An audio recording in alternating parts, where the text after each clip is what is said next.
Start. Konoha. Deep night. Everybody sleeps. Only sometimes the wind will blow through the deserted streets, raise the dust and let go. Rustles with leaves, plays with them and leaves. In the dark, night sky, a gray, full moon is watching all this, and with it, her children, the stars. Beauty, tranquility and tranquility. But no one sees or feels it, except for one person. He sat on the Hokage mountain, on the head of the fourth, as the overseer and watchman of all this personification of the former greatness of the shinobi village. He was dressed in all black, pants, a t-shirt, a jacket, and a black mask that covered all of his face except for his eyes, clear and blue as two oceans. Crow-wing hair and a crossed-out Konoha forehead protector. Behind him was a backpack, in which the scrolls were clearly visible, an hour ago lying in the vault. He looked at Konoha, the place where he was born, died and was born again. He looked at her with a parting and at the same time contemptuous look. He remembered. Flashback. Evening. Konoha. Many villagers took to the streets and slowly wandered through them. Among all this crowd, a single person stood out. The shinobi who unofficially bears the nickname Konoha's most unpredictable ninja is Naruto Uzumaki. He walked, like everyone else, slowly. But only because he was fully loaded with food, or rather his favorite dish, ramen. He took every step clumsily, constantly staggering. With these packages, he lost his balance, but never fell. And yet, these packages closed the view on everything that was ahead. Still, it's good that he remembered the way. So he managed to come home without incident, as it seemed to him. As he approached the door of his house, Naruto suddenly remembered. In the store, when he took out the money, he took out the keys along with the money, after which he put it on the counter, where he forgot it. Crap! He smoothly, so as not to spoil anything, as always, put the packages near the doors. Now get back there, he whined. Uzumaki Naruto. The blonde heard a stern voice behind him and answered expressively. Yes. He turned and saw 3 ANBUs. Is my grandmother calling me? No. We've come for you. What? Naruto froze in confusion. Grab it, commanded the commander. 3 ANBU rushed at the almost defenseless teenager. But Naruto didn't yawn. The first ANBU, which was the commander, received a blow between the legs, the second leg in the mask. And the third went around behind and knocked out the blonde. You too. Clean up the traces. The ANBU croaked through the pain as he stood up and approached Naruto's unconscious body. And I'll take it to Danzo-sama. Hey, where am I? Naruto came to his senses and tried to look around, but saw nothing through the darkness. He tried to move, but realized that he was suspended from the wall. He accidentally said the thought aloud. Why? Why was I captured? Because of which? Because of what lies within you, a voice called out in the darkness. Naruto looked around, but found only impenetrable darkness. A moment later, a bright light came on. He closed his eyes and turned his head away. In time his eyes adjusted and he turned. An old man in bandages was standing about 5 meters away from him, and there were a lot of ANBU around. All is ready? Danzo asked one of the ANBU without taking his eyes off Naruto. Yes, begin. He commanded and moved to the opposite wall. There he was hanged just like Naruto. Pull it off. The ANBU stripped Danzo to the waist, which they did with Naruto as well.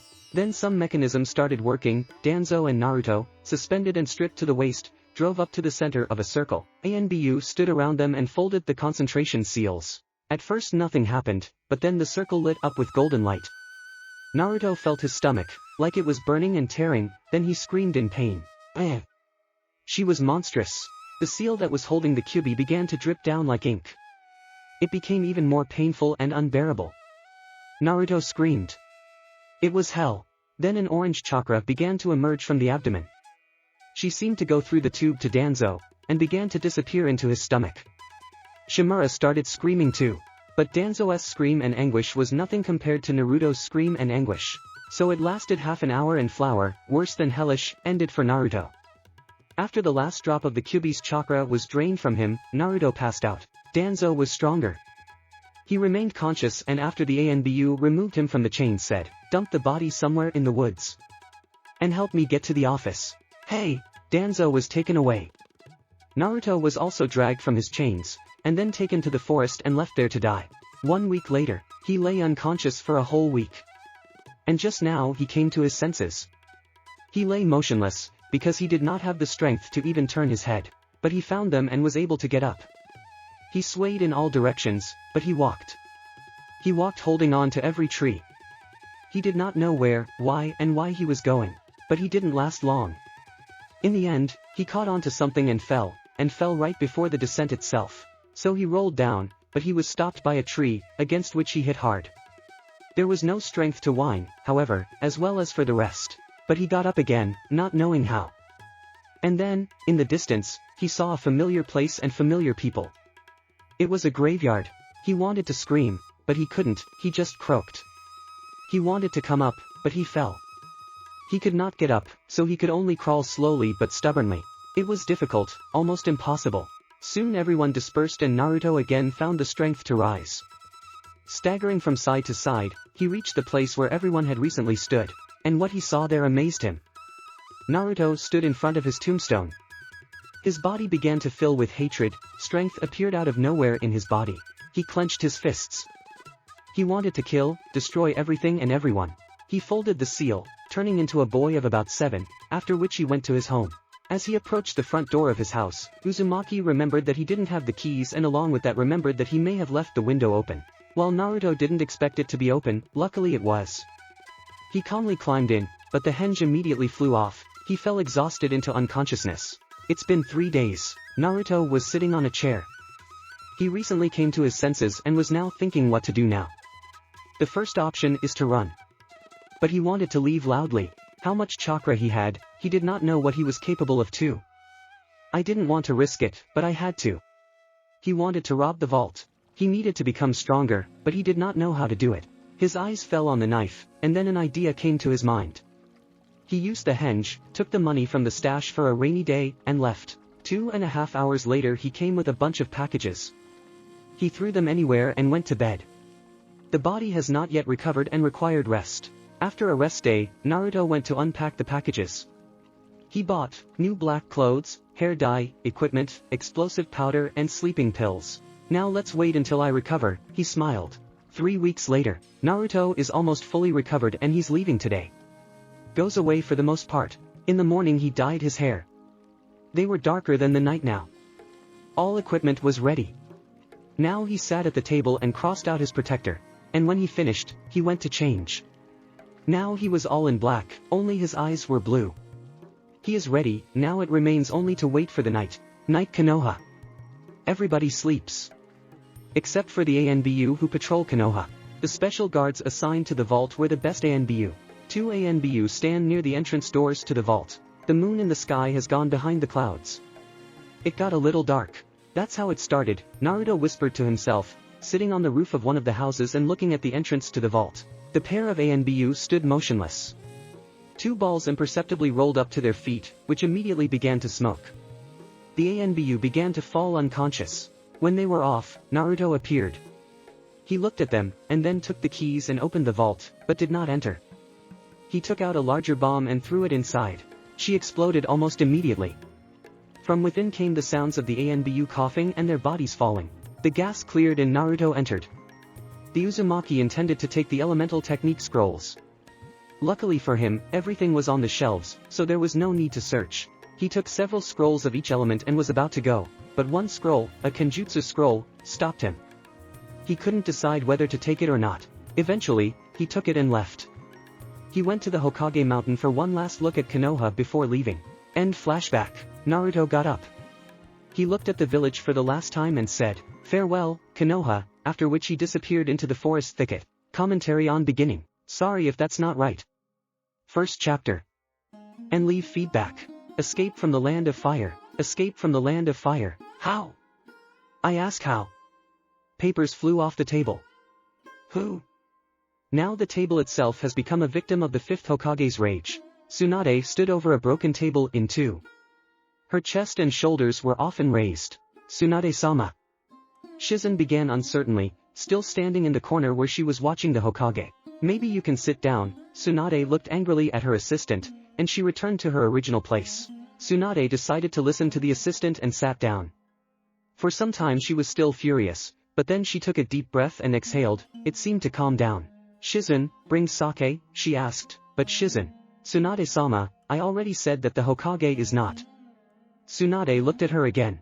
I'll smear you on the wall if you don't bring it. Fifth hissed through her teeth. Shizen quickly nodded in agreement and hurried out of the office. Tsunade sat in a chair for a while waiting for the sake. There was no assistant, and there was none. Tsunade was already craving sake and she suddenly began to feel sad for herself. Be sad, because of Naruto. Because of this unbearable, always cheerful and smiling blonde. Because of his antics, because of his whining that he should save Sasuke. And for a brief moment it seemed to her that now he would run into the office and shout, "Granny Tsunade, I'm alive." A bitter smile appeared on his face. There was a knock on the door. "Sign in." Tsunade replied, allowing her to enter. "Here I am," Shizen said, standing on the threshold with sake in her hands. "Bring it on, guys." Shizen entered the office, followed by Izumo and Kotetsu, who brought in a new table. They removed what was left of the previous one and put a new one in its place. "Thank you, you can be free." Thanked the assistant Hokage. "Contact." After which Izumo and Kotetsu left. "Your sake, Tsunade-sama." The Hokage took the bottle and put it in a jar. 1. Shizen was frankly surprised. She stood and her eyes almost popped out of her forehead. But then she remembered that she had news. "Tsunade-sama, I have news. It's about the vault robbery." "And what's the news?" This clearly interested Fifth. 1 Anbu. "I was able to see the robber. Call him." The Hokage shouted. "Come in." At Shizen's command, the Anbu entered wearing a tiger mask. "What you see?" Tsunade immediately asked before the Anbu even greeted her. Already, when it got dark, I noticed that someone was sitting on the roof of one of the houses and watching us. And when the moon began to go behind the clouds, he disappeared. And then, something rolled up to the feet. There was a gas release. Me and another employee fell to the ground. The partner passed out immediately, and I was still in myself. When the moon appeared, he also appeared. It was a teenager. I didn't really see anything, only the hair in different directions, the Konoha forehead protector and blue eyes crossed out. "Come out." Tsunade snapped. "Yes." The Anbu followed the order immediately. "Tsunade-sama. You don't think that anything is possible?" Fifth got up from her seat and went to the window. "If it's him," she trailed off, "we have to get him back." Step. And one more. And further. All. Naruto fell to the ground. "Damn it. I'm tired. I cannot do it anymore." He crawled away from the road and sat down under a tree. The whole body ached, and the journey was long. To the borders still stomp and stomp. And if they are looking for him, he will not run far, but of course they are looking for him. In addition to all this, questions were added. Many questions. Who? Why? For what? What did they do? And not a single answer. He looked in the direction of Konoha. This is the path he has traveled. Then he looked ahead. This is the path he must go. The whole body ached at that moment. He sighed. Now he looked up at the sky. He looked at the clouds, which slowly drifted somewhere slowly. Naruto began to imagine his new life. House, somewhere in a quiet and peaceful place. Wife and children. Quiet life and nothing more. He was already in 7th heaven with happiness, but suddenly the thought that he was an apostate crossed everything out. At the same moment, he abruptly let himself down. His body staggered a little, but he ignored it and moved forward. The further he was from Konoha, the more nervousness grew. Every rustle, every sound, everything began to disturb him. He was afraid to turn back and see the Anbu grab him and carry him back to the dungeons. And again there will be those torments and pain. Suddenly, screams were heard ahead, and very familiar ones. "Forward! May the force of youth help us!" Someone shouted very cheerfully. "Yes, sensei." Also, someone was very cheerful in supporting their sensei. "Niji! Tell them something." These were already cries of discontent. It wasn't hard for Naruto to figure out who it was. Gai Sensei's team. The panic began. Naruto wanted to run into the forest, but it was too late. Their silhouettes were already appearing on the horizon. He plucked up courage. Stop running. If a fight, then a fight. Naruto concentrated and walked forward. Closer and closer. They continued to shout and resent. Only Niji looked at him. Naruto didn't understand why. And here is the moment of truth. They crossed. Naruto held his breath. And everything went smoothly. Naruto breathed a sigh of relief, but 64 heavens touch. Naruto instantly realized that he was standing in the range of Hyuga's technique and he was approaching him. With quick movements, Naruto pulled out a ball from his pouch and briskly turned 180 degrees to throw it. Smoke rose. Naruto took advantage of this and ran into the forest. He ran as fast as he could. Having escaped enough, he hid behind a tree to get some rest. How did he understand? After all, Naruto touched the protector. Exactly. Crossed out, and how I did not forget about him. The Uzumaki stuck his head out to see if they were following him. The answer was a kunai whistling near the head. Naruto immediately jumped back from his hiding place, and just in time, it was immediately demolished by cold weapons. No sooner had he landed than the next volley flew at him. But then luck turned to Naruto, the branch under him broke and he flew down, and the shells flew over his head. But on the ground, a surprise awaited him. As soon as he landed, he went flying, thanks to Lee. Only the tree stopped him. With groans, Naruto started to rise, but then a hand grabbed him by the collar and nailed him to the same tree. Naruto traced his gaze along his arm to the eyes themselves, moon-colored eyes. Neji looked into Naruto's eyes, just as Naruto looked into Neji's eyes. And then Neji thought he'd seen them somewhere before. And then he remembered Naruto. Neji's grip loosened and Naruto took advantage of that. He kneed Neji in the gut, then attached an explosive seal to him and kicked. And when the seal began to hiss, he began to run. There was an explosion, but Naruto didn't care whether he killed him or not, the main thing was to run away. At that time, Hokage's office. The Hokage was now up to her ears in work, in the truest sense of the word. The stacks of papers were up to Tsunade's ears and she skillfully disposed of them. Shizen now and then, rushed back and forth. Tsunade was stamping on the machine, which was amazing. Suddenly, screams were heard in the corridor. Tsunade burst into the office and loudly said, "Hokage-sama! We've spotted a strange shinobi. All in black." The protector of Konoha is crossed out and... He did not have time to finish, as Tsunade grabbed him by the collar and asked one single question. Where? Naruto ran with all his might. He was chased by his former friends. The forest had already ended, he was running across the field. It was close to the border of the fire country and the rice field country. There was absolutely nothing left. Suddenly there was a cry. Naruto! He seemed to be numb. Uzumaki slowly turned around and saw all his friends. Shikamaru, Ino, Choji, Kiba with Akamaru, Hinata, Shino, Ten, Lee, Neji, Sakura, Kakashi, Guy, Asuma, Kurenai, everyone. I'm not Naruto, he said roughly. The Uzumaki turned around and wanted to go.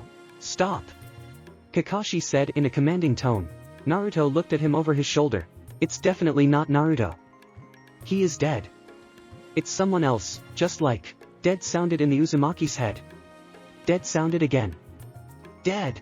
Fists clenched, hatred seized his mind. He reached into his pouch and pulled out a kunai with an explosive seal. I did not want to use it, but, he said. A hell of a smirk appeared under the mask. If anyone saw it, they would get nervous. The newly minted nuke threw a kunai, but it did not fly, but landed a few meters from the ex-friends. Missed! Guy screamed and was about to go on the attack, but Kakashi stopped him. Farewell. Naruto snapped his fingers and the scroll began to burn. Lie down. Kakashi commanded. There was an explosion, and with it a fire appeared, which closed in a ring around Naruto's ex-friends. Maybe we'll meet again, he said and started to leave. Kakashi stared after the shinobi for a long time, whose silhouette was indistinct due to the flames, until he completely disappeared from view. Arrow Sanin. Fields. Rice fields. The only thing that makes rice fields famous. A small cart was driving along one of the roads. The gray-haired, bearded grandfather drove the horse and from time to time looked back at Naruto. He lay calmly in the wagon, with his hands behind his head and looked at the sky, at the clouds that slowly floated there. Everything seemed so carefree, everything was so calm. Not a soul. They drove slowly, not in a hurry. The wagon creaked softly, the grandfather urged the horse from time to time, and Naruto continued to lie and enjoy the tranquility. So, where are you from? The grandfather broke the silence. From Konoha. Naruto answered, continuing to look at the clouds. So far from home. And also so small. And what brought you so far? Grandfather was really surprised by Naruto's answer. He did not expect such an answer, but the protector confirmed this. Small, but daring, I was drawn to the search for adventure. Grandfather laughed out loud. Naruto also couldn't help smiling. Are you a robber? The old man continued his interrogation. Why do you think so? Naruto stood up a little and looked at his grandfather. You are all in black, hiding your face under a mask. Naruto looked at himself. Ha ha ha ha ha ha, grandfather laughed again. Do not be offended, I was joking, but you really look like a bandit. Probably. Naruto returned to his original position. So, what brought you here? Betrayal, Uzumaki replied. Episodes of that day began to flash before his eyes, from which goosebumps went down the skin. Naruto shook his head to dismiss the memories. Grandfather noticed this, so he decided not to disturb the boy anymore. Naruto continued to enjoy the calm. Suddenly the wagon jerked violently. What's happened? Naruto stood up and looked at his grandfather. We've arrived. He answered and looked at the Uzumaki. Naruto looked into the distance. On the horizon were the roofs of houses that played in the sun. You go there, said the grandfather, pointing a finger in the direction where the Uzumaki was looking. Naruto got off the wagon. Thank you. Having said this, he began to look very actively for something in his pockets. A minute later he pulled out money from there and handed it to his grandfather saying, Take this. No. I will not take. They need you. Enough and thank you. Goodbye. Maybe we'll meet again. Let's go. The wagon moved on down the road. Farewell, said Naruto, so that the old man would hear. After looking at this money and putting it in his pocket, he moved towards the town. The town was familiar to Naruto. Once he stayed here for the night during one mission, so he knew where to go. In the hotel they did not meet him very well. Were they afraid, or were they surprised? Naruto didn't understand. He got the room and nothing else bothered him. Entering the room, he immediately threw his backpack and shoes aside, then he lay down on the bed and instantly fell asleep. But he could not rest. Half an hour later, the doors of the next room were banged hard. And then another half hour from it came loud laughter. Naruto woke up, lay like this for 15 minutes trying to fall asleep, then got out of bed and went out into the corridor, went to the door of the room from which laughter emanated. There was a do not disturb sign on the door, but that didn't stop the Uzumaki. He knocked loudly on the door several times. The laughter inside stopped. Footsteps were heard approaching the door. Naruto didn't even wait. As soon as the lock clicked, Naruto kicked it out with his foot and pounced on the man. Both fell to the ground and Naruto, grabbing him by the collar, began to shake and complain to him. What the hell are you laughing at? People want to sleep. And you? Ero-sanin? Naruto suddenly recognized his sensei. Who? Jiraiya didn't understand right away. Sorry, Naruto stood up and looked around. A brunette girl fell into his eyes. He muttered, again for your own. Who are you? Sanin asked, rising. Ah yes. Naruto touched his mask and took it off. Naruto Uzumaki. Naruto. Sanin narrowed his eyes. Something doesn't look like. Although. Damn it, Naruto. He shouted, all the session is over, I'll contact you again. He said to the girl, and then grabbed her hand and pushed her out the door and turning to him said, sorry, I'm a little embarrassed. Have a seat. Naruto sat down on the couch. Sanin sat across from him. Tell me. Jiraiya demanded. What? Naruto didn't understand.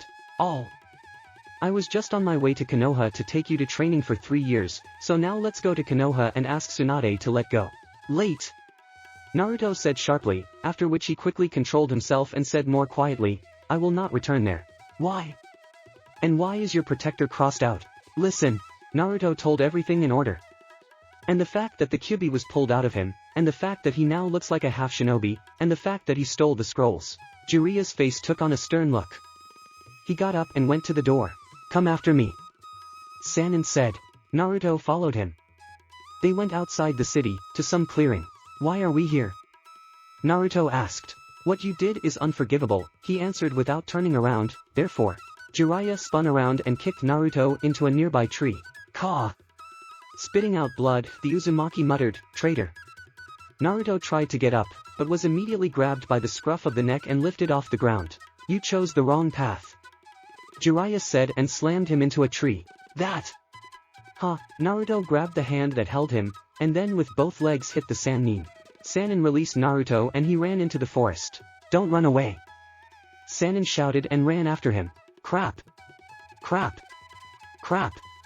Naruto shouted to himself. With one hand he tried to find the pouch on his belt, but it was not there. Damn. He continued to run. He understood that he would not run away, but he ran. Why am I running? I've never run away before. Not afraid of death. And now, I was a step away from her, but I survived and I'm afraid. No. Stop. If you die, then with honor. Naruto thought and stopped, turned to the enemy, and found that Jiraiya was already standing in front of him. I won't run away. Rather for himself than for the enemy, Naruto said and stretched out his hand and strained. I spit. Let me die in battle, but I will not die like that. Never. Around the hand, the whirling of chakra began, a ball began to form. Rasengan. He ran at Jiraiya, but the Sannin just jumped aside. Naruto didn't even have time to react, so the blow hit the tree. That's all. He thought. Naruto just closed his eyes and expected a terrible reprisal. But the only thing he felt was a hand on his shoulder. I was joking. Jiraiya said. Naruto turned around and saw only Jiraiya's smile. How to understand all this? Naruto's surprise and anger knew no bounds. I was just checking on you. Sannin said. And what did you understand? With irritation asked Uzumaki. Your chakra has not diminished, maybe a little.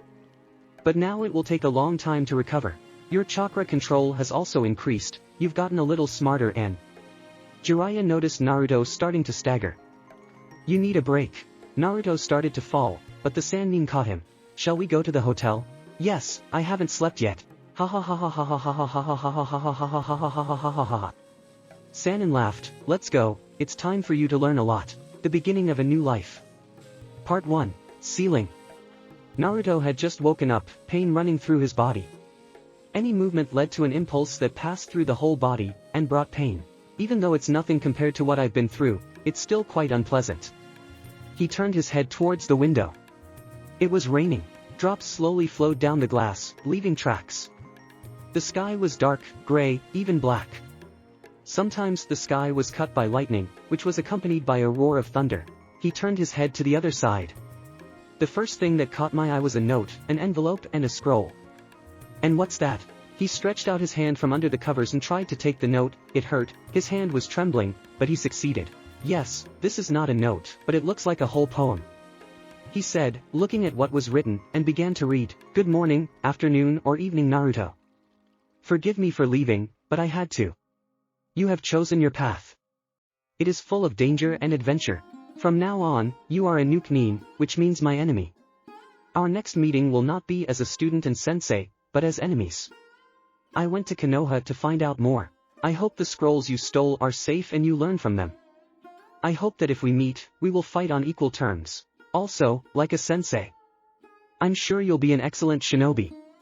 But now don't get too busy, you haven't yet recovered from the events that you told me. Your chakra supply is still large. He certainly became smaller, but large enough. And there is an envelope on the table in which there is enough money for some time. And the scroll. It contains your father's technique. I think it's time for you to find out. Your father was the 4th Hokage Minato Namikaze, by the way you look a lot like him. The mother was Kushina Uzumaki, from the once powerful clan, Uzumaki. From here, I assume you are still alive and have a large supply of chakra. Father of the Hokage. Mother from such a clan. Sorry, I've been talking. So, in this scroll is the technique of the god of thunder. Minato gave it to me for just such an occasion. He didn't even think this would happen. Well, I hope you use it wisely. And now, goodbye. Good luck, Naruto. Arrow. Jiraiya-sensei, tears welled up in his eyes. No. He wiped his eyes. I shouldn't cry. He squeezed the letter in his hand and said in a serious voice into the void, I won't let you down. A few days later. Konoha. Hokage's office. Crap. All the papers flew off the table. What does it mean? A blow to the table and it fell into 2 parts. Tsunade-sama is already table 10, maybe. Shizen, if you don't shut up, you'll have the same fate. Tsunade's assistant turned pale. Why hasn't he been found yet? Is it really that difficult? The search parties themselves don't understand, no one saw anything. Shizen continued to report. Maybe you went along the border? The Hokage bit her fingernail. Excluded. We combed the entire neighborhood 10 kilometers from the border. The fact that he is in the country of the rice fields is 100%. He could have left her. Tsunade screamed again. If they don't find him, then the old people will kill me. There was a knock on the door. Enter. The door opened and a smiling Jiraiya entered the office. Tsunade. How glad I am to see you. He shouted as he entered and sat down on the sofa. What audacity. Who gave you permission to sit down? Anger already filled the Hokage, and then there was Jiraiya. It wasn't that bad, of course, but it pissed her off a bit. He began. I'm with Naruto. Where is that daredevil? Ha ha ha ha ha ha. Tsunade and Shizen looked sad. Even the Tun in Shizen's arms grew sad. What made you so sad? More fun.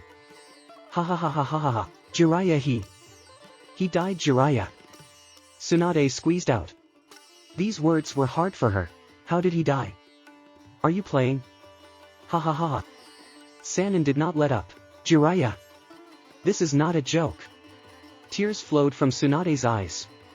He didn't keep his promise. He died. Cursed necklace. She began to sob. So you're not kidding? He really, Jiraiya's face was frozen in confusion. He disappeared, nobody knows where he is. So you buried him without even knowing if he was alive. Now Jiraiya was angry. What does it mean? Perhaps he is alive? No. Shinobi brought his clothes, all torn, covered in blood. Is that so? Jiraiya frowned. Did I hear something happened? He abruptly changed the subject to calm Tsunade. Someone robbed the vault and stole the scrolls. The shinobi did it. Boy, all in black. Black hair and crossed out the Konoha protector.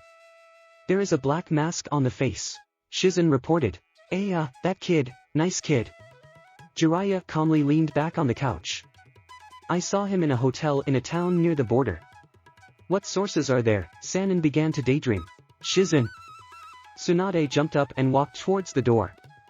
Behind me. She called as she walked down the hallway. I hope you have recovered, Naruto. The Sannin remembered about the student. And I'm a good actor. He smiled. Tsunade, wait. He shouted, chasing her. Interesting, interesting. Haha, Danzo smiled standing behind the wall. We need to get those scrolls. 2 days later, Naruto took a shower, dressed, ate, packed his things and set off. Stepping outside, he took a deep breath of air. How I rested for a long time. Well, Naruto flew in the clouds from the thought that a new life was beginning. It is he! Shouted someone in the street. Naruto looked towards the screen. It turned out to be 4 shinobi with Konoha protectors. Without thinking twice, he began to run in the opposite direction. The shinobi rushed after him. It was inefficient to run down the street, people did not let me accelerate. So Naruto ran up the wall and was now running across the rooftops. The shinobi split up, 2 running after him, and 2 more down the street. Stop! One of the Konoha shinobi yelled out. Naruto ran. Shinobi almost caught up. Now one is already pulling his hand, but Naruto noticed this and therefore abruptly descended into the first alley. Naruto looked at those shinobi, they were standing on the roof and watching him.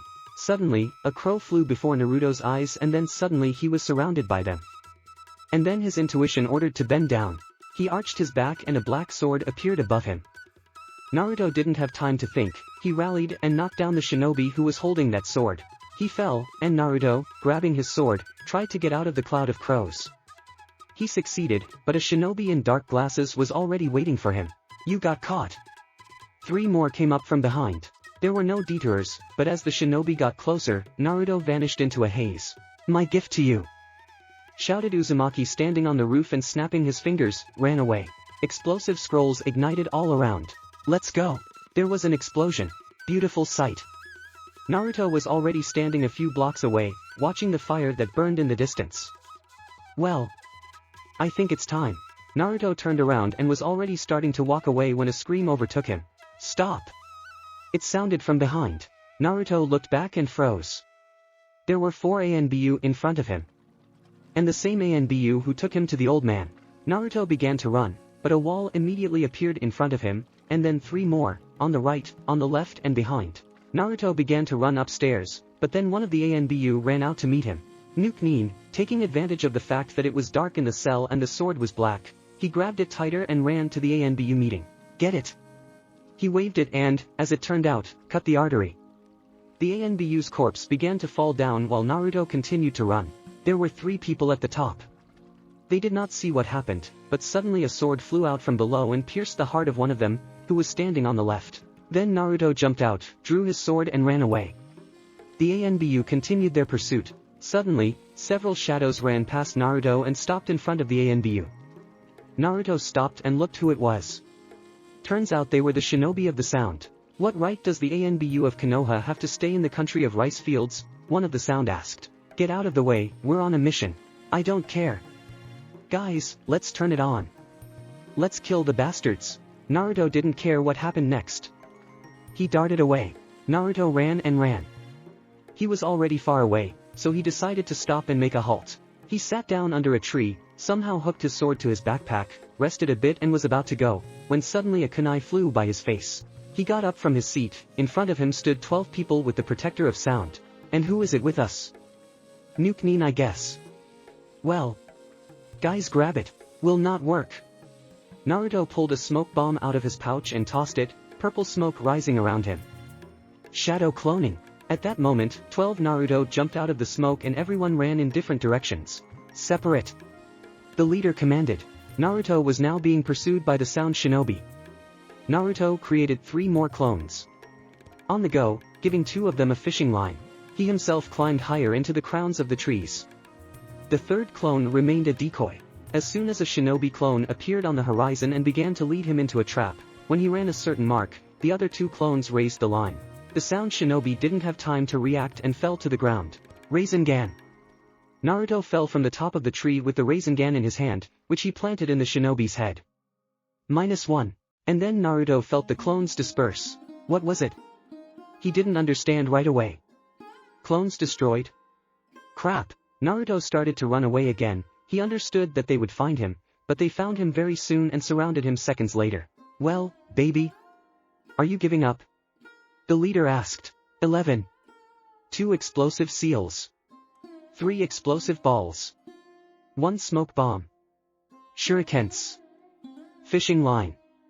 Come on, think. Just like Shikamaru. Invented. We need to lift the veil. Naruto reached for his pouch. Kid, don't be stupid. But I don't. Naruto replied and lifted another veil. Well, don't let me down. 2 explosive seals flew out of the veil, followed by explosive orbs. There was a series of explosions. Next, several shuriken flew out, which hit the sound shinobi with high accuracy. Then Naruto jumped out with a fishing line and appeared behind one shinobi, after which, throwing a fishing line around his neck, he began to choke him. When he finished resisting, Naruto released him. He looked around, there were corpses all around and nothing more. All? He asked himself, looking around at everyone, but noticed an oddity. 9, 10. 10. But they were, and then a kunai hit him in the shoulder, he lost his balance and fell to the ground. And you're good. Like a boy. The leader has emerged from his hiding place. But don't fool me. He slowly walked towards Naruto. The uzumaki slowly began to crawl back, holding on to the wound. He drew a kunai and threw it, but missed. Suddenly, his shoulders hit a tree, and the leader was already a few steps away. Let me just kill you, the sound shinobi suggested. To not suffer. He smiled. If someone dies here, it's not me, but you. With the last of his strength, Naruto pulled out his sword and with a quick movement stuck it right in the heart. The leader did not have time to evade and died instantly. Naruto pulled out his sword and, bleeding, walked on. Exactly an hour he wandered through the forest, the body has ceased to obey. And then he just fell into the ground. He rode through some tunnels, and then fell to the floor. The light came on. Naruto looked around. It was some kind of warehouse. There were weapons, chests, various fabrics, and everything looked expensive. But Naruto didn't care. He tore off a piece of cloth and bandaged his wound. Then I'll figure out what this place is, he decided, having finished the dressing. And now he then lost consciousness. The beginning of a new life. Part 2. First mission. Where am I? What happened with me? Naruto just came to his senses. What happened? He tried to remember everything that had happened. So. I was away. Shinobi of Konoha. Then ANBU. Shinobi sound. Wounded, he remembered and tried to touch the wound. Hell, it still hurts. And now the main question, where am I? He got up and went to a place that was illuminated by a ray of sun. Walking up to it, he turned his attention to the ceiling. It became clear that he was somewhere underground. And also the fact that there are a lot of things here and most likely they were acquired not by an honest deed. So they will come here, but Uzumaki did not worry about this. Now it was necessary to make this place a little lighter, otherwise it was too dark. Of course, if this place is underground, then in any way it is somehow illuminated. So he started looking for something that would help him. After some searching, he found this item. It was a torch lying on the floor. Naruto hung it on the wall where it was before and lit it. It got brighter. Well, if everything is ready, you can make a shelter out of this, and if the owners come here, then I will quickly leave, he decided. And now I think we can start training, although now is not the best time, so we will do it as we have never done it, first theory, and then practice. I think it would be interesting to have a little understanding of Kenjutsu.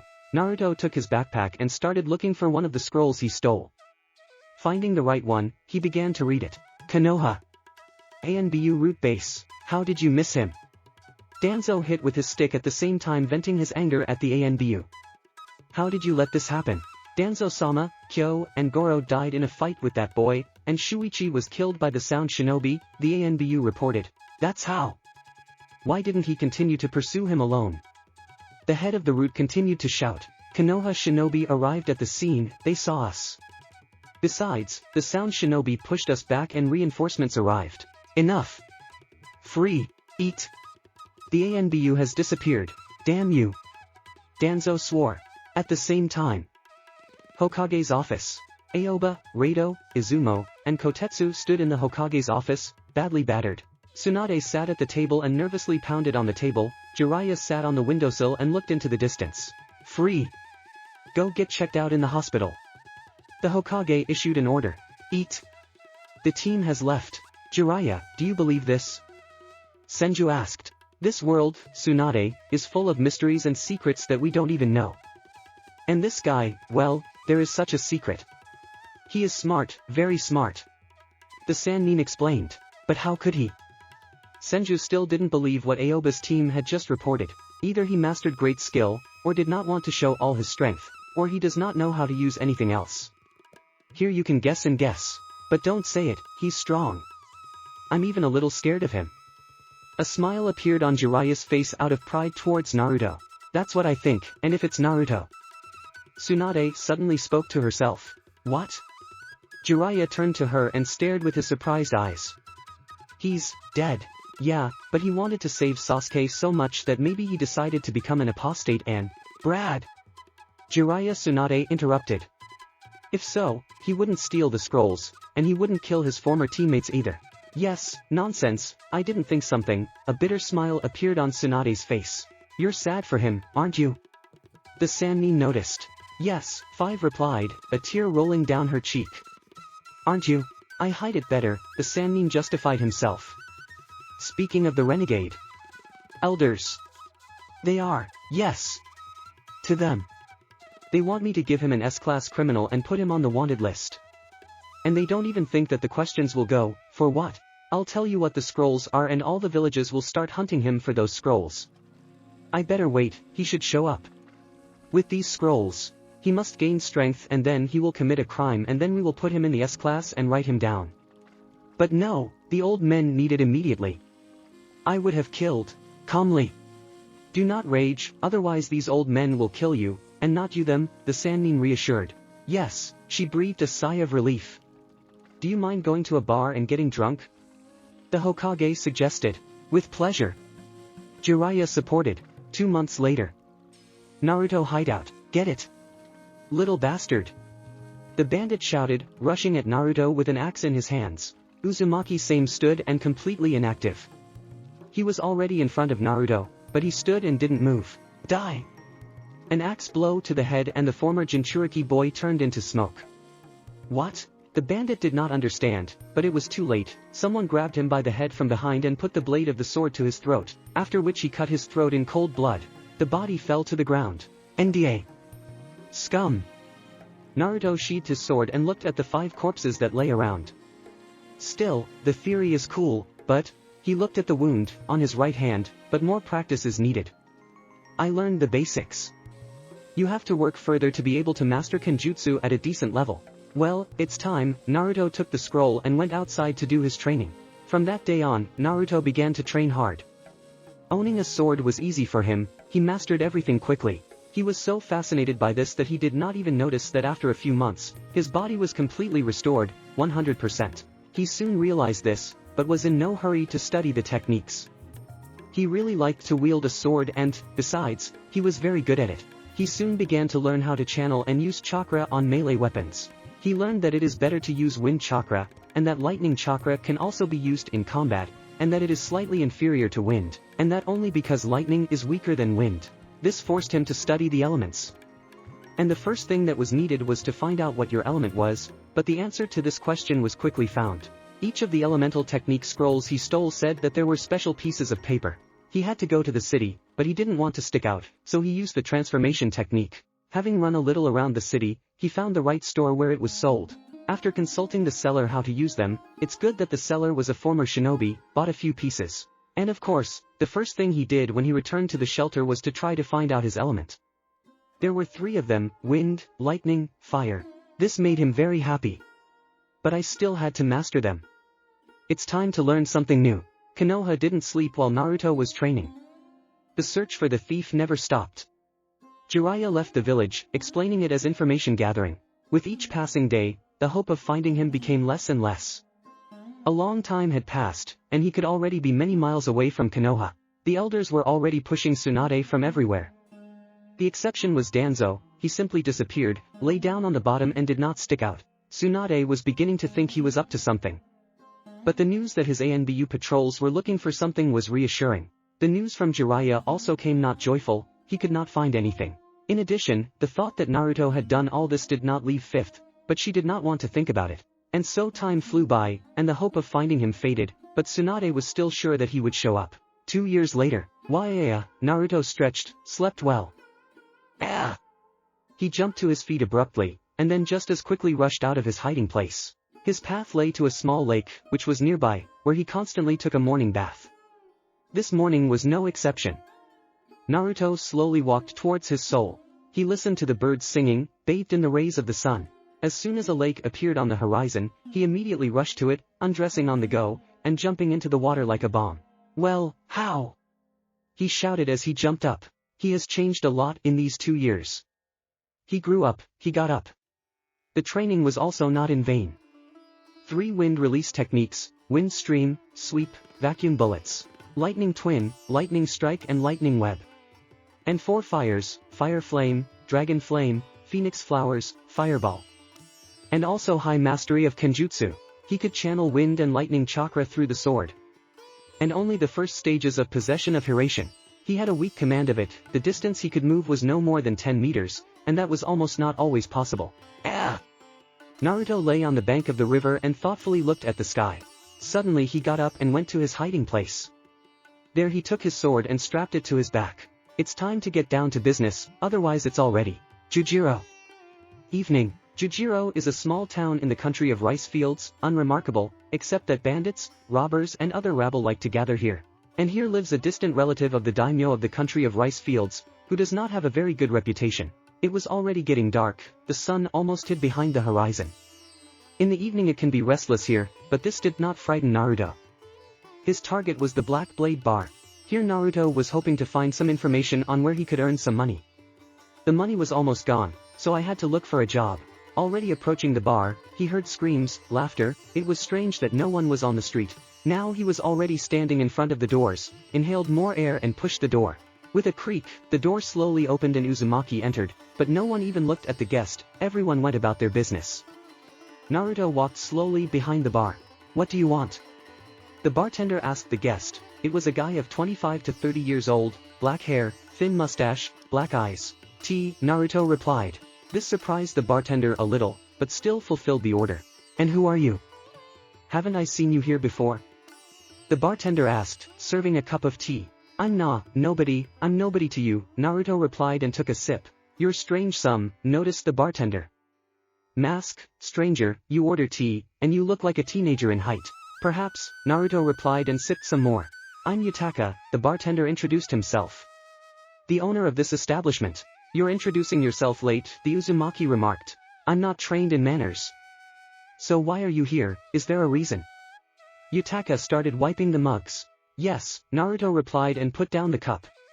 I'm looking for a mission, a task where you can earn extra money. Oh, this didn't surprise Yutaku, but instead brought a smile to his face. So, he leaned on the counter to be closer to Naruto. A relative of the daimyo who lives here would like to hire someone to carry out one of his orders. Yutaka explained in a whisper. I see, now I understand why he has a bad reputation. Yutaka smiled, but his smile quickly faded. One of the patrons walked up to the bar. Inflated boy, dressed in rags. Hey, Yutaka! He called to the bartender. Give me another beer. His eyes fell on Naruto, who was just drinking tea. This caused an attack of laughter in the bandit. Ha ha ha ha ha ha ha ha ha ha ha ha. Tea! Ha ha ha ha ha ha ha.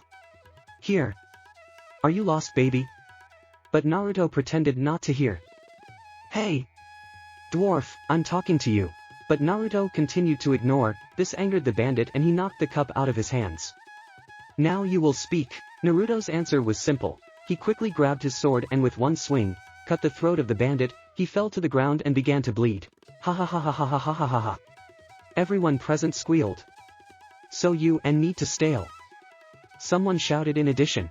Here, Yutaka held out a piece of paper to Naruto. Take it, they'll let you in with it. Thanks. Naruto put some coins on the table and left. Yasuo Nichizu, that was the name of the customer.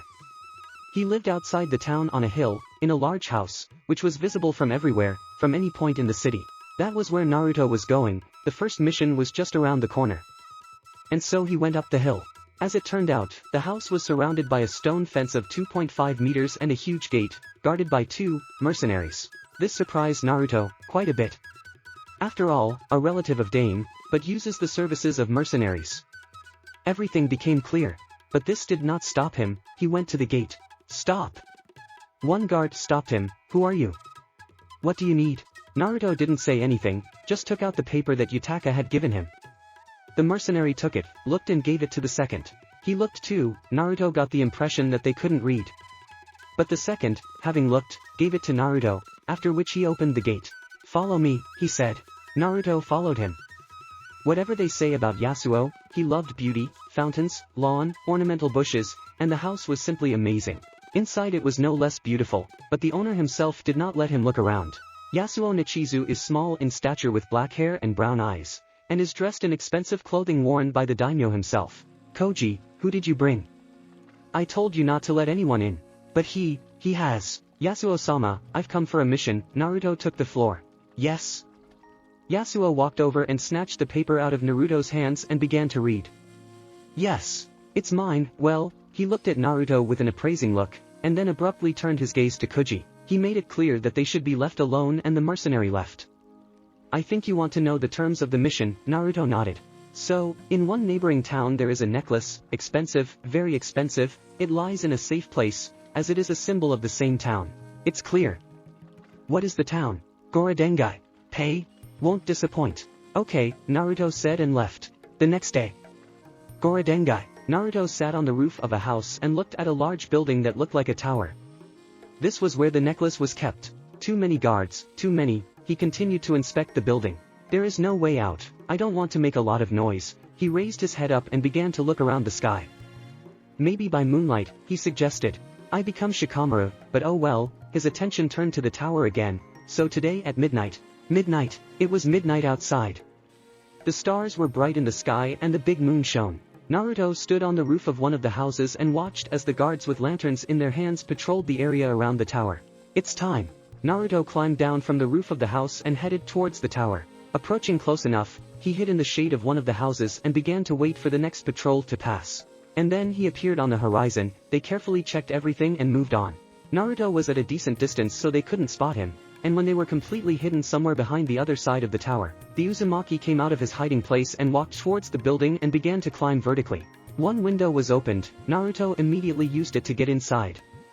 Half the job was done. All that was left was to find that necklace. He went to the stairs that led up, then the corridor began and again the stairs, and again the corridor. And then Naruto stumbled upon the door. He opened it and it turned out to be a big mistake. There were guards behind it, about 10. Crap, Naruto drew his sword. Grab the robber. Everyone shouted and, grabbing their spears, ran towards Naruto. The first one ran up to him and swung his spear. Naruto went to the side, and then grabbed the spear and pulled it towards himself. The guard did not expect this and was immediately pierced by the sword. The next two came from the sides, but paid off a bit. Naruto jumped up in time and they stabbed themselves. Another tried to knock Naruto down by throwing a spear at him, but the Uzumaki dodged and went down behind two more and killed them with a single swing of his sword. The four surrounded Naruto, leaving no escape route. "Give up!" one shouted. "No," Naruto said as a smoke bomb fell out of his sleeve. Smoke began to fill the room. Naruto took advantage of this. He created 3 clones, after which, together with them, he went behind each of the 4 guards and cut their throats. Only the one who threw the spear remained. Naruto decided to have mercy on him and just knocked him out. He moved on. Again the stairs, but this time without corridors, but straight to the very top to the necklace. I had to hurry, as there was noise downstairs. Most likely they heard my scuffle. "We must hurry." Naruto sped up a bit and soon climbed to the very top of the room where the necklace was kept. Naruto literally burst into this room. The necklace was on a bust at the end of the same hall. The screams of the guards came closer and closer. Naruto quickly grabbed the necklace and put it in his pouch, then just as quickly opened the nearest window and jumped out. He was in free fall, and to slow down the landing, Naruto drew his sword and loaded it with wind chakra, stuck it into the wall of the tower. It's good that it was made of wood, so he was able to calmly descend to the ground. Surprisingly, there were no guards. Again, everything fell into the hands of Naruto, and he hurried to leave the city. Morning. House of Yasuo Nichizu. What was not said about Yasuo, but this man liked to wake up very early to watch the rising sun from the balcony over a cup of tea. It seemed to calm him down. This morning was no exception. Going out onto the balcony with a cup of tea, he began to observe how the first rays of the sun fell on this earth. What could be better? He said, sipping a little. Necklace with rubies, diamonds and other trinkets, Naruto replied, standing behind his employer. From such a surprise, Yasuo was frightened and dropped the cup from his hands, and it broke. How dare you disturb such a calm morning? Yasuo didn't like it very much and he just decided to swear at Naruto, but when Uzumaki showed the necklace, he fell silent. Give it here, Nichizu demanded. Money first. Come after me. Naruto followed Yasuo. He led him to one room. It was just a golden room. There were many valuable things everywhere. Anything your heart desires. Here, Yasuo held out the case. Naruto immediately took it and opened it. There was a lot of money. Okay, Naruto closed the case and handed over the necklace. Good luck, Naruto said and left. After walking far enough, Naruto stopped and looked at Yasuo's house. It's good that every jewelry store in this town makes similar ones. Naruto pulled out the original and began to examine it, and then looked back at Yasuo's house. I wonder how long it will be before he realizes it's a fake. Anyway, Naruto stuffed the necklace back into his pouch and then went into town to sell the trinket somewhere. The beginning of a new life. Part 3. Wanted, the beginning of a new life. Part 3. Wanted, after the mission that Yasuo gave, things went smoothly. For 2 weeks, he completed a number of tasks that different people gave him. One of the missions was to escort a convoy, one merchant. It was an easy task. As it turned out, the path simply lay through the forest, in which many robbers like to roam. It was boring, only a couple of bandits came across on the way. All the way he just waited for the mission to end so he could get paid. Another mission was a contract killing. It was necessary to kill one very influential person. In addition, the price was very, very good, so Naruto did not refuse. He lived in a small estate. Modest, at first glance, but in fact it was expensive, even too much. Nobody guarded him. He lived with his family. Wife and 2 children. Then pity played. Naruto did not want to kill him in front of the children, so he waited for the right moment. The estate stood in the middle of a huge field of wheat. There was not a soul around, and it was too far from the city. Every day, Naruto sat on a branch of a huge tree that grew nearby and was the only huge plant in the area. Day after day went by, and Zamuro, that was his name, did not leave his house. Although lately he has been traveling a lot on business. Sometimes everything comes to an end, and now was that time. Naruto was tired of sitting and waiting. Realizing that in the near future he would not leave anywhere, it was decided to kill him at night, when everyone would be asleep. Naruto spent the whole day sitting under a tree and watching his house. Time passed slowly.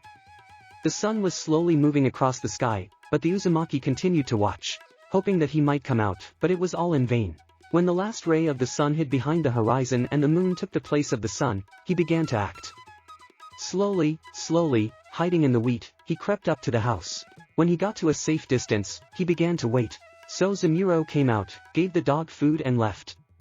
According to the plan, he was supposed to go to bed now, and everything happened like this. The lights in the house went out and everyone went to bed. After waiting another half hour for everyone to be sound asleep, Naruto began to walk even closer to the house. The presence of a stranger sensed the dog and began to bark. Everything went according to plan. The dog kept barking and barking. Eventually the front doors opened and someone stepped out into the street. It was Zamuro. He went to the dog, which continued to bark, although the owner was already near her. At that moment, Naruto quickly ran up to Zamuro from behind and slit his throat. He fell dead, bleeding. But then a woman screamed from behind. Naruto turned around and saw Zamuro's wife. Seeing that the killer was looking at her, Zamuro's wife froze in fear and began to shake all over. Naruto looked at her for a minute. And then a child's voice was heard from behind, "Mom, what happened?" The woman looked at her child with fear, and then quickly in the direction where Naruto was standing, but he was no longer there. Only a corpse and a dog and nothing else and no one. Naruto has been doing well lately. Now I had to celebrate it, sitting in a bar. But on the way to the bar, he met some convoy. He drove through the city and headed towards Yasuo Castle. It didn't really interest Naruto, but the information was useful. But he decided that it could wait. "Hey, Yutaka, everyone drinks at my expense." Naruto yelled from the doorway as he entered the bar. Oh. Devil! For the devil! Everyone shouted and everyone drank a glass of beer. Recently, Naruto has become famous in the area. His nickname was known as the Night Devil. All the victims were killed at night and unnoticed. The inhabitants even began to add legends that he was the messenger of the devil, and his soul was dark and woven from the night. Parents even began to scare their children with them. Yutaka always told Naruto everything and that made him happy. Yasuo's house. At this time, Yasuo was walking with his wife Samuro, who arrived today by the same escort. The children played in the garden while Yasuo spoke. "I sympathize with your loss. Zamuro was a good person. I can't even believe that someone wanted him dead." "You don't have to pretend, Yasuo-sama, I know that my husband was involved in some dark deeds. He told me himself. And about you. But don't be afraid, I will remain silent." "I'm not afraid. If he told you, then you are a very trusted person." These words caused Zamuro's wife to smile lightly. "Well, I want to know who killed him." "For what? You won't find it anyway." "I'll find it, don't hesitate. Describe it to me." "Well, I'll try." They sat down on a bench. They looked at the children for a while, and then Miwa suddenly started. "It was our last day at home. In the morning we had to leave the country." Zamuro was tired of all this and decided to start a new quiet life. Away from it all.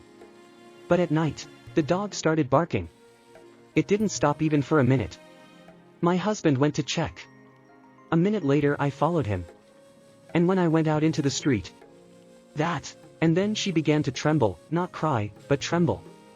Z, moo, moo, moo, ro. He was dead. She blurted out and started crying. And above him was a boy, all in black.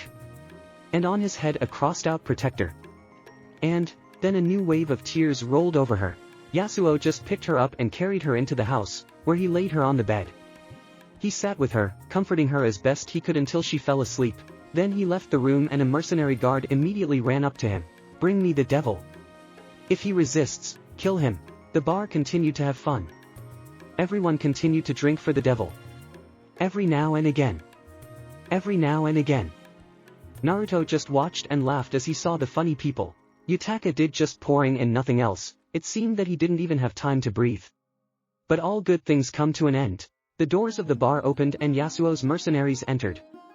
Everyone looked up from their work and stared at the guests. "Night Devil. You are coming with us." "Fine." Immediately answered he, "Continue to have fun without me, I'll be back soon." The mercenaries and Naruto left, and as soon as the door slammed shut, everyone continued to feast in the same spirit. "And where are you taking me?" Naruto asked, although he already knew where, but no one answered him. "Are we silent? Okay then." And then someone took and cracked Naruto on the head, and he fell to the ground unconscious.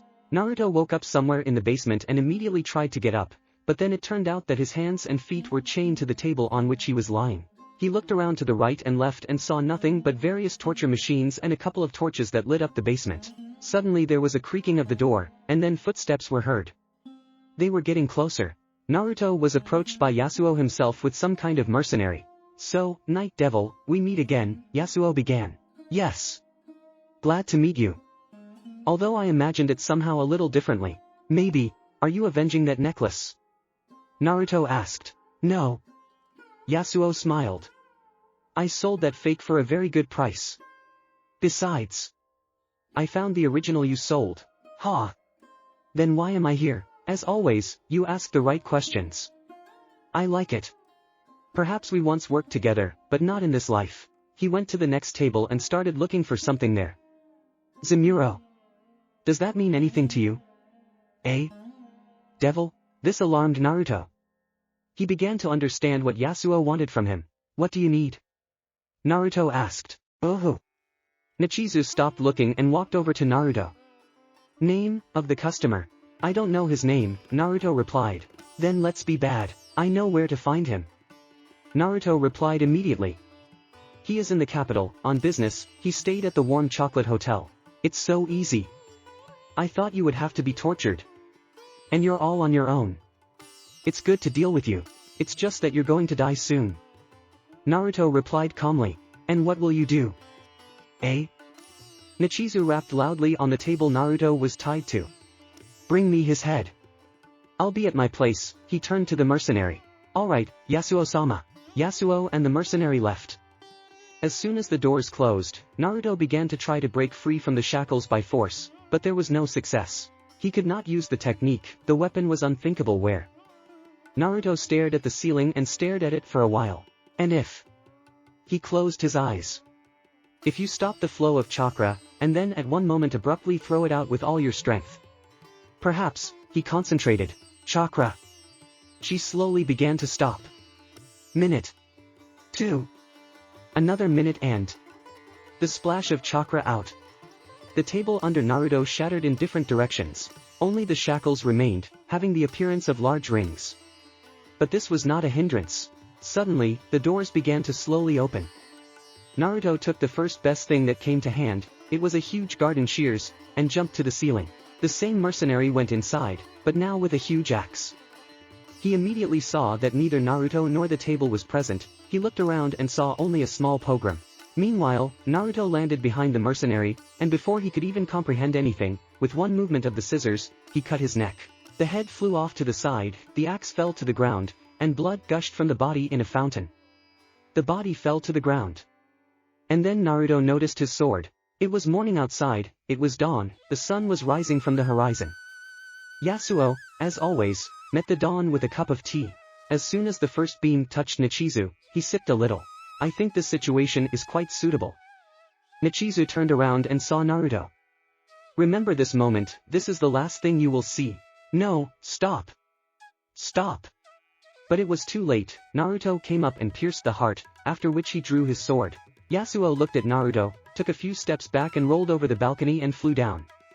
Naruto looked up at the sunrise. The screams of the mercenaries were heard below. Realizing that Yasuo was dead, everyone rushed to rob his house. In one of the windows, the devil saw Zamuro's wife, then he turned around and went to the stairs. Naruto went downstairs to where all of Yasuo's valuable treasure was. The mercenaries stuffed everything they could. When they saw Naruto, they stopped carrying valuables and stared at him. Naruto looked down at his sword, where Yasuo's blood dripped from its tip. Hey you, get out, do you hear? I hear. Naruto looked up at the mercenaries, and everyone was immediately horrified. Naruto's eyes instantly changed. The eye turned black and the iris changed from blue to red. Let's have some fun. He pointed his sword at the mercenaries. Let's see who wins. Naruto came to his senses. He stood in the middle of the hall, and the corpses of mercenaries lay around. Bloodied, chopped, without arms, legs and head. He was horrified by this picture. And the worst thing is that he does not remember the last 10 minutes of his life. His mind was like a fog. Having somehow gathered himself, he took the bag, loaded valuables into it and went up to the second floor to Miwa and her children. He slowly walked up the stairs and into her room. They hid behind the bed. Naruto put down the bag of valuables. There's a lot here. Enough to live. This will not restore what I did, but at least it will help somehow. He turned around and wanted to go, but Miwa suddenly broke down and took it and threw a pillow at him. You're a bastard. Devil. You will die. I promise. But Naruto did not hear her words, he just walked away from all this. It was raining outside. It's been a week since that incident. Now Naruto stood in front of the bulletin board and looked at her. On it was a piece of paper with his image and the price of 15,000. Now Konoha will find me quickly. Old problems. Part 1. Hokage's office. A few weeks later, stamp on paper. Already 100 some for today and the last of the pile, brought to Shizen 2 hours ago. Taking a deep breath, Tsunade leaned back in her chair. Eyes looked at the ceiling for some time, and then fell on the shukliad, in which the sake was hidden. Tsunade decided to have a drink to cheer up, but footsteps were heard in the corridor, and the door handle turned. Shizen entered the office with another stack of papers. Shizen! Tsunade hissed through her teeth. Excuse me, I understand how tired you are, but these are income and household reports, the end of the month. Yes? The rage turned into surprise. Tsunade looked at the calendar and realized that the assistant was right. And from disappointment, she hit her head on the table and remained so lying. I don't believe. Month. It was like drinking with Jiraiya, Tsunade recalled. Still this pile and that's all for today, encouraged Shizen teachers. Okay. Suddenly, there was a knock on the door. Having received permission, Kotetsu entered the office.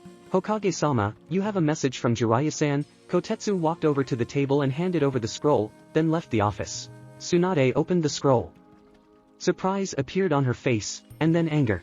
Inside was a portrait of a boy with black hair and a mask, signed as Night Devil, and with a price of 15,000 ri.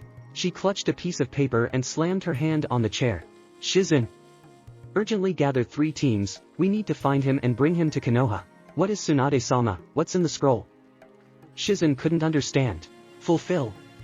Tsunade yelled and slammed the table again. Shizen ran out of the office and rushed down the corridor. Tsunade leaned back. 2 years, and only now he showed up. Half an hour later, a team of 9 people gathered in the Hokage's office. Shikamaru, Ino, Chuji, Niji, Tenten, Rock Lee, Might Guy, Asuma and Kakashi. The first 6 have matured, changed their image and become Chunin in these 2 years. Now they stood and listened to instructions about the mission. Kakashi stared at the folded piece of paper that had a picture of Night Devil with a price on it. 2 years, Kakashi remarked and handed the scroll to Asuma behind him. Yes. He was hiding under our noses. In a neighboring country. This was sent by Jiraiya, to which he handed over a small letter in which he said that he received this price for the murder of Yasuo Nichizu, a relative of the feudal lord of the country of rice fields. He does not know the details, but the letter said that he is very bloodthirsty and has an unusual style. And as he also said, in broad daylight he cannot be caught, although it is very easy to identify. In other words, this guy is contradictory in his actions and difficult to understand. Tsunade told the details as the wanted sheet passed from hand to hand. Probably now, it will be more difficult. He is already aware of his search, so he will not walk around on a broad day. Moreover, he knows about what he did in the past and knows that Konoha will come first, and therefore he will go away from there. What makes you so sure, Asuma? Tsunade asked. That's exactly what I would do, he replied. And what are our priorities? Decided to clarify Shikamaru. Now for the details, Tsunade continued. You are going to the city of Jujiro, that is where you will start your search. He has been there often lately. Perhaps his lair is nearby. Try to find it. You are given 3 weeks to complete. If nothing is found, the next team will replace you. Your top priority will be to find the scrolls he stole 2 years ago, as well as get any information about him. But I thought our main task was to neutralize the devil. Interrupted Hokage Guy. We don't know how strong he is. I can't risk it, Tsunade clarified. 15,000 is not such a big price, even one squad could handle it, Yamanaka noted. He stole the scrolls. If he sold them, then at first he pulled out everything that was possible from there. And they carry the secrets of many techniques. Therefore, finding them is a priority. Engage in combat when absolutely necessary. Any questions? Why the Night Devil? Niji asked. Of course, the name speaks for itself, but I would like to know more. Tsunade turned serious and worried on her face. It's separate. All of his victims were killed at night. He never acts during the day. So be careful when you sleep. Chief on Kakashi's mission. All clear. Yes, get started. A few hours later, the team gathered at the main gate. Kakashi explained the route. Of course Guy couldn't do without will get there in a day. Hatake was able to pacify him. Along the way, the team arranged several halts, discussing a plan for future actions. Kakashi immediately gave instructions that no one should go into the open alone, since almost nothing is known about the devil, and he does not want to take risks. In other words, he simply repeated what Tsunade had said earlier. Hatake also ordered that Ino be carefully guarded because she is the only doctor. He understood that Yamanaka would be able to stand up for herself, but something inside told him this. Ino even resented herself, but an order was an order. She could not enter the battle without an order. Kakashi was constantly worried. Nothing out of the ordinary, but something was troubling him. His gut told him that something bad was going to happen. He looked at the team, everyone was so cheerful, no worries, no fear, as if now the cat needs to be caught. In addition, he is crushed by recent events. Sasuke is gone, Naruto is dead. Sakura took Naruto's death hard, constantly crying, remembering his promise that he made that he would return Sasuke. Which made her cry even more. Kakashi couldn't do anything. Once she said that it would be better to die, and on the same day she went to the hospital, she swallowed pills. He asked Tsunade to take care of her. Sakura soon recovered. Tsunade took it seriously. Taught medical jutsu. And gave her a new purpose. After that, Sakura forgot about everything. Sasuke didn't care. Her sole purpose was to save lives in the hospital. And every day after work, she came to Naruto's grave, bringing flowers. One day, they met at Naruto's grave, and she said that getting into the hospital then was her salvation. She was able to get up and start a new life. Kakashi was happy for her. But still he believed that Naruto was alive, just somewhere hiding from the world, and soon he would return. A few days later, the team arrived at the scene. They went to the hotel and rented several rooms, 5 to be exact. Having settled down, everyone went to the center of the city, from where their mission was to begin. Gathering himself, Kakashi began handing out assignments. We work in teams of 3. Each will have its own task. And so, the first team, Niji, Shikamaru, Asuma. Your task is to comb the area around the city. Perhaps you will find something. Stick together, it's not enough. Me, Guy and Lee will form the third team. We'll go to Nichizu's house, check out the scene, maybe it'll do something. Choji, Ten, Ino, you ask the locals if someone knows something or has seen something. Everyone is clear. Yes, everybody left. Only Ino, Ten, and Choji remained. First, they turned around, trying to find a place to start looking. And where? Ten asked. Probably, there, Ino pointed to the diner. Meanwhile, Guy, Kakashi, and Lee made it to Yasuo's house. It was cordoned off, but not guarded. All 3 walked quietly inside. There was nothing inside the mansion. Empty one wall. They went into the main hall. Here that was the most interesting. There is blood everywhere. Well, the bodies were taken out, but the blood remained everywhere, albeit dried up, Hatake noted. I wonder what happened here. Guy looked around. Slaughterhouse, Kakashi stated as he walked up to the wall where the blood streak was and held out his hand. He walked a full circle along the wall, running his hand along it. At this time, Lee and Guy were watching Hatake. After passing the circle, Kakashi stopped. His gaze dropped to the floor. So he walked down the length of the room, his eyes downcast. Are you okay? Guy was worried. Kakashi squatted down, but said nothing. He just ran his hand across the floor. Then he got up and went upstairs from the hall. The guys in green just accompanied him. Entering a small room, he stopped, looked around and left. And then he went to Nichizu's own quarters, so he thought, and then went out to the balcony. There was a trail of tea on the floor. Kakashi cast his eyes over the city. And what was that? Guy asked as he approached. He's dangerous. So much blood. He must have been cutting everyone left and right there, and then he dragged something upstairs into that room. How did you figure that out, Kakashi-sensei? Lee jumped up with glowing eyes. Looked at the details. I'll learn that lesson, sensei. Lee yelled and jumped up. Then there was silence. Which was broken by Kakashi himself. I don't feel comfortable with this place. Guy was surprised. I wish this mission would be over, Hatake sighed. What happened to you? You are not yourself. I haven't seen you in such a long time. Probably from a young age. Lee, go to Asuma. Help him with his search. Yes, the boy shouted and ran away towards the city. So what's worrying you? Guy returned to the topic of conversation. Not what, but who? He's great with a sword. The rabble is nothing to him. And before that, he flunked an entire ANBU squad. You have to be careful, otherwise I get goosebumps for some reason. Probably everything is too serious, even if you have goosebumps. Not so goosebumps as a bad feeling. Yeah, okay, Guy clapped Kakashi on the shoulder. Let's go sit. I'll catch up with you. Oh. This is a good challenge. Come on if you can. Guy jumped over the railing and ran into the town. Kakashi stared after him for a while and then followed him. Ino's team entered the bar. There were several thugs inside, who immediately fell silent when they saw the Konoha shinobi. The trio walked over to the bar. What do you want? The bartender asked. Information, Ino replied. Long time no Konoha shinobi. And what brought you? The bartender continued. Ino pointed to the devil's portrait on the bulletin board. Ah. You can't compete with him. What? Ten grabbed the bartender by the collar and slammed the counter. Ten calmly reassured her friend Ino, and she let go. My name is Yukata, the bartender introduced himself. Ino. And this is Ten and Choji. Very nice, the blonde smiled. So, Ino decided to continue the conversation. I don't know where he is and where the shelter is too. It's so you don't ask unnecessary questions, Yukata explained. Then what do you say about the incident at the Yasuo house? Nothing, no one knows for sure. He just walked in. Killed everyone and left. I see, Ino said, disappointed. But, on the other side of the city lives a bandit. They say he saw everything because he worked for Nikiza. Help. Thank you, with a wink Ino with the company left the bar. Along the way, they met Kakashi and Guy, and together they headed towards that house. Asuma's team decided to split up. Niji went alone as the Byakugan gives him more options.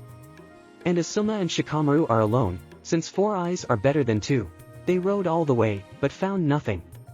Their search ended when sunset began and Asuma decided to return to the meeting place. Niji is much luckier. He found refuge underground and decided to take a chance by going there. Torches burned inside. There was a lot of gold and jewelry, but the backpack caught my attention. Niji took it and looked inside. There were scrolls. The very ones. A smile appeared in Hugo's eyes and he went to the meeting place. Meanwhile, Kakashi's delegation went to the house of that bandit. Hataki knocked. No one answered. He knocked again, louder. But nothing. Then he handed the case over to Guy, who just kicked the doors. They went inside. There was a mess all around. Lots of sake bottles and it stank. The owner himself lay in the middle of the guest room, if it was a guest room, in a pile of rubbish. Guy came up first and dug at him several times with his foot. He grumbled something, but didn't get up. Guy kicked him again, but with all his might. The poor guy turned over. Ah! Hurt. The owner of the house got up and took a seated position. He began to look around the guests. He looked like a pig. Well, that's exactly the shape of the face. All in mud. Red eyes, bags under the eyes. Who you are? What do you need? He asked and began to look for something around him. I am Hataki Kakashi, and this. He pointed to the others, is my team. We came to inquire about what happened at Yasuo Nichizu's house. My name is Mikaro South. Finally finding a bottle of sake, he took a sip. What exactly do you want to know?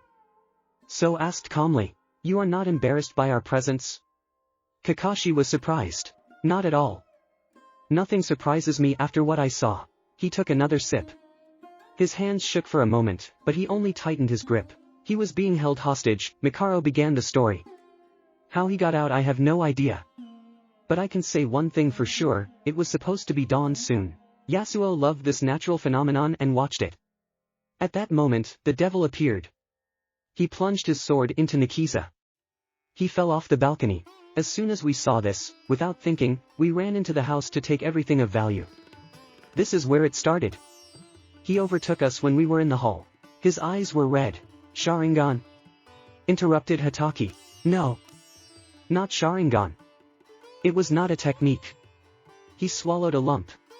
It was rage and bloodlust. And then he took care of us.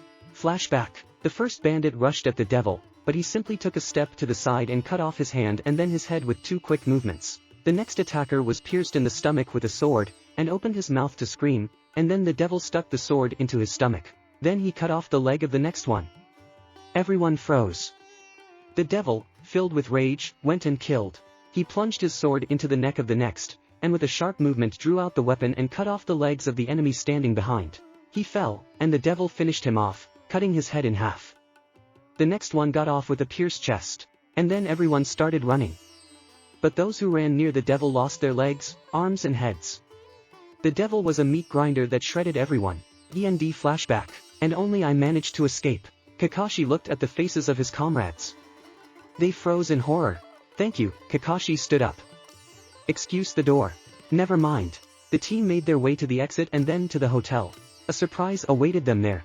Going to the hotel, Kakashi was waiting for good news. Asuma, Niji, and Shikamaru sat in the latter's room and waited for the others to arrive. When they arrived, Shikamaru called everyone to him. Kakashi's surprise knew no bounds. Where? Kakashi asked, picking up one of the scrolls. There's a hideout nearby, that's where I found it. But there was a lot of things, a lot of values. They don't worry us. Tomorrow we will go home. Where's Lee? Ten asked. I don't know, Niji replied. He was supposed to be with Kakashi and Gai-sensei. I sent him to help you. Everyone was alarmed at the moment. He must be training. Went to me. Gai cried. Okay. Gai, Asuma, Shikamaru, Niji follow me. Everyone else rest. Hataki ordered. The five went to Kakashi's room, who decided to discuss the next steps. Niji and Ten went downstairs. Ino went to her room and Shuji went to the kitchen as usual. Lee could not find Asuma's team and ran through the forest until the evening. Now he was heading back to the hotel. It was already dark outside, not a soul was there. The sign of the hotel was visible in the distance, and the screams of bandits and robbers from the bar were heard behind. Suddenly, Lee heard the girls scream and rushed to the alley from which the request for help came. In the alley, some guy pinned the girl against the wall and threatened the girl. Let her go. Bandit turned towards Lee. Meanwhile, the girl, taking advantage of the moment, punched the bastard in the balls. He fell, and began to run away, saying thank you running near Lee. Oh, you, the bandit got up, but was immediately knocked down by Lee. And to no longer pester the girls. Understood? Gaia lifted him by the collar. The bandit nodded, after which Lee released him and he ran away. That's a good thing, Lee smiled. Lee wanted to leave. But, did a pretty good job with him, but they need to be killed on the spot. They don't learn anything. Lee turned around and saw the devil standing a few steps away from him. You! Lee swung to strike, but was immediately stabbed with a sword in the stomach. If you survive or are able, tell your friends that the same fate awaits them. At these words he pulled out his sword, turned around and left. Lee dropped to his knee and clutched at the wound. Blood flowed from his mouth.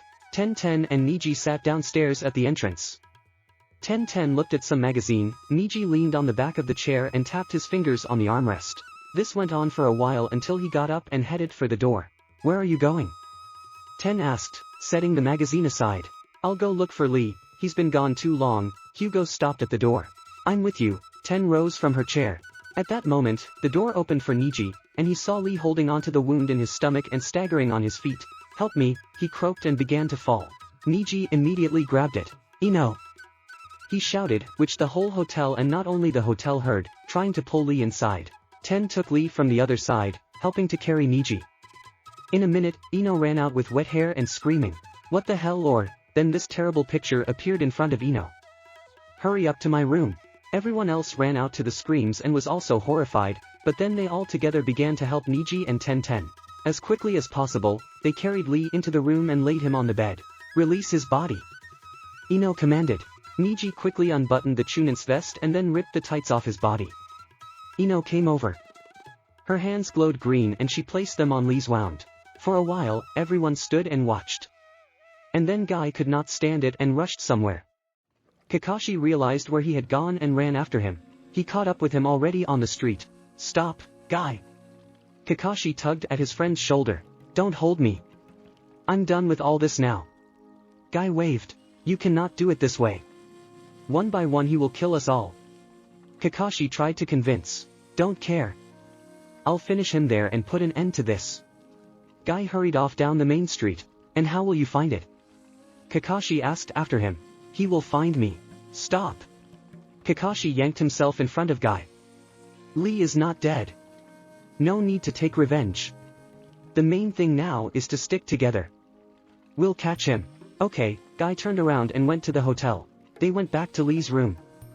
Ino continued the operation. Everyone stood silent and watched. After about 15 minutes, Ino sighed heavily and wiped her forehead with her hand.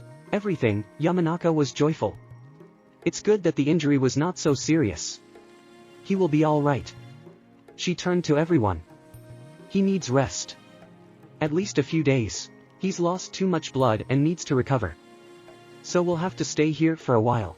No, Kakashi took the floor. Tomorrow morning Asuma, Choji, Tenten and Niji will go to Konoha with the scrolls. The rest will stay here. Isn't it better for us to be together? They themselves said that we need to stick together, repeated the words of Kakashi Niji.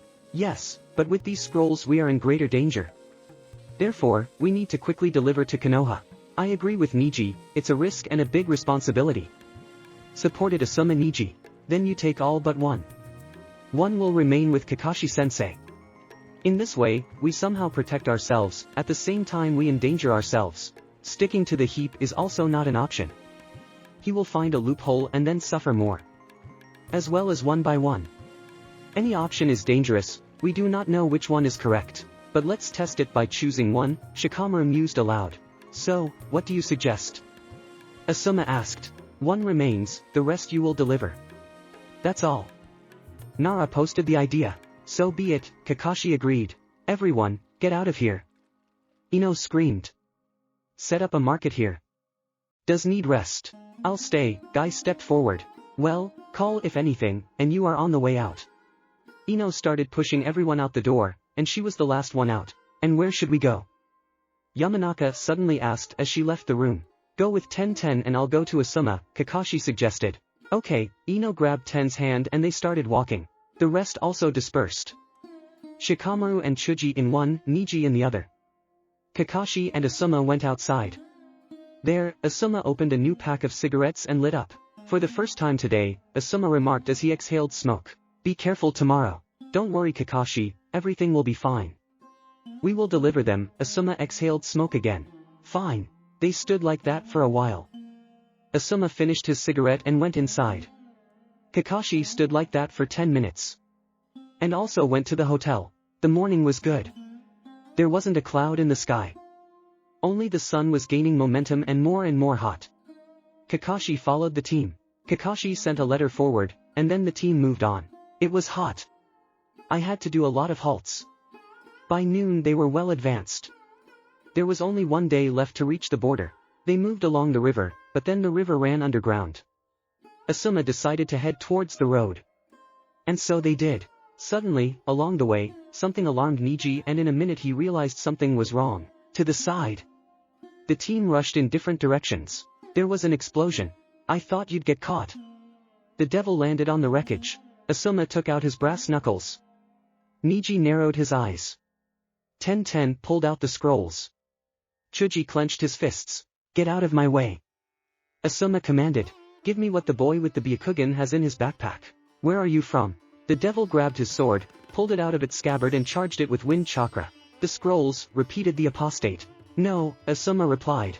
The devil jumped up and with a wave of his sword caused a stream of air that flew towards the Konoha shinobi. Those went to the sides, but the blow threw them further. Shards of trees scattered to the sides. That's power. Asuma was surprised and charged brass knuckles with wind chakra. Cover me.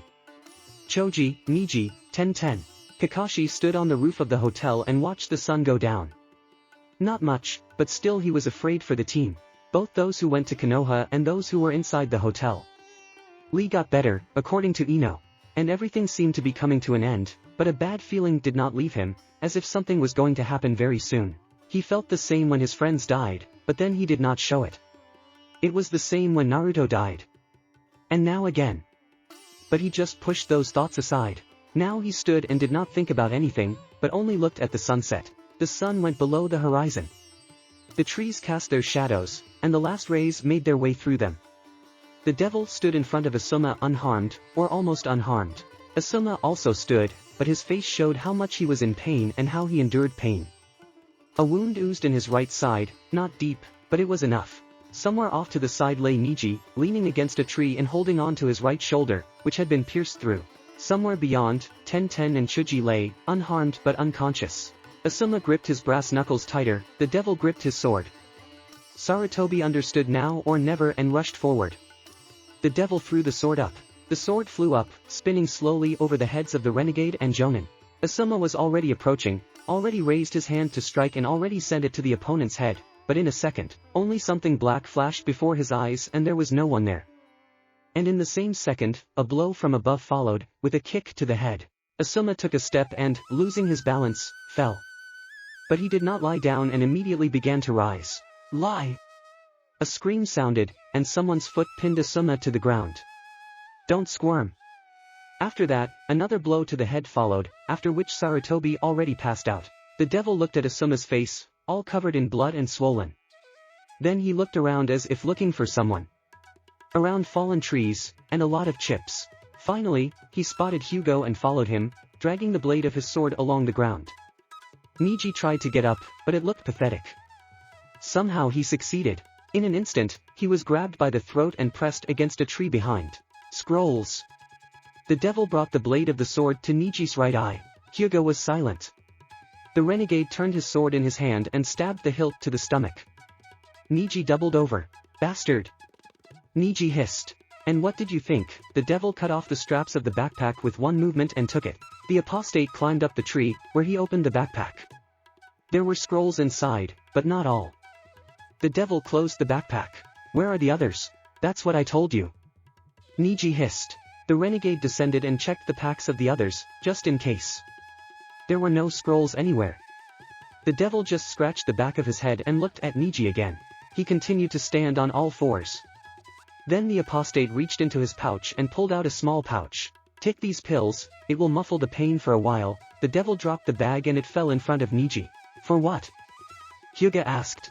I left you alive, but it's only this time. Drink them and help that Jonin, he pointed to Asuma, otherwise he will die from blood loss. With these words, he moved somewhere deep into the forest, leaving his victims behind. Niji stayed to look at that bag. He could not bring himself to take it, suddenly it was poison. But looking at Asuma and the others, he realized that something had to be done. Asuma continued to bleed, and Niji himself was in that position.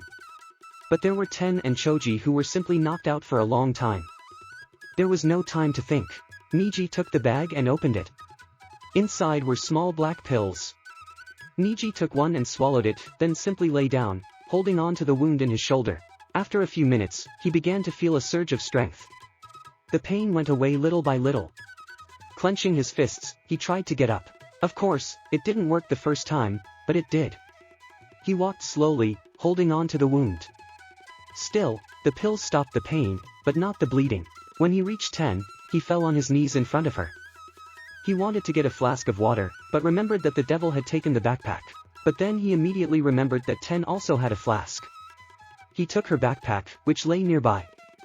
He took the flask and unrolled it, then poured some water into his mouth. Next step, he hit her in the face several times, and then puffed water from his mouth at her. No effect. He repeated the steps again and again. Finally, for the third time, her eyes opened and froze in horror. Niji. 10 was blown up from a place. No time to explain. The action of the pills ends. Bring on Choji. What pills? I don't understand. She looked around and was horrified again. No time. Quicker. 10. He urged his teammate. Meanwhile, in the hotel, everyone went about their business. Shikamaru was lying somewhere on the roof, looking at the evening clouds. Kakashi and Guy were in Lee's temporary room. Soon he will come to his senses. Delighted Ino, after examination. He's on the mend. Well done, Lee. Keep it up. Guy rested his head on Kakashi's shoulder and wept tears of joy. Hataki didn't say anything. He understood his friend's feelings. Suddenly, the door slammed open, almost flying into the air. Shikamaru ran into the room, fear on his face. Chuji followed, carrying a bleeding Asuma, followed by 10 with Niji on his shoulder. Crap! Ino screamed. What? On the face of Kakashi and Guy was shock. Hurry and put it here. Shikamaru screamed. Chuji quickly placed Asuma on the bed next to Lee's. Help him faster. Niji yelled as loud as he could. Crap! What to do? Ino grabbed her head. Get it together. Shikamaru immediately walked over to the blonde and grabbed her and started shaking her. Help sensei. Ino shook her head and fell to her knees beside Asuma. He needs a transfusion. Ino said straight away. Take mine. We have the same groups. Nara began to roll up his sleeve. 10, Choji, Gai-sensei help me now. Kakashi-sensei, take Niji and stop the bleeding by any means necessary. I'll fix everything later. Ino's screams snapped Kakashi out of his trance. Without thinking, he walked over to 10 and took Niji away. He took him to his room. There he placed Niji on the bed. Then he began to rummage in the pouch. It was the devil. Don't bother, now shut up and gather your strength. Kakashi took out 2 kunais. Have a bite. Kakashi put the kunai handle to Niji's mouth and Niji bit it with his teeth. And now endure that there are relics, it will hurt. The backpack flew to the side. He himself fell to his knees in front of the river. He took off his mask and began to spit blood. Every now and again. Then he washed his face, rolled over and fell on his back. Damn Niji. Damn Asuma. Damn Hiraition. Naruto cursed everything. A little more and I would have died there on the spot. He glanced at the backpack that held the scrolls. And then to the moon. It was dark. Night has come. Without further ado, he pulled the mask over his face. Got up. I took a backpack and went in the direction of the city. Everyone gathered in the temporary hospital. Everything went well. Asuma's condition left much to be desired. First aid done. It remains to undergo treatment in Konoha. Ino also patched up Niji after Kakashi's cauterization of the wound. Everyone was listening to Niji now. He was sitting on the floor, leaning against the wall. Then Asuma-sensei told us to stand behind the 3 of us and cover him. He rushed to the devil, trying to hurt. But all attacks were repulsed by the sword. Still, the devil missed 1 blow, but it only left a scratch on his cheek. He then started attacking Asuma-sensei more aggressively. He pushed him. This is where we come into play. 10 used her weapon scroll and everything flew in the direction of the 2 of them. Asuma-sensei left at the moment. The devil stayed to fight back, which he did. 1 kunai hit him in the shoulder, but he quickly pulled it out and jumped up, avoiding Chuji's fist. Then Asuma-sensei entered the battle while still in the air, immediately began to push back the devil. I tried to flank, but the devil noticed and quickly moved away from Asuma to use the wind release technique. A jet that destroys a jet of air. She swept away all the trees on the way and turned them into chips. Asuma-sensei left her, did not see the others, but I failed, it was unexpected. I was thrown back and I fell. As soon as I came to my senses, the devil ran at me. I quickly got up and stabbed my palm right in the stomach, but it had no effect, the sword was driven right through me. Asuma-sensei ran to help but didn't make it in time. And then the 2 of them fought again. I tried to get up, but I seemed to be shackled. The devil seemed to know where to hit. And so they continued, and I watched. During the battle, the forces were equal. The devil even won a little one-on-one with Sensei. He no longer used the technician, probably because of my hand. 10 and Choji constantly interfered with the devil. And he got tired of it. Slowly, he began to increase the distance between himself and Sensei to maneuver. Sensei saw it and didn't allow it. The devil started to take hits. Asuma-sensei did not bring much harm, he did not get it, only a couple of scratches. But here Sensei probably miscalculated or thought that he would hurt. In other words, take a risk. He lunged forward, trying to touch with his right hand. The devil in a second ducked and succumbed forward, leaving the wound that Ino was now treating in her right side. This knocked Sensei out for a minute. That was enough. The devil rushed to 10. She tried him with her melee weapons, but he dodged. Got behind and knocked out. Same with Choji. He tried to reach with his huge hand, but the devil was more nimble and faster, came right up and knocked him out. Asuma-sensei had already come to his senses and joined the fight again. He pushed the devil away and used his smoke and fire technique. It seems to have had an effect. The devil left her, it is not clear how. At the time of the explosion, he was in the center of the smoke screen. The fight continued. They fought like that for a while. Only kenjutsu. Nothing else. They were out of breath. A minute later, Asuma-sensei rushed towards the devil. He threw the sword up. And when the sensei raised his fist to strike and was already a few millimeters from the target, something black flickered. The devil was at the top of the sensei and struck, and then finished off when he tried to get up. He then took the scrolls, left the pills for me to help Asuma-sensei, and left. Niji finished his story, so that I help Asuma-sensei and leave. Niji finished his story, so that I help Asuma-sensei and leave. Niji finished his story. There was silence. Shikamaru clenched his fists. Reinforcements will arrive tomorrow. We're going to Konoha. Now everyone go to the numbers, relax. Ino will look after the sick. The command was heard. Everyone dispersed. Ino was alone. Together with Asuma and Lee on the bunks. She turned off the light and sat down on the armchair between the beds. Over time, Ino had a dream and little by little she fell asleep. But suddenly she was awakened by a voice from the window. Sweet sleep, perhaps? She opened her eyes. Fear gripped her. Slowly she began to turn her head towards the window. The devil sat on the windowsill and looked at Ino. And you got better. The devil remarked, but immediately realized what a mistake he had made. Do you know why I came? He decided to behave calmly, although he blurted out too much. There was no answer. Instead, Ino began to slowly draw air into her lungs and discreetly pull out her kunai. You scream. And I will kill all three. Pull out the kunai and I'll kill you before you even squeak. He climbed inside and walked over to Ino. She sat silently. She understood what he could do, could kill. The devil took her by the chin. Where are the scrolls? Ino remained silent. You have no choice. I'll kill you and them. And until the morning comes, no one will know that you are dead. Ino glanced at Lee's bed. Get it? He let go of his chin. Ino got up from her chair and crawled under Lee's bed. Beneath it, she pulled a plank from the floor and took scrolls from a hiding place.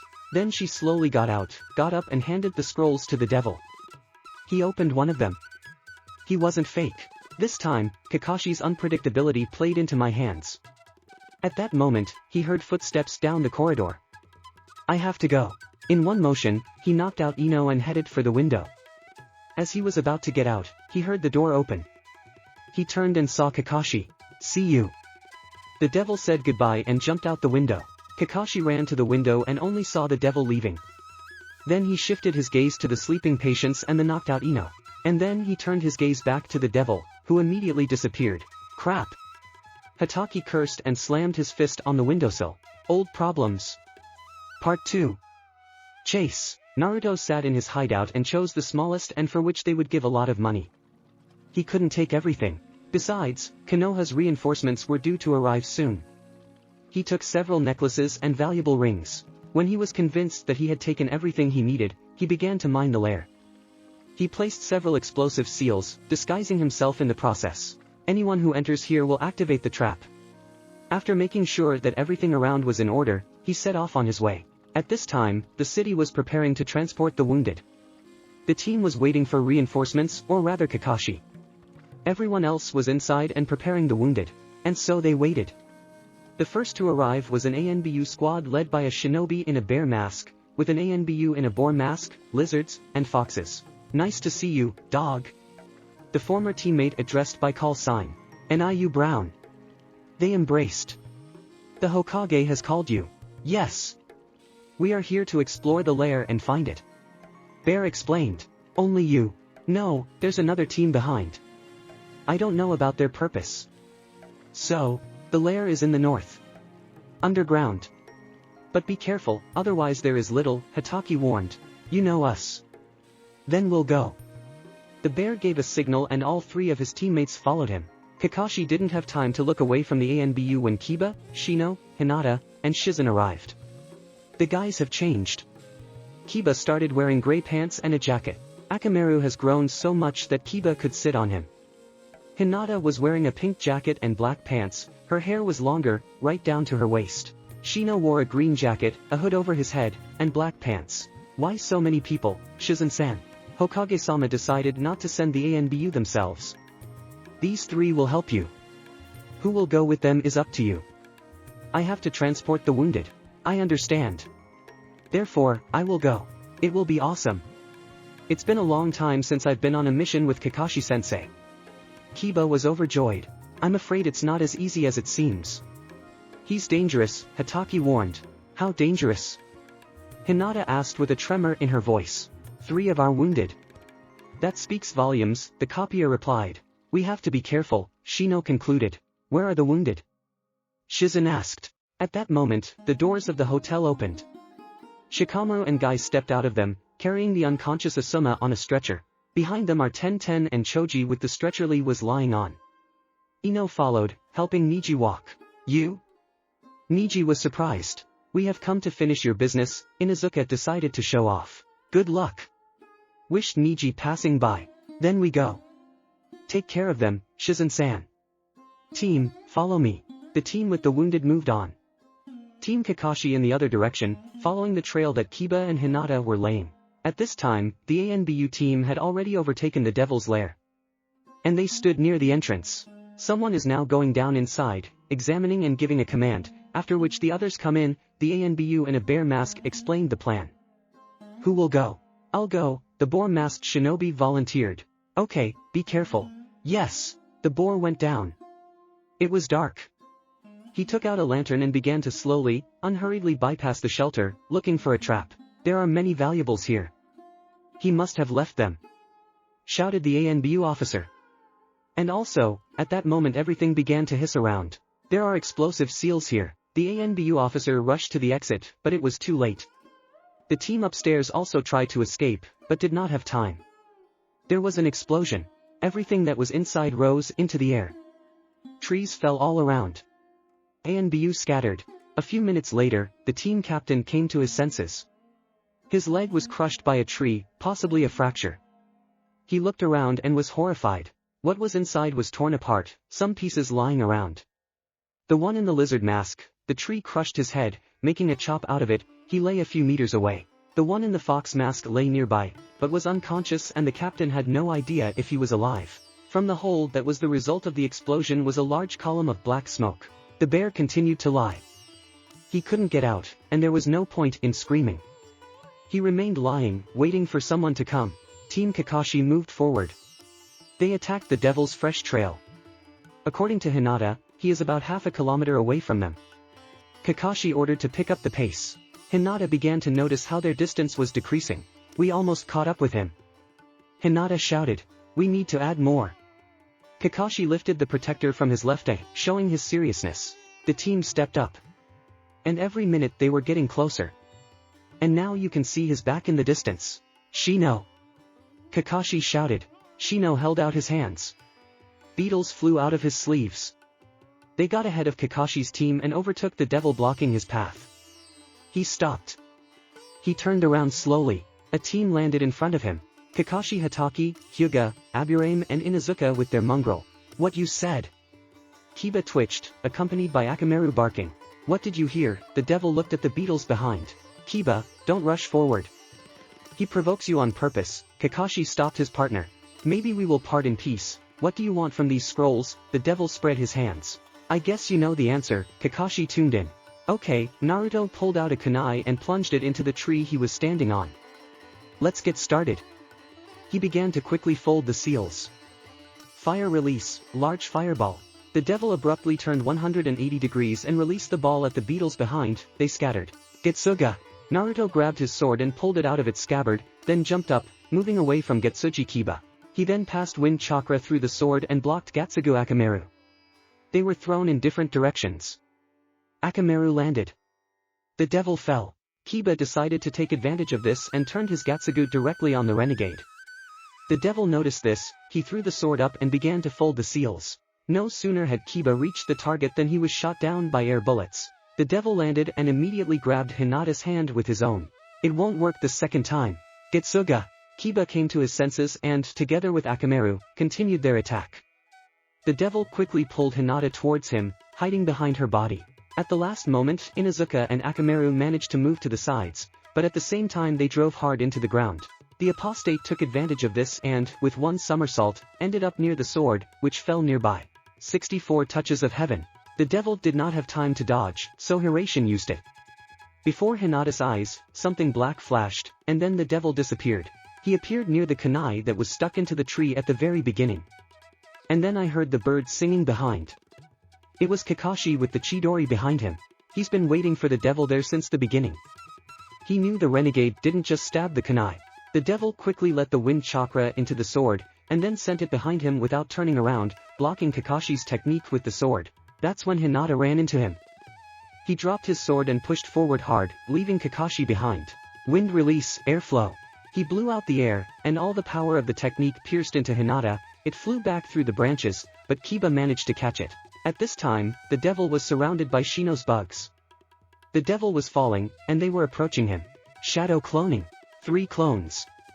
They, along with the original, began to combine fire and wind, making fire destructive. All the bugs that fell under the technique were burned, and the rest fled to their master. The clones and the original have landed. The devil looked at Kakashi and then at the others, who were just standing together. Then he looked at Kakashi again with a sly look.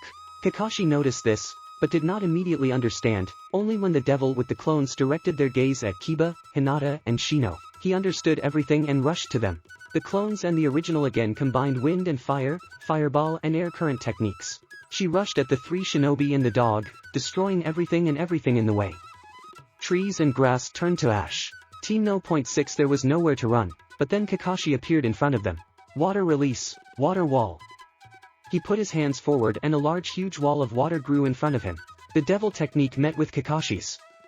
But the fire was stronger with the extra power of the wind. Hatake understood this. Get away. Kakashi shouted, we won't leave you. Kiba objected, if everyone dies, then everything will be in vain. Go away. Kakashi ordered again, feeling the devil's technique taking over. Hinata grabbed Kiba's hand and pulled him along. He went with Akamaru after her. Shino too. When Kakashi realized they were gone, he quickly created 2 clones. Those appearing immediately began to support the wall of water. Hatake himself went underground, and while his clones held the defense, the original underground dug a path to the rear of the devil. But when he got outside, he saw only 3 clones. Without thinking twice, he took out a kunai and quickly destroyed them. The devil technique evaporated along with the clones. Then he looked ahead. The sword is gone, which means the devil is gone. Kakashi vaporized the clones. The team came to him. No. 6. Kakashi-sensei, we're ready to continue the chase. Kiba reported. No, flatly answered Hatake. But, Kiba tried to protest. That's an order. Go there. He pointed to a place where a column of black smoke could be seen. There, probably, ours fell into a trap and they will not interfere with help. But Kakashi-sensei, we could. No. Kakashi started screaming. An order is an order. Execute. Yes, Kiba agreed disappointedly. Akamaru, go ahead. Kiba turned around and sped away in the indicated direction. Shino and Hinata rushed after him. Could at least somehow support me, otherwise, it didn't make sense. Kakashi-sensei didn't want us to get in the way, Aburame explained. We would help, not get confused. Remember the last attack. Kakashi-sensei had to come back to cover us. And we stood there and couldn't do anything, Hyuga added. It doesn't matter. Come on, you. Kiba walked forward. Kakashi continued to chase the devil. He had to admit that he was fast, but he wasn't moving as fast as he had an hour ago. Kakashi was already chasing him. His silhouette was visible in the distance. Hatake added. The devil noticed this and also added, but Kakashi was pushy. Hatake reduced the distance to 10 meters. Stop. The devil stopped as soon as he crossed the river. Hatake landed on the water surface. Give them back. Why do you need them? The devil turned around. You put them in storage and they will rot there. They're safer with me than in Konoha. And now they are at least used. If you don't want to, just say so. In that case, I'll kill you. Hatake got ready and pulled out 2 kunai. The devil took off his backpack and threw it aside, away. And climbed for the sword. Bad. Kakashi is serious. If the fight drags on, I'll lose. We need to wait a moment and get away. The renegade drew his sword and pointed the blade at Kakashi. Outside, the devil seemed calm and balanced, but inside everything was seething. He could break loose and run away now, but no, you need to fight. They rushed into hand-to-hand combat. Devil sword versus Kakashi kunai. The devil dexterously, smoothly and accurately struck. Had it not been for the Sharingan, Hatake would have taken several cuts. So far, Hatake has been able to block one blow after another. Sparks flew from the blows. They fought on the water, in the air, on land. This went on for some time. The Jonin realized that it was impossible to continue like this, otherwise he would lose. The devil had too much kenjutsu. Kakashi hadn't seen such a master in a long time. Hatake blocked the blow and tried to counterattack. The devil has gone back. Kakashi threw a kunai at him and began to make the seals. The devil realized that now the fight would go according to the rules of Hatake. To prevent him from using the technique, the renegade rushed at him. But Hatake did. Water release, water dragon. Two streams of water began to spiral upward around Hatake, dragon-like heads appeared at the top, and then rushed towards the devil. The renegade stopped, but was hit by vehicles. Two dragons pierced him and sent him to dry land, nailing him to a tree.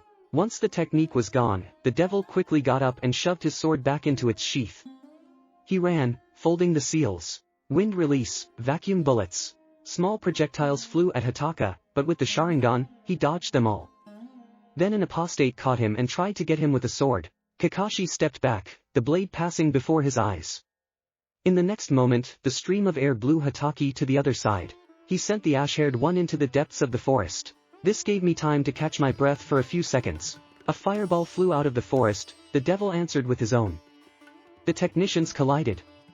All the trees that were on the shore of Kakashi began to burn with fire. Technique dissipated. Kakashi tried to attack from above, but was parried with his sword. Then an idea came to the devil's head. He pushed Kakashi away from him and hurried back to the shore. At first, Hatake did not understand the purpose of his actions, but then it was already too late. The devil quickly charged the sword with lightning chakra and plunged it into the water, remaining on dry land. The discharge passed through the water and took out Hatake. That loss of chakra control and fell to the bottom. The devil sighed calmly. The Jonin didn't surface for a minute. The devil decided that this was all and began to look for a backpack with his eyes. He found him and went to him. Suddenly, strange sounds were heard from the side of the river. Kakashi jumped out of the water with the Rasengan. The devil managed to charge the sword with the wind release and substitute it for the technique. The impact sent a wave that sent Naruto flying into the woods, but not Kakashi. The sword was somewhere on the shore. The flight of the devil was stopped by a huge oak tree. He hit him with all his might. But there was no time to lie down. The renegade quickly got up, but immediately crouched down. Kakashi swept over him with Chidori and plunged with technique into the same tree into which the devil had previously flown. Next, Kakashi knocked out the black-haired man with a kick.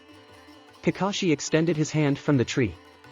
Chidori worked. He approached the devil and swung to strike, but at the last moment something black blinked and the apostate was gone. Kakashi knew where he was. The devil appeared on the bank near the river. He took his sword and with it stood up. The body ached. Perhaps something was broken. But there was no time to think about it. I won't last that long. A few more hits and that's it. I have to admit, you're strong. Kakashi reached into his pouch. But what you did to my comrades, I can't forgive. Kakashi slashed his finger and drew a line across the scroll, then pressed it to the ground. No, the devil said to himself, he remembered this technique from the battle on the bridge in the country of waves. Summons. Symbols spread across the ground. There was a white haze. The devil is ready. Here.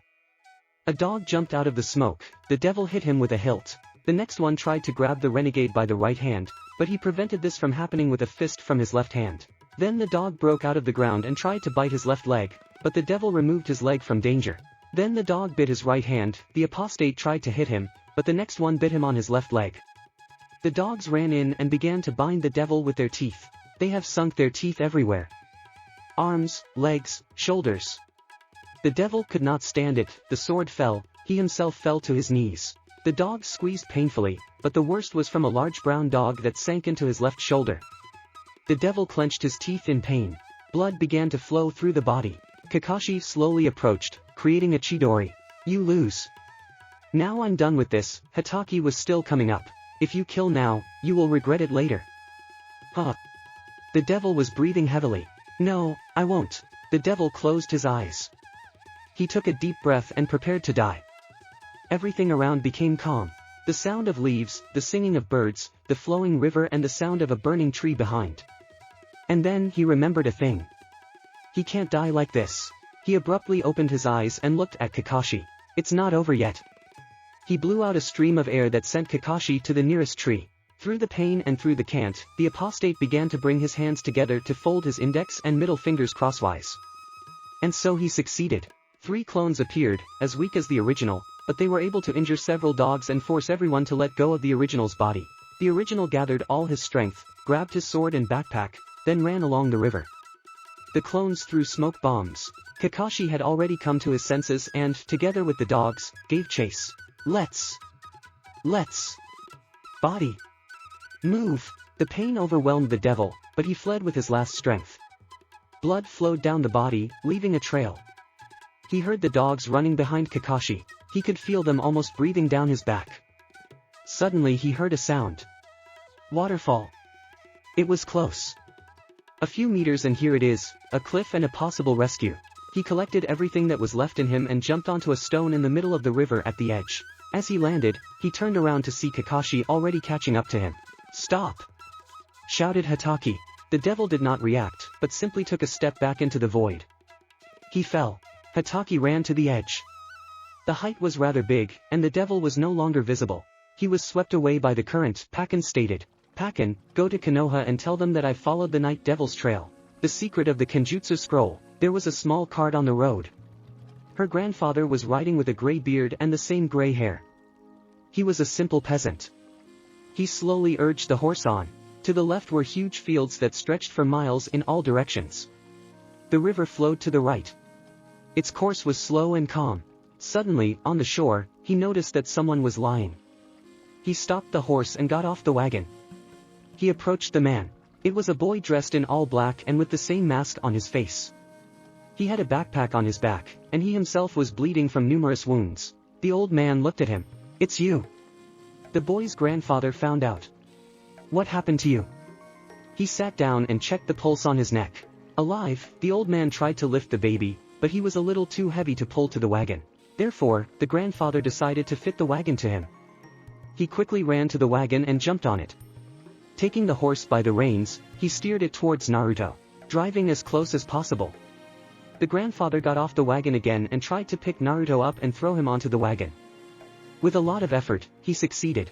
The grandfather himself sat down in his place. He wiped the sweat off his face with his palm. After catching his breath a little, he began to look for something. He searched until he found some jar of ointment. Now we're going to fix you up a bit. He looked at Naruto. Hokage's office, so he just fell down.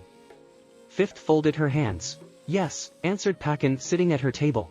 That's it, Tsunade thought. But now I think that if he hides now, we will meet him only when he wants it. I can't say much about him. More will tell you the rest, those who fought with him. Have you met them? I overtook them on my way here, they'll be here soon, he assured the Hokage. I have a request for you. The Hokage leaned back in her chair. I will assemble an ANBU group. Will you take them to Kakashi? Of course, Pakken agreed without hesitation. Kakashi, along with Baisuke, a ninja dog with a tan coloration and the kanji for shinobi on his forehead, surveyed the riverbank. What do you say, Baisuke? Kakashi sat down. He was here. The dog walked in a circle and sniffed out the trail. But Kakashi looked at the seeker. He wasn't alone here. He looked in the direction he thought the devil had fled. And who do you think it is? Hatake got up. Obviously not a shinobi, but the trail is fresh. We need to hurry. Lead. Baisuke ran along the road. Hatake followed him. Naruto moaned. The old man turned around and saw how the black-haired man began to spin, coming to his senses. GGG, Yaya, he mumbled indistinctly. WTTT, he mumbled again. You're on a wagon, I'm taking you to Gobitetsu. The gray-bearded man tried to answer indistinct questions. With 100, old man. Uzumaki said. I found out. The grandfather was delighted. Lie down and rest. Gain strength. Naruto fell silent and watched the clouds for the next hour. They were different. In the form of animals, products, different things. At some point, he began to understand Nara. Over time, he realized that he had almost come to his senses and was finally able to speak. What is this ointment? Naruto examined his wounds. This is a healing ointment. It consists of rare plants that bloom on the island of Marinakiri, only once a year. My sister lives there. Are you from the land of water? Naruto was surprised. Yeah. I was born there, but, as you can see, I travel. He took a jar of ointment. Hold it. He tossed it to Naruto. She's yours now. What? No. I can't. Take it, it will be more useful to you. There was silence, but Naruto quickly decided to break it. Have you been here all this time? No, I traveled the world in 2 years and started the next journey. Came here and found you. Ha ha ha. Life has brought us together again, Naruto smiled under his mask. Probably, haha. They dragged on for another hour.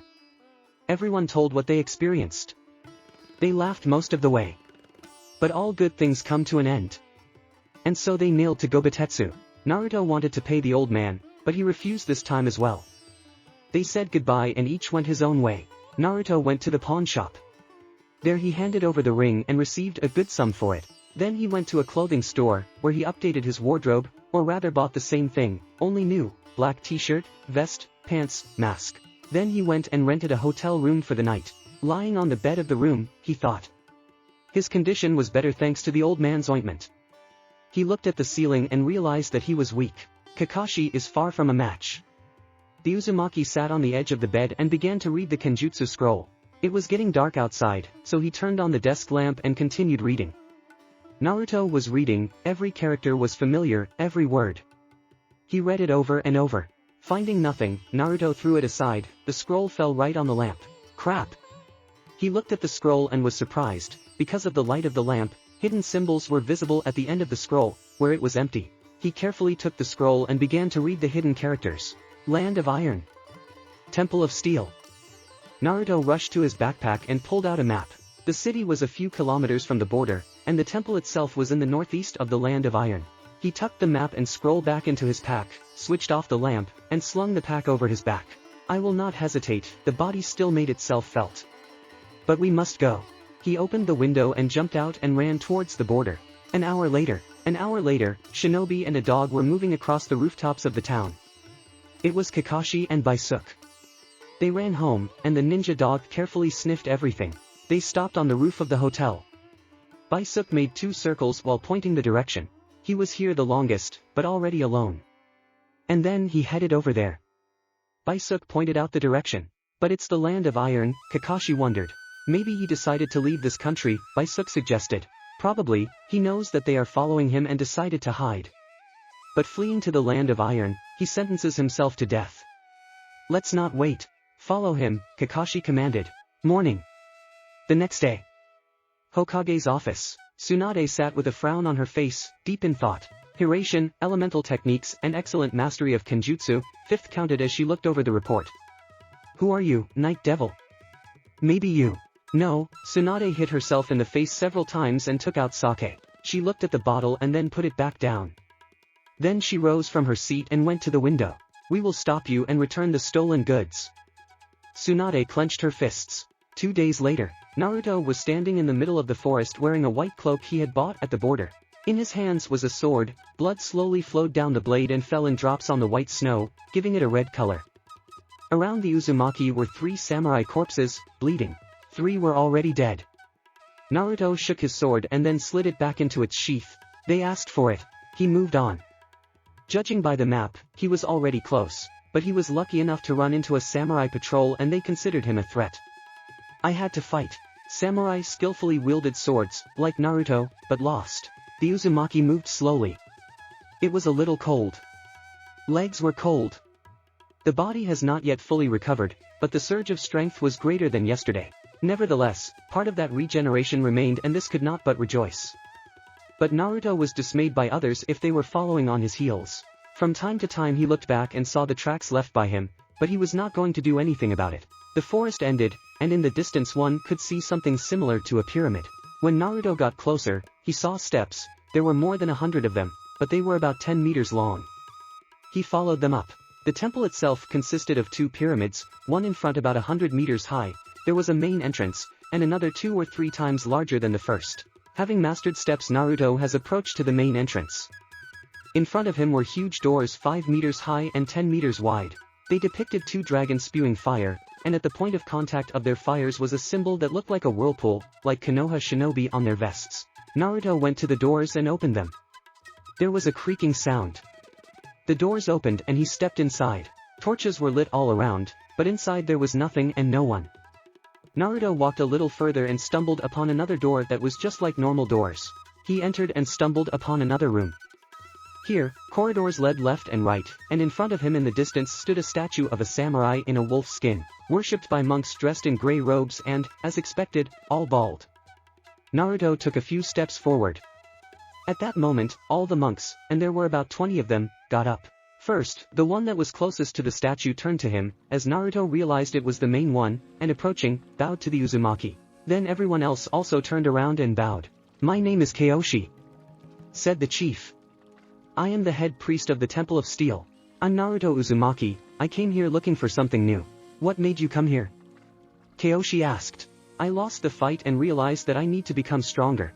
I found an indication of you in a Kenjutsu scroll." Naruto took a scroll from his backpack and handed it to the chief.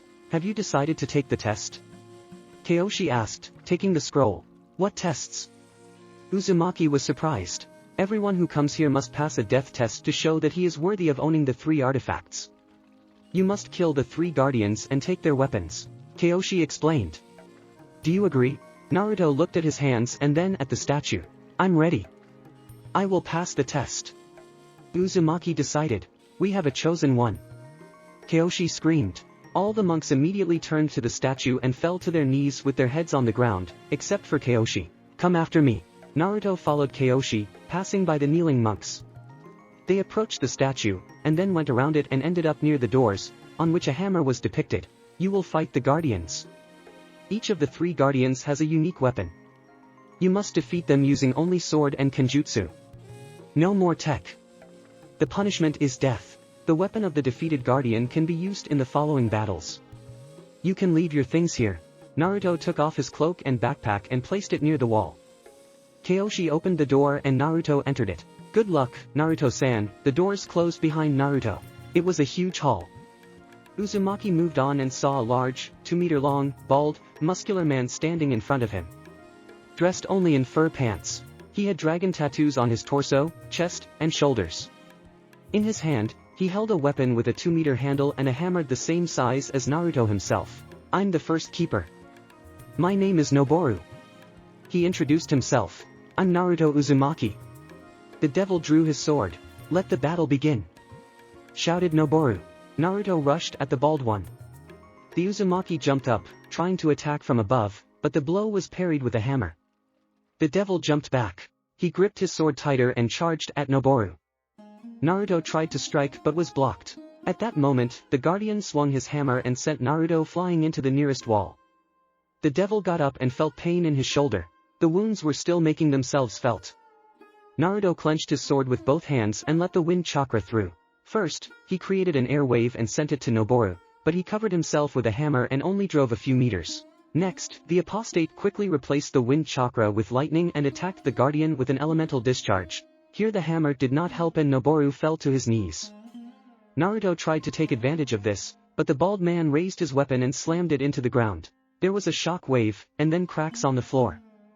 The wave pushed Naruto away. "You must use the superiority of your weapons in combat, even when it's minimal," gave a lesson to Noboru, rising. "My sword is smaller, which means it's faster and more agile, just like me. And even if the hammer is bigger and closes it completely, I will make a breach." The Uzumaki rushed forward once more. Noboru waved. Naruto calculated everything and at the last moment did a flip forward, leaving the hammer behind and finding himself face to face with the guardian. In one move, Naruto landed a blow on his arms, causing him to launch a hammer, and then with another coup, he was behind Noboru and pierced him with a sword right in the heart. The guardian fell to his knees. "You passed the first test." Noboru fell dead, bleeding. Ahead, a gate opened, on which a scythe was depicted. Naruto sheathed his sword and picked up the hammer. The weapon was very heavy. Naruto dragged him along the ground, and only when he let a little chakra into him did it feel better. In the next room, a smaller keeper was waiting for him. It was an ordinary person, only dressed in knightly armor and, oddly enough, his weapon was a scythe. Like the hammer, the scythe had a handle 2 meters long, and a blade 1.5. "Me, Satoshi." The knight introduced himself. "I'm Naruto Uzumaki." The apostate gripped his hammer. "Let's start," shouted Satoshi. The knight lunged at Naruto.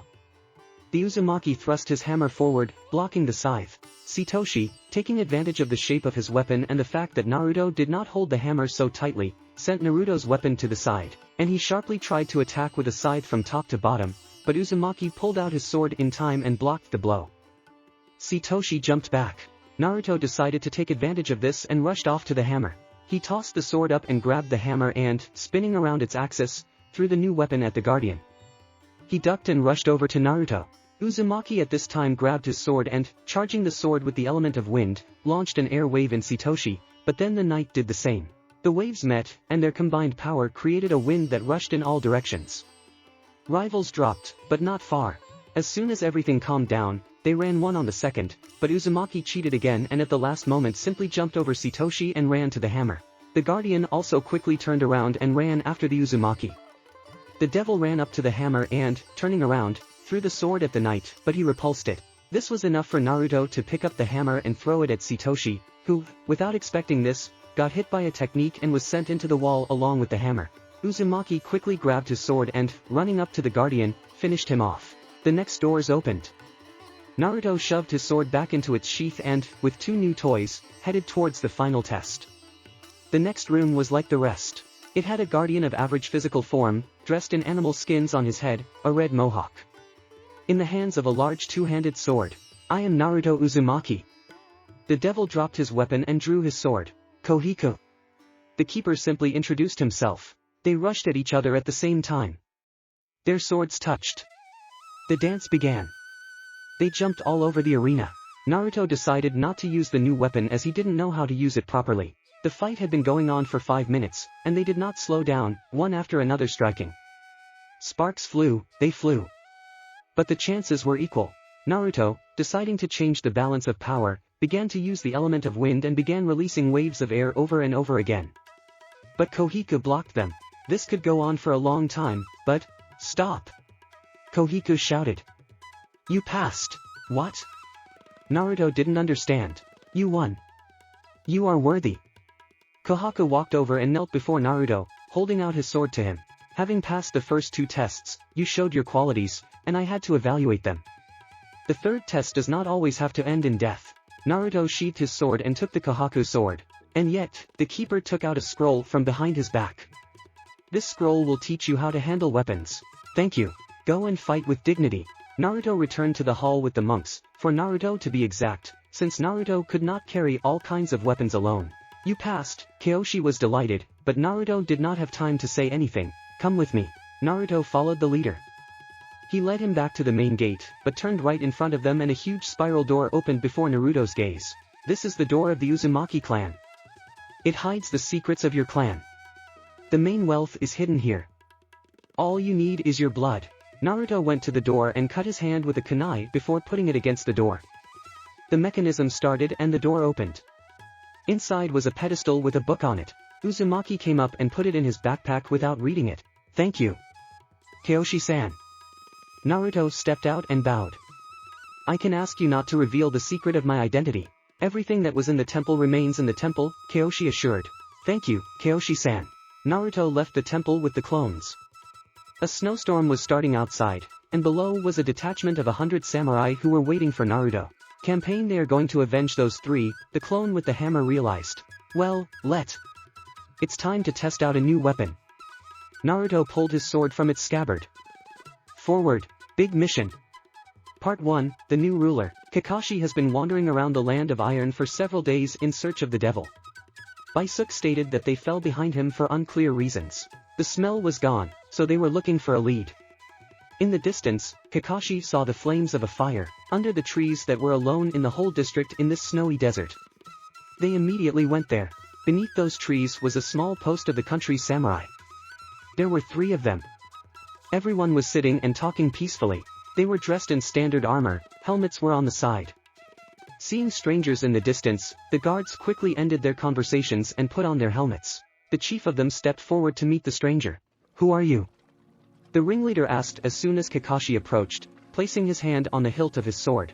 I, Hatake Kakashi, I'm looking for one person, this is related to my mission. Kakashi immediately answered the next question. And who are you looking for? Nuke Nina. Dressed in black. On the face is a mask, like mine, a crossed-out protector of Konoha, a black sword, a backpack. He is called the Night Devil. You're late. The samurai removed his hand from the sword. In terms of... Kakashi didn't realize what the guard was driving at, that the devil had left or that he had been caught and killed. He is not here. The samurai looked at his comrades, they nodded. He was here 2 days ago. He walked towards the Temple of Steel. From there, he took out a weapon with which he killed 100 of our soldiers trying to grab him. the leader said with anger and sadness. He must have escaped, Baisuk suggested. Do you know where he went? No, but people in the area say they saw 4 copies of him with weapons. He was heading to the land of sound. Oh shit. Kakashi turned around. Thank you. Good service. With these words, he, along with Baisuk, rushed back at full steam. 2 months have passed. Kakashi never found him. Instead, he met the ANBU sent by Tsunade. He gave them all the details, and he went to Konoha. The ANBU continued to search for Naruto, but they were not entirely successful, only a few clues that led to the devil, but when it seemed that he was already in their hands, it turned out that he was no longer here for a long time, and so it went on and on. As for the stay of the devil, he returned to the land of sound. There he began to study the book, and the first thing he did was learn the sealing seal. On his left arm, from the wrist to the elbow, there were seals in the form of 3 kanji: hammer, scythe, sword. It was very convenient. Now he could move freely without the inconvenience of huge weapons. So he returned to missions. It all started with sound. After completing several missions, he learned that the ANBU was roaming the country. So he quickly left the country of sound. He went to the land of waterfalls. There he began a new life as a Nukenin. He stayed there for a short time, a few weeks. After that, something new began. The new missions were now of a different plan, due to his popularity. He took missions in one country, and had to complete them in another. Thus he was already able to see the country of waterfalls, sound, rain, fire, earth, lightning, hot springs, iron, grass. He made notes for himself. The countries of sound, waterfalls, hot springs, grass were favorable for Nukenins. No one reacted to them here. He could afford almost complete freedom of action. The lands of fire, earth and lightning were a bit dangerous, especially the land of fire. Here Naruto did not take on cases, but if the amount was tidy, then he quickly decided. The land of rain was in a separate point. There was something there that immediately frightened him away. Here Naruto did not take on cases, but if the amount was tidy, then he quickly decided. The land of rain was in a separate point. There was something there that immediately frightened him away. Here Naruto did not take on cases, but if the amount was tidy, then he quickly decided. The land of rain was in a separate point. There was something there that immediately frightened him away. So he slowly began to appear in bingo books, all over the world. He was a Class B criminal. Why only B? Konoha didn't want to raise the amount. The amount per head was 50,000. Rumors about him spread around the world. Almost everyone already knew who the devil was. In every country, every inhabitant, even a boy of 6. Some villages have warned their shinobi to be more careful at night and to be vigilant about those around them. Naruto himself didn't change. The same black hair, the same sweater with the mask, the same protector, the same vest, the same pants. But those 2 months changed him. He was cold to everything and everyone. The sense of morality was gone. Instead, there was bloodlust. He changed day by day, but he did not understand it. This time has not passed in vain. In his spare time, he learned to handle new weapons. From the scroll, he found out that each type of weapon conducts chakra. The hammer carried the lightning, the scythe the wind, but the sword he did not know. But then there was a trick. Channeling chakra into these weapons was not as easy as it was in idle. There was a catch here, and Uzumaki did not understand what it was. He also improved the flight of the thunder god. If earlier he could perform this technique only a few times, now he moved up to a distance of 10 meters as if nothing had happened. It took some chakra, but it didn't weaken that much. At a distance of more than 10 meters, a lot of chakra was taken away. He could travel other distances, but the consequences could be deadly. Therefore, he decided to increase his level over time. As for the other techniques besides the seals he had learned, he learned the night dome technique. She fit perfectly with his style. When using the technique, a dome was formed around Naruto, with a large height of about 10 meters and a radius of 50 meters. This technique plunged the world around into impenetrable darkness. But there was one minus: Naruto had to be in the center of the dome, and the fact that the dome moved with him. And it seemed like a small problem. Naruto decided that he would finish it. While he had another problem: the duration of the technique. Here is the weak spot. She was sucking out too much chakra and Naruto couldn't hold her for more than 10 minutes. This is where he stopped. But there was one minus: Naruto had to be in the center of the dome, and the fact that the dome moved with him. And it seemed like a small problem. Naruto decided that he would finish it. While he had another problem: the duration of the technique. Here is the weak spot. She was sucking out too much chakra and Naruto couldn't hold her for more than 10 minutes. This is where he stopped. But there was one minus: Naruto had to be in the center of the dome, and the fact that the dome moved with him. And it seemed like a small problem. Naruto decided that he would finish it. Well, he had another problem: the duration of the technique. Here is the weak spot. She was sucking out too much chakra and Naruto couldn't hold her for more than 10 minutes. This is where he stopped. That's how 2 months went by. Naruto did well during this time. He had no shelter, as he was constantly on the move, from city to city, from country to country, somewhere in grassland, cave. Dampness. The drops fall on the ground at regular intervals. Drops drip and collect at the bottom into a small, even very small stream. It flows on, collecting the same streams, until it becomes large. Now a large stream flows along the cave, and blood flows into it along the way. A lot of blood. It's from corpses. There were about 10 of them here. All of them are ex-bandits. They were all killed, without regret, in an instant. If you listen closely, you could hear chattering teeth and ragged breathing, and of course a plea for mercy. "Please, don't," the bandit said, leaning against the wall of the cave. "I don't know anything," he assured the attacker. "I'll ask again," repeated the killer. "Where is Kikuto?" "I don't know, I beg your pardon, I really don't know." The bandit was trembling, his face was bruised and bloody from the blows. "Ask," he pleaded. "I have 21 reasons and even more to ask you again." The killer brought the sword closer to the captive. "Where? Kikuto?" he asked in words. "Don't know." The bandit shouted, and at the same moment he felt pain on his right hand. It was cut off his little finger. Hurt. He grabbed the wound. "-1 reason," said the striker. "Should I repeat the question?" "Don't know." Incorrect answer. The killer cut off the ring finger of his right hand. He yelled. "Fine. Capital of the earth. He is there." So would, and immediately. Swing the sword, and Naruto cut off his head. Naruto turned around and slowly made his way out of the cave, shoving his sword back into its sheath along the way and stepping over the corpses he had killed earlier. Stepping out onto the street, Uzumaki inhaled air into full lungs, getting rid of the smell of dampness. "How I do not want to go to the country of the earth. If only not to meet the shinobi of the stone there." On one mission, Naruto had to secretly guard a man who had secret materials stolen from the capital. He was delivering them to one person Naruto didn't know. As the mission progressed, stone shinobi appeared. One team. Sweating, Naruto dealt with them, but only then did he notice another command. They were watching. Why they did not help there Naruto did not understand. 3 attacked him, and the 4th rushed off somewhere, as the Uzumaki understood, to the village to report. After completing the mission, Naruto found out that they were looking for him, so he hurried to leave the country. Now he had to go back there, a month later. And not just anywhere, but to one of the hearts of the country, the capital. The purpose of the mission was to kill a man named Kikuto. He was not informed about the mission directly, but through messages. Naruto found and left them in the indicated places. From the beginning, this mission seemed strange, but there was decent money for it, so he agreed. So, it was a week's journey to the destination. He did not like the country of the earth. Mountains, rocks. There are very few forests, one could count on one's fingers, but all this is due to the climate and topography. The ground was hard, so you can't really walk around here. But the mission had to be completed. More or less the situation was around cities, big cities. Naruto made his way through the country cautiously, fearful of being identified. Therefore, he tried his best not to catch the eye of local shinobi. The path went well and Naruto, as scheduled, arrived in the capital. The city struck. It was built at the foot of the mountain. The palace of the feudal lord stood on the mountain. The road down went in a spiral around the mountain. Below was the city itself. Instead of parks, there were sculpture parks. It showed tradition.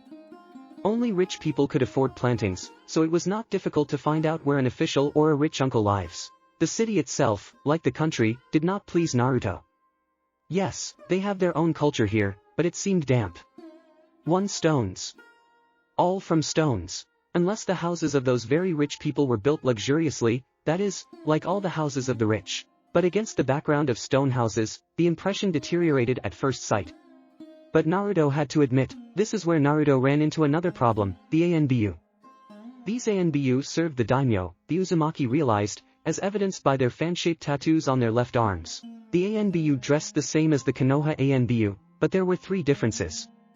The first is, of course, the masks. They looked like demons, of different variations. The second is a vest, they were standard for stone shinobi. Third, long sleeves on the right arm and a bare left arm, where there was a fan tattoo. Out of their sight, Naruto found a bad neighborhood where he got information about Kikuto. His house was in the center of the northern part of the city. Uzumaki headed there, but strange things began to happen along the way. Anbu bypassed him. All this seemed strange, but he continued the mission. When he arrived at the place, he immediately realized that he had found the right house. How? Just.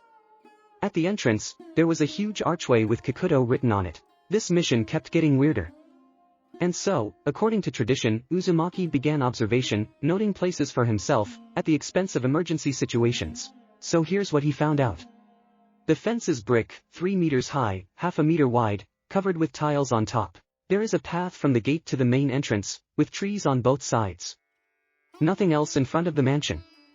Behind the house is a sculpture park. The house itself is 2-story, in a strict Japanese style. Guard, 10 people. 6 outside, 4 inside. For the whole day the guard never changed. Overnight too. Naruto could not detect the presence of the target. The guard changed only in the morning. Naruto thought it was weird. In all his experience in such missions, the guards have never worked so long, maximum day, evening shift.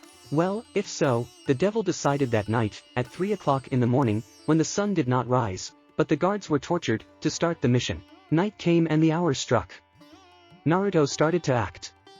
He climbed in the blind spot through the fence and headed for the main entrance, deciding not to stand on ceremony. The guard at the door was asleep at their post.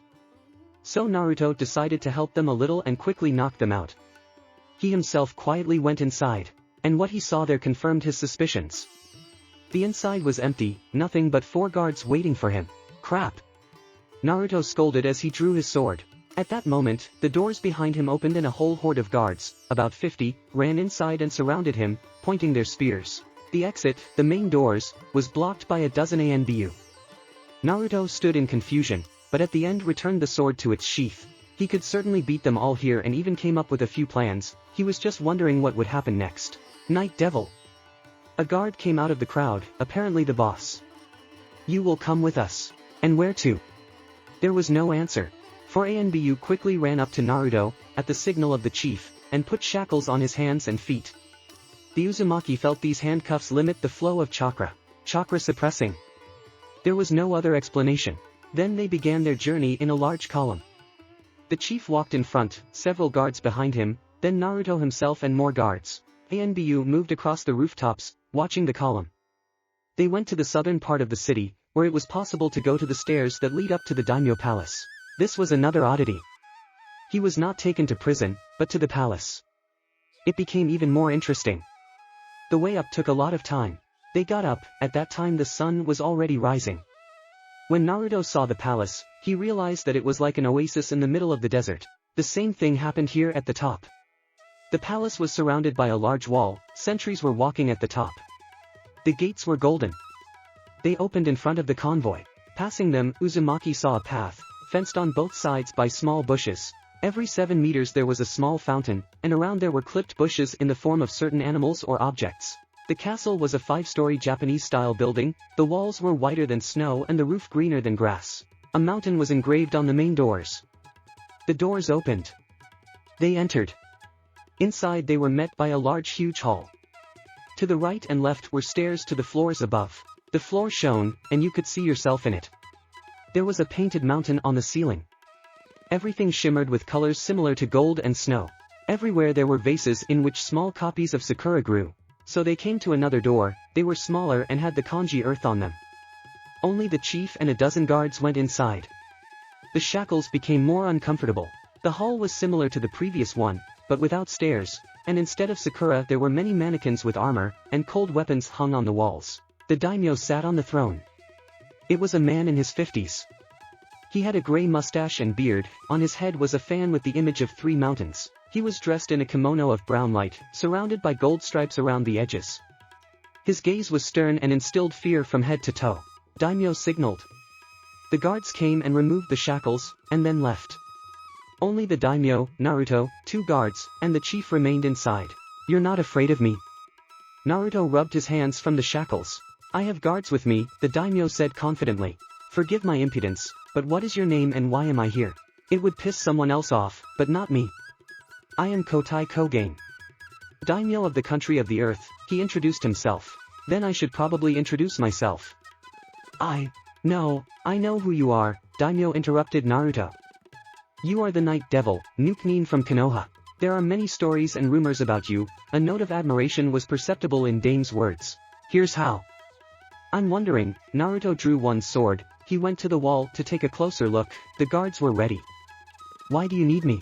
This may be wrong, but I need your help in one matter, Dame leaned his head on his hand. This case concerns the land of water. Oppa.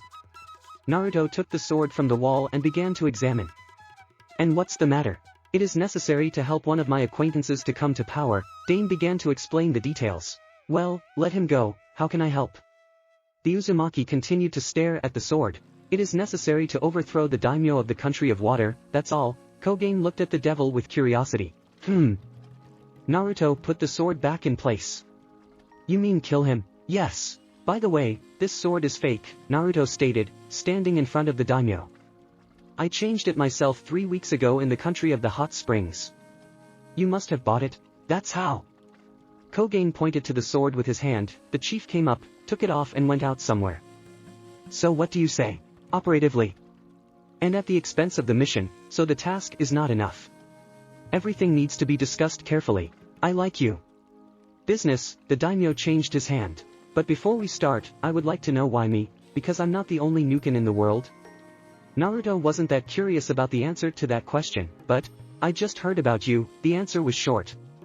So, what are the details? Well, first the financial part, the Uzumaki began. I'm offering a price on your head. Double, Naruto picked up the rhythm. Plus, you will earn an additional fee, during the mission, daimyo lured the devil. And what is this task? Interest has increased. So that means 100,000, right? Dame stated. Yes. What task?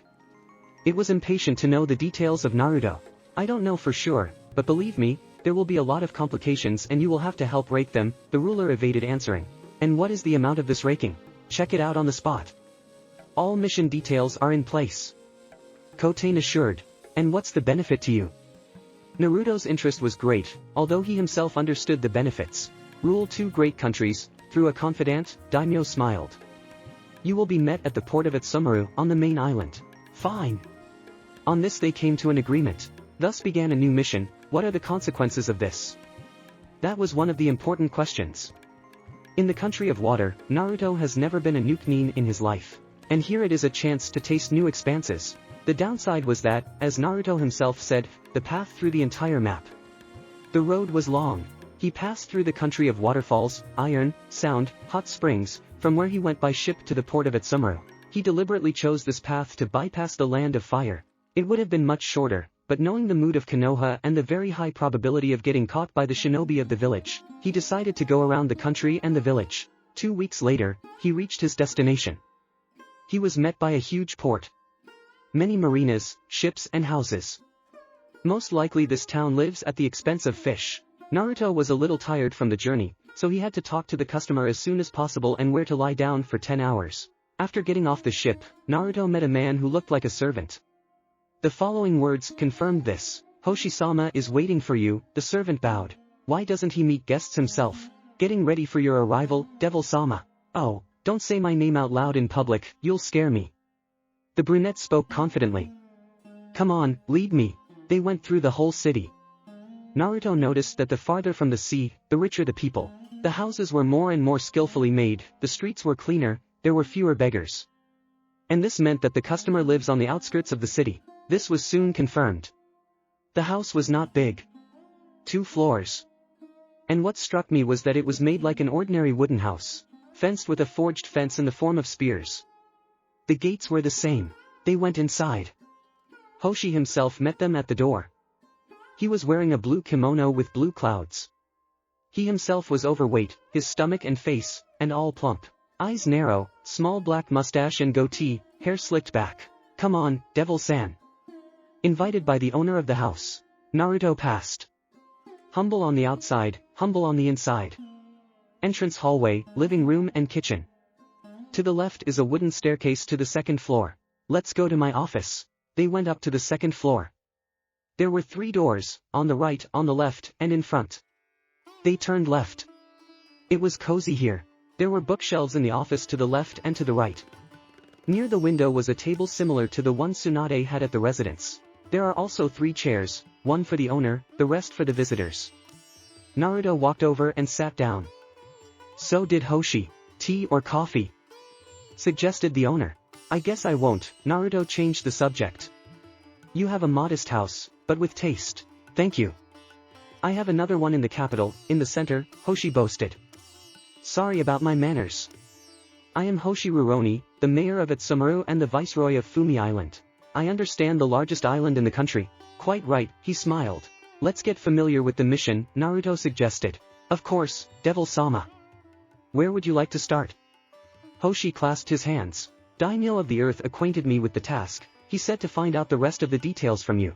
Here's the thing. Your mission will consist of several stages. How many will be unknown? Everything will depend on the development of events. At the end of each stage, we will agree on the amount.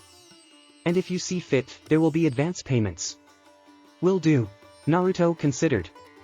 On the one hand, this is not bad, but on the other hand, agreeing on the amount at the end is somehow not very good, so he decided to take an advance. Except for the first task. I agree. Great. Let's discuss the details of the first mission then. Naruto nodded. I think you already know about his purpose. Naruto nodded again. So, you need to kill the daimyo. And you got there, just in time. He and his family went to a house near the village of Imura, to the north of here. The mission will be to destroy the family, and this is a daimyo, his wife, and a 6-year-old son. We'll leave tomorrow. Rest today.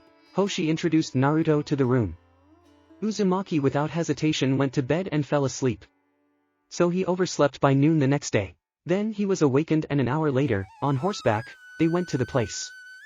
For the whole ride, Naruto watched the poor horse sag under Hoshi's weight. They jumped for an hour. Then they drove up the hill. Hoshi dismounted, as did Naruto. Fog began to thicken around. Hoshi pointed to the house ahead. It was somewhat similar to Zamura's house, but only there were a lot of guards, about 20. The target is there. With these words, Hoshi left. Naruto was surprised that the viceroy was driving without a guard.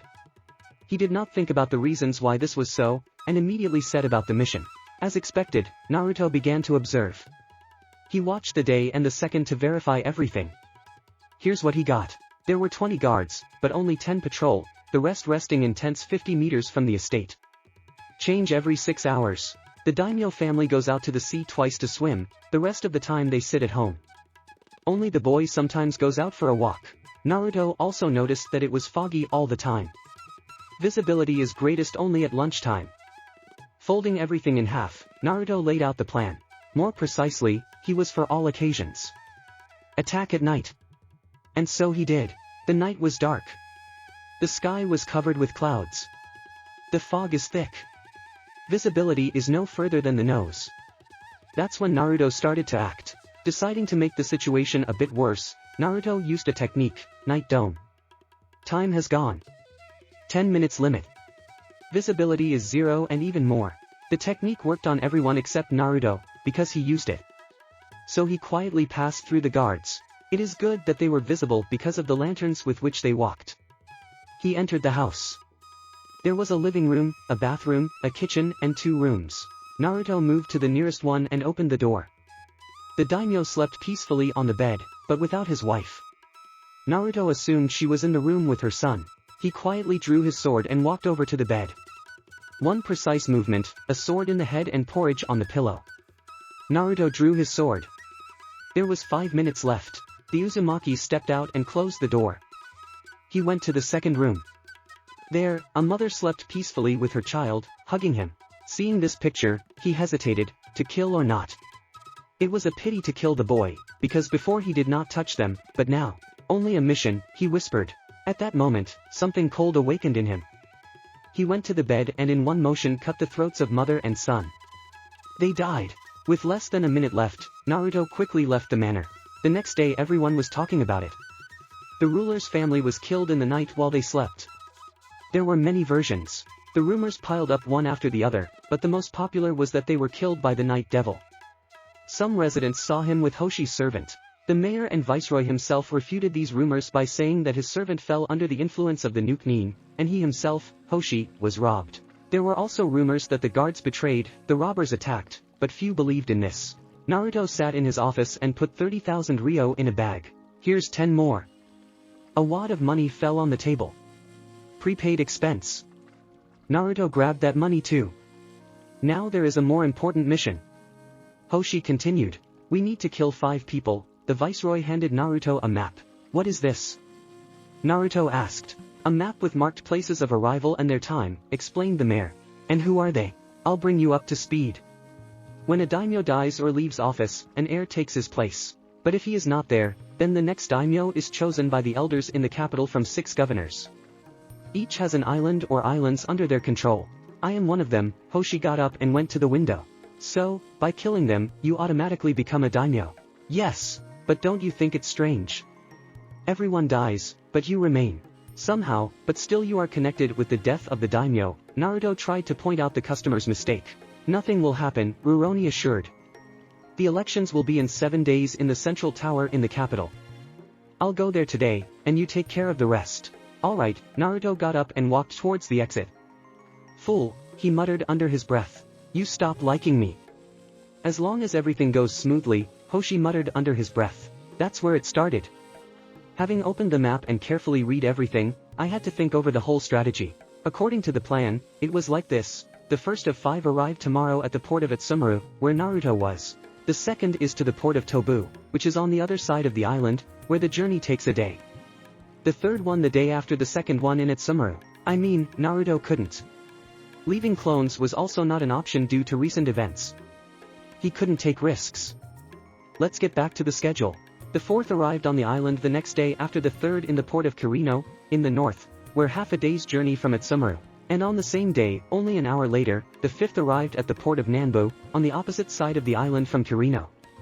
And so that had Naruto, 5 days in total. But not one arrived today, that is, for already. Therefore, Naruto decided to wait here to kill the first and immediately go after the second. The next day, in the morning, Naruto noticed a ship in the distance. Checking this with the time of arrival, it was the ship of the first governor. There was thick fog outside, which meant there was cover. Naruto did not wait for the ship to arrive at the port, but immediately went to meet him. The fog thickened. It was to Naruto's benefit. Coming closer, he decided not to look for a target, but to blow the ship to hell. The ship moved slowly. This made it possible for Naruto to run around him, planting explosive tags. When he laid the last one, he heard a cry. Hey! What are you doing there? Uzumaki realized that he was burned and began to run away from the ship. Archers! Was heard from the ship. Fire! There was a whistle in the air. Naruto understood what it smelled like. He turned and drew his sword. Quickly charging the weapon with wind chakra, he swung his sword. The stream flew at the arrows, blowing them away. The Uzumaki turned and returned the sword to its sheath. At that moment, a powerful explosion rang out behind him. -1 day later, Naruto moved on the rooftops of the Tobu port. This city was built on a hill near the coast. Therefore, in order to get to the port, it was necessary to go down, which Naruto did. In the distance, the silhouette of the ship was already visible, which means that the target was already in place. Naruto stopped on the roof of one of the houses with a good view of the port. The target was surrounded by 4 guards, the rest were still on the ship. It can only be seen that they sailed. The Uzumaki moved closer. The distance was good for using Hiration. Of course, more than 10 meters, but fit. He took out a kunai and left the mark of Hiration on it. Then Naruto threw a kunai at the viceroy. No one expected such a turn, but no one expected that something black would flash before their eyes. It was the devil. Naruto grabbed a kunai with one hand and swung his sword with his right hand, decapitating the viceroy. Further, the kunai flew into the head of the guard on the left. With his sword, Naruto blocked the guard's strike from the right and the other 2 tried to attack him, but Naruto quickly moved to the kunai and pulled it out of the corpse's head. The guards rushed at him. Uzumaki threw the kunai again, it flew past everyone, but it was necessary. The renegade instantly evaporated and appeared behind them. With a single movement of the sword, he beheaded the guard who was closest. The devil lunged at the remaining 2, blocking the blow of one and knocking out the second's weapon with his foot. Then he pushed the first one away from him, and then plunged the sword into the unarmed one, and sharply, pulling out the sword, threw it at the first. He did not have time to react, as the sword was plunged into him. Naruto quickly ran over and drew his sword. The others who were on the ship rushed at him, but Uzumaki did not want to fight. He threw a smoke bomb. 2 days have passed. Naruto sat on a tree and waited for the viceroy, who was about to appear. His plan was like this. Since the 4th and 5th on the list are arriving today, and the 3rd was already approaching the capital, then today, now he kills the 3rd and goes after the 5th. Just then, a convoy appeared on the horizon, escorted by 4 ANBU of the mist. This confused Naruto. Apparently, the news quickly dispersed, and the viceroy decided to resort to more solid protection. But that didn't scare Naruto. 2 ANBU went in front, 2 behind. The viceroy was carried on palanquins. Naruto rolled up the sleeve of his left hand and placed his right hand on the kanji for hammer. A call-like sound sounded and a huge hammer appeared in the Uzumaki's hands. The ANBU noticed this and all 4 lined up in front of the palanquins, which stopped. Naruto jumped down from the tree and hit the ground with his hammer. There was a slight jolt that threw the ANBU out of balance. Naruto rushed at them, trying to repeat the move, but they rushed to the sides, and then surrounded Naruto. "Give up!" shouted one from the ANBU. At this, Naruto only folded the concentrating seal, and then the light disappeared for everyone. The ANBU were caught off guard. Uzumaki took advantage of this and rushed to the palanquins. He jumped up and smashed them to pieces with one blow, leaving only a puddle of blood and meat from the viceroy. After that, the dome's technique dissipated and Naruto appeared before the ANBU. They were shocked by this turn of events and froze in place. The devil took advantage of this and threw the hammer up, which is relics, and when he rose to a sufficient height, he teleported to him and, giving the weapon more strength, sent it down. Then he fell to the ground with a thunder, forming a small crater. From such an ANBU fell. The Uzumaki at that moment landed on one of the opponents, stabbing with his sword and drawing out a kunai. Next, Uzumaki launched a kunai at the ANBU, which hit the hand. Then he brandished his sword, leaking wind chakra and releasing an air wave that sent the other 2 ANBUs into the forest. Quickly teleporting to the wounded man, he finished him off. Meanwhile, the remaining ANBU jumped out of the forest. Naruto closed the seal again and the light went out again. The Uzumaki quickly approached the ANBU and wounded both of them, and then turned on the lights. Both lay wounded and writhing in pain. "No more getting in my way." Naruto left the battlefield. The ANBU were left lying there wounded, still confused by what had happened. There were only 2 goals left for Naruto. Now he was waiting for the penultimate one. This time there was no surprise with the ANBU. But even those ANBU were not strong. Judging by the way those ANBU reacted to him, they were newcomers. Someone who, but Naruto knew that an experienced ANBU is not lost in situations. This was shown to him by a skirmish with the Cloud, more precisely with their ANBU unit. They then pursued Naruto. He stole something valuable. They almost caught up with him, but in an instant Naruto teleported behind them. These ANBU immediately understood what and why. They turned around and attacked immediately. They did not stand in shock, but immediately moved to action. Then Naruto almost managed to escape from them. And now the Nukenin was waiting for the target. She was just walking down the road. Naruto was sitting deep in the forest. He decided not to bother and just threw a kunai with an explosive seal. The bomb flew into the palanquin and exploded. -4. It was already night. The convoy of the 5th governor did not have time to reach the capital and therefore set up an overnight stay in the forest. But they got very pissed off. They hardly lit a fire, as it immediately went out, and then reappeared. But only at that moment the devil was standing in front of the fire, and the viceroy, crawling away in reverse on his face, fear was red. Uzumaki watched as he crawled away and rested against a tree, which made him even more horrified. There were corpses all around. Servants. Guards. Everyone was dead. "Don't kill me, I'll pay as much as you want," he pleaded. A good offer, but alas, I've already been paid. Naruto charged at the viceroy and stabbed him with his sword. 2 days later. These days Naruto spent trudging through the capital. He noticed that the mist shinobi never met, which was strange. It was still unclear why they were not looking for him. Apparently the country of water is still those jungles. He has already completed 2 orders. And deaths in them all increased. Naruto was already starting to think that Hoshi wanted to make him a yard dog on a leash. In the case of such an Uzumaki, he will simply kill him. As for the rumors, they were full. The victims were found and everyone with horror in their eyes and whispers about the devil spoke on this topic. Some even thought that the end of the world had come, and the devil was doing it. But the more popular theme was that Hoshi survived.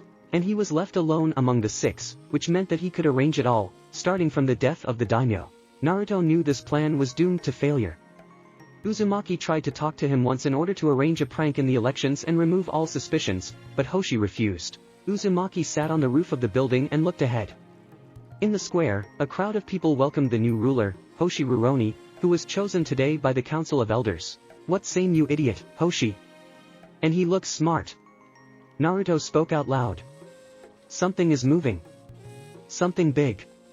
And it will come very soon. Big mission. Part 2, Rebellion. Hoshi, you are a moron, his mother. What the hell are you doing? Naruto shouted in the office that was in the daimyo's palace.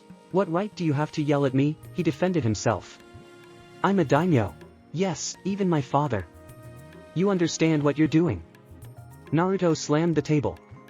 You've doubled your taxes for the third time in a month and a half. Manage the state, that's my concern. Yours is to follow orders. Rurouni decided to go on the attack. And I order you what to do and when. Therefore, do not meddle in the affairs of the country. Of course, I don't care about all these garbage, but what you are doing, because everything is in the pit. You understand it. You understand that people are already rioting, that there are already partisan detachments. Heard about it or not? And you succeeded in all this in a month and a half. No ruler would allow this. And this is because you did not agree with me then. Uzumaki was furious in earnest, he so wanted to punch Hoshi, but he restrained himself. You think I don't know? My people will deal with them. He replied proudly, damn it. You understand what will happen tomorrow when your people come for taxes. People will drive them out of their homes by force, and then go to the same as them. And you know what will happen. Riot. You've been overthrown. There is a hidden mist. Do you think that the village will come out on your side? Yes. Confidently answered the ruler. This will be the last thing they do. The chance that they will follow you is zero. I already ordered them. What are you? A new wave of rage surged over Naruto and he slammed the table again, causing cracks to form. Do you understand what you did? They will follow me, they will obey me. The village obeys the Mizukage. And the Mizukage protects the village by destroying the threat. It is you, Hoshi. They won't dare. He objected. See that protector? He pointed to the crossed-out Konoha symbol. I know what the Hokage does for the village. I have no doubt that this is what the Mizukage does. And you, by your order, only add fuel to the fire. They have been neutral so far. They were silent when rumors began to spread that you had arranged all these deaths. When he ordered to kill that 100 rebels by cutting off their heads. When he burned 2 villages. But now, they will side with the rebels. You're raising taxes. People don't have money to pay. From the floor of the population you have already skinned. And you want the village to take your side. Do not make me laugh. Fog today or tomorrow. Mister. The servant burst through the door, he entered and fell to his knees. Fog. He said with fear in his eyes. He went over to the rebels, he fell headlong to the ground. What? Hoshi's jaw dropped. That's it, Naruto said calmly for the first time today. What I say is not subject to an excuse. Uzumaki looked at the daimyo, he nodded. Set aside 4 million and 10 million. Where am I from? I don't care where. It needs to be postponed. But to whom? For to me, because it smacks of a dangerous case, the rates for previous cases and the current ones have increased. And you will see why. And yet, collect an army, but more. Naruto left the office and walked towards the exit. 1.5 months.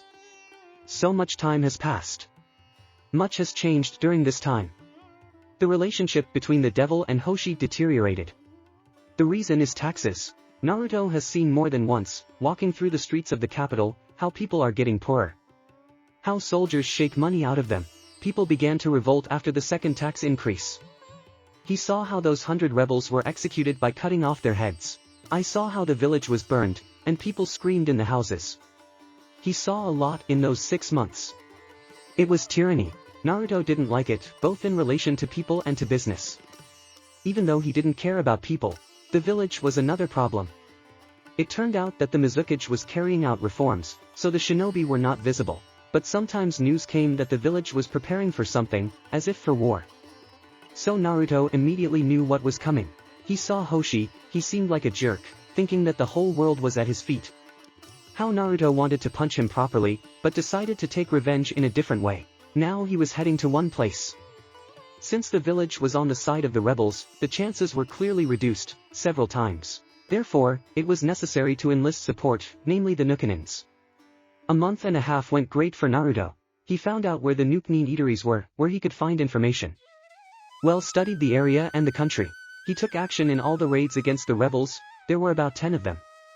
In this way he slaughtered hundreds of incapable of battle, untrained rebels. Here it is, this place. It lay to the north of the capital, behind a hill. It was morning, it was time for dinner. Naruto slowly made his way down the hill. Below was a clearing on which a large house was spread out. It was the same eatery itself, a wooden 2-story house. There was a stable nearby, and behind was a small lake. Because of the fog, all this was not visible, or rather almost nothing. One might ask, why are they here? Because they are all easy to catch. It's simple, shinobi do not like to meddle here, because you can never know for sure what kind of rabble has gathered here. Coming closer, one could hear laughter, songs and screams. Naruto stepped closer. On the street, 2 idiots were sorting things out on their fists, wrestling in the mud that remained after yesterday's rain. The Uzumaki approached the door, above them was a sign that read blood mist. Very symbolic, Naruto thought, and opened the door. Inside, everyone was quiet when they heard the creaking of the door, and all because no one comes in so early. Everyone who's been sitting here has been here since last night. And according to the course that had developed over the years, at such a time only shinobi of the village of Mist came for information or important people. Greetings, Naruto called out. Allow me to disturb this nest, Naruto smirked under his mask. Everyone was staring at him, some were even whispering. News of the devil spread across the country faster than Hiraition in action. They spoke about the devil in whispers, fearing that he was near. But not the Nukanins, for them he was their own, but still some were afraid. How did we deserve such an honor? One Nukanin decided to play along with the guest. I have an offer for you, from which you will not refuse. He went and sat down at the bar. You all know that our beloved daimyo has a very good policy, everyone nodded. In the course of this, he lost the trust of the people and they raised an uprising. It is necessary that we all of them chick, called the bald Nukanin, naked to the torso and covered in tattoos. No, the devil shook his head. I could handle that myself, the Nukanins laughed. It's something else. The fog has crossed over to their side, the last phrase raised a rumble, as in a beehive. And our daimyo has decided to hire you and pay for the work accordingly. Following him, we will lose lives, but we won't get money, the Nukanin shouted from behind, others supported him. With the price, you will agree with the daimyo himself, and at the expense of lives, the more you die, the more you will get. Naruto knew the mentality of the Nukanin, but he understood that not everyone would agree to go, only completely headless, so there was a plan B. Arguments were heard. They shouted that they agreed and approached the devil, others shouted that they would not go and remained in their places. When everyone had decided, Naruto took the floor. If you decide so, Naruto drew his sword and deftly cut off the head of the Nukanin who was sitting closest. It's waiting for you, too. He shoved his sword back into its sheath. The Nukanins looked at the fallen. Naruto's gaze was directed at all those who disagreed. Those one after another began to rise from their seats, not wanting to be killed. Thus, Naruto had a little more than 100 Nukanins at his disposal. It certainly was small compared to the number of shinobi possible, but Uzumaki had a plan to balance the forces. Now this whole horde, under the command of Naruto, was heading towards the main road east of the capital. As they approached, they saw an army marching out of the city just at that time, with Hoshi and the general leading the way. Troops marched behind. Naruto commanded forward. The horde ran there, equal to the army. The devil ran up to Hoshi himself. What the hell are you doing? Hoshi shouted. I'm trying to raise the chances of winning, he answered, stopping. Do you think this yoke will stop a 7,000-strong shinobi army? Rurouni was surprised. No, she will slow them down, I will do the rest. Have you prepared the money? Hoshi nodded. If they want to talk about the price, talk to them. Aren't you?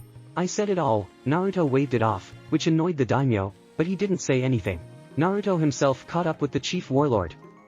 Naruto decided to find out the strategy by which the army of the Land of Water is going to fight. Naruto learned that the army consisted of 20,000 warriors, although not all of them are here, only half, the rest will join along the way. The number of rebels was half as many, 10,000, plus 7,000 shinobi of the mist. As it turned out, the army of the mist did not put out all the power, but only half, but gathered the strongest chunins and jonins. The genin, anbu, and the rest of the chunin remained in the village. Thus, the country's army had numerical weight. Toward evening, the team finished the march and made a halt and began to lay out a place to sleep. Naruto himself went to the warlord's tent, where they continued their conversation. After collecting information for the day, the situation was as follows. The rebel army set up camp behind a mountain range, 30 kilometers from the village of Mist, along with shinobi.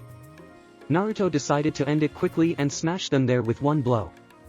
Those who survive, he said, will flee to the village and it will have to be besieged. The next problem was the passage of the ridge. There was only one road and numerical superiority did not play a role there. In the event that the rebels take a place there, then it will take a very long time to fight there in order to make a path. Naruto didn't really participate in the discussions, he took the floor several times, but they did not believe him, so he decided to wait in the wings. In the morning, everyone again set off on a campaign, during which time another 5,000 joined. A thick fog began to appear. Mountains, a ridge were already visible in the distance. The passage had to be close. And here he is. Between the two mountains was the same passage. The rocks were gray and from there the wind carried the smell of dampness. Inside the gorge, blocking the way, they stood, the rebels. Armed no worse than the daimyo army. The warlord raised his hand and everyone stopped. Well, let's check your mercenaries, see what they are. Hoshi already started, but was interrupted. No, I'll fight here. Naruto pulled out a kunai and a sword. With slow steps, he approached the enemies. They stood confidently, feeling safe, but they did not yet know what awaited them. At that moment, Naruto twitched at something. His blue eyes were beginning to darken and take on a new color, red. Everyone present felt something terrible, something unimaginable, thirst for blood. It came from Naruto. Approaching a normal distance, the Uzumaki threw a kunai. He flew several lines of the rebel formation, and then, for those who were behind the kunai, Naruto disappeared, and for those in front, something black flashed, and then the name of the fire element technique sounded. And the flames began to burn, burning everyone and everything in its path, leaving ashes and bodies screaming in pain, burning in flames. Naruto turned to those behind him. They were already in shock. Their hands shook, their teeth chattered. The Uzumaki swung his sword, decapitating two of them. He took the spear and threw it. It pierced three. Then the devil rushed at the others. They didn't have a chance. The eyes said that he wanted blood, and the hands granted wishes. Blood spattered, right and left, and more stained the devil in red. He cut people, innocent of anything. They went out to restore justice, their rights and freedom. Naruto chopped them off, chopped off their heads, stripped them of limbs, bled their guts out. Some collapsed in pain, others simply held their insides in their hands, and some bodies stood headless for almost a minute and then fell. His strikes were accurate and fast. No extra movement. When he finished with everyone, he turned to the ashes.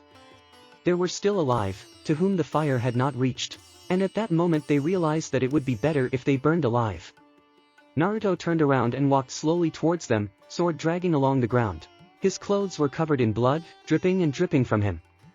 And he walked. Everyone already dropped their weapons and began to beg for mercy, but there was none. You could only die. He attacked them with new fury. Now there was no simple dismemberment, there was a mess. There were no more severed limbs and emaciated innards. Naruto cut the bodies in two, one by one, everything was emitted. And screams. Terrible cries of supplication. And so he went through all, leaving no one unpunished. And when two parts of the last person fell to the ground, Naruto shuddered again. From this, he lost his balance and staggered, but did not fall. He turned around and saw which shocked. Corpses and blood. The passage was in the blood, corpses, limbs, burnt bodies. He looked at himself and realized that he did it all. The soldiers on the other side were also shocked and frightened. Those who entered the passage simply began to vomit at what they saw. Naruto felt sick too, but he held on. He stood still. The soldiers passed by and looked at him in horror. No one passed by without looking at the night devil. The army of the daimyo crashed on the hill. It was getting to night. It was already evening, the sun had set. Further, 3 kilometers from the camp, there was a rebel camp. Around it was overgrown with trees, behind which there was a cliff, at the bottom of which stood the camp of Mist Shinobi, under the command of the Mizukage. The daimyo army wanted to take up the defensive, but Naruto said that this would not be necessary, they should prepare for the attack. This night, Naruto's plan was simple: first fire catapults at the shinobi camp, Then Naruto infiltrate the rear and take on the Kage, while the entire army, along with the nuke Nin, goes on a frontal attack. But in order to start shelling, it was necessary to pull the onagers closer to the enemy positions. Here played the fog. He became very dense. Naruto has never seen anything like this. The catapults came closer. Before the bombardment, Naruto hammered a kunai into one of the rocks. The stones were doused with pitch and set on fire, and then went the first volley. More than 10 fireballs shot up and began to fall, they disappeared behind the trees. There were screams. First victims. Naruto went first. He ran down the hill. He ran fast to get as close as possible and use Hiration. He was already close. He saw how the rebels began to gather in formation, and in the distance, shinobi fled to help. At that moment, Naruto was transported to the kunai. At this time, the daimyo's army was already advancing from the hill. Naruto teleported to the kunai and found himself in the middle of the fog camp, among the burning tents. The catapults continued to fire on the camp. Naruto saw shinobi get hit by balls and die. Now it was necessary to confuse them. Shadow cloning. 3 clones appeared and immediately rushed in different directions. Let's start. Fire release, fireball. Ao. The Mizukage yelled as she stepped out of the tent. Yes, Mei-sama. Ao chimed in. Setting. We are fired from catapults. The forces of the daimyo went on the attack. The rebels had already entered the fray. Our shinobi are already coming to their aid. Mizukage-sama. Chojuro appeared on the horizon. Someone has broken into the camp. He's attacking us from behind. The swordsman said. Clear. Ao, Chojuro, follow me. Naruto attacked the shinobi of the mist and destroyed them. There was a commotion all around. The daimyo was advancing ahead, shells were flying around. Everyone fled to the front, but were caught off guard by Naruto and he killed them. It was to his advantage that the shinobi were trying to get to the front and did not notice him until the last moment. In this way, he tried to lure the Mizukage so that she could not command on the front line. Wind release, airflow. The technique knocked down the next shinobi of the mist, who did not notice Naruto. The Uzumaki then jumped up and finished them off. He got up and froze. He felt something. Then he quickly broke and ran to the cliff. He quickly went upstairs and stopped there. A minute later, Mei landed in front of him with her escort. So it was you who made this noise in our country? The Mizukage suggested. Yes, Naruto dispelled the clones and took a fighting stance. Do you really want to fight? Ha ha ha. Well, okay, the Mizukage smiled. Naruto understood what he was getting into. He knew that he would never defeat the Kage, and even with 2 henchmen. You could only stop them. But he did not know how things would go at the front. One could only hope for the best. I'm starting, boy. This surprised Naruto, but he was wary. Hidden mist technique. There was already fog around, but this technique made it even denser, and visibility even less. Naruto got ready. There was nothing beyond the nose. He began to listen. He heard footsteps, several footsteps, rapidly approaching him. The Uzumaki gripped the sword tighter and when the source was close, Naruto cut through all the targets with a few swings. It was Terumi Mei. Her copies, which in the next moment turned into water. Naruto realized that he couldn't fight in the fog. He quickly ran to the cliff and jumped down. As expected, the technique below did not spread. The Uzumaki has landed. Behind him, more clones jumped out from above. 5. He used the wind chakra and cut them all down with a swing of his sword. And it's all. Everything the Mizukage can do. Fog and a couple of clones. Naruto didn't want to provoke her, but he needed to piss her off. And you are so self-confident, I heard from behind. I love confident men. Naruto turned around and saw the Mizukage. He swung his sword and stabbed Mei, but she only smiled and grabbed Uzumaki's right hand, which was holding the sword, and then began to melt and bleed lava. Lava clone. Naruto was surprised, but then the lava got his hand and began to gradually bake. Uzumaki began to thrash around to get his hand out of the trap. With a powerful pull he succeeded, but his hand was already in terrible burns, but he did not pay attention to the pain. Do not be distracted. Heard from above. Lava release, big wave. Here it is. Naruto realized that this was all to divert his attention and lure him into a trap. A huge wave of lava rushed towards him, and Mei and his minions stood at the top. He understood that he would not have time to hide, so he threw the sword at the red-haired woman. She simply pushed her shoulder to the side and the sword flew past. The wave had already overtaken Naruto and hid from the gaze of observers, and then simply spread throughout the camp. There wasn't anyone there, was there? Mei asked Ao anxiously.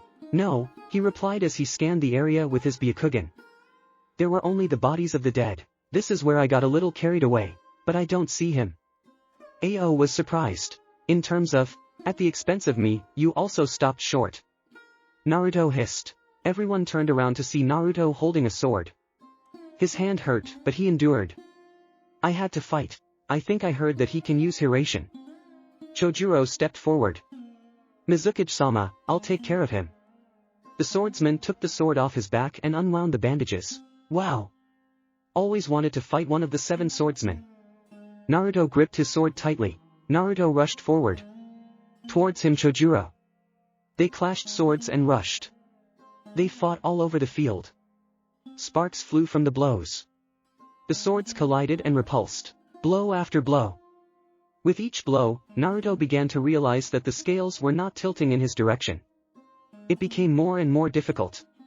Something had to be changed. And just as they pushed off, Naruto sheathed his sword and raised the sleeve of his left hand, and then placed 2 fingers, index and middle, on the kanji for scythe and hammer.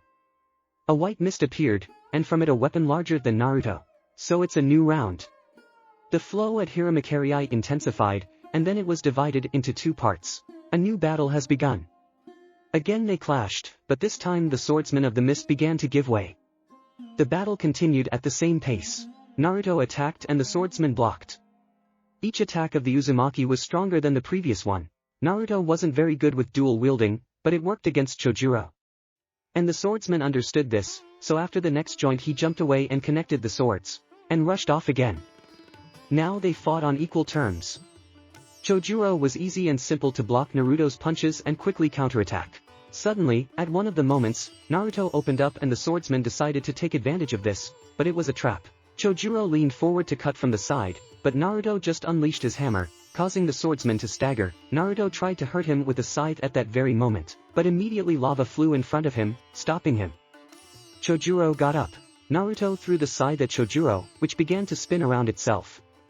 The swordsman easily dodged. At that very moment, Naruto spun and launched the hammer upwards before teleporting towards him and aiming at Chojuro. The owner of Hiramakarei dodged, but immediately reeled from a slight jolt. That was enough. Naruto jumped up to him and wounded his hands with a sword, from which he launched Hiramakarei. Naruto then grabbed Chojuro by the collar and tried to finish him off with his sword. Fear was red in the swordsman's face, his eyes widened, he thought that the end was already, but at the same moment, the sword point stopped a millimeter from his head. Chojuro opened his eyes and saw Ao standing behind Naruto holding his hand. This was followed by a blow to the stomach. Naruto launched Chojuro and bent over, and then another from which Naruto flew off. How are you? Ao asked. As long as he's alive, he answered, holding on to the wounds on his hands. The Uzumaki stood up. He saw that the Mizuki was defenseless and rushed at her with one sword in hand. He attacked the wrong one. Get it? Lava flew into Naruto in an uncontrollable flow. 2 seconds, he thought to himself. Naruto quickly stabbed the sword into the ground and used Hiration, moving towards Chojuro, whom he left a mark on when he grabbed him by the scruff of the neck. No one expected this, neither Ao nor the swordsman himself. The devil grabbed the boy and moved to his sword, substituting it for Mei's technique, and grabbing the weapon hammered into the ground, moved to his hammer, further away. Chojuro let out a furious scream. Bull no. He shouted as he boiled in the lava of the Mizuki. Mei stood. She stood and watched her close associate die, from her own technique. Her eyes widened and her body began to shake. Terumi fell to her knees. Cho. You. Ro. She trembled, hugging herself. Mei-sama. Ao shouted and threw it towards the Mizuki. He ran as fast as he could. He ran as best he could to help her. Now I need to bring her to my senses. You can't leave her like that. He ran headlong, forgetting everything, and even about the danger and the image of the devil. He grew out of nowhere at the old man's back, but he realized too late that the danger was behind and that it was impossible to be distracted and forget about everything. And Ao regretted it at that very moment. I'm sorry, Mei-sama. Swing the sword and Ao's head flew off his shoulders. The head flew and fell, and then rolled on the ground a little more towards Mei herself. The Mizukage continued to hug and tremble, looking from Ao's head to the place where Chojuro died. Naruto slowly walked towards the Mizukage. He was staggering and dragging his sword on the ground. Hiraition's harsh uses also pay off. This is another shortcoming of Naruto. Too often he could not use, like now, 3 times in a row. It was too chakra draining. The Uzumaki approached Terumi and then kicked Ao's head to the side. They ruined themselves. And you roar here. He began. And this woman became the Mizukage? With astonishment said Uzumaki. I'm sure there are better ones. He crouched down to catch up with her. There was shock and fear in her eyes. You are trembling like a little girl. You are insignificant. You are not worthy of being a Kage. He stood up. Not even capable of protecting her comrades. You're garbage. Naruto wanted to spit, but the mask prevented. I didn't mean to kill you, but I guess I have to. Naruto raised his sword to strike and almost reached the target, but Mei grabbed the blade with her bare hand and stopped the blow. Maybe I'm garbage, she agreed. But you are responsible for their deaths. Mei tightened her grip on the blade of the sword and then stood up and punched Naruto sharply with a left hook. I will kill you and put an end to all this. She tossed aside the sword that was left in her hands. Steam release, corrosive mist. Crap. The fog, or rather the steam that Mei blew out, spread throughout the clearing, corroding everything along the way like acid. Naruto started to run in the opposite direction, but soon realized it was useless when he felt pain all over his body. He quickly moved to his sword, but Mei was no longer there. He took it. The pain got stronger. He ran to the cliff and jumped down. And again, there was no fog. A trap again. Naruto started to look around. The Mizukage was nowhere to be found. Lava release, lava cores. Projectiles flew from above. It was well-compressed lava. She flew into Naruto. The Uzumaki began to dodge, but then he realized that it was not enough to dodge, because the balls exploded when they hit the ground. The devil dodged one, the second, but the explosion of the third touched and Uzumaki flew away. Are you still alive? Now we will fix it. Mei jumped off the cliff and landed. So the lava has already solidified, okay. Water release, water dragon. No source.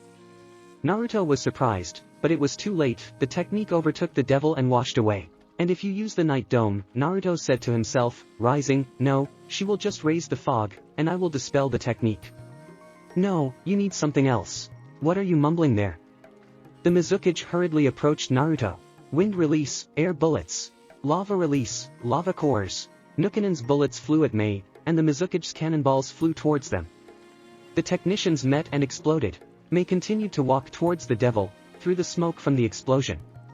And when she came out of it, the Nukanine was simply not there. Wind release, air current. Heard from behind. Wind release, air current.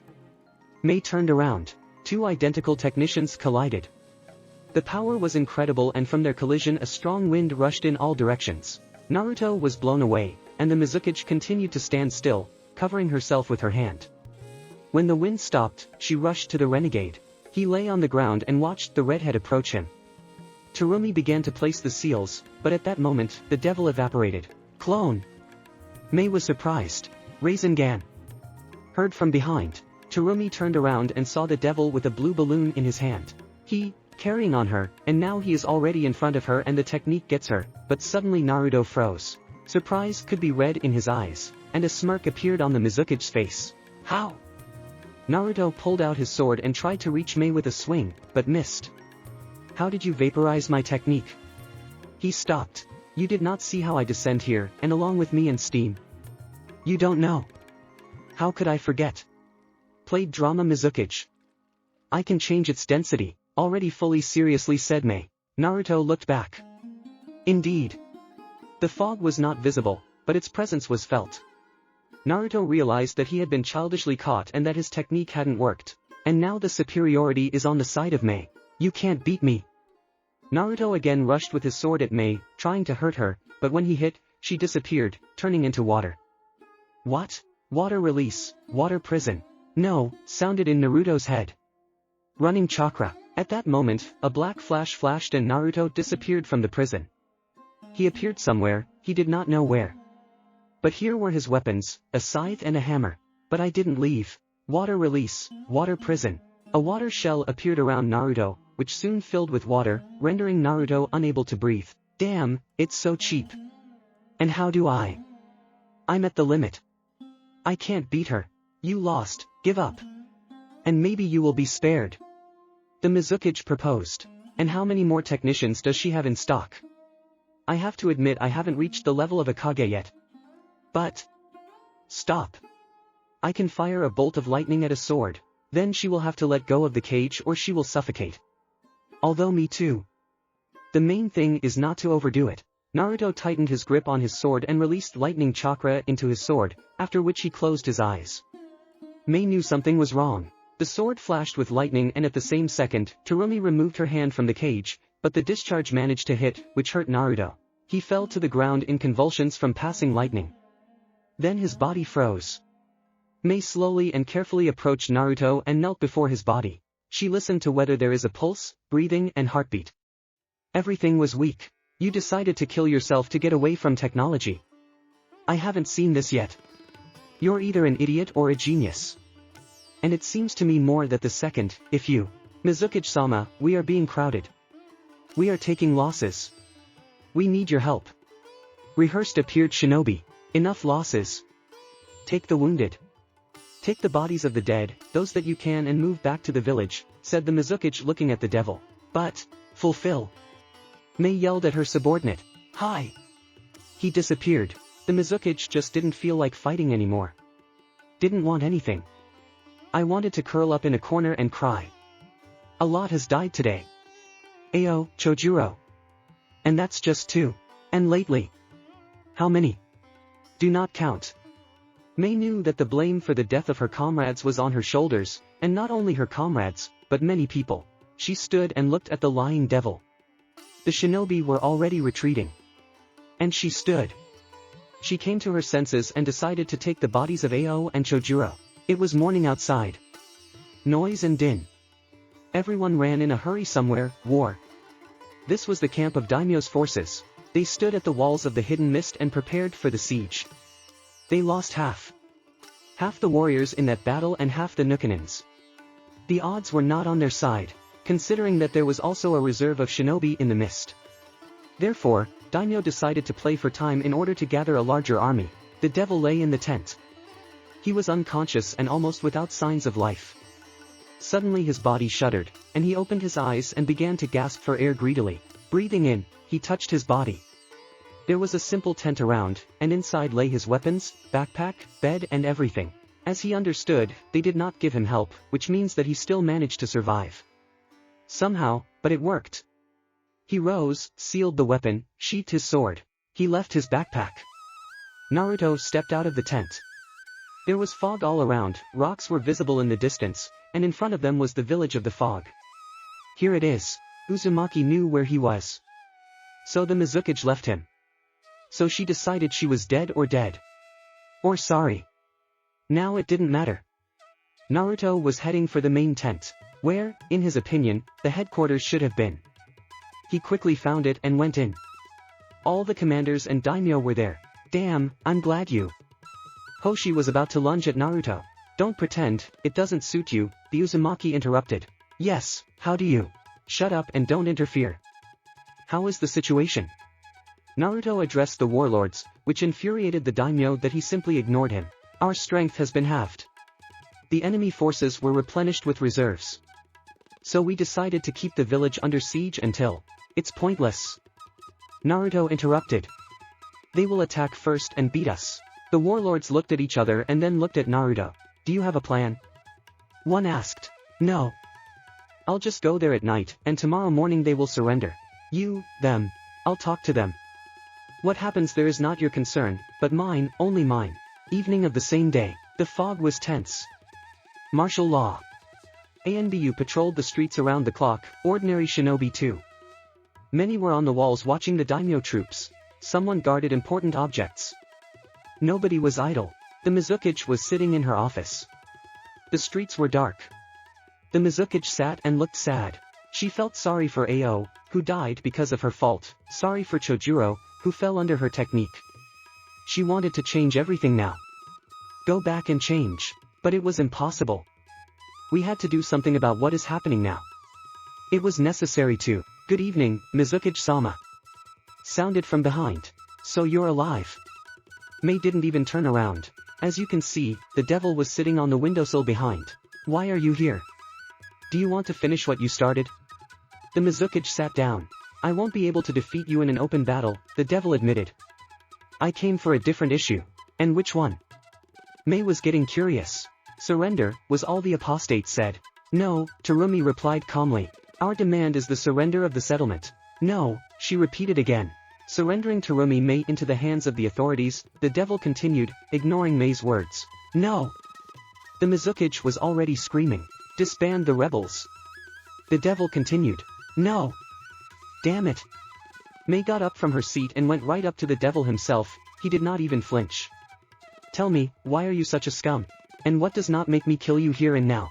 The authorities themselves will be able to appoint the head of the village. He again let the words of the Mizuki pass over his ears. Do you consider yourself immortal?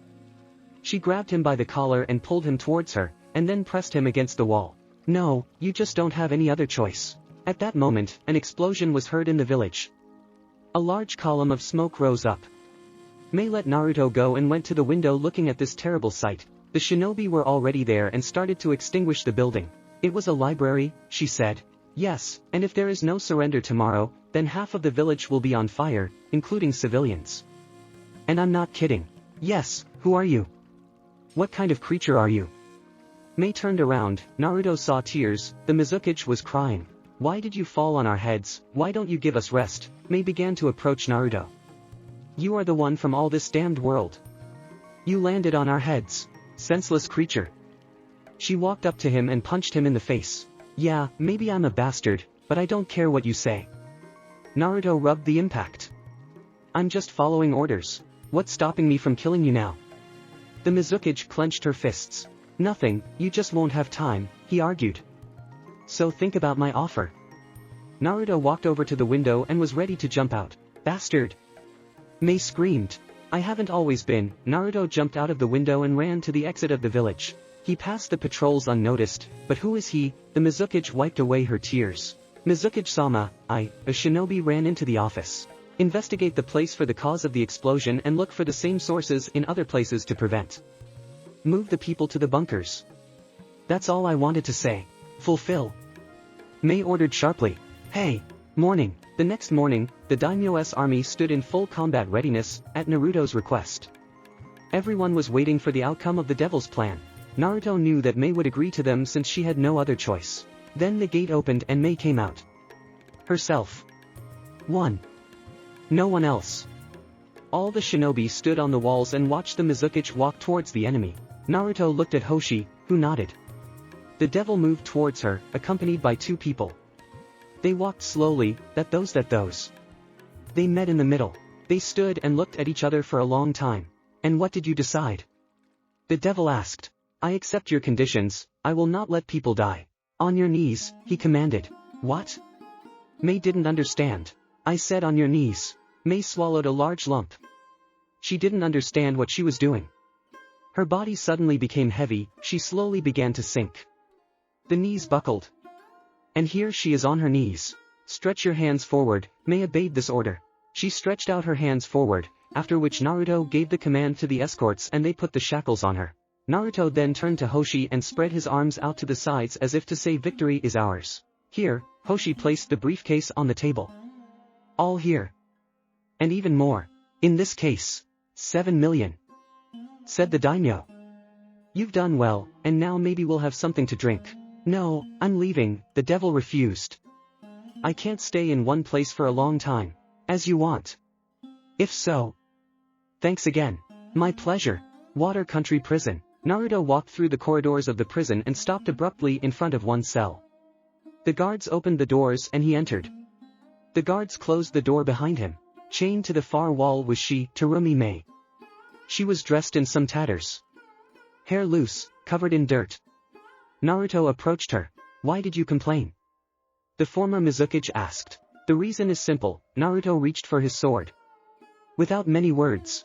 Come on with this quickly, Mei closed her eyes, preparing for death, but instead she heard the sound of metal and the way her hands became freer.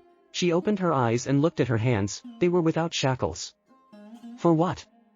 She looked at the devil in surprise. Maybe I'm not such a bastard anymore, Naruto replied. But anyway, why are you? Let's assume that your words hooked me, but it's not.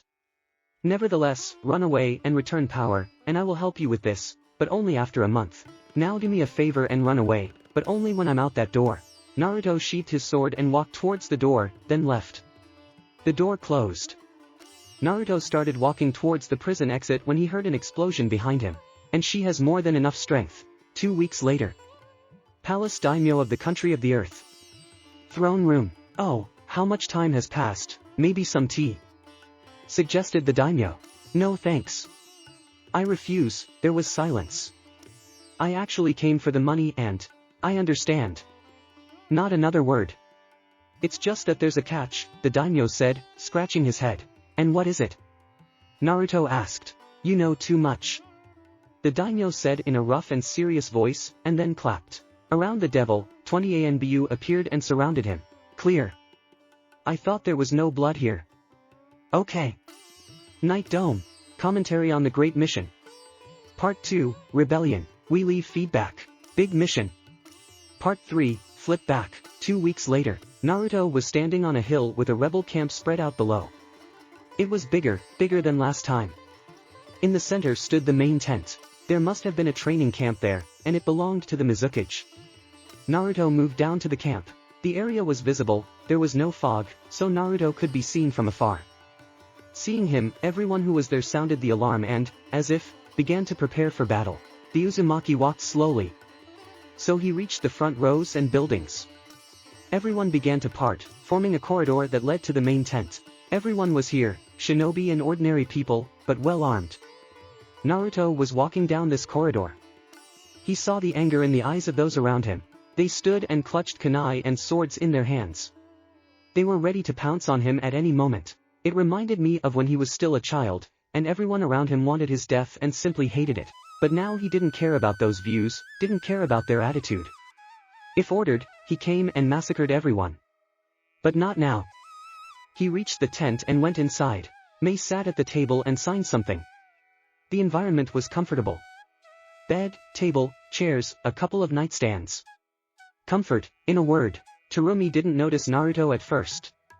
Only when he came up and sat down opposite her. You still came, Mei put down the papers. And where were you? Doesn't matter. Naruto put his feet on the table. So you killed him, Mei stated. Alright, Naruto spread his hands. You've become more welcoming since our last meeting, the Uzumaki remarked. I didn't think a person like you could give compliments. Terumi blushed a little. This is not a compliment, but a note. And do not blush, the devil was calm, and spoke the same way. Well, okay, the renegade's words infuriated the Mizukage a little, but she didn't show it. I understand that you returned to the village and you were accepted. Yes. I returned a week later. Then, we decided to continue the fight. We killed all the daimyo keepers in the village and started our march. People began to join us, but there are fewer of them than the previous time. Everyone fears a repeat of that Isle battle. Naruto took his feet off the table. Mei noticed that it was caused by her words. Something happened there, something important to him. But just in case, Mei decided not to ask. They're just afraid of me, the Uzumaki began. I instill fear. Walking through the camp, I saw Jonins. I could see in their eyes that they were afraid. You're not as scary as you look, Mei remarked with a smile. And where did your experiences, your tears, all your depression go? Those words hit the redhead. The smile is gone. She remembered everything. Death of comrades. Prison. All the hard things that I experienced during this time. A tear flowed from my eye. You're still an insensitive creature, Mei hissed, fastening her nails on the table. Now let's talk about more pressing matters. Uzumaki put his hands behind his head. I want a scroll of techniques and an ointment from Marinakiri Island. Naruto's demands were strange. Terumi had been preparing a bunch of persuasion options up to this time to reduce the amount of money, but everything turned out to be much easier than expected. And that's it? She asked, expecting a trick. Yes. Now let's talk about the situation at the front. Uzumaki prepared to listen. The situation is such that an army of 30,000 daimyo left the capital and set up camp 10 kilometers south of ours. He has a lot of Nuke-nin on his side, who are gathering from all over the world just because Hoshi offered a lot of money. How many of them? This got Naruto interested. More than 100, and no one knows what they are. Tomorrow everything can be seen. May looked at the devil. She was willing to bet that the Nuke was now grinning. It was all she saw in his eyes. She thought it was something out of the ordinary. The black color dominates, instilling fear and sowing death, but from all this, eyes as blue as the sky looked out. But they were cold as ice and deep as a bottomless sea. May was so thoughtful that she did not notice how the devil left the tent. As soon as she came to her senses, she followed the exit. When she came out, the devil was nowhere to be found. He disappeared as if he had sunk into the ground. Midnight, there was a good mood in the daimyo army camp. Soldiers sat by the fires and told stories, laughed. It felt like there was no war. Hoshi himself had been sleeping in the tent for a long time. He decided to take advantage of the devil's idea, and when a new coup began, the army was not only ready for this, but Rurouni took action, quickly announcing that he would generously pay those who join him. When the news came that Kogen was dead, on the one hand, Hoshi was happy, but on the other, it was very bad. Although Rurouni came to the conclusion that there are more pluses than minuses. He began to guess who killed Kotai, as he knew that he would befall the devil in the end. The guards told him that the Nuke was the last person to enter Mei before she fled. Hoshi was furious, but decided to leave it in the past. Now the camp was going to rest. Many of the guards were already asleep. Silence. Patrols moved around the camp. Torches burned all around, illuminating everything around. The Nuke mercenaries were broken up and based on the edge of the camp. There was peace and quiet, but suddenly, something disturbed the peace. Fire release, big fireball. The vehicles crashed into several tents and set them on fire. From there, screaming, Nukenins began to run out, burning in flames. The alarm rose. Everyone quickly began to run out and take up arms. Nobody knew what and where. Everyone just stood and watched as people burned and screamed their death cries. As it turned out, the camp was attacked in the place where the Nukenins were staying. Nuke ran out of their tents and began to look around for danger. The fire moved from one tent to another. Everything was on fire. A silhouette was visible in the distance. He was getting closer. The man entered the camp, drawing a sword from behind his back. He walked slowly and confidently. The fire seemed to be afraid of him and parted before him. To everyone, it looked like he was coming out of a flame. He's some kind of devil, one of the Nukenins said without taking his eyes off the guest. The stranger passed the last barrier of fire, finishing off the still living burning body. He stopped in front of all the Nuke. And he started looking at them. It's the devil. Night devil. Someone shouted. In the next moment, this man was hit by a sword. Naruto threw it with such precision that the sword pierced his throat. Uzumaki then moved with the help of Hiraition and drew his weapon. Everyone stood as if dumbfounded. They didn't do anything. They froze, looking at the devil and the corpse at his feet. I'll do it again. Leave this place. And don't come back. And then, Naruto tightened his grip on the sword and swung it around. Second. No one understood what happened, only in the next moment the heads of the four who were closest fell off the bodies. The bodies themselves continued to stand for a minute, not realizing that they had already been decapitated. And only then they fell to the ground, at the feet of the devil. All who watched turned pale. Someone just started throwing up on the spot. But everyone stood there, not knowing what to do. Naruto realized that they were numb with fear and raised his sword to strike. In the next moment, everyone rushed from their place in the opposite direction. Devil! He is here. He will kill us all. Save yourself. Nukenins ran and screamed. Others began to run after them, not even knowing what had happened. There were screams throughout the camp. Panic, panic everywhere. Some ran away, while others stayed. In other words, only all the Nukenins fled, leaving behind burning tents and fear, which began to disperse throughout the camp and slowly sit in every warrior. The devil himself disappeared just as he appeared. He could take advantage of this turmoil and kill the daimyo, but he prepared a different fate for Hoshi, worse than simple death by the blade of a sword. The next day, Mei was inspecting at the time. Well, you can't really call it an inspection. She just walked around the camp, asking people about this or that. The battle was about to begin. Yet they stay like that for a long time and eventually someone attacks. Nobody knew when that would happen. Then a shinobi ran up to the Mizukage. Mizukage-sama. Catch your breath, I see you ran a lot. The ward eagerly began to grab air. It can be seen from him that he wants to say something important. Mizukage-sama.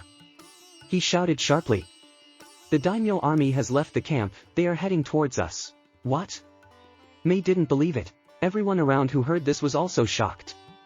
Everyone was caught off guard, just like Mei herself. The Mizukage hadn't even thought of a plan. In such a case, besides, something had to be done with the nuke meme. That you are soaked like rags, was heard from the crowd. Everyone began to part, making a corridor and looking after Naruto. Uzumaki peered into everyone's eyes. Nothing has changed, the same hatred and the same fear. He carried a bag on his back. The devil walked up to the Mizukage and stood beside her. What froze? Command. Your own army. He barked right into the redhead's face. There was outrage all around.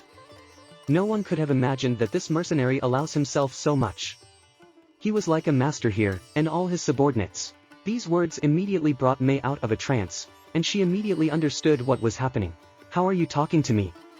Mei swung her fist and tried to hit Naruto, but he grabbed her hand a few inches from her face. I understand that you do not trust me, because it was I who brought all this chaos, and because of me it all started. He let go of the Mizukage's hand, and she removed it. I see that here each of you is ready to pounce on me and tear me to shreds. But trust me, it's not even worth trying. I'm on your side now, believe it or not. Now you must focus not on me, but on the army that is coming at you.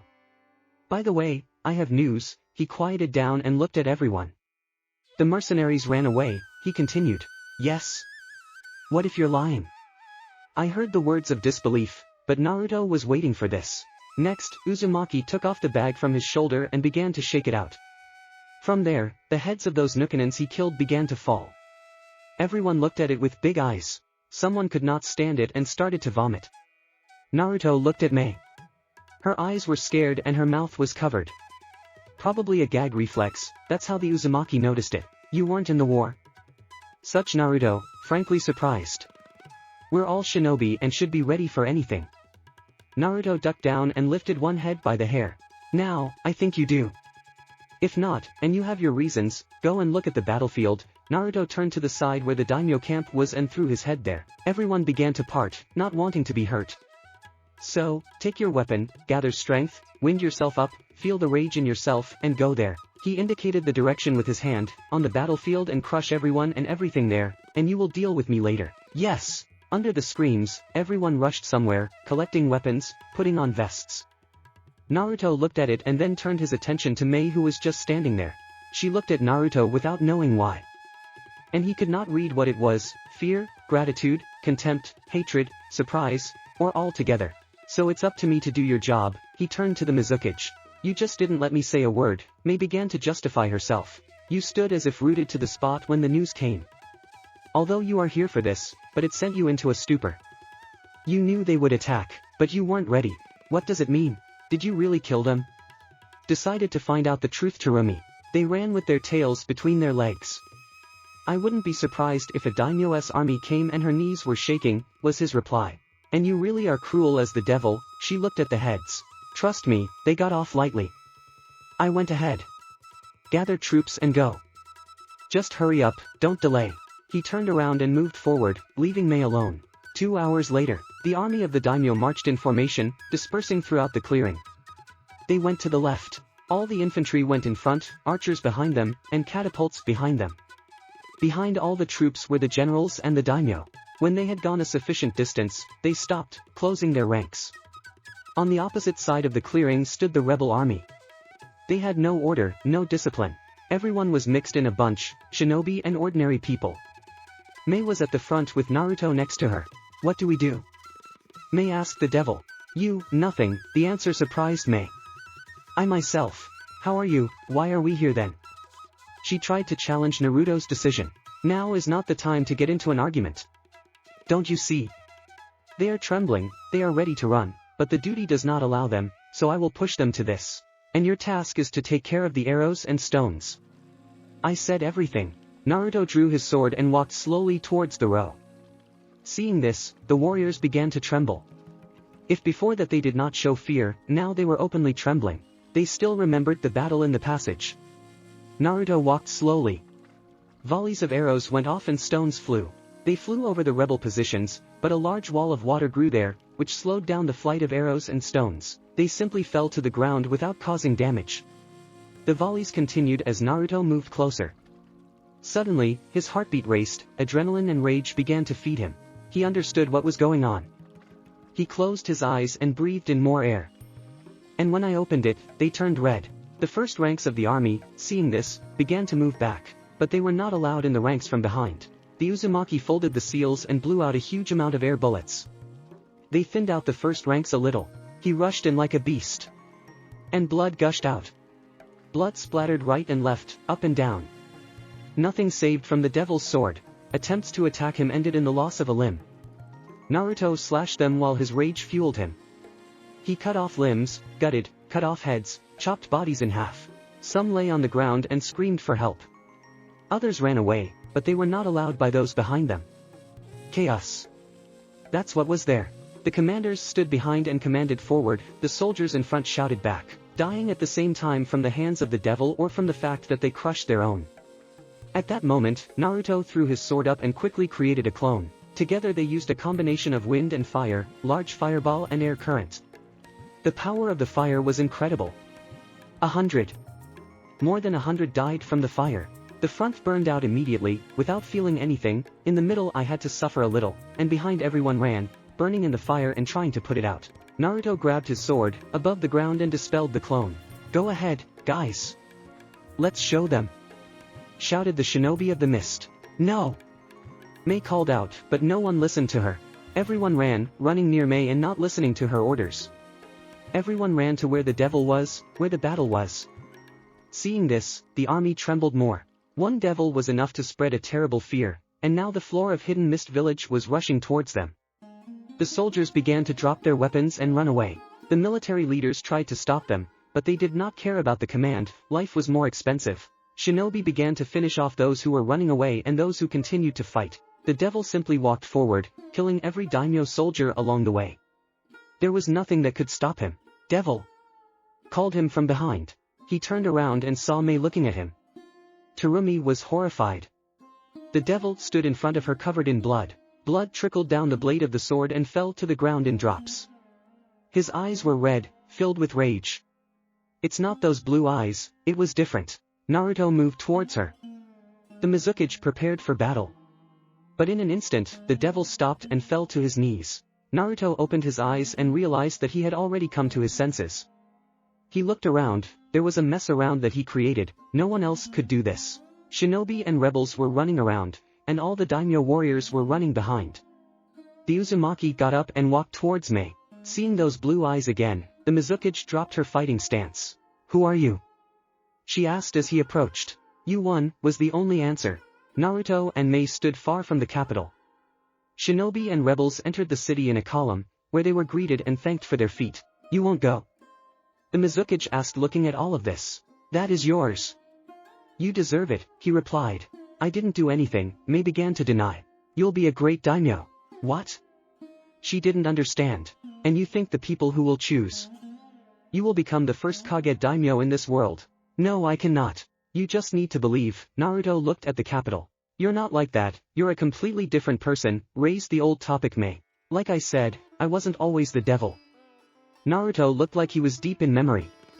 Let's say I was betrayed in my own way. Why are you telling me this? Because you asked.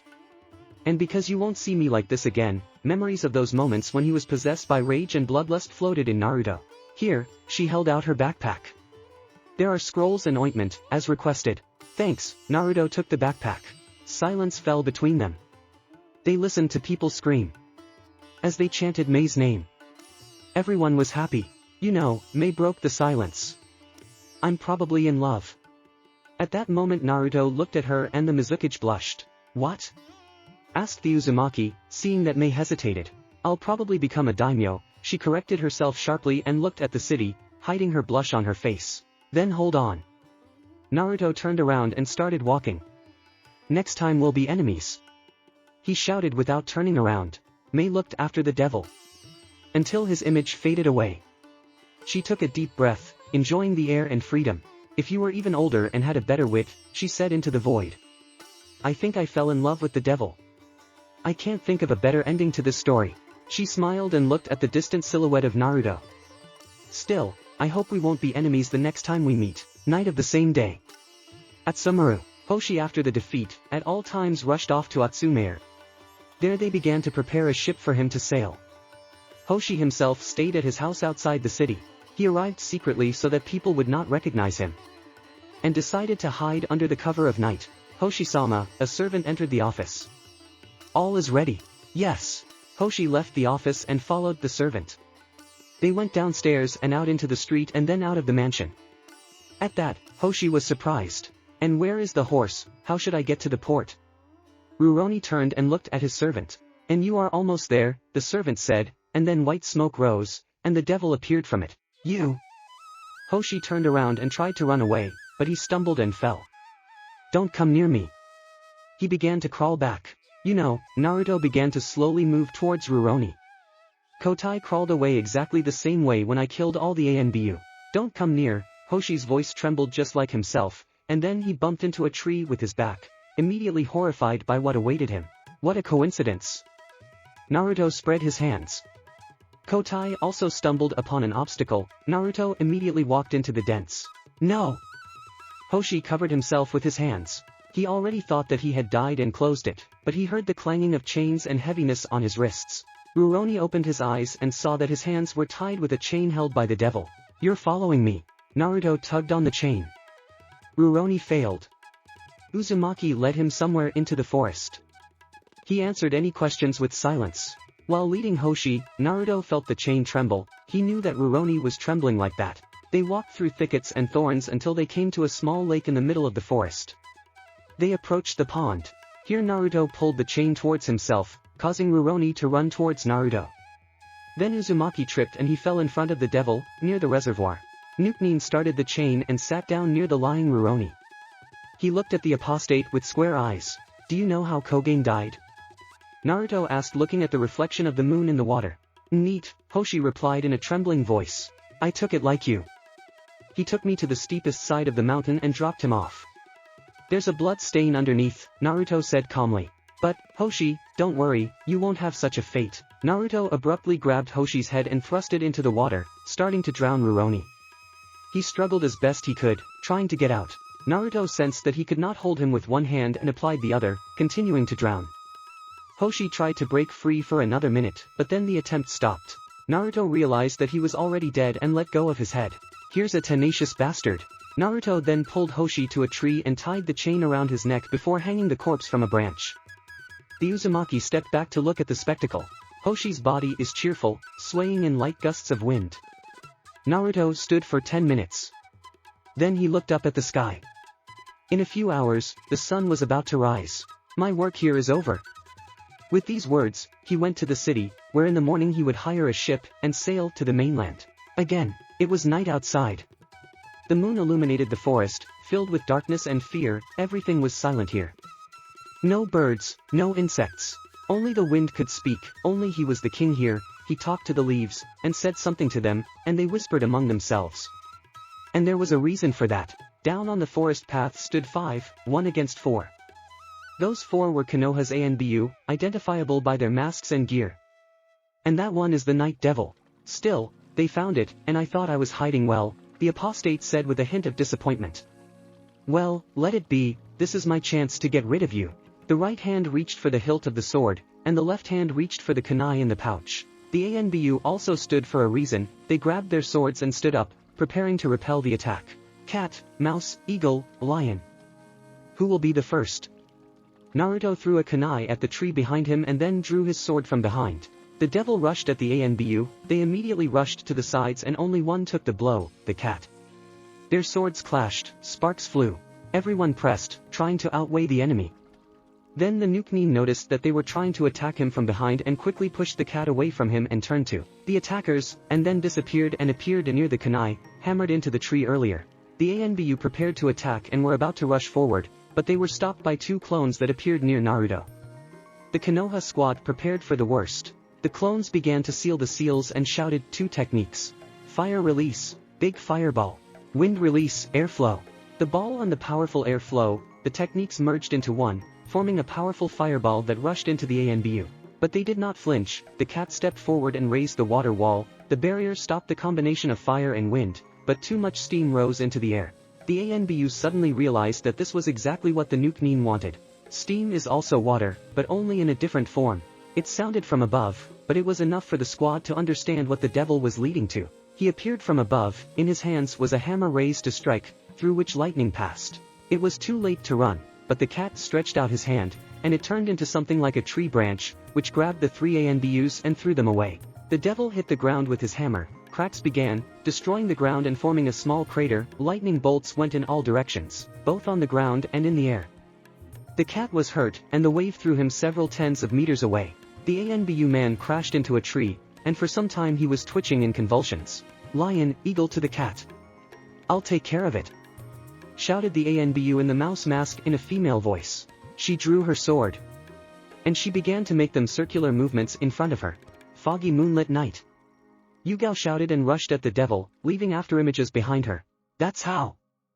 Naruto let go of his hammer and drew his sword. The mouse was approaching, time seemed to have stopped, its movements seemed to be slowed down, and the devil saw every movement, millimeter by millimeter, every swing of the sword and every trace. And now she is already in front of him, and here, the blow was parried by the Nukanin's sword. "What?" She jumped away from the renegade, not understanding. "I'll upset you. I know this kenjutsu technique. I have studied it almost to perfection. I don't use such techniques myself, but especially for you." Naruto began to repeat the movements of the mouse, making circular movements in front of him. Foggy moonlit night. He shouted and charged at the ANBU. She didn't have time to do anything, she only watched the after images of the Nukanin in front of her, and then she felt pain and fell to her knees. Nukanin was already standing behind her, tucking his sword into its scabbard. The mouse was breathing heavily and was in shock. The devil was able to repeat the technique so easily, even used it better. After all, she spent so many years perfecting it. "You really are the devil," Yugao hissed. The apostate did not hear her, did not even turn to her, but still stood with his back. He looked at the other 3. The lion, the eagle, who held the cat on his shoulder, stood against and expected the worst, but the Nukanin was inactive. "We need to leave," Eagle shouted. "Yes." The lion quickly moved behind the devil and grabbed the mouse, and then rushed away, followed by the eagle with the cat on his shoulder. Uzumaki did not rush after them, as he understood that they did not pose a threat and simply looked after them. 3 months have passed since the events in the country of water. This time has not passed in vain. Uzumaki finally figured out how to control the elements in his giant weapons. For a hammer, lightning; for a scythe, wind; but as for the sword, he did not understand what element belongs to him. Therefore, it was decided to improve the existing one. So Naruto fully mastered the hammer and lightning, and now perfected the scythe and the wind. He also studied kenjutsu techniques at the same time. They were now given easily, and it took him no more than a week to learn one. He learned Misty Moonlit Night, Moon Dance, Crescent Moon Blade, Moon Shadow. He knew these techniques to perfection. He had known about them before, but now he began to fully study them. Naruto didn't use them at every opportunity, only as a last resort. Naruto also learned the hidden mist technique, from a scroll from the land of water. At first he studied it near a reservoir, and soon moved to an open area. In the presence of a reservoir, he could use equipment over long distances and for a long time, which he could not do without a reservoir. The amount of time and distance was limited. When it came to missions, Uzumaki lay low. With the money he could afford a lot of things. But I often had to change my place of stay, because Konoha's ANBU was constantly breathing down my back. And so he met with them and forced them to retreat. Now Naruto was not just anywhere, but on the border of the land of fire and grass. And his stay there was for a simple reason, a mission. Yes, he decided to take the mission 3 months later, and here it is, to bring the scroll. There was one huge minus: the theft of the scroll must be done in the country of fire, and steal not from anyone, but from Konoha shinobi, who had not even left the village. Konoha Hokage residence. Tsunade, as always, sat at the papers and interrupted them one by one. These were not just papers, she was choosing shinobi for the upcoming mission. This is a mission to deliver a scroll that contains important information about the realm of fire. Suddenly there was a knock on the door. "Sign in," Tsunade allowed as she put the papers aside. "Hey Tsunade, how long has it been?" Even from the entrance shouted a gray-haired Sannin. "Jiraiya." Tsunade was overjoyed. Himself. He smiled. "Sit down," Tsunade pointed to the sofa. "I really wanted to do it." Ha ha ha. Jiraiya walked over and sat down on the couch in a comfortable position. "How are you, Tsunade?" "Quite well, if only there were fewer papers." The granddaughter of the first leaned back in her chair. "And what fates have you bestowed on us?" "Yes, I collected information and decided to share it with it," the Sannin answered, as if brushing it off. "Another book?" A sly smile appeared on Tsunade's face. No, that's not that type of information. Jiraiya became serious. That's right. Tsunade tilted her head. Here he is, her old friend, finally returned to the village. His arrival was something bright and joyful lately. But now in her life there is so little light. The only person who could now bring her a little light into a gloomy life came with a beam, but alas, not a bright one.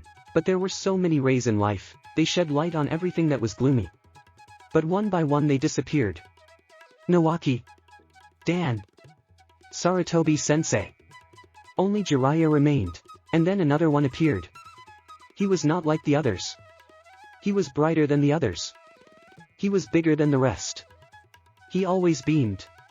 But one day he disappeared, as suddenly as it appeared. And so much darkness fell on her life and it became so dark. And the only beam came again, but for some reason, not so bright. So what's the matter? Tsunade clasped her hands on the table.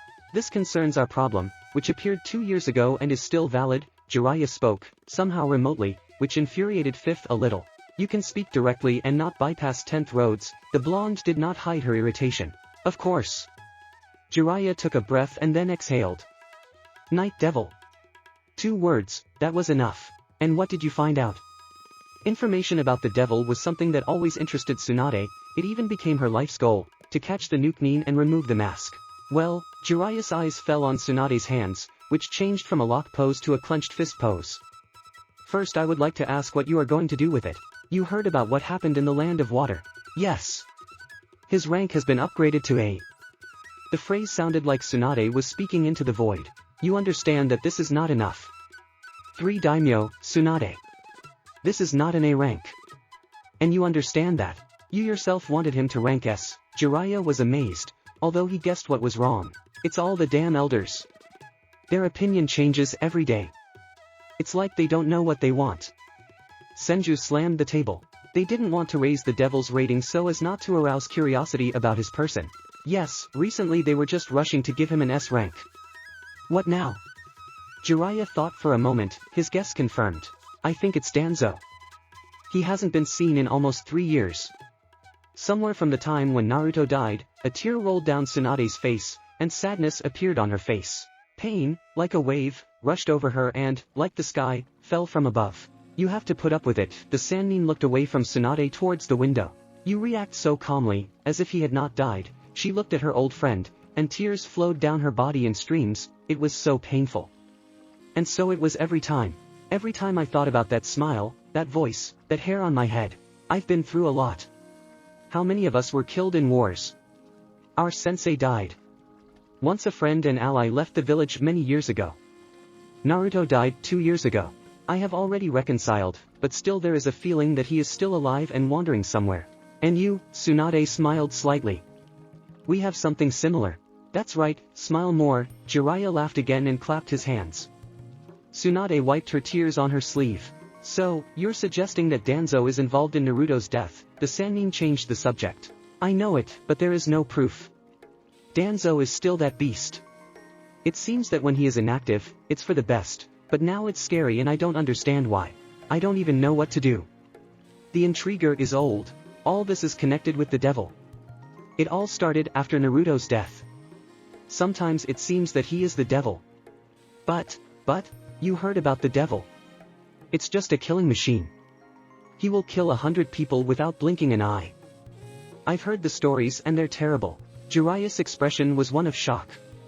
It can't possibly be Naruto. I heard it too, and Kakashi told it. Tsunade started to remember Hitaki's report about the mission in the Land of Sound, which made goosebumps run through her body. Have you already contacted him? When you sent that flyer? And how? No way. Tsunade put her hands to her face, massaging him.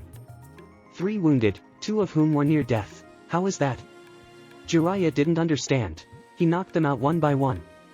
When they were separated, Kakashi fought him, but the devil ran away, covered in wounds and crippled.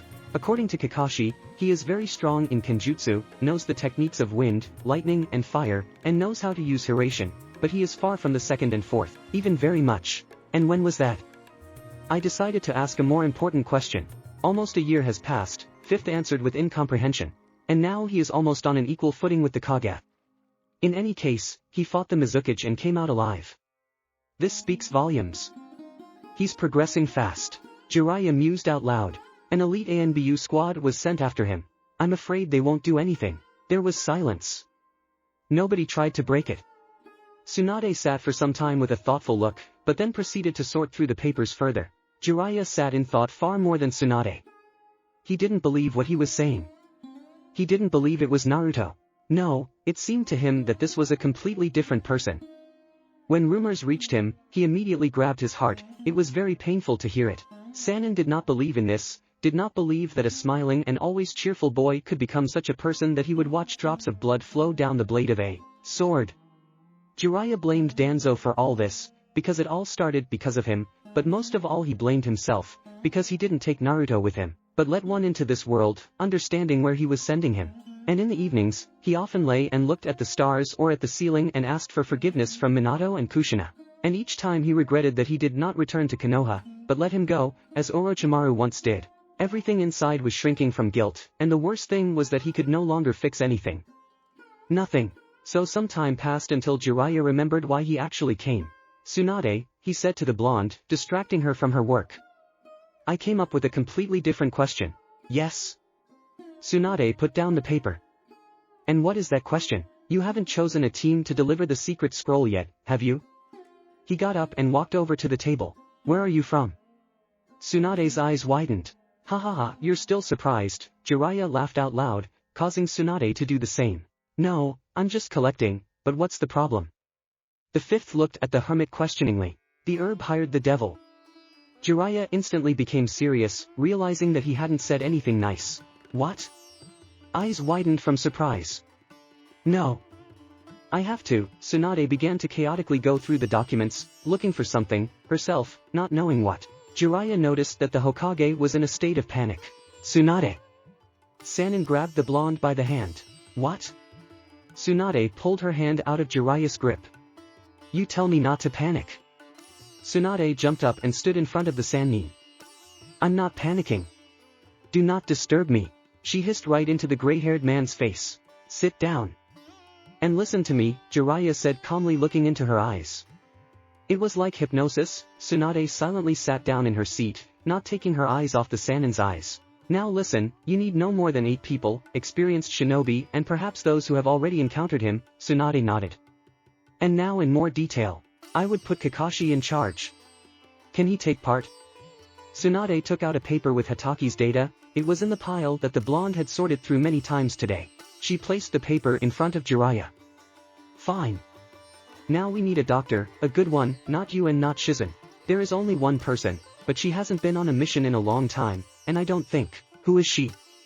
Tsunade silently reached into her desk drawer and pulled out Sakura's paper, then placed it in front of Jiraiya. Great. Will do. But she's not ready.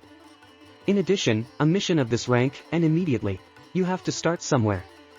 Now the censors. This continued until the evening. There was a dispute at the expense of each member of the team. Among the censors, 2 Hyugas were chosen, Niji and Hinata. Further, Jiraiya appointed to select shinobi with good and strong fighting technique at close and medium distances. Hughes certainly fell under this parameter, but more was needed.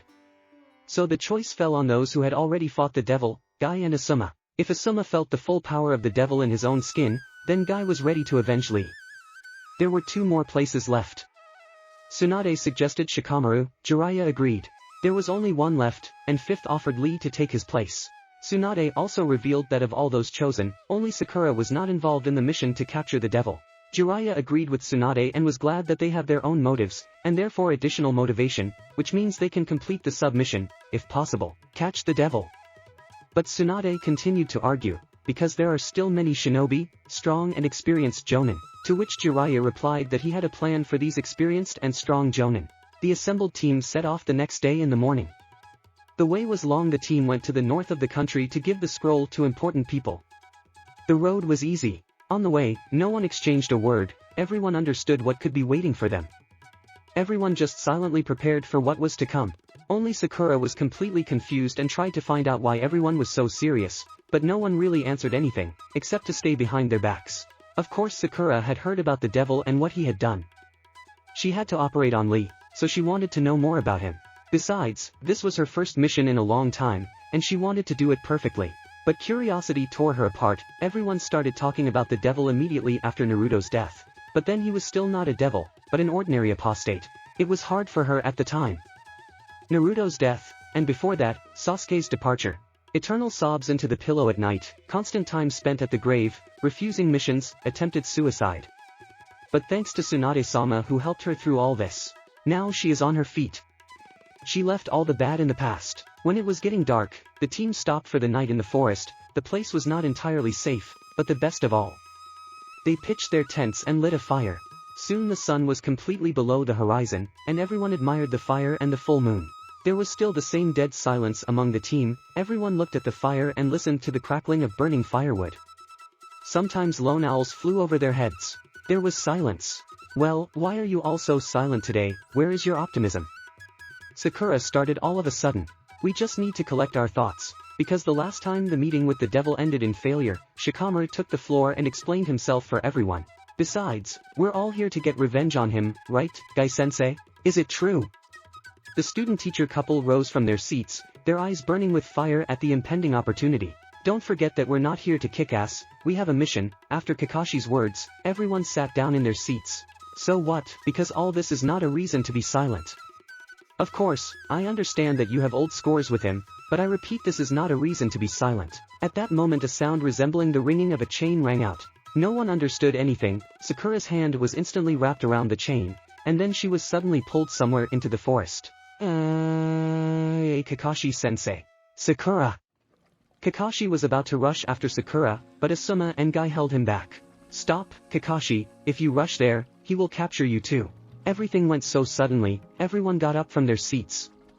At that moment, the fire went out, only the moon brightened the earth, making its way through the crowns of trees. The team stood in a circle back to back. The Hyuga used the Byakugan, but at that very moment, Hinata and Niji's legs wrapped around the chains and began to drag them into the forest. Niji tried to grab onto Lee's arm, but couldn't. Save! Hinata also tried to grab hold of Hataki, but she suffered the same fate. Your ranks thinned. Came the sound from above. Everyone looked up and saw the devil standing on the branch of a tree, leaning on the trunk. His arms were folded across his chest, his eyes were fixed on the five. The moon illuminated it brighter for some reason, and especially the crossed-out tread. Stand still and do not rush without hesitation. Kakashi ordered, not really wanting to lose his comrades. That's right, give the scroll, and I'll let the others go. The response was silence and Kakashi's Sharingan. The devil realized that they were not going to give away the scrolls so easily. It was necessary to continue to act. He snapped his fingers. Chains appeared from the shadow of the forest and immediately wrapped around Shikamaru and Lee. They began to be pulled into the forest, but the senseis were against it. Guy grabbed Lee, and Asuma Shikamaru. Hataki prepared to attack the devil, but the devil disappeared at the same moment. A second did not pass. As the captain realized what it was, he turned around, but it was too late. The sword had already done its job. Asuma was falling to the ground with a wounded shoulder, and Shikamaru had already disappeared into the forest. Hataki tried to rush to Guy's aid, but fell as something pulled his leg. It was a chain, another chain from the shadow of the forest. The same one grabbed the green beast of Konoha and, together with his student, dragged him into the forest. The wounded Asuma suffered the same fate. Then it was Kakashi's turn. He began to be pulled along the ground. New technique. It's amazing. The renegade stood 10 meters from the target. Damn you. Kakashi stood up and threw a kunai at the Nukenin, who simply dodged them and headed deeper into the forest. Stop, you bastard. Kakashi ran after him. He ran through the forest, following the devil. He ran and ran, stumbling but not falling. Hataki knew that he was being led into a trap, but did not try to prevent this. Suddenly, his Sharingan noticed that the target had stopped, and he also noticed his comrades hanging upside down from the trees and tied with a chain. Hataki hurried up. You? I'll kill you. The ash-haired man stood in front of the apostate. You still want to fight? Do not make me laugh. Hanging friends will only get in the way. Is it true? You want to save them, don't you? Hataki remained silent. They are unconscious, but they have a little surprise on them. What? Kakashi looked closely. Each one had explosive tags ready to explode. No. You won't dare. What's stopping me? You? I just need to click and then everything will fly into the air. His voice sounded in all seriousness, cold, ruthless, completely different, not the same as before. Kakashi could have sworn that the devil hadn't even tried to kill them before, but now it's completely different. It was frightening. Do not fly in the clouds. Drop the scroll. The apostate held out his hand. Fine. Kakashi reached for his pouch. You're taking me for an idiot. Now even in rage in addition. I want the original, not the fake you made. How? The Jonin could not believe his ears. He knew about the trick, but it was done an hour after being sent from the village. Where are you from? I followed you from the village itself. It is strange how you did not feel my presence. Let's not beat around the bush. Scroll. No, Kakashi refuses, and at that moment the snap of the Nukanen's fingers and the hiss of the explosive seals. Stop. You should have thought earlier. Crap. Kakashi took out a scroll and threw it at the devil's feet, and he rushed to save Sakura, but when he was near her, the hissing stopped, and Nukanene and the trace caught a cold. Hatake cut the chain and took Sakura off. He stopped the detonation, but... Kakashi looked at the place where the devil stood. Why? Kakashi gently laid Sakura on the ground and looked at the rest of his comrades, then he looked again at the place where the renegade was standing. Genma, it's up to you now. Commentary on again. I announced the search for Beta. Who would like to help write in the comments or in private messages? Chase. Commentary on Chase. Please excuse the short chapter. I hope you enjoy it. Happy reading everyone. Tail. Naruto looked around, but saw no one, and continued to move through the branches. It was already dawn. The sun had just risen and the forest was beginning to wake up. The first songs of birds were heard. The grass on the ground was bathed in dew, and the rays of the sun made their way through the crowns of trees. Naruto moved farther and farther, trying to get to the border of grass country as soon as possible. He knew that Konoha was about to chase after him, so he hurried as best he could. But luck was not on his side. Suddenly, the cawing of ravens was heard behind. The devil turned around and saw a whole flock of hundreds of birds flying behind him. The Uzumaki stopped abruptly and turned to the birds. He began to seal the seals, and then blew a ball of fire. The technique quickly destroyed a flock of crows, leaving only white smoke. A shinobi with a sword suddenly jumped out of it and tried to hurt Naruto, but the renegade jumped out to a branch higher, and the attacker plunged the sword into a tree pillar. Then, out of nowhere, the Nukanene tried to grab the huge hands, but the brunette once again jumped higher and immediately dodged the Senbon flying at him. Naruto quickly drew his sword from behind his back and parried the swordsman's blow. Another one tried to attack from behind, but the devil pushed the swordsman away from him and just started to fall down. Then a huge hand tried to grab him, but the Nukanene plunged his sword into his hand, thus stopping his fall. The brunette then jumped back to take stock of the situation. He was opposed by 4, Choji, Rado, Genma, Aoba. Then it dawned on the devil that all the fuss with this scroll was a trap from the very beginning. The Uzumaki tightened his grip on his weapon and pulled out a kunai, which he immediately threw at Rado, but another kunai thrown by Aoba blocked his path. At that moment, it became clear that he would not be allowed to use Hiration. The brunette rushed forward, but immediately collided with a sword with Rado. Sparks erupted from the contact of swords. 2 kunai with fishing line flew at the devil, but the apostate dodged them. Choji tried to strike with his second hand, but Naruto jumped back. It was then that the Uzumaki suddenly realized that they were trying to lure him or force him to retreat. It was somewhere behind Naruto. Without thinking twice, Uzumaki decided to give them such a gift and, turning around, ran to where, in his opinion, there was a trap. The 4 shinobi rushed after him, throwing kunai from time to time, which the apostate easily dodged. Naruto played with the 4, speeding up and slowing down his pace, specifically to check if the assumption was correct. Everything turned out to be correct. They moved to the beat of the Nukanene, depending on his speed, not falling behind and not approaching, keeping the same distance. Such a game lasted up to 5 minutes, until snakes appeared ahead. Naruto grabbed his sword and unleashed an air wave that destroyed the crawling creatures, cutting them in 2.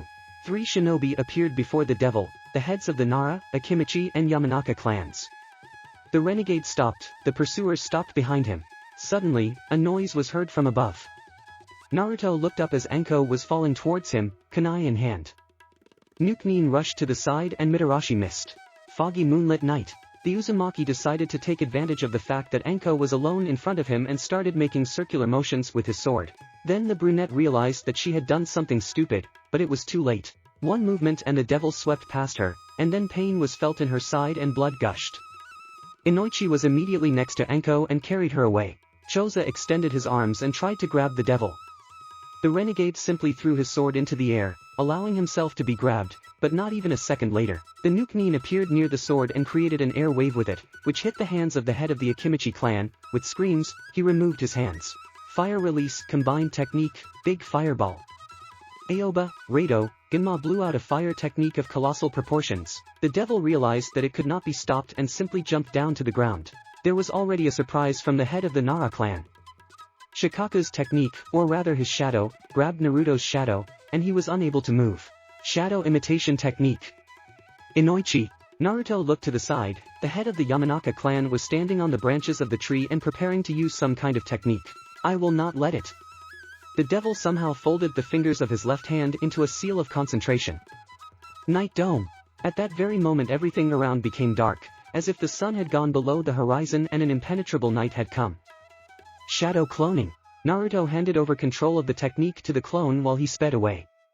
Uzumaki realized that he had made a mistake by deciding to go straight into the trap. There was no thought in my head that half of Konoha would be sent for him.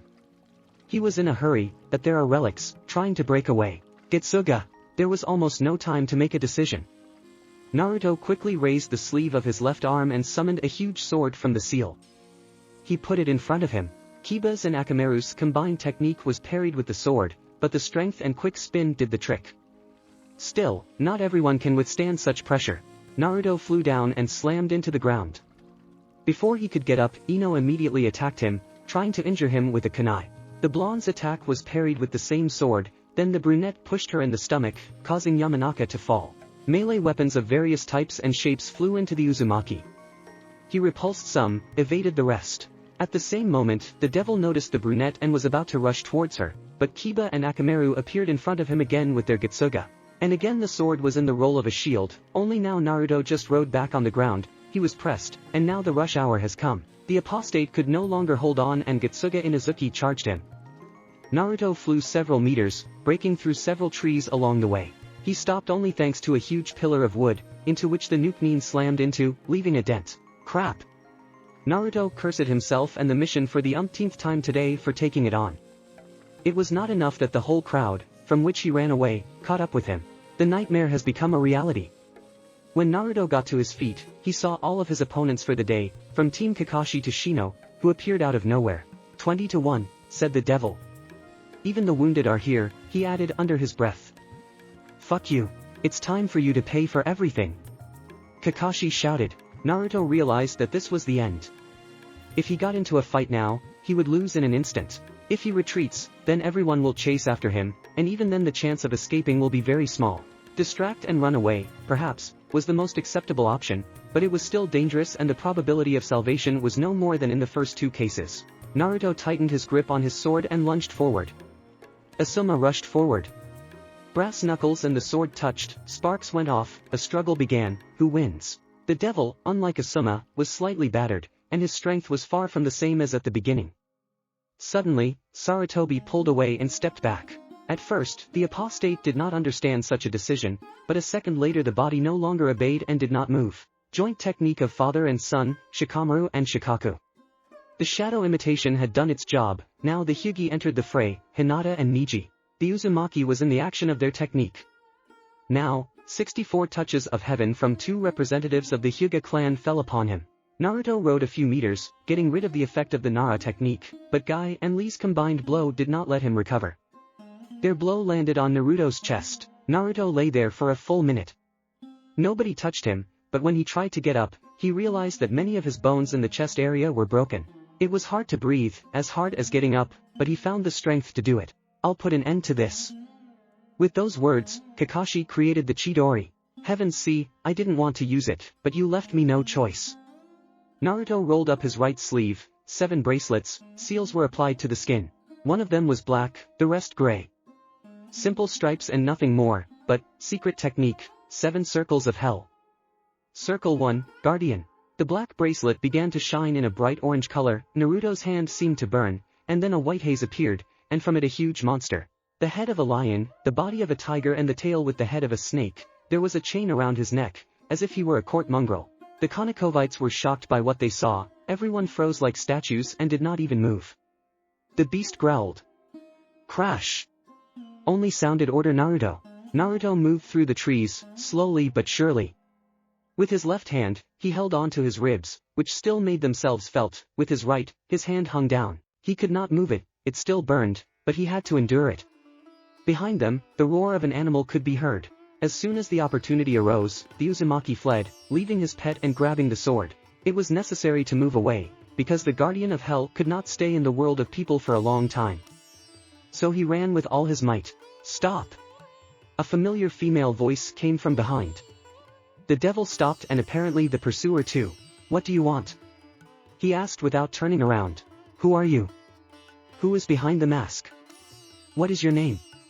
Sakura bombarded the apostate with questions, realizing that it was stupid and he would not answer, but she wanted to hear the answer. She understood that she should be where everyone is fighting, and not here, and she hopes for the impossible. This is probably the most stupid attempt to find out about my personality. But I will answer you. Silence fell as the devil turned his head towards the kunoichi. But there is one problem, it's been so long that I don't remember my name. Suddenly he disappeared and appeared behind the girl's back. Her eyes began to close and her body to fall. There was only one moment in my head when I tried to stop Sasuke. It was almost the same, and now she was also knocked out, but it seemed so familiar, as if she knew the devil. The last thing she heard was, "Sorry." The devil picked up the body of the kunoichi, even though it hurt to hold her, and gently laid her down against a tree. Then the devil moved forward. Naruto no longer moved along the branches, he just walked from tree to tree, each step was harder than ever. His legs gave way, it seemed a little more and he would fall to the ground. He went to a small river and immediately fell on his knees in front of it. He was breathing heavily, each inhalation and exhalation seemed impossible. It looked like he was about to faint. The hand no longer burned, which means that the guard was gone and would soon be caught up. Naruto was already beginning to think that everything would end here, on this shore. Well, hello Naruto. The Uzumaki looked up and saw Jiraiya standing in front of him. I see you've had a lot of fun. What do you want? Naruto tried to get up, but nothing came of it, his legs would not obey. I've come to bring you back home to Konoha, the Sannin answered in all seriousness. I have nothing to do there. My life associated with Konoha is over. Naruto took off his mask, because there was no reason to hide now. You helped me get out into the world. What happened? Doubt your decision? There was no respect in Naruto's voice, only mockery of the Sannin. Change your tone. But the fact that... Will you kill? Come on. I'm going to die here anyway. It doesn't matter by whom. Naruto looked at his former teacher with a defiant look. Finish this comedy, and come with me. Sannin was hurt to look at such Naruto, his heart sank. No. Look, Naruto got up to catch up with Jiraiya. Look into my eyes. What do you see in them? Fear. Sympathy. Prayer. Pain. Wrong. They look at the world with a thirst for blood. What about hands? Look at your hands. What do you see? A plea for help. They are up to the elbows in the blood. I killed so many. Naruto looked at his hands, they were shaking, he clenched them into fists. Come with me, I'll help you. Jiraiya wanted him back more than anything. I wanted to fix what I had done, I wanted to change everything. No. I don't belong there. Get out of my way. Naruto. I'm not Naruto anymore. I am the Night Devil. Naruto stayed there, in the town where our paths parted. Do you remember the words in the letter? From now on you are Nuke Nin, which means my enemy, and our next meeting will not be as a student and sensei, but as enemies. Do you remember? Naruto asked. Yes. Jiraiya tilted his head as he recalled this meeting. Remembered that day. And he blamed himself again. I made a mistake then and I want to correct everything. It's getting late. Naruto walked forward, passing by Jiraiya, and when he was behind him he continued. If you want me back, then you will have to break my arms and legs. Start right now before I get too far. I'm the enemy now, it's impossible to deal with me otherwise. Naruto walked on. Jiraiya continued to stand. He was lost, he was broken, his heart sank, and his soul seemed to fall into a trap. It was no longer the same Naruto that 2 years ago, it was a completely different person. Jiraiya stood like that, listening to the former student's every step until he disappeared, and the sound of the steps became quieter than the wind. Devil versus demon. Soon as Shinobi fell to the ground dead. Blood was flowing from a deep wound on his chest. The rest of the comrades rushed forward, ignoring the dead man. They surrounded the enemy and pulled out the kunai. At the same moment, 3 of them had wounds, blood spurted out in a fountain. Then more shinobi fell to the ground, bleeding. Crap! Only squeezed out Kankuro, when another comrade fell at his feet. Brother Kazekage looked ahead of him, at his enemy. Blue, to the waist, hair, the body is completely in bandages, only eyes are visible, purple, and black pants. In his hands he held 2 sickles, through which blood flowed. Let's go! Kankuro didn't even have time to use his puppets. Everyone rushed out of the cave. Kankuro stood still for a while and looked at the attacker, and he looked at him, then Gaara's brother turned around and ran away. Crap! Kankuro sat down on the couch, he was in his brother's office. We didn't even have time to pick up the wounded. He would kill us all there. It's my fault. Gaara lowered his head, feeling guilty for the dead. I'll notify their families today. No, Gaara, it's all my fault. I broke in there without a plan, I was just thinking of taking him by number. Kankuro grabbed his head with both hands. I'm such an idiot. Do not blame yourself. Temari entered the office, with some kind of leaf. What happened? Gaara, my report. She put the paper on the table and sat down next to Kankuro. If it comes to that, it's my fault. I didn't stop him then, in the vault, and now he's bringing trouble to all of us. Let's instead of looking for the perpetrators, let's think about what to do with them. Gaara put the paper aside. I suggest we go there, me alone. I should have done this a long time ago. That's out of the question, said the sister. You can't risk your life. We can't risk your life. It's my duty.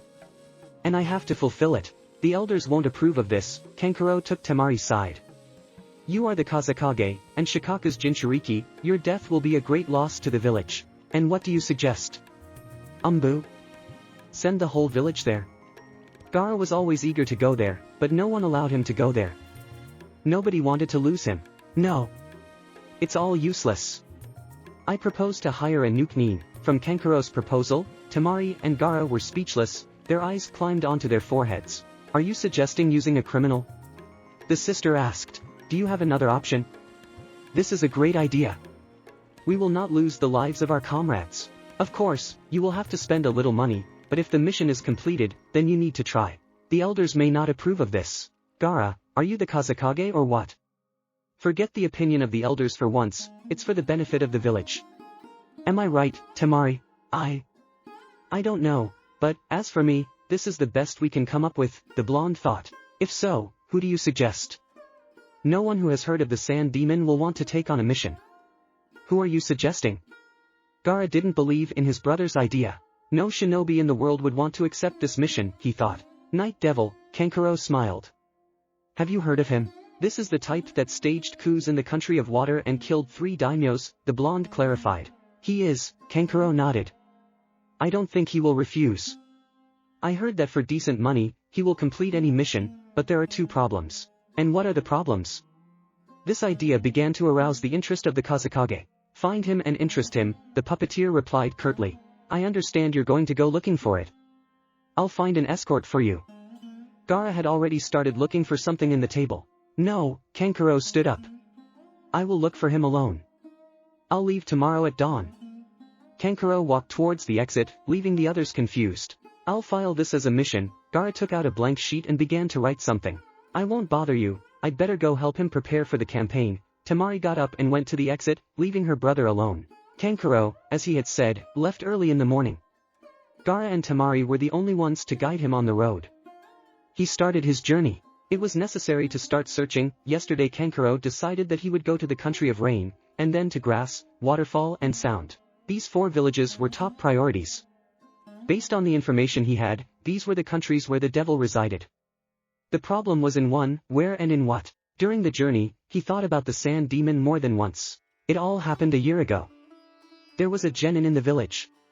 He respected and tried to be like Gaara. Genin aspired to strength, he was not a boy, but already an adult man. And one day, in order to gain strength, he stole a scroll with a forbidden secret technique. Then Temari tried to stop him, but the genin ran away, promising to return. And 6 months later he returned, but already as a demon, who was eager for power and promised to kill the daimyo of the land of wind and Gaara. Then the floor of the village was almost destroyed. The demon escaped but continued its mission, killing small groups of Suna shinobi. Nobody could stop him. No one could, not the Jonins, not the Anbu. No one was going to send Gaara there. That's why Kankuro came up with this idea. Inside, Kankuro was sure that the devil would listen to him, and even more believed in defeating the demon. And so the search continued.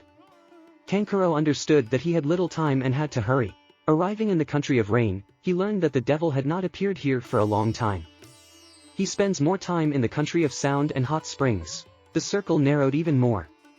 It remained to find the devil, but the task did not become easier. After killing for all 2 months, he learned that the devil is in the country of hot springs. Kankuro immediately went there, but spent another month without finding the Nuke-nin. Gaara's brother fell into despair. So I went to the first bar. Sake, please. Kankuro sat down at the bar. The bartender put down the glass and opened the sake, then he filled the vessel. Kankuro sang in one gulp, repeat. At that moment, the door opened. Everyone fell silent when they saw the guest. Kankuro didn't even turn around, but emptied his glass one by one.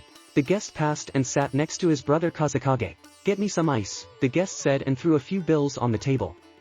The bartender serving Kankuro abandoned the customer and, taking the money, ran into the back room. Here you are, you took my bartender, Kankuro slammed the table. Who are you? Kankuro turned to the guest, and at the same moment he sobered up. But you, why did the shinobi sand skid so far? The devil rubbed his neck. Did you come for me? Duh. Kankuro was confused.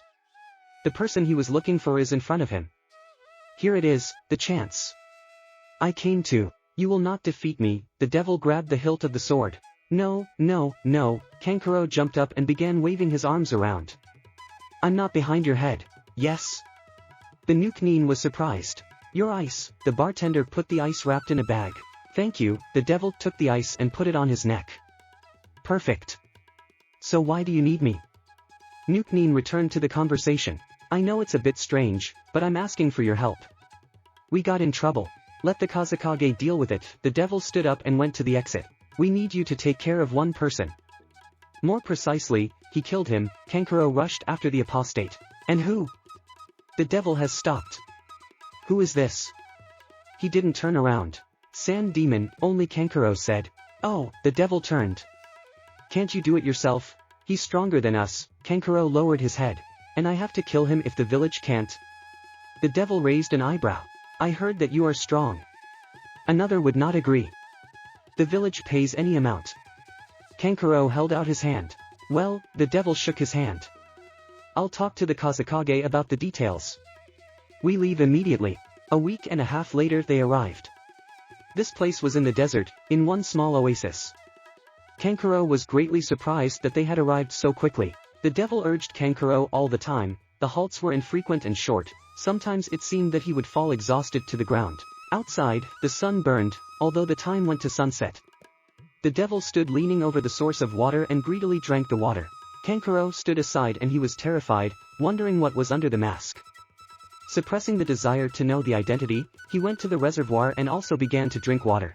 The devil got up and went to the nearest palm tree, where he lay down comfortably. If you wanted to look at my face so much, why didn't you ask? The devil broke the silence for the first time in a week and a half. His only phrases during this time were, yes, no, halt. You would still say no. Kankuro took a sip of water. And that's right. Are you not afraid of me? No, Kankuro replied, although he was trembling inside and the feeling of danger did not leave him, but it was a mission. Having drunk enough, Kankuro went and sat down under a palm tree opposite. There was silence again. The devil lay quietly. There was a feeling that he was sleeping. Half of the sun was already hidden behind the horizon. The devil rose and turned towards the west. Kankuro watched him, his every move. You are too tense, relax. The devil began to stretch his arms, legs and neck. Then he did a few turns with his back and finished with it. Kankuro remained confused until he sensed someone approaching. You're late, Kazekage-sama. Nuke-nin turned towards Gaara. He was accompanied by Temari. I beg your pardon, the red-haired man apologized. You still found it. And I thought your idea would fail. As you can see, Kankuro approached his relatives. I will break this idol. Let's talk about pressing matters. From the tone of the Nuke-nin one could understand that he was irritated and impatient. Yes, Gaara stepped closer. I see you are also prepared for battle, but it's none of my business. Let's talk about the details. I set the price after the mission is completed. I need his location and information. He was calm, balanced, and nothing betrayed unnecessary emotions. What if you die? Temari was surprised. You can't wait for that. So, information to me. A year ago, he stole a scroll with a secret technique. Its capabilities, at least to us, are unknown. He fights with scythes and is good with them. Knows wind techniques. Blue hair, all in bandages, Kankuro stated everything. Well, you have to clear up a lot yourself, the devil scratched his head. Where should I look? He's not hiding. He always makes himself known. I didn't know if you wanted to fight now or later. I assigned this place because the demon's lair is over there. Gaara pointed to a huge rock in the distance. There is a cave there. His lair is there. It was already night outside and it was cold. This was especially heard in the cave. The devil walked on it, the sounds from the steps were heard by the moon. Cold winds came from the entrance. The ceiling of the cave was as high as the rock itself. The cave itself was also huge. This pleased Naruto, because it would be possible to swing. In the center of the cave sat he, the demon. Seeing the devil, the thief got up and took out his sickles from behind his back. It looks like Tsunade is already drained of blood, since she sent a renegade, the demon began. It's none of my business why they hired me. I'm here to fulfill the order. The devil took out a sword. And I heard about you, you're the devil, right? The demon at that moment rushed at Naruto, trying to get him with a blow with sickles from above, but the attack was parried. Let's see who is stronger, Sand Demon or Night Devil. The enemy jumped away from each other, and then collided again. And more, and more. They were moving fast. The strikes were fast and the movements precise. They moved throughout the cave, earth, air, walls, ceiling. The ringing of iron was heard, the cave was illuminated by sparks from blows. It seemed that they were fighting on equal terms, but it only seemed that way. The devil knew from the first blow, from their first touch, that the demon was a little stronger. With each new blow, this began to manifest itself more and more. Each subsequent blow was harder to parry. The damage of each attack decreased. The difference grew and it became clear who was stronger. And this moment. And Naruto couldn't parry the attack, he didn't have time. The sickle pierced his right shoulder. The demon jumped back and the uzumaki just landed. Damn, Naruto shoved his sword back into its sheath and clutched at the wound. We need to move to a new level. Uzumaki rolled up his left sleeve and summoned a hammer and a scythe. Oh, new toys, they won't help. The demon rushed forward. Naruto expected this, he raised the hammer above his head, it began to sparkle with lightning, and then with all its dope hit the ground. An electric shock surged towards the demon and knocked him off his feet. Naruto then ran up and tried to hit the enemy with a scythe, but the demon just rolled to the side and then jumped up and bounced off. The devil began to concentrate wind chakra in the scythe, and then launched a curved stream of wind at Sandy. The demon stood motionless until the stream approached as close as possible, and suddenly threw it aside with the help of a sickle. What? The devil couldn't believe his eyes. Naruto grabbed his hammer and threw it at the demon, who stepped aside, but then a clap of thunder sounded. Uzumaki appeared in front of Sandy and raised his scythe to strike. The demon covered himself with sickles, but this did not help. Naruto's blow broke the sickles, and then carried through the demon's body from chest to waist. Naruto grabbed the hammer and jumped away. The demon fell to its knees, blood running down it. He looked at his hands, then at the wound, then back at his hands. He grabbed the bandages on his arms and shook them off. A scarab was painted on the palms, it looked like a seal. Naruto immediately realized that this was the stolen technique. The demon clapped his hands. Aoa. He began to writhe and fell to the ground in convulsions. Naruto watched him closely. His arms transformed, as did his legs. They seemed to be covered with sand, which appeared from inside the body. The hands now had 3 fingers, in the form of claws, the legs also had 3, but 2 in front and 1 in the back. They were 3 times larger than normal arms and legs. The demon has risen. This is my strength. Sand transforms my skin. And I become invincible. The demon rushed forward, but Naruto didn't even have time to react, and missed a blow to the stomach. Then another one to the chin followed. Uzumaki flew up. The next kick sent the devil into the wall, punching through it. But this was not the end. The demon ran up and hit the brunette again, slamming him even harder into the wall. Then a blow to the face and another to the stomach. It seemed that that was it. But Sandy tried to strike again, but Naruto found the strength to parry this blow by blocking with his hand.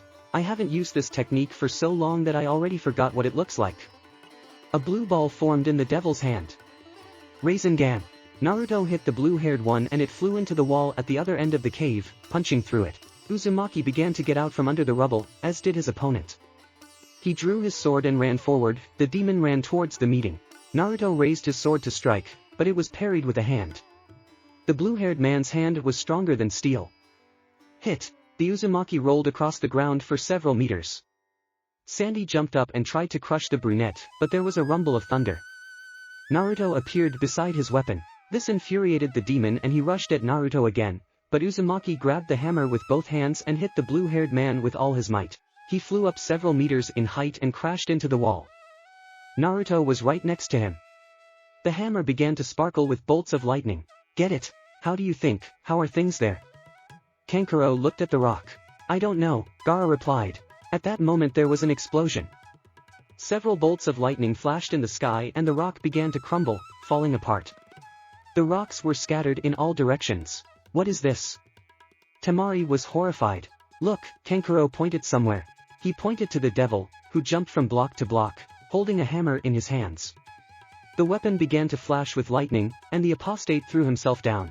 The impact was so strong that all three of them heard it, then a strong wind picked up, blowing dust and sand up. Naruto jumped back, hammer in hand. Before him lay the demon and did not move.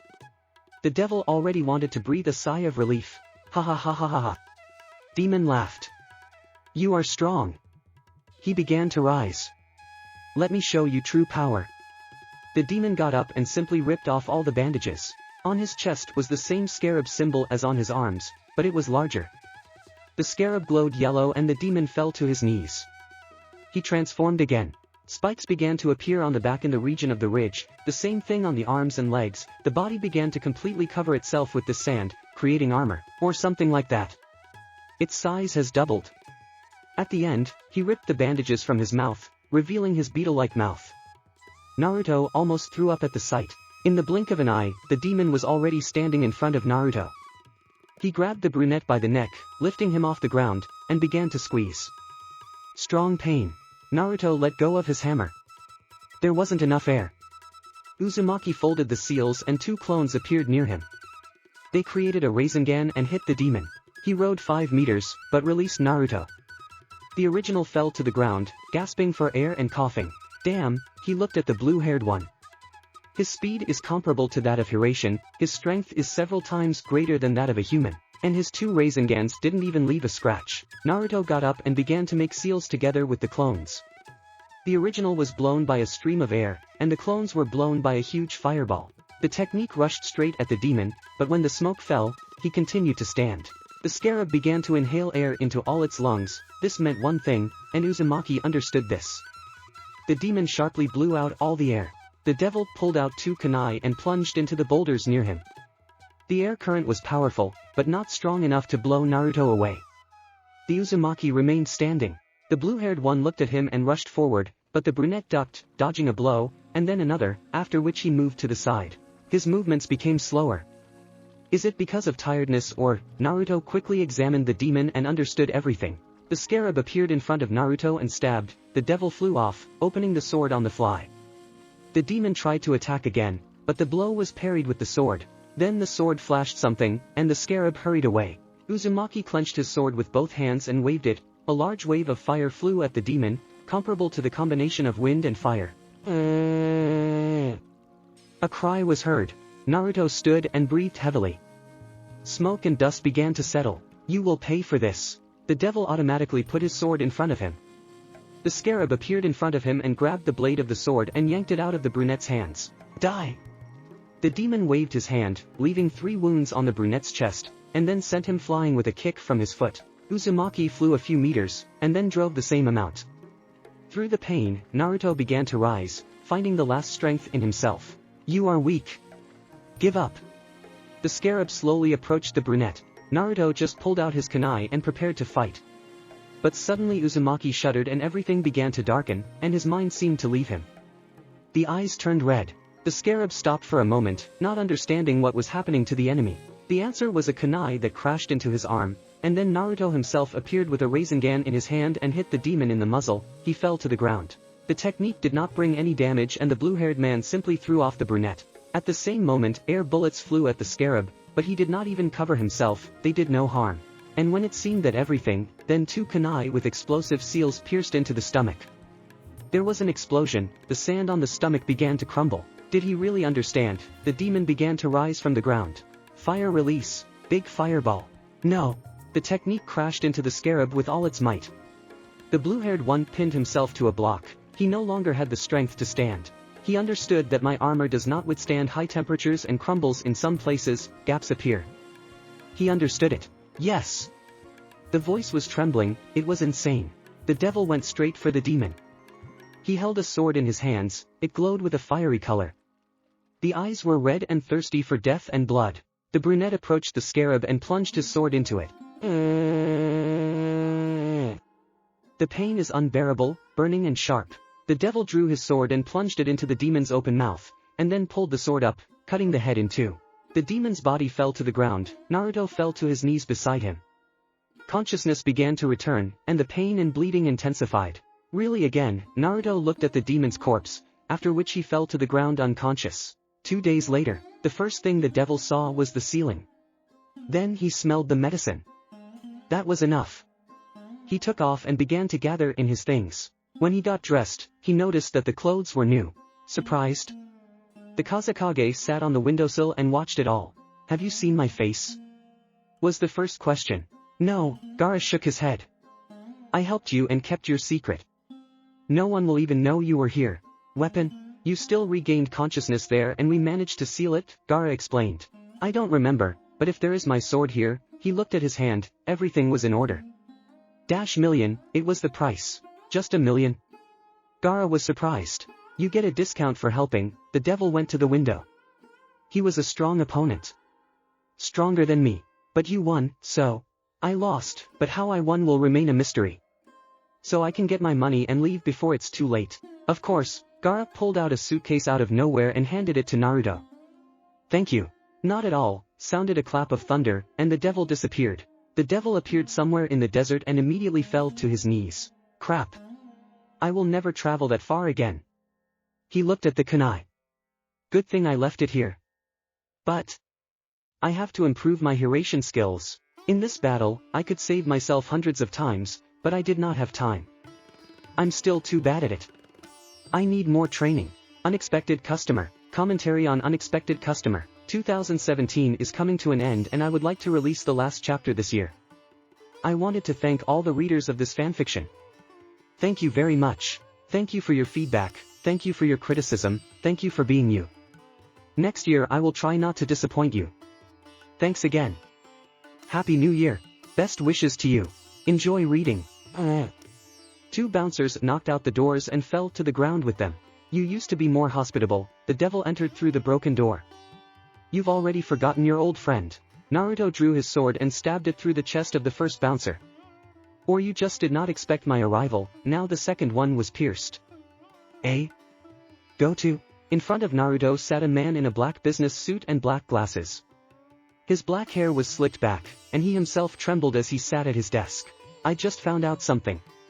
Naruto walked over and sat across from Goto. You betrayed me to Konoha. The devil slammed his hand on the table.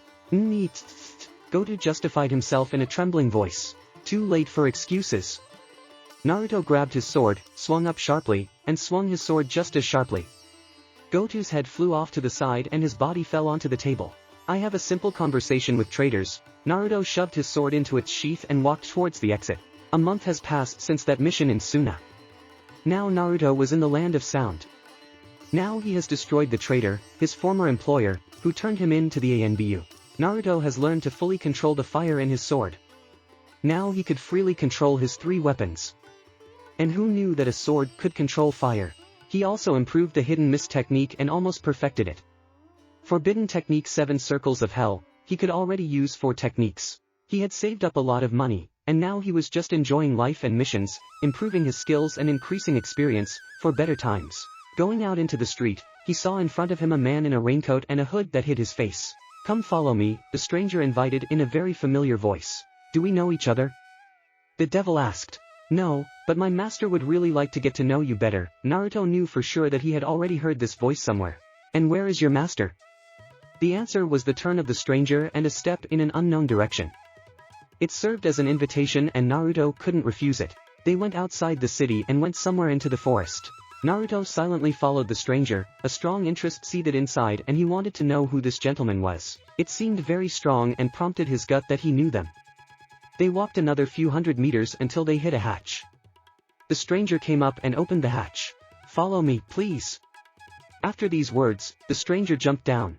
Naruto spread his arms and approached the hatch. He estimated the distance, it was a bit high. Gathering himself, Naruto jumped down. He flew for a short time and landed somewhere underground in the corridor.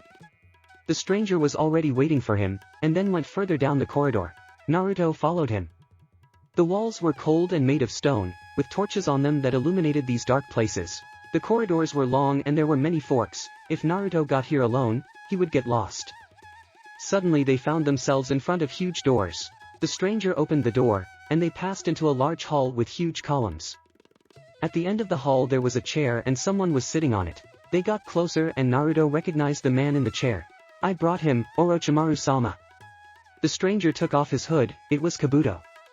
"It was difficult to find him, I must admit." "Great job, Kabuto.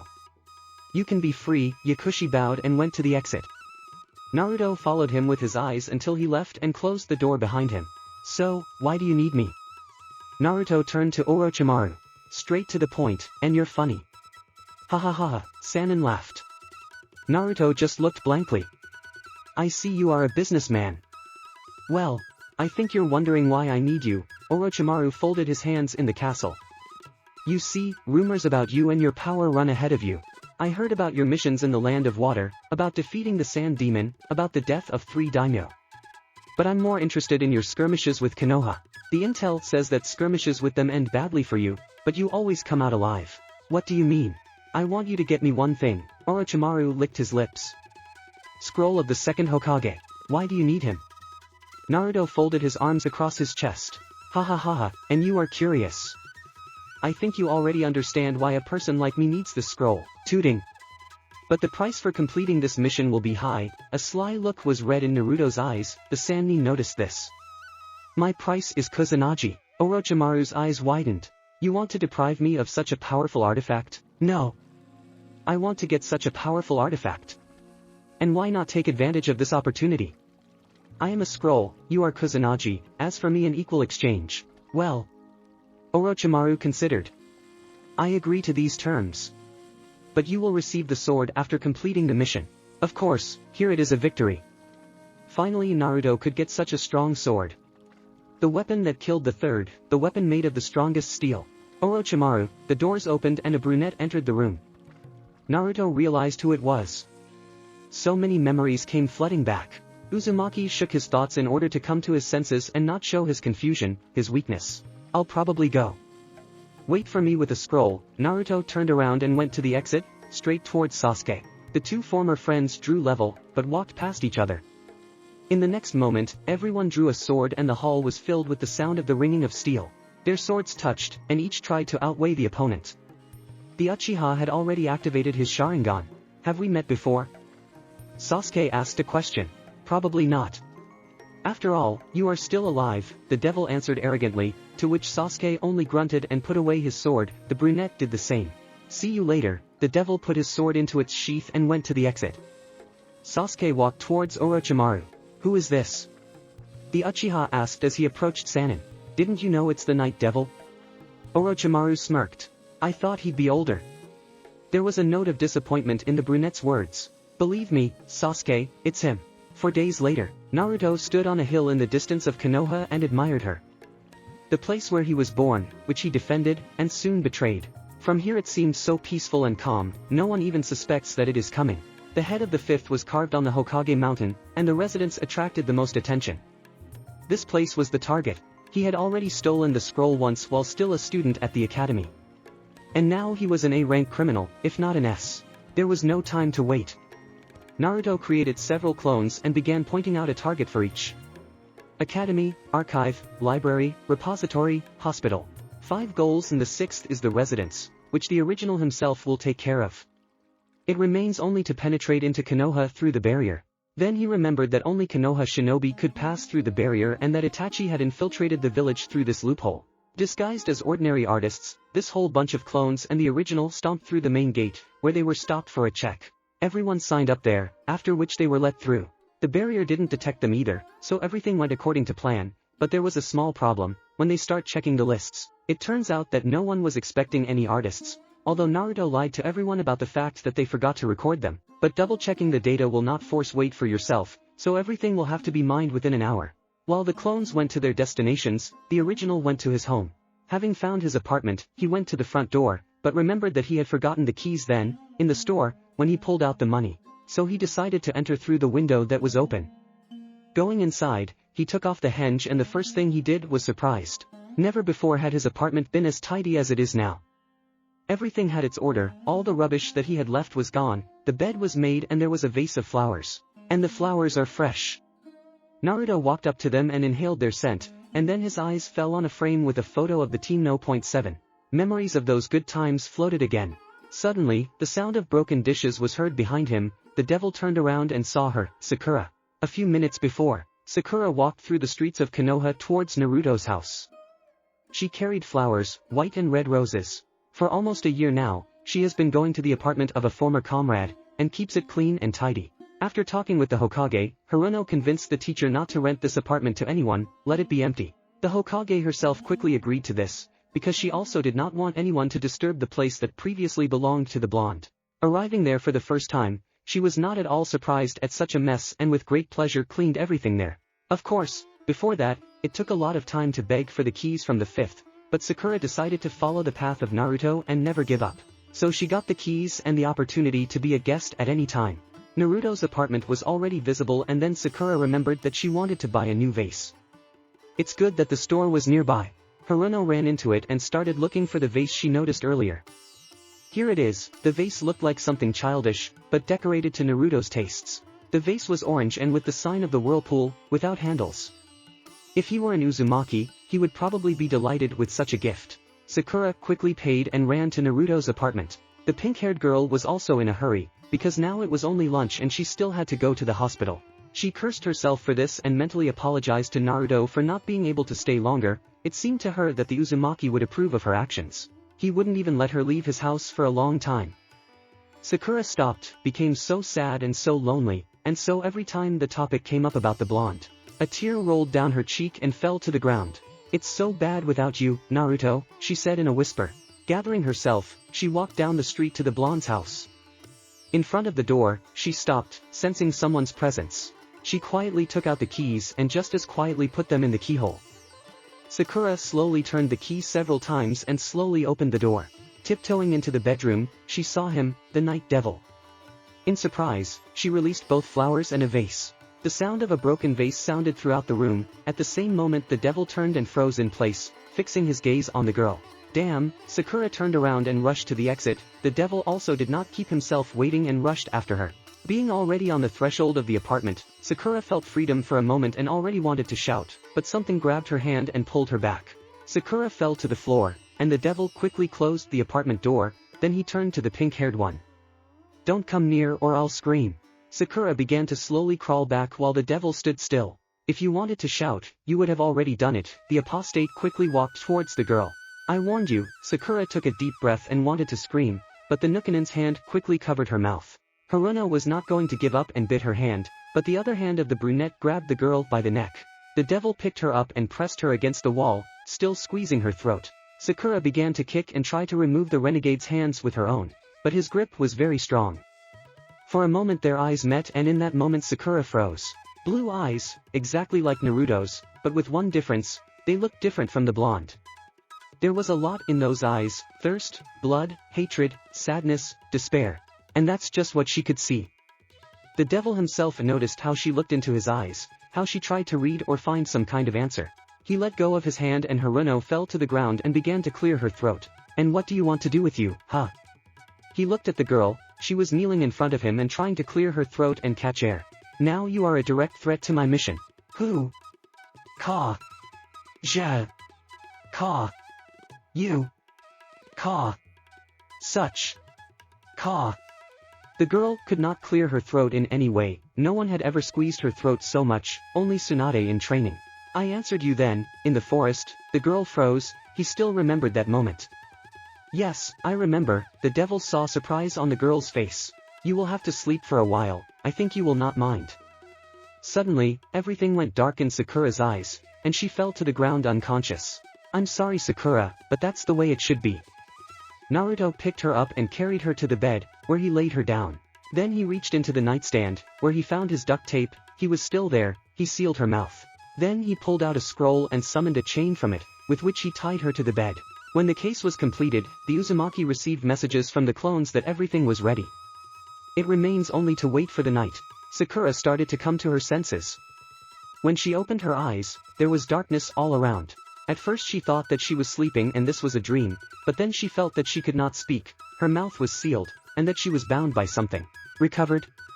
Sakura looked up and saw the devil sitting on a chair next to her. I'm sorry, but I had to tie you up. As you can see, the night has come. The devil got up and went to the window. I think you will get out yourself, but it's time for me to go. Sakura tried to say something, but only mumbled. The devil jumped out the window, leaving the kunoichi alone. The lights were still on in the Hokage's office, Tsunade filling out the last stack of papers for the day. Shizen stood next to her and yawned loudly, which made Fifth very angry. You may not be so loud, but it's because of you, and I start. Tsunade also yawned loudly.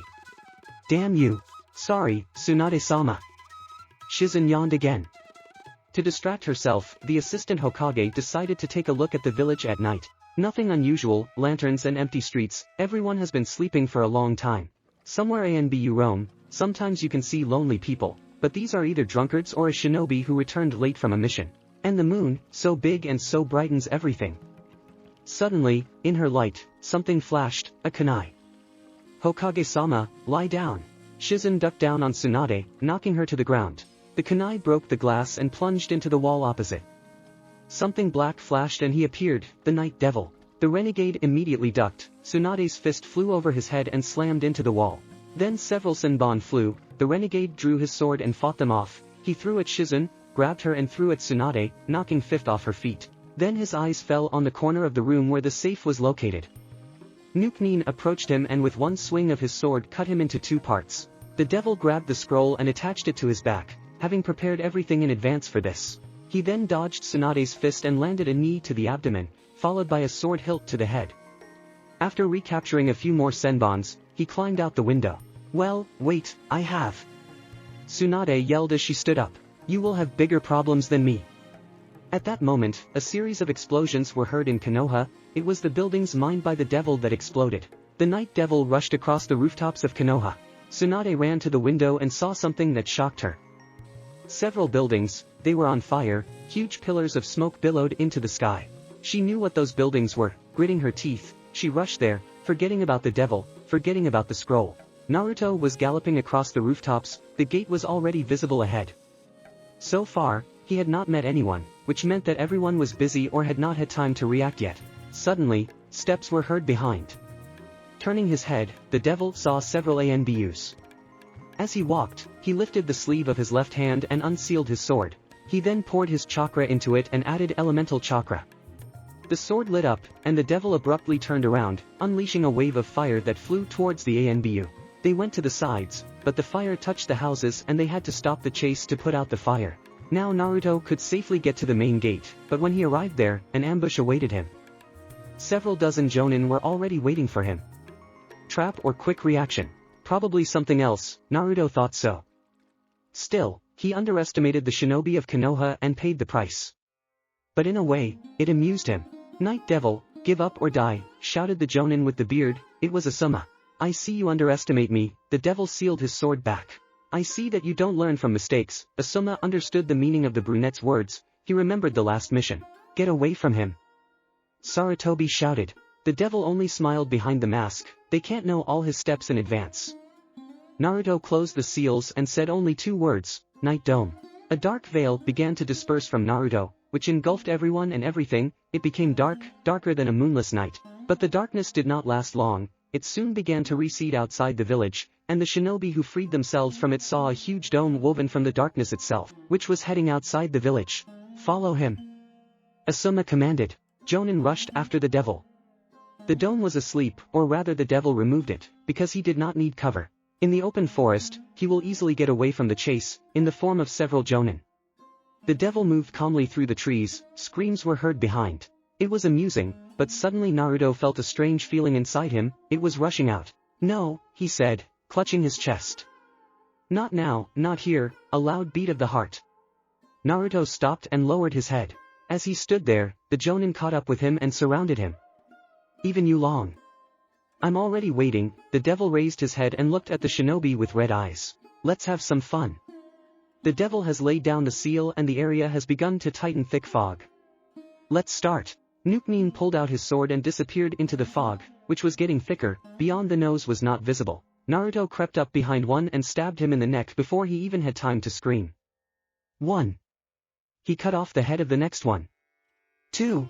The devil crept up behind two shinobi and coughed lightly. They turned around and in the same second their bodies were cut into two parts. The insides flew out of them as they fell. 4.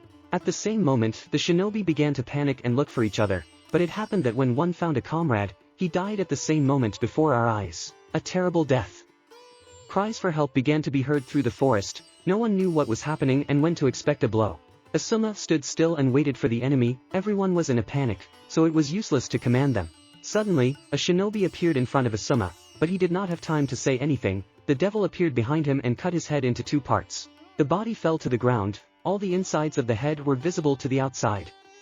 Asuma's left hand began to tremble. 24. The Jonin froze, he was the last one left. "Cuckoo," was heard from behind. Sarutobi turned and was knocked down and fell down to the ground. The devil landed beside him and brought the sword to his head. "You will live, but you must convey the message, do not look for me or I will kill everyone. Now enjoy." With these words, the devil disappeared, and the fog began to disappear. Asuma got up and was horrified, everything around was literally painted red, there was so much blood and corpses, everyone fell here, only he survived. It was terrible, the bodies were on the trees and on the ground, they could only be collected in pieces, the insides lay everywhere, there was no less blood, they were everywhere. Asuma's hands began to shake, and then his whole body, which he had not seen even in the war. Orochimaru's lair. A few days later. "You still got it." Orochimaru got up from his throne and approached the devil. Nuknin only held out the scroll. "Thank you." Orochimaru took the scroll and returned to his seat. Kabuto, a bespectacled man, stepped out from behind the throne, holding Kusanagi in his hands. Yakushi approached the devil and handed him the sword. The apostate immediately took it. A second and the sword increased in length. Not a fake, the devil turned around. "It was nice to work." The brunette went to the exit, he suddenly felt threatened and at the same second parried Sasuke's sword. The Uchiha in his other hand created Chidori and wanted to kill the devil in an instant, but the renegade threw his other sword into the air and disappeared. Sasuke missed, but then he felt the cold steel on the back of his neck. The devil held his swords like scissors, ready to cut his neck at any moment. "I was mistaken in you." Uchiha removed his sword and Chidori, and the devil his swords. "Then don't be mistaken again, see you again." On this the devil went to the exit, leaving the Uchiha in thought. Tsunade entered her office, she was dressed in all black, she came from the last funeral. That night, many people died, both ordinary and shinobi. All this was created by one person, no one believed in it. Tsunade walked over and sat down at her desk. So many things happened, the scroll was stolen, the massacre outside the village, the explosions, and also Sakura was in the wrong place at the wrong time. Everything about the devil was strange, from beginning to end, from his appearance to today. Tsunade clenched her fists. "Shizun!" She called the assistant, and she appeared right there for a second. "Documents about the devil on my table. As of today, he is an S-rank criminal. Hidden stone. Night. Moon and street in an abandoned town." Naruto held swords in his hands and was ready for any turn. Before him stood a man in a black cloak, a hood hiding his face. The Uzumaki did not trust such people, and the stranger seemed to understand this mistrust. "I understand your distrust, and all that, I do not like to stand on ceremony. Anyway, I'm here on orders, and I shouldn't have said that, so be it." For Naruto, it seemed that this guy was a little crazy. He spoke in a way that was understandable, but still strange. "Why did you need me and how did you come to me at all?" Increasingly, different people began to find Naruto in order to hire. But how? He leaves no traces, Konoha's ANBU can't find him, but some crazy people find him. "Well, I can say that we have been following you for a long time and, we Who are we? It already seemed interesting. It's none of your business, he left the answer. In any case, we want to hire you for one important mission. And what is this mission? Robbery, murder. Began to enumerate the devil. Murder. An old, elderly man, but a big pain in the ass, and he pisses me off. It seemed more or less a personal matter. This old man is the head of the stone. Naruto froze at the stranger's words. You want me to kill that Tsuchikage? Naruto still couldn't move. Yes, he answered calmly, as if it was necessary to kill a simple bum. Do you understand what you're asking? The Uzumaki clenched his swords. Yes. If you do this, the reward will be great. 3 of your heads, and possibly more, the stranger smiled slyly. So? Do you agree? Naruto sheathed his swords. Agree. Fine. I will wait for you here every day at this time. Payment after completion. The devil didn't say anything, but simply turned around to leave. And yet, if you survive, and the old man lives, then I will blow you to hell. Understood? Silence and nothing more. The devil, without saying anything, left, disappearing into the depths of the forest. New mission. Over time, the tasks began to become more difficult, the enemies more dangerous. Now taking on assignments, Naruto had doubts as to whether he would survive. Uzumaki knew that he wasn't the weakest shinobi, but he wasn't the strongest either. From this doubt became even more, the realization that any mission is possibly the last. Money, there are already a lot of them to start a new life. Strength enough to protect yourself. Experience is enough to survive in this world. This mission will be the last one, as Nukenin and Night Devil. 1 week later, Village of the Hidden Stone, a village in the land of Earth. The village is surrounded by mountain ranges, with waterfalls, surrounded by towers connected by bridges. The houses of the village were made of stone, and the largest towered over them. This is the residence of the Tsuchikage. Naruto was sitting on one rock, not far from the village. From here, everything was visible at a glance. The flow of people through the streets, the movement of shinobi and ANBU patrols. It was the 3rd day of observations. For such a mission, you need to carefully weigh everything, learn about everything. The village was divided into several parts. In each of these parts there were patrols consisting of 2 shinobi. They moved in a circle at an interval of 10 minutes. Naruto planned the actions in the village. It remained only to penetrate into it through the barrier unnoticed, or at least remain unnoticed after that. Kunai were placed around the village to escape in case of emergency. Uzumaki fingered the stone in his hand, looking at the village. He wanted to do everything today. Naruto heard footsteps behind him. Stranger, get up slowly and turn around, one shinobi ordered. Naruto began to slowly rise, raising his hands. Rising, he also slowly turned to the guests. They were 4 shinobi of the stone. Seeing the stranger, the shinobi stepped back. It's him, the Night Devil. Guest, the brunette threw a stone and hit it right in the protector. He staggered a little, but that was enough. The kunai immediately pierced the neck of the first shinobi. The devil teleported to the kunai and grabbed it to parry the second shinobi's blow, with Naruto's other hand pulling the sword sharply and throwing it at the third. The weapon went into the chest up to the hilt. Next, the brunette pulled Kusanagi from the scabbard and beheaded the second. Only one remained alive. The unfortunate shinobi fell to his knees and crouched on the ground, begging for mercy. The devil returned the Kusanagi to its sheath and pulled another from the dead body. Then he walked over to the last one and plunged the sword into the ground in front of the shinobi. Raise your head, the devil ordered, which the shinobi immediately obeyed. His eyes were filled with fear and horror. He was shaking all over, but did not notice it. It seemed that he was about to burst into tears. Tell me, stranger, what do you know about the hidden stone? I have no right to tell you about this, he said in a trembling voice and almost in a whisper. Naruto pulled his sword out of the ground and held it to his chin. I know many ways to get a person to talk. I can cut off your limbs, one by one, until you die from blood loss or complete dismemberment. I can rip open your belly and you'll watch your intestines fall out.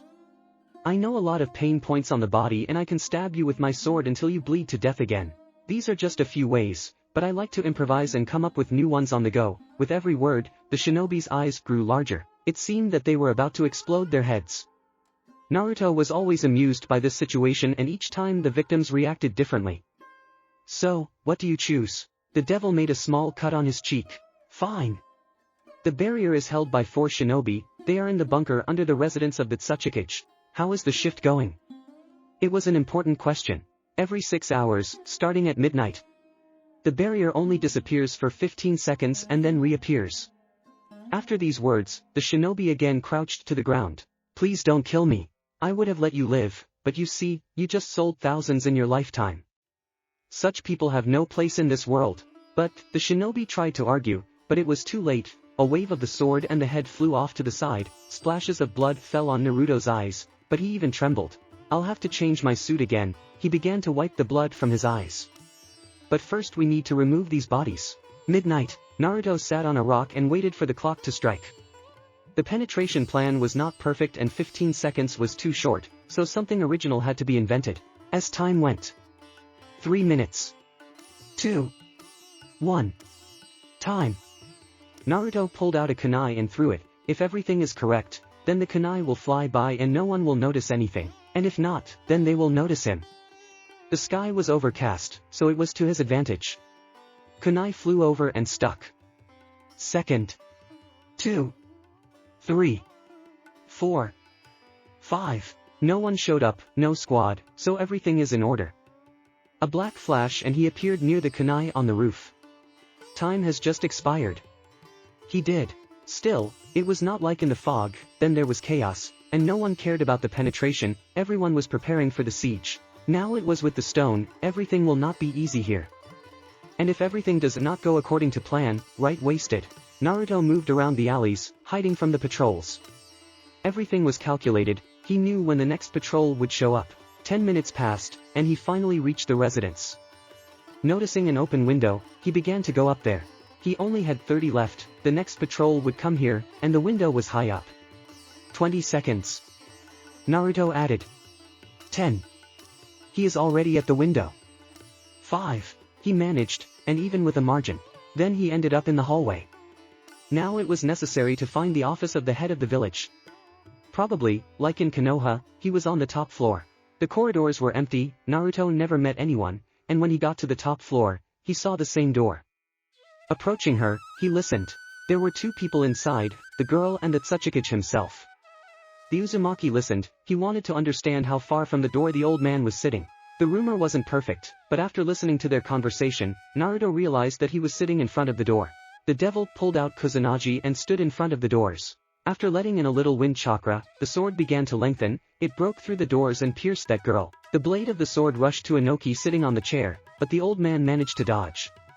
Naruto realized that he had missed and returned the sword to its normal length. The Uzumaki drew a second sword and kicked the door open.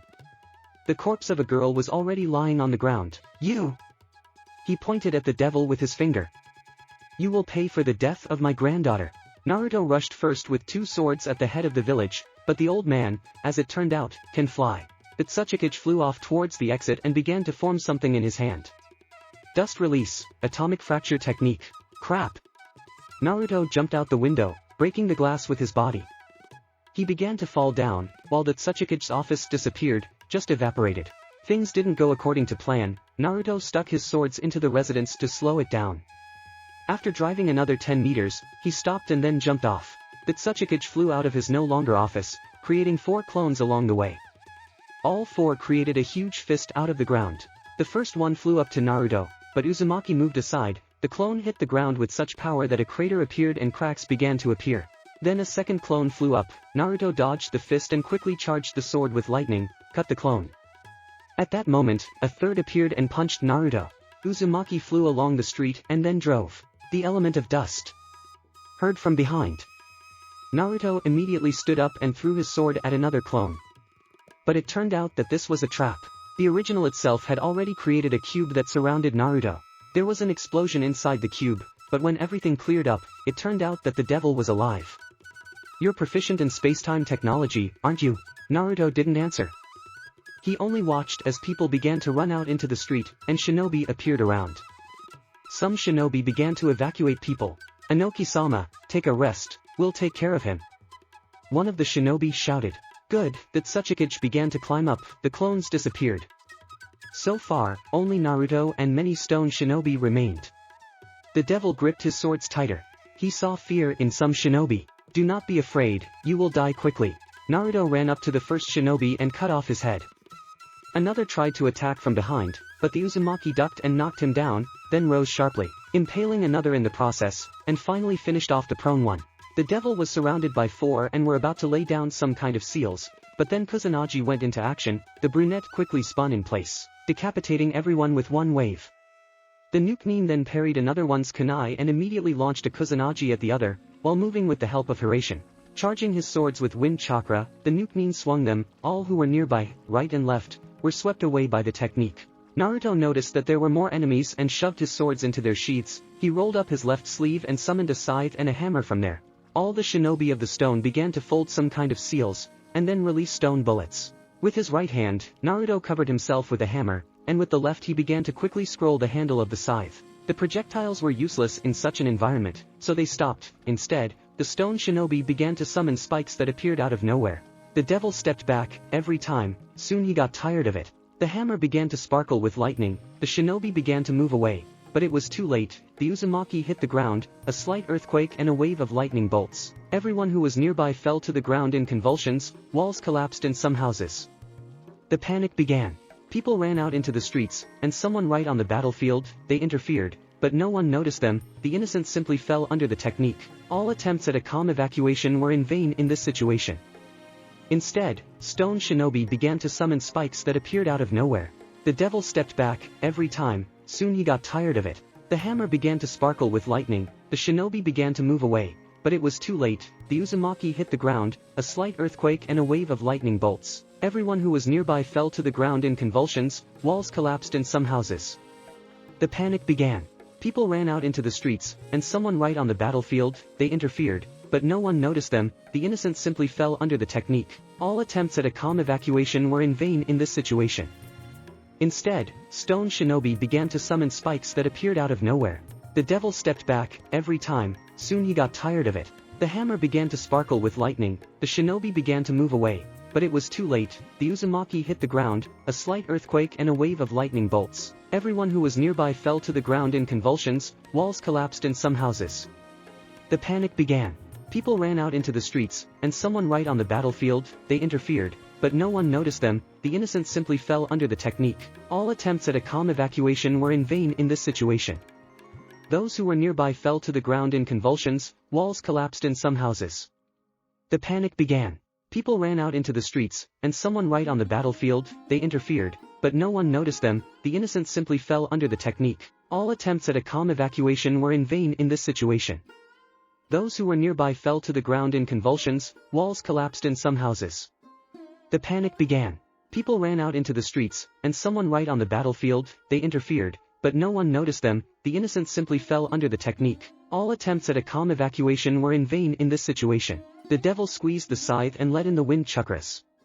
He stood up, and then abruptly began to spin in place. Spiral air currents followed one after another. They were sharp and powerful. Everyone who came across the technique was cut in half. Houses collapsed, blocks fell and crushed both people and shinobi. But it wasn't long. The shinobi of the stone began to build walls around the devil. There were several balls of them. Walls collapsed, but new ones appeared in their place. Realizing the uselessness of the technique, Naruto stopped spinning. Now he was in a trap. Suddenly spikes grew on the walls. Movement began in the direction of Naruto. Now they could make a sieve out of the devil, but the Nukenin threw the hammer up and teleported to it, and then, charging it with lightning, threw it down. And again lightning bolts, an earthquake and falling blocks. Again corpses, shinobi and ordinary people. Upon landing, Naruto realized that the Tsuchikage wasn't about to engage in combat yet, so he decided to move on to more destructive measures. He sealed the hammer, and in its place called the sword. Fire and wind, a very dangerous combination, especially in the hands of a person like the Night Devil. The shinobi of stone began to recover and surround the renegade again. Naruto released chakra into the weapon. You are worthless. On this, the devil released a demonstration wave of fire and wind. It crashed into the house and smashed it to pieces. A fire started. The damage was no worse than from a hammer blow, but with a small bonus in the form of fire. Nukenin looked at the Tsuchikage, who began to descend. I recognize your power. The rumors about you are true, but I would say that they are full of lies. In fact, you are much stronger than they say. And yet, your strength is not enough to win. The Tsuchikage began to form a cone in his hand. Will not work. The devil began to rotate in place. Now spiral waves of fire emanated from him. A couple of shinobi quickly created walls in front of the head of the village, and those who did not have time and fell under the technique burned in the fire, experiencing hellish pain and torment. Four walls grew around Nukenin again, and he stopped his technique. At the top another wall blocked the exit. Atomic fracture technique. And then it dawned on Naruto that this entire room was surrounded by Tsuchikage techniques. There was no way out, but there was only one option. A second and it breaks out, a monster with a lion's head, a tiger's body and a snake's tail, from which the Kage lost concentration and the technique disappeared. The beast growled, the devil stood on his head, he sealed his weapon. The pain in my right arm was slowly spreading. It burned a lot. The first circle glowed the color of fire and slowly grew, bringing pain, burning pain. What it is? A new wave of panic, the shinobi froze in place, even the Tsuchikage himself. 7 circles of hell, circle 1, guardian. The devil looked at his hand and then at his opponents. Circle 2, shadows of the fallen. At that moment, the moon appeared in the sky. Naruto jumped down. Something like tentacles began to emanate from his shadow. Suddenly, these tentacles rushed to the shinobi, they wrapped around the body, it was something like the Nara clan, but it did not paralyze, but squeezed immediately. There was a crunch of bones, shadows left, and people fell dead. The guard began to walk around the village, they tried to stop him, but all in vain. Crap! Inoki took off and flew towards the creature. Naruto realized that now the guardian would fall, but be that as it may, the animal would not die, but be reborn in its own world. Meanwhile, the shinobi got bigger and bigger, far more than Naruto's tentacles. The pain grew, now the burning sensation spread to the entire arm to the elbow, along with the pain, the glow also spread, but it was not visible under the clothes. At that moment, the guard was destroyed, the Tsuchikage flew back, but Uzumaki decided to weaken the opponents. Circle 3, Tears of the Dead. 1 drop, 2 3, 10, and now it will rain, but there was not a cloud in the sky. Suddenly, everyone began to feel weak and tired, except for Nuknin. The pain was already reaching my shoulder. The Tsuchikage himself, who had just flown here, fell to the ground. What are you doing? Shouted the old man. I'm killing you. Naruto created the Rasengan and rode the Tsuchikage. While he was running, the shadows killed, the rain weakened, ordinary citizens fell to the ground without strength. Several strong shinobi found the strength and, after folding the seals, began to shoot bullets from the ground, blocking the path to the head of the village. Caught by surprise, the brunette came under fire and was thrown back. The Rasengan is gone. Naruto started to get up. The pain was already spreading to his chest. If the pain consumes me before I've finished using this technique, then I'm dead, he said to himself. He was losing strength, but not because of the rain, this technique was too chakra intensive, but there was no choice. Round 4, the Flame of the Underworld. A huge ring of fire appeared around the devil. Naruto began to advance towards the Kage, and the fire followed, Uzumaki being his source and center. Everything that fell into the fire was burned in an instant, like a man or a stone. Shinobi with the element of water tried to extinguish it, but the water turned into steam, not reaching the target. The only plus was that the shadows disappeared, because they burned in the fire, but the rain continued to fall. The pain captured the entire chest and back, leaving only the stomach, legs, arm and neck. The chakra ended. Enough with me. The Tsuchikage created a huge cube that engulfed the devil, the flames, and even several dozen people. You will die at any cost. A second, and everything evaporated, but not the devil. He stood in the distance, near the kunai driven into the roof of the house. This is the same kunai with which the Nuknin entered the village. Damn bastard. Circle 5, the risen dead. The rain stopped and the fire disappeared. Naruto got Kusanagi. Everyone was silent, waiting for the terrible. And here it is, all the dead began to rise, their movement was slow, and their eyes were burning red. In other words, zombies. The devil took off and ran at the Tsuchikage with all his might. The burning pain began to grab him faster, only his left arm and leg remained. Everyone was busy with hundreds or even thousands of zombies, each new corpse became a new zombie, and the worst thing was that they were immortal. The Tsuchikage tried to grab the devil into another trap, but then he realized that the rain had swallowed up the chakra, almost all of it, and what was left was not enough for another cleavage. So he created a fist and prepared to repel the attack. Several shinobi tried to block the Nukanin's path, but their heads flew off their shoulders in an instant. Now they were one-on-one. The Tsuchikage attempted to attack, but the devil dodged and then stabbed Kusanagi's arm and pinned her to the ground. Inoki fell to the ground. You really are the devil. This technique is just for you. Shouted the old man. It's a forbidden technique. There are too many downsides to using it. The time of using the technique decreases with each time. In other words, next time the damage from vehicles will spread faster. It kills the body and brings pain. But the pain can be stopped by one of the circles. Circle 6, Soul. On the right hand, the kanji for soul lit up in green light. Naruto placed it on the old man's shoulder and then pulled away.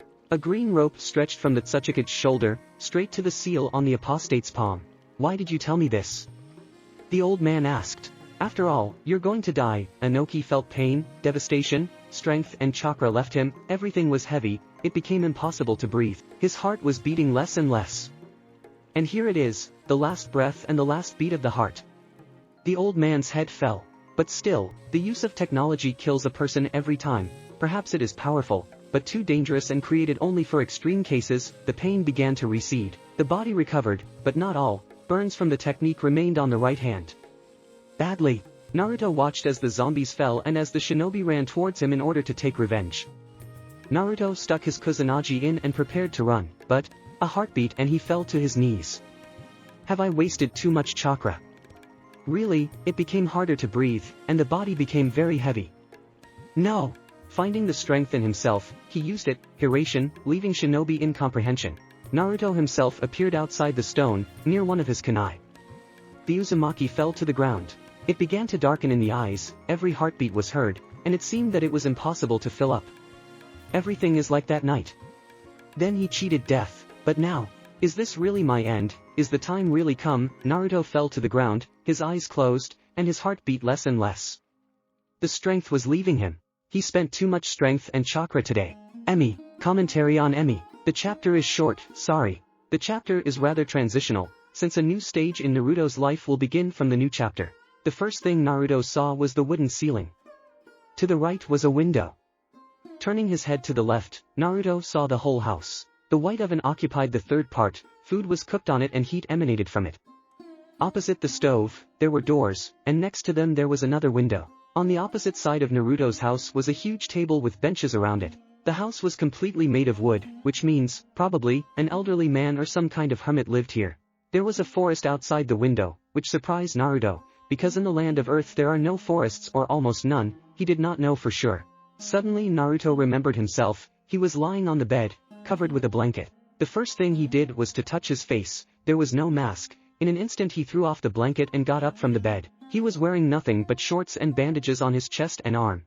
He looked around again, there were no clothes anywhere, there were swords, a pouch and a protector near the bed. Door opened. A girl entered the house, about 20 years old, black-haired with a long, to the back, oblique, blue eyes. A little darker than Naruto's eyes, a girl of extreme beauty, a dark blue dress and a white apron. The girl, without noticing Naruto, immediately went to the table and began to lay out the contents of the basket. First, she laid vegetables and fruits on the table, and then she began to lay out clothes. I understand that you're worried and all, but it's indecent to jump out in just your shorts. The girl turned around, taking the clothes, walked over to Naruto and handed it to him. Here, get dressed. She returned to her groceries. Naruto did not understand anything, he quickly began to dress. Black pants, black sweater with mask, black vest, metal-plated gloves. Dressed, he grabbed his pouch and sword and ran to the exit. You are not learned in manners, apparently, she stopped the devil. My name is Emi, taking out a knife, she began to cut cucumbers. Thanks, Naruto returned and sat down on the bed. That's better, the girl continued to cut vegetables. By the way, you have cute stripes. She ate one sliced cucumber and started on the tomatoes. I hope you won't tell anyone about my identity. Naruto's hand unconsciously reached for the hilt of the sword. No, I won't tell, everything will remain a secret. The hand pulled back and Uzumaki simply put his swords aside. Are you a nuke-nin? Yes. Decided to clarify Emi. I guess you guessed who I am, came the answer, but the girl just spread her hands.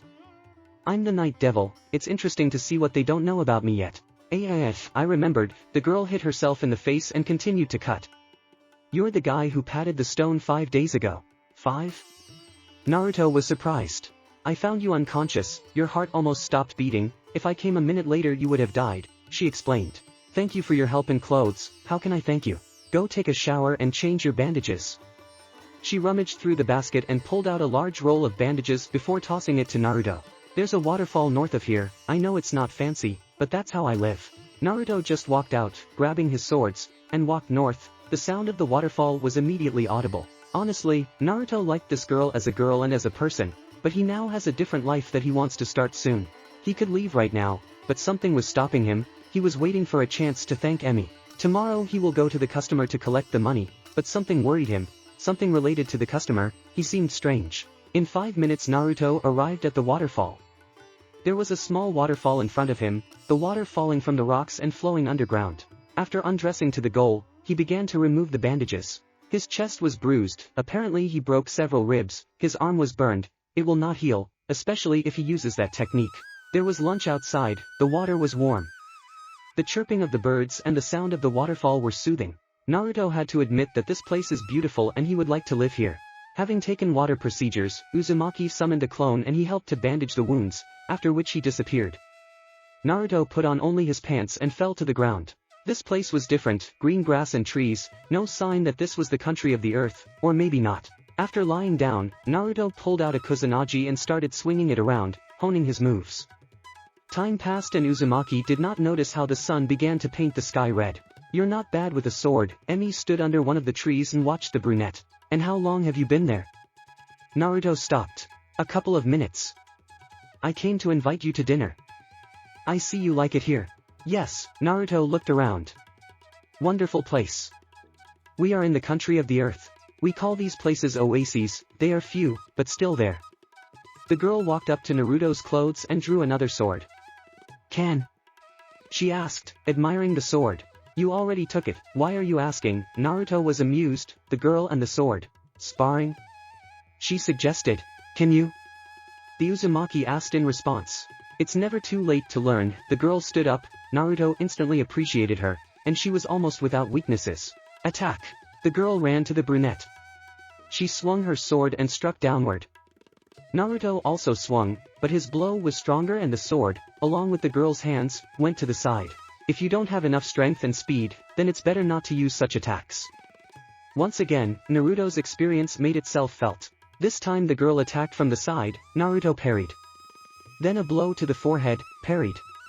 Bottom up, parried.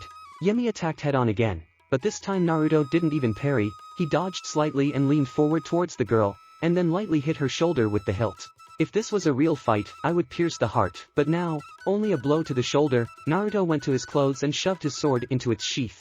I did well, the girl praised herself. She walked over and sheathed her sword. Do not be late for dinner. Emi ran towards the house. Naruto quickly got up and walked into the house. The door was ajar, and so Naruto noticed this picture. The girl was sitting on the bed and washing the blood from her left shoulder, the dress was pulled off her shoulder. Naruto noticed a scar in that place, most likely from a sword. Naruto opened the door. Emi quickly pulled on her dress and hid the bowl of water under the bed. Naruto hurriedly walked over to the girl and pulled the dress off his shoulder in one motion. Pervert! Followed by a blow to the face. Look what you think. The girl tried to pull the dress back, but Naruto stopped her. Let go. You. I want to help. The girl looked into the eyes of the Nuke-nin, he looked at the scar and nowhere else. Did not live. No. From time to time the wound opens and, are you a shinobi? Naruto began to look for something in the pouch. Former. She once served in the ANBU of Stone, she replied calmly. I see. Naruto took out a jar of ointment and handed it to the girl. Lubricate once a day, it will instantly heal. I can't take this. Emi rejected the gift, but Naruto placed the jar next to her. I told you, I have a lot of it. She is very healing. One old man from the country of water left it for me, and then I got another one. Naruto went to the table, where everything was already covered. Bread, potatoes, vegetable salad and fruit. What the earth is rich with, the girl justified herself. Everything looks great. Naruto began to eat while the girl treated her wound with a new ointment. And tasty. Naruto had already finished eating and turned to the girl. So why are you here and not in the ANBU? At the academy, I was a genius, so everyone thought. She has always succeeded in everything. I had no great clan genes, no hidden power. I was an ordinary girl, from an ordinary family, who dreamed of becoming a shinobi and a skilled Iranian, traveling the world and getting to know it. My progress was noticed by the Tsuchikage and I was released early from the academy. I became a genin. Chunin a year later. 2 more later, a jonin. By the age of 17, I had over 100 missions of various ranks behind me. My progress was always tracked and I received an offer to become ANBU. Then I spat on my dreams, to become the same as Tsunade. I became ANBU. Year of service. I was assigned to one squad. The detachment was led by a young guy, Ken. I fell in love with him and he fell in love with me. We started dating. Our relationship was sometimes jeopardized by the mission, but we always carried it out successfully. One day, we were given a task: pick up the scroll and kill the man. Our squad went there. The place was guarded by several nuke. I was assigned to steal the scroll. The rest went to kill the target. Flashback. Yemi moved through the corridors of the basement wearing ANBU clothes and an eagle-like mask. Soon the corridors ended, and she found herself in front of a huge door. Emi opened it and entered the hall. In the center lay a scroll, on a pedestal. The brunette approached and took the scroll, as she was immediately pierced by pain in her left shoulder. Turning her head, she saw the target, a man in the form of a shinobi of stone and with a mask in the shape of the sun. He drew his sword and prepared to make the final blow. Emi fell to her knees and in the same second made a sweep. The enemy fell. The girl immediately jumped to her feet and, drawing her sword, pierced the neck of the enemy. Everything turned out to be too simple, but rather the enemy was simply taken by surprise. But that didn't bother her. Grabbing the scroll, Emi ran upstairs to her comrades, to her beloved. The picture was horrifying. Her comrades were killed, every single one of them. Kiwei. A week later. Hold, the girl put the paper on the table. Resignation letter. I don't want to be a shinobi anymore. Emi put a protector on the table. I won't accept your application, Anoki refused. I don't care, I'm leaving. Yomi walked towards the exit, leaving the Tsuchikage alone with the statement and the protector. End flashback. It broke me. I took a book on healing with me and left. Soon I found this place and settled here. Emi finished her story. MD. I always wanted to travel the world, but apparently not fate. The girl became sad. Someday this dream will come true, maybe I can help you with this. Naruto looked at Emi, but she had already fallen asleep and it was not strange because it was already night outside. Naruto just laid her on the bed more comfortably and covered her with a blanket. Sweet dreams. Thanks again, see you again. With that, Naruto left Emi's house and went to his destination. She turned out to be a good person, with her own history, with her sufferings. If he could, he would help her much more than just give her an ointment. And Naruto firmly decided that when he finished his wanderings, he would definitely help her. A week later, midnight. Meeting point. Abandoned city. Naruto was still standing in front of the customer. Silence.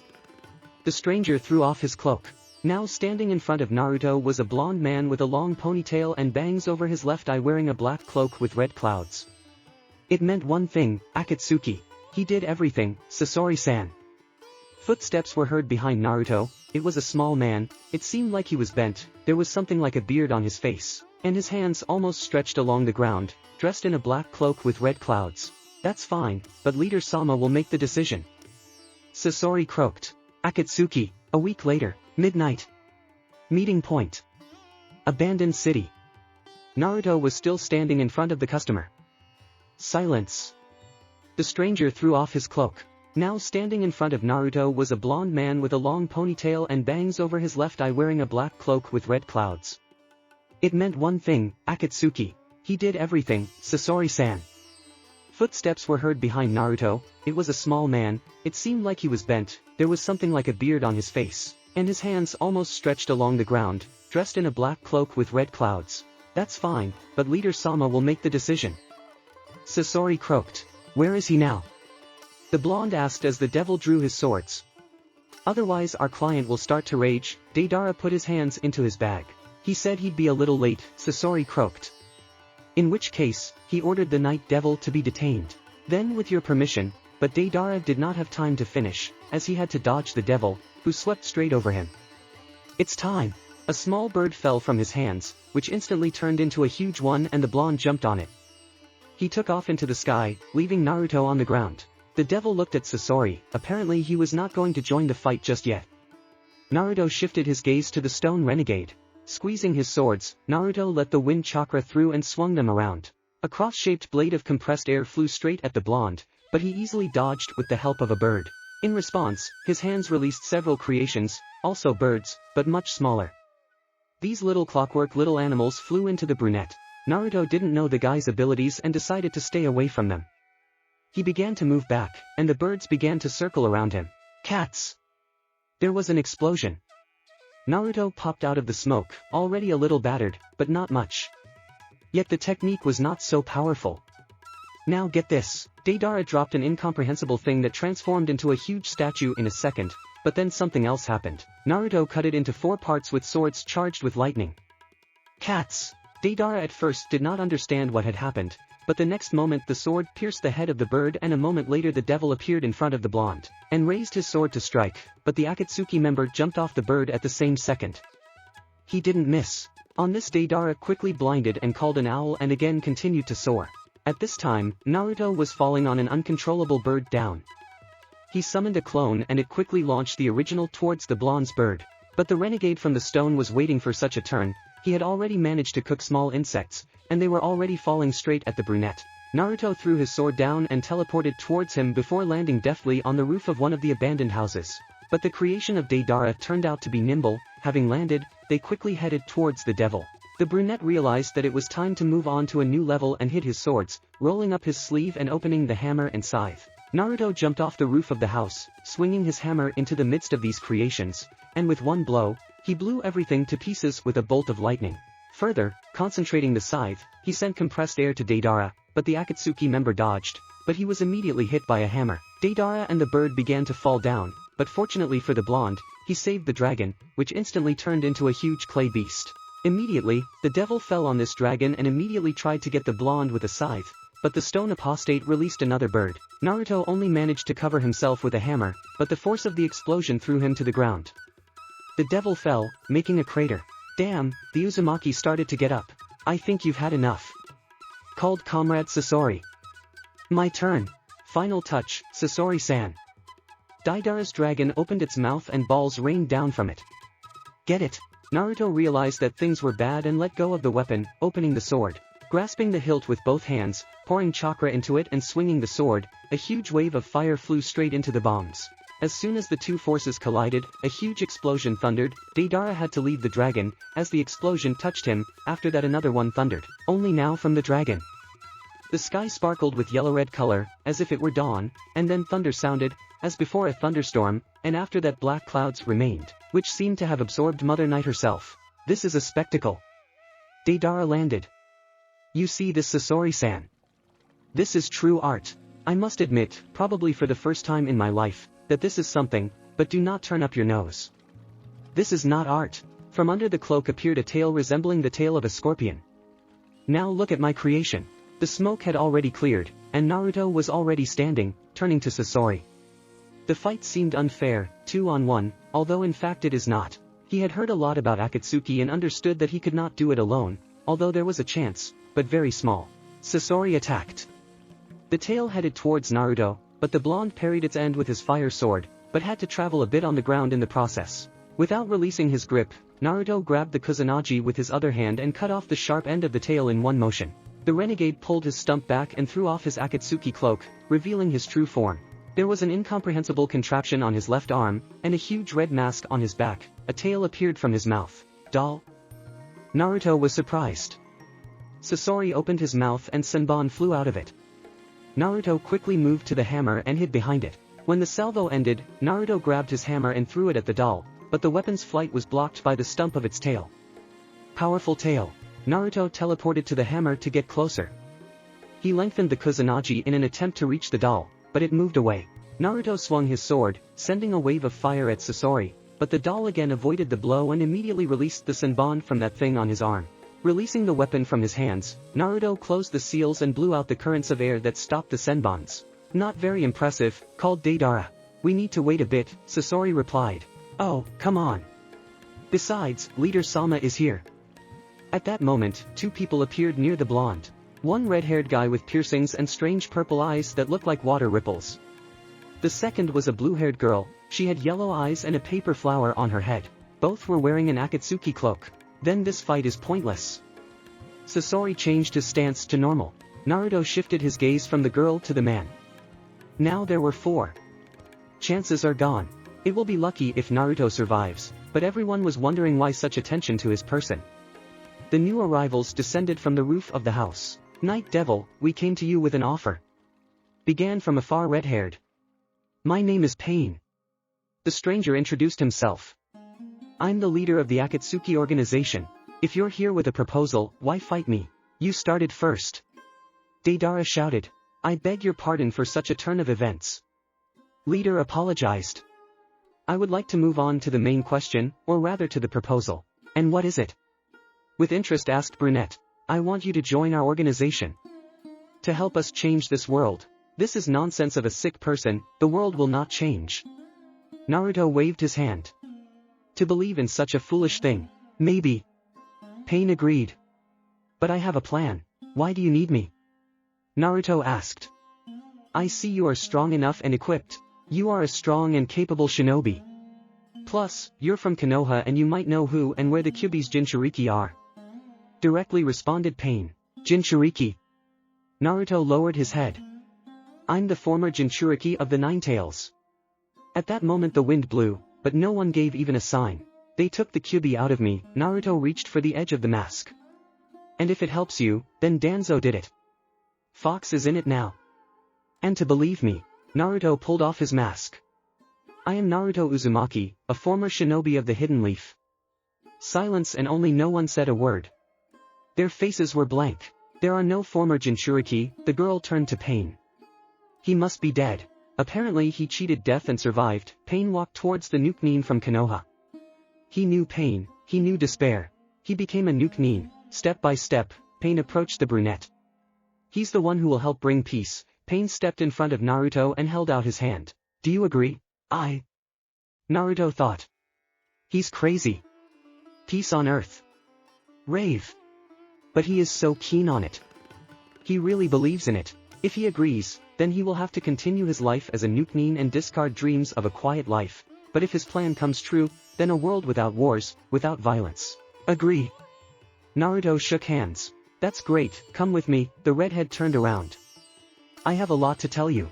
Now all eyes were on him, especially this girl. She didn't look away for a minute. Evaluates? Examines? Studying? Doesn't trust? Or just ready? Don't clear. Naruto met her gaze with his own. The fight continued until the Uzumaki caught up with her. Then he turned away from her. She remained behind him, but he felt her eyes on him. A few months later. Konoha. Hokage residence. Thus, the necklace has been delivered successfully. Hatake placed the report on the table. I can go. Yes. Tsunade took the paper and stamped it. You can rest for a week. The office doors opened and Shizen burst into the office like a whirlwind and put paper on the table. A letter from Jiraiya-san. The night devil was seen in the land of grass wearing an Akatsuki cloak. What? Tsunade began to read the letter. It can't be. Fifth placed the paper on the edge of the table and leaned back in her chair. He is now a member of Akatsuki. Sakura was sitting on a park bench. The head was lowered, the girl was obviously hit by something. And this is not the first time. Oh, Sakura. Ino passed by and decided to sit down with her friend. Why are you so confused? Are you thinking about it again? Sakura. Ino grabbed her friend by the shoulders. But you can't do that. Coincidence and more. Well, a person cannot randomly choose this particular house. Moreover, there is something familiar in it. Sakura continued. Fine. Let's talk about it again. Ino agreed. You're so problematic. Shikamaru's voice came from behind. You always make up problems on your own head. Shikamaru was lying on a tree branch behind the bench where the girls were sitting. Explain it to her. Ino pointed to Haruno. Let's get this straight. Shikamaru jumped down from the tree. But let's go, perhaps, to a cafe or something. And then I would eat. Arriving at the cafe, the trio immediately sat down at a free table, and Nara immediately made an order. The girls were surprised by this behavior, but Shikamaru answered only by quarreling with his mother in the morning and leaving the house without breakfast. Having quickly eaten everything, he decided to return to the conversation. Let's start from far away, Shikamaru suggested. We know that this devil appeared at the same time that Naruto died. If we compare these facts, it turns out that Naruto is him. I told you. Sakura said, but Nara cut her off. Wait, it's too early to draw conclusions. Sakura stopped. If it was Naruto, he would certainly show up spectacularly, something like fireworks at a funeral. The girls nodded. Now let's get back to his death. He suddenly disappeared and soon found his torn clothes. Each of us asked ourselves how it happened. My guess is that he was captured and killed by shinobi, or aliens, or someone from Konoha. Do you think that someone from Konoha wanted Naruto dead? Ino whispered. Anything is possible, Shikamaru didn't deny it. This world is sometimes not what it seems. Whatever happened, Naruto could have survived, but these events changed him and he chose a different path. Well, while everything is a little contradictory and mysterious, let's get closer to the point and not guess, Haruno suggested. Yes, we can't know for sure. If we further compare the facts, then the following comes out. After a while, the devil, and possibly Naruto, begins to manifest himself in this world. And not like a simple thief, but a professional killer. And again, for Naruto, such cruelty is not typical. If so, something really terrifying must have happened that would make him completely change. Ino lowered her head. And then we met with him and, as if he had crippled us, but didn't kill anyone, I would have done the same in his place, Nara reasoned. But he was still cruel. At that very moment, he uttered the phrase, and you got prettier, Ino recalled. You're making up ideas again to expose yourself in front of everyone. Sakura folded her arms across her chest and turned away from her friend. No, Sakura, I'm not talking about that now, Ino justified herself. Now? So, are you still bragging about it? Yes. Haruno didn't let up. Yes, calm down you, Shikamaru leaned back. The key word is precious, pointed out Nara. And you there too, Sakura began to knead her fists to fill the face of the pineapple head. I'm not talking about that, the brunette seemed completely calm. He said it like he'd seen her before. But I don't know him, Yamanaka added. So you in this sense, calm down Haruno. Sorry. Then we met again, but again he didn't kill anyone, Shikamaru recalled the mission with that scroll. Then I spoke to him, and he just knocked me out. It felt so familiar, like that night with Sasuke. Only a few people knew about it in detail. Naruto is one of them, the pink-haired one recalled. Then he entered Konoha and then civilians, shinobi suffered and that massacre in the forest happened. Then he was more cruel than before, the girls nodded, and Shikamaru continued. And now he has taken out almost half of the village of stone. Everything sounds contradictory, even on reflection, Sakura lost her head. How problematic, Shikamaru stood up. Only by removing the mask, everything can be understood.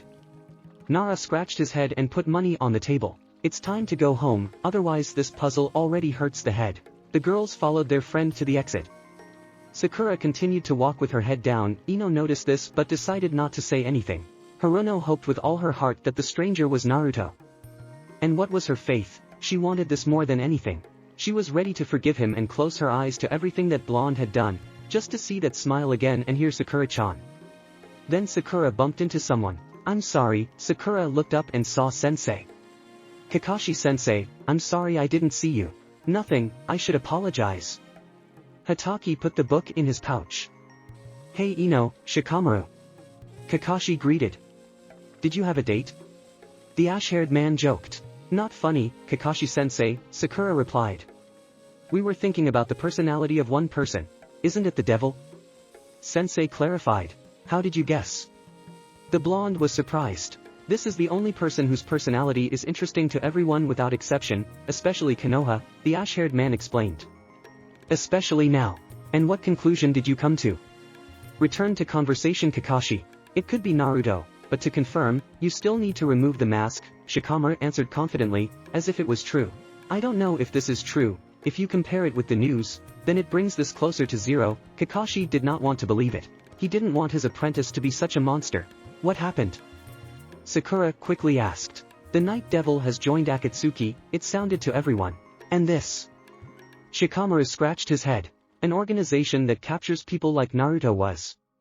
You don't know anything about her yet, only a few know about it, but I think that soon you will all know. But now excuse me, but we have to go. Kakashi disappeared in a white haze. What does it mean? Ino asked a blank question. Who are these Akatsuki?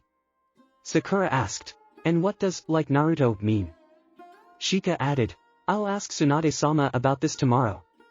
Sakura clenched her fists, hope still seething. Devil, rain. The drops kept falling and falling. Noise. Drops fall to the ground on the roofs of houses. Soothing noise. Calm. Silence. The red-haired guy, on the largest house, sat in the rain and caught his drops on himself. He enjoyed every moment and watched the village, or was drawn into memories. Watching him from home was a man in a black mask, 2 swords behind him, a ring with the kanji for sky on the little finger of his left hand, and a black cloak with red clouds. It was the Night Devil. Are you watching him again? Came a voice from behind. There's nothing else to do in this place. He knew that voice, he knew who was talking to him, but he wasn't going to turn around. Are you following me again? Really, for half a year the trust has not appeared. I'm watching, Conan snapped. That's nice, now watch him. Naruto turned around and walked towards the exit. You have changed a lot, you are not the same anymore, she threw as soon as the brunette was behind her. I don't know anything. The doors creaked, and then slammed shut. Yes, Conan closed her eyes, plunging into memories. Flashback, 2 months before, Conan walked through the village, horrified with every step she took. Bodies were hacked to pieces, exuded guts, and blood she had never seen before. Everyone was here, old people, children, pregnant women, no one escaped. When she reached the center of the village, she saw him. He was sitting near the fountain, which was also splashing red. He was cleaning his swords. Conan approached and stood a few meters away. The brunette continued to clean his weapons, although it was clear that he noticed the presence of the company. You did it? The answer was obvious, but she asked him anyway. Yes, the answer sounded calm, balanced, as if it was not him. Why did you do that? Again the question, although the answer was also obvious, almost. You asked for it yourself, he snapped, not looking up from his sword. I asked to know where to find the six-tails Jinchuriki, and you slaughtered everyone. She slowly turned into a scream. I asked if they didn't want to tell and paid the price. Naruto spread his arms and shoved his swords into their sheaths. Then he got up and finally turned his gaze to Conan. Is there something you don't like? You're not the same person you were. Her voice began to drop again, and she spoke almost in a whisper. How do you know? He raised an eyebrow. I've been watching you all this time. Pain instructed me to teach you the necessary techniques and help you settle in. You have changed since day one. It's like something is absorbing you. She spoke the truth, spoke as if she avoided it. Sometimes it frightened her, but she looked indifferent. Why such arguments? Continued to ask the devil. Not a single mission passed without you spilling at least a drop of blood. Someone always has to die. The girl answered the question, but the following words did not surprise her. Perhaps, I do not limit myself in this. He took a step towards Conan. You become a killing machine. He was already in front of her. I am this car, and I will do everything so that no one gets in the way of my goals. For a moment it seemed to Conan that Naruto's eyes turned red, but when he got closer, it really was. In the next moment everything is gone. I have to say you're not an angel either, he snapped from behind her. End flashback. And so it was always, every mission, every time the blood. He didn't care about anything. There was a feeling that he was hatred itself, but there was also a good one, although there was very little of it. On the first day, he was softer, but now, he is almost a monster, and it is not clear to her what changed him so quickly. It was as if they had changed, but no, he himself became like that. Even though he was. Those red eyes, that's the answer. Something absorbs him from the inside, and he has not changed, but simply stopped fighting it and accepted it as part of himself. He became different, he is a different person. Conan, came Pain's voice. Bring Naruto. Deidara and Sasori caught the one-tail. Cave. Statue of Geto Mazo. On each of the fingers stood a person. All but 2 were projections of real bodies. Everyone now held the seal of concentration. They pulled Shikaku out of Gaara's body. The orange chakra came out of the Kazekage's body and went to the statue, and she collected it inside herself. For Naruto, these were unpleasant memories. In much the same way, a few years ago, Danzo seized the 9 tails. And now he was among the most dangerous people and was doing the same. Strange. Probably kill and succumb to the suffering of those like him. Only one person deserves such torment, Danzo. But such a death would not be enough. Naruto wanted Danzo to suffer. But still, he was now taking the life of a man he had saved from hatred. It was Naruto who set him on this path.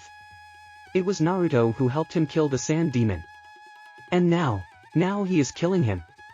And there will be a few more of them. They will suffer and suffer, although they do not deserve it. They are innocent to become Jinchuriki, but he will kill them. I don't care. If this is the way to that world. A place where he can live in peace. The death of a few people will not change anything. So he thought. So decided. No one can stand in his way. Nobody can stop him. At times it seemed to him that he had really changed. The thirst for blood intensified and now he consciously killed, consciously thirsted for blood. At times he was afraid of himself, but he accepted it as part of himself. He is the night devil and no one else. He is a completely different person. They're gone, Itachi said. Me too, Kisame confirmed. How many of them? Pain asked. I have 7, Itachi counted. And I have 7 too, Kisame called the number. 14, summed up Pain. Sasori, Deidara, get ready. Is this Konoha? Naruto asked. One of the sand, old woman, the Uchiha added. They might need help. Naruto understood who was coming, he knew them. We can handle it ourselves, we don't need the help of beginners, Deidara protested. They're weak. No, Deidara, there are too many of them, the devil is right, Pain agreed with the devil. He will help you. What? Deidara screamed. Why he? He's the only one who can teleport to you, Pain gave the reason. At that moment, Naruto's hologram began to take on the features of a living person. The devil was transferred with the help of Hiraition. Ready? Kakashi asked as he prepared to break the seal from the stone. Yes, the voices of Shikamaru, Ino, Chuji, and Asuma were unanimous over the comms. On the count of 3. Once. 2. 3. Kakashi broke the seal and immediately jumped to the side. Sakura took off and smashed the stone into small pieces. 2 shadows flew out of the cave. One landed at the top of the arch in front of the cave, the other stopped mid-air on a white bird that held Gaara in its paws. Another member of Akatsuki Sasori came out of the cave, more precisely a Hiriko doll. But all the attention was focused on one person, the Night Devil. Remember my words, do not rashly rush at opponents, no matter what happens, repeated Kakashi. Kakashi, came the call. We'll be here a little longer, they've set a trap. You'd better figure it out as soon as possible, otherwise we've got a bit of a problem. The devil stood and looked at all opponents from above. Hands slowly reached for the swords. Guy and Lee were the first to jump off the spot. In an instant they were near the devil and tried to hit him with kicks from their feet. Naruto ducked and began to fall down, exposing his swords completely. As soon as he landed, he tried to attack Niji with his palm, but the uzumaki moved to the side and quickly ran along the arm. Everything happened in an instant. Niji grabbed his right side, where the blood was flowing from. A couple in green tights reappeared near the devil, but this time they attacked with their hands. Naruto threw his swords up, intercepting his fists and yanking them back on himself. They were behind him. Naruto had already grabbed his swords and was about to launch a roundhouse kick, when a volley of various weapons suddenly hit. After deflecting several guns with his swords, he launched his sword at 10-10 floating in the sky, continuing to deflect blows with the other sword. A few seconds for the girl to get the sword and the devil is already behind her. A wave of swords, and on the back of the girl there is a cruciform wound. She began to fall, the devil too, but unlike her, he landed successfully when the girl fell and began to sink underwater. And again the duet flew at him. It was starting to get boring. Again they tried to hit him with a kick. Naruto tossed his swords up again and blocked their blows with his arms, then he crouched to dodge the kick from his other leg. At that moment, he teleported to the swords and was at the top. Wave of swords. A wave of wind crashed into the water. Lee and Guy, along with the spray, flew off in different directions.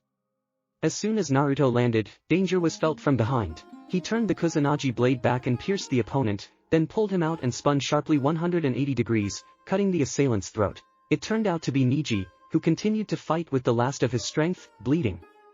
For a moment everything froze. Niji began to slowly fall, blood seeping from the wound on his neck, but Naruto didn't feel any regret, nothing. Now everything that once held back, let go. At that moment, he felt something like freedom.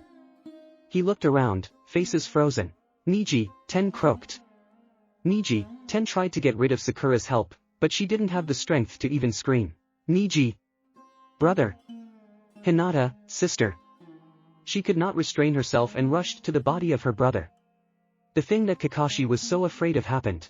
Hinata, no, Kiba ran after her, and Shino released the bugs. Kakashi wanted to break away, but it was too late. Hinata was already almost at the body, but the devil was also here. She ran beside him, as if she hadn't noticed, but he reminded her, putting the footboard. The girl fell onto the surface of the water. Kiba broke off in a fit of Getsuji to save his comrade, followed by his dog. The devil stood up. Kakashi realized what he wanted to do and rushed there. Guy and Lee immediately appeared, but again too late. The devil jumped, finding himself between two Getsuges. He slammed his swords into the Inuzuka and Akamaru with sharp movements, causing them to stop and just start to fall. Two kunais fell out of his sleeves, with which he parried Hataki's blow and rebounded, throwing kunai from his hands and exhaling a fireball at the insects as he went. He was falling as Guy and Lee appeared next to him, an awkward position. He would not be able to parry the blow, and in an instant he moved to the body of Kiba, who was already immersed in water. He pulled the sword from his chest. Guy jumped up to him, but Naruto teleported to Akamaru and grabbed the second sword. Then Lee appeared. The devil blocked the first blow, the second, but here Lee opened for a second, that was enough. Two swords pierced the guy's stomach, Naruto drove them to the very hilt and pulled them out abruptly. He jumped back, away.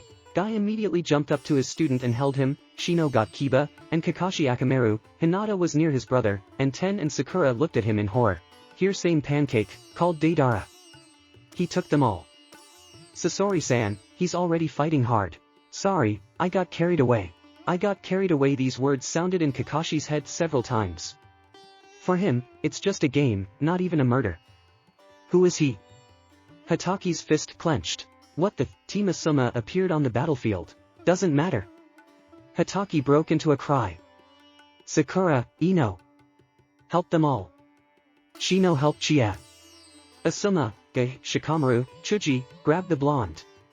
And I'll take care of it. He lifted his bandage, opening his eyes full of hatred, to the devil. Catch up, Nuknin broke off and ran away, upstairs, away from the water. Naruto jumped out of that gorge and ended up in a meadow. It would have been an ideal place for a fight, but he had to move further, which he did. He ran and ran. Sounds of a familiar technique came from behind him, and he spun around, blocking the technique with his swords. The Chidori went out and Naruto started to counterattack. A swing of the sword, the second, Kakashi dodged, followed by a cruciform blow of air. Hataki only covered himself with his hands, it did not help, and he flew off at a decent distance. The devil did not wait, Kusanagi in his right hand sparkled with lightning, and the second sword was charged with wind chakra. Naruto slammed them into the ground and then abruptly pulled them out, causing two pillars, lightning and wind. They rushed into Kakashi, it seemed like they were two fangs. They clashed at the spot where Kakashi was standing. All the land that was there rose into the air, kicking up dust. The brunette realized what Kakashi had done and drove the sword into the ground, to use as a support for jumping up. A second later, Kakashi burst out of the ground with Chidori, but the technique was again blocked by Naruto's sword and went out. Kakashi pulled out a kunai. Both fell down, but continued to fight, blocking each other's blows, sparks flying everywhere. They nearly fell as Naruto leaned over to his side and placed his left hand on the sword that was hammered into the ground. Support. He used this and kicked Hataka, but Hataka managed to block the blow and flew to the side, releasing a fireball as he went. The devil, having landed, released his sword from his hands and repeated the same technique. A huge column of fire rose, the power was incredible. When the volley of fire stopped, Naruto grabbed his swords, and immediately had to parry Kakashi's blow, but not a simple one, Chidori Wolf. Too powerful technology. A bolt of lightning passed through the body of the devil. When the technique disappeared, he fell to his knees. Kakashi quickly cut his finger and used a summoning technique. Naruto realized what was about to happen and slammed the swords into the ground and hurried back a few steps back, unsealing the hammer on his left hand and charging it with lightning chakra. As expected, the first dogs burst out of the ground, and another emerged from the haze around Naruto. The devil struck the ground with his hammer, the discharge spread out to the sides, but the dogs dodged, although the goal was completely different. He did not try to hit the target, but to hit the swords with lightning bolts. Here it is, as soon as the discharge of the swords torn into the sky, two columns of lightning rose, from which the discharges began in turn and exactly the target. While the dogs were suffering from lightning bolts, Naruto, having opened a scythe, was already running on Hataka, releasing a compressed stream of air from his weapon as he went. Kakashi jumped up, but was immediately knocked back by the hammer. Kakashi quickly cut his finger and used a summoning technique. Naruto realized what was about to happen and slammed the swords into the ground and hurried back a few steps back, unsealing the hammer on his left hand and charging it with lightning chakra. As expected, the first dogs burst out of the ground, and another emerged from the haze around Naruto. The devil struck the ground with his hammer, the discharge spread out to the sides, but the dogs dodged, although the goal was completely different. He did not try to hit the target, but to hit the swords with lightning bolts. Here it is, as soon as the discharge of the swords torn into the sky, two columns of lightning rose, from which the discharges began in turn and exactly the target. While the dogs were suffering from lightning bolts, Naruto, having opened a scythe, was already running on Hataka, releasing a compressed stream of air from his weapon as he went. Kakashi jumped up, but was immediately knocked back by the hammer. Kakashi quickly cut his finger and used a summoning technique. Naruto realized what was about to happen and slammed the swords into the ground and hurried back a few steps back, unsealing the hammer on his left hand and charging it with lightning chakra. As expected, the first dogs burst out of the ground, and another emerged from the haze near Naruto.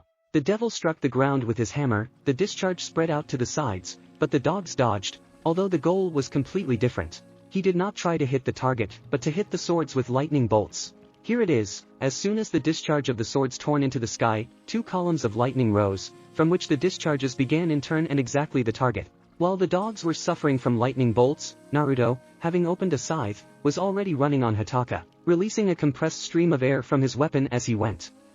Kakashi jumped up, but was immediately knocked back by the hammer. Naruto realized what was about to happen and slammed the swords into the ground and hurried back a few steps back, unsealing the hammer on his left hand and charging it with lightning chakra. As expected, the first dogs burst out of the ground, and another emerged from the haze around Naruto. The devil struck the ground with his hammer, the discharge spread out to the sides, but the dogs dodged, although the goal was completely different. He did not try to hit the target, but to hit the swords with lightning bolts. Here it is, as soon as the discharge of the swords torn into the sky, 2 columns of lightning rose, from which the discharges began in turn and exactly the target. While the dogs were suffering from lightning bolts, Naruto, having opened a scythe, was already running on Hataka, releasing a compressed stream of air from his weapon as he went. Kakashi jumped up, but was immediately knocked back by the hammer. Naruto realized what was about to happen and slammed the swords into the ground and hurried back a few steps back, unsealing the hammer on his left hand and charging it with lightning chakra. As expected, the first dogs burst out of the ground, and another emerged from the haze near Naruto. The devil struck the ground with his hammer, the discharge spread out to the sides, but the dogs dodged, although the goal was completely different. He did not try to hit the target, but to hit the swords with lightning bolts. Here it is, as soon as the discharge of the swords torn into the sky, 2 columns of lightning rose, from which the discharges began in turn and exactly the target. While the dogs were suffering from lightning bolts, Naruto, having opened a scythe, was already running on Hataka, releasing a compressed stream of air from his weapon as he went. Kakashi jumped up, but was immediately knocked back by the hammer, unsealing a hammer on his left hand and charging it with lightning chakra. As expected, the first dogs burst out of the ground, and another emerged from the haze near Naruto. The devil struck the ground with his hammer, the discharge spread out to the sides, but the dogs dodged, although the goal was completely different. He did not try to hit the target, but to hit the swords with lightning bolts. Here it is, as soon as the discharge of the swords torn into the sky, 2 columns of lightning rose, from which the discharges began in turn and exactly the target. While the dogs were suffering from lightning bolts, Naruto, having opened a scythe, was already running on Hataka, releasing a compressed stream of air from his weapon as he went. Kakashi jumped up, but was immediately knocked back by the hammer, unsealing a hammer on his left hand and charging it with lightning chakra. As expected, the first dogs burst out of the ground, and another emerged from the haze around Naruto. The devil struck the ground with his hammer, the discharge spread out to the sides, but the dogs dodged, although the goal was completely different. He did not try to hit the target, but to hit the swords with lightning bolts. Here it is, as soon as the discharge of the swords torn into the sky, 2 columns of lightning rose, from which the discharges began in turn and exactly the target. While the dogs were suffering from lightning bolts, Naruto, having opened a scythe, was already running on Hataka, releasing a compressed stream of air from his weapon as he went. Kakashi jumped up, but was immediately knocked back by the hammer. But the dogs dodged, although the goal was quite different. He did not try to hit the target, but to hit the swords with lightning bolts. Here it is, as soon as the discharge of the swords torn into the sky, 2 columns of lightning rose, from which the discharges began in turn and exactly the target. While the dogs were suffering from lightning bolts, Naruto, having opened a scythe, was already running on Hataka, releasing a compressed stream of air from his weapon as he went. Kakashi jumped up, but was immediately knocked back by the hammer. But the dogs dodged, although the goal was quite different. He did not try to hit the target, but to hit the swords with lightning bolts. Here it is, as soon as the discharge of the swords torn into the sky, 2 columns of lightning rose, from which the discharges began in turn and exactly the target. While the dogs were suffering from lightning bolts, Naruto, having opened a scythe, was already running on Hataka, releasing a compressed stream of air from his weapon as he went. Kakashi jumped up, but was immediately knocked back by the hammer. The brunette slowly walked towards the enemy while he slowly got up. He became much stronger, the difference is obvious. Kakashi knew that he had to fight harder, much harder than now. Hataki got up and folded the seals, put his hands on the ground. Behind the devil, a wall of earth rose up.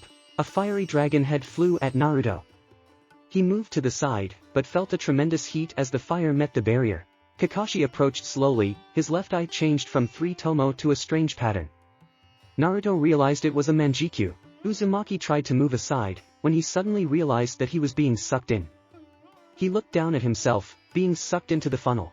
He released his weapons and quickly closed the seals and fired a blast of air, but Kakashi jumped up, keeping his eyes on the devil, who in the next moment disappeared in a flash and appeared near his swords.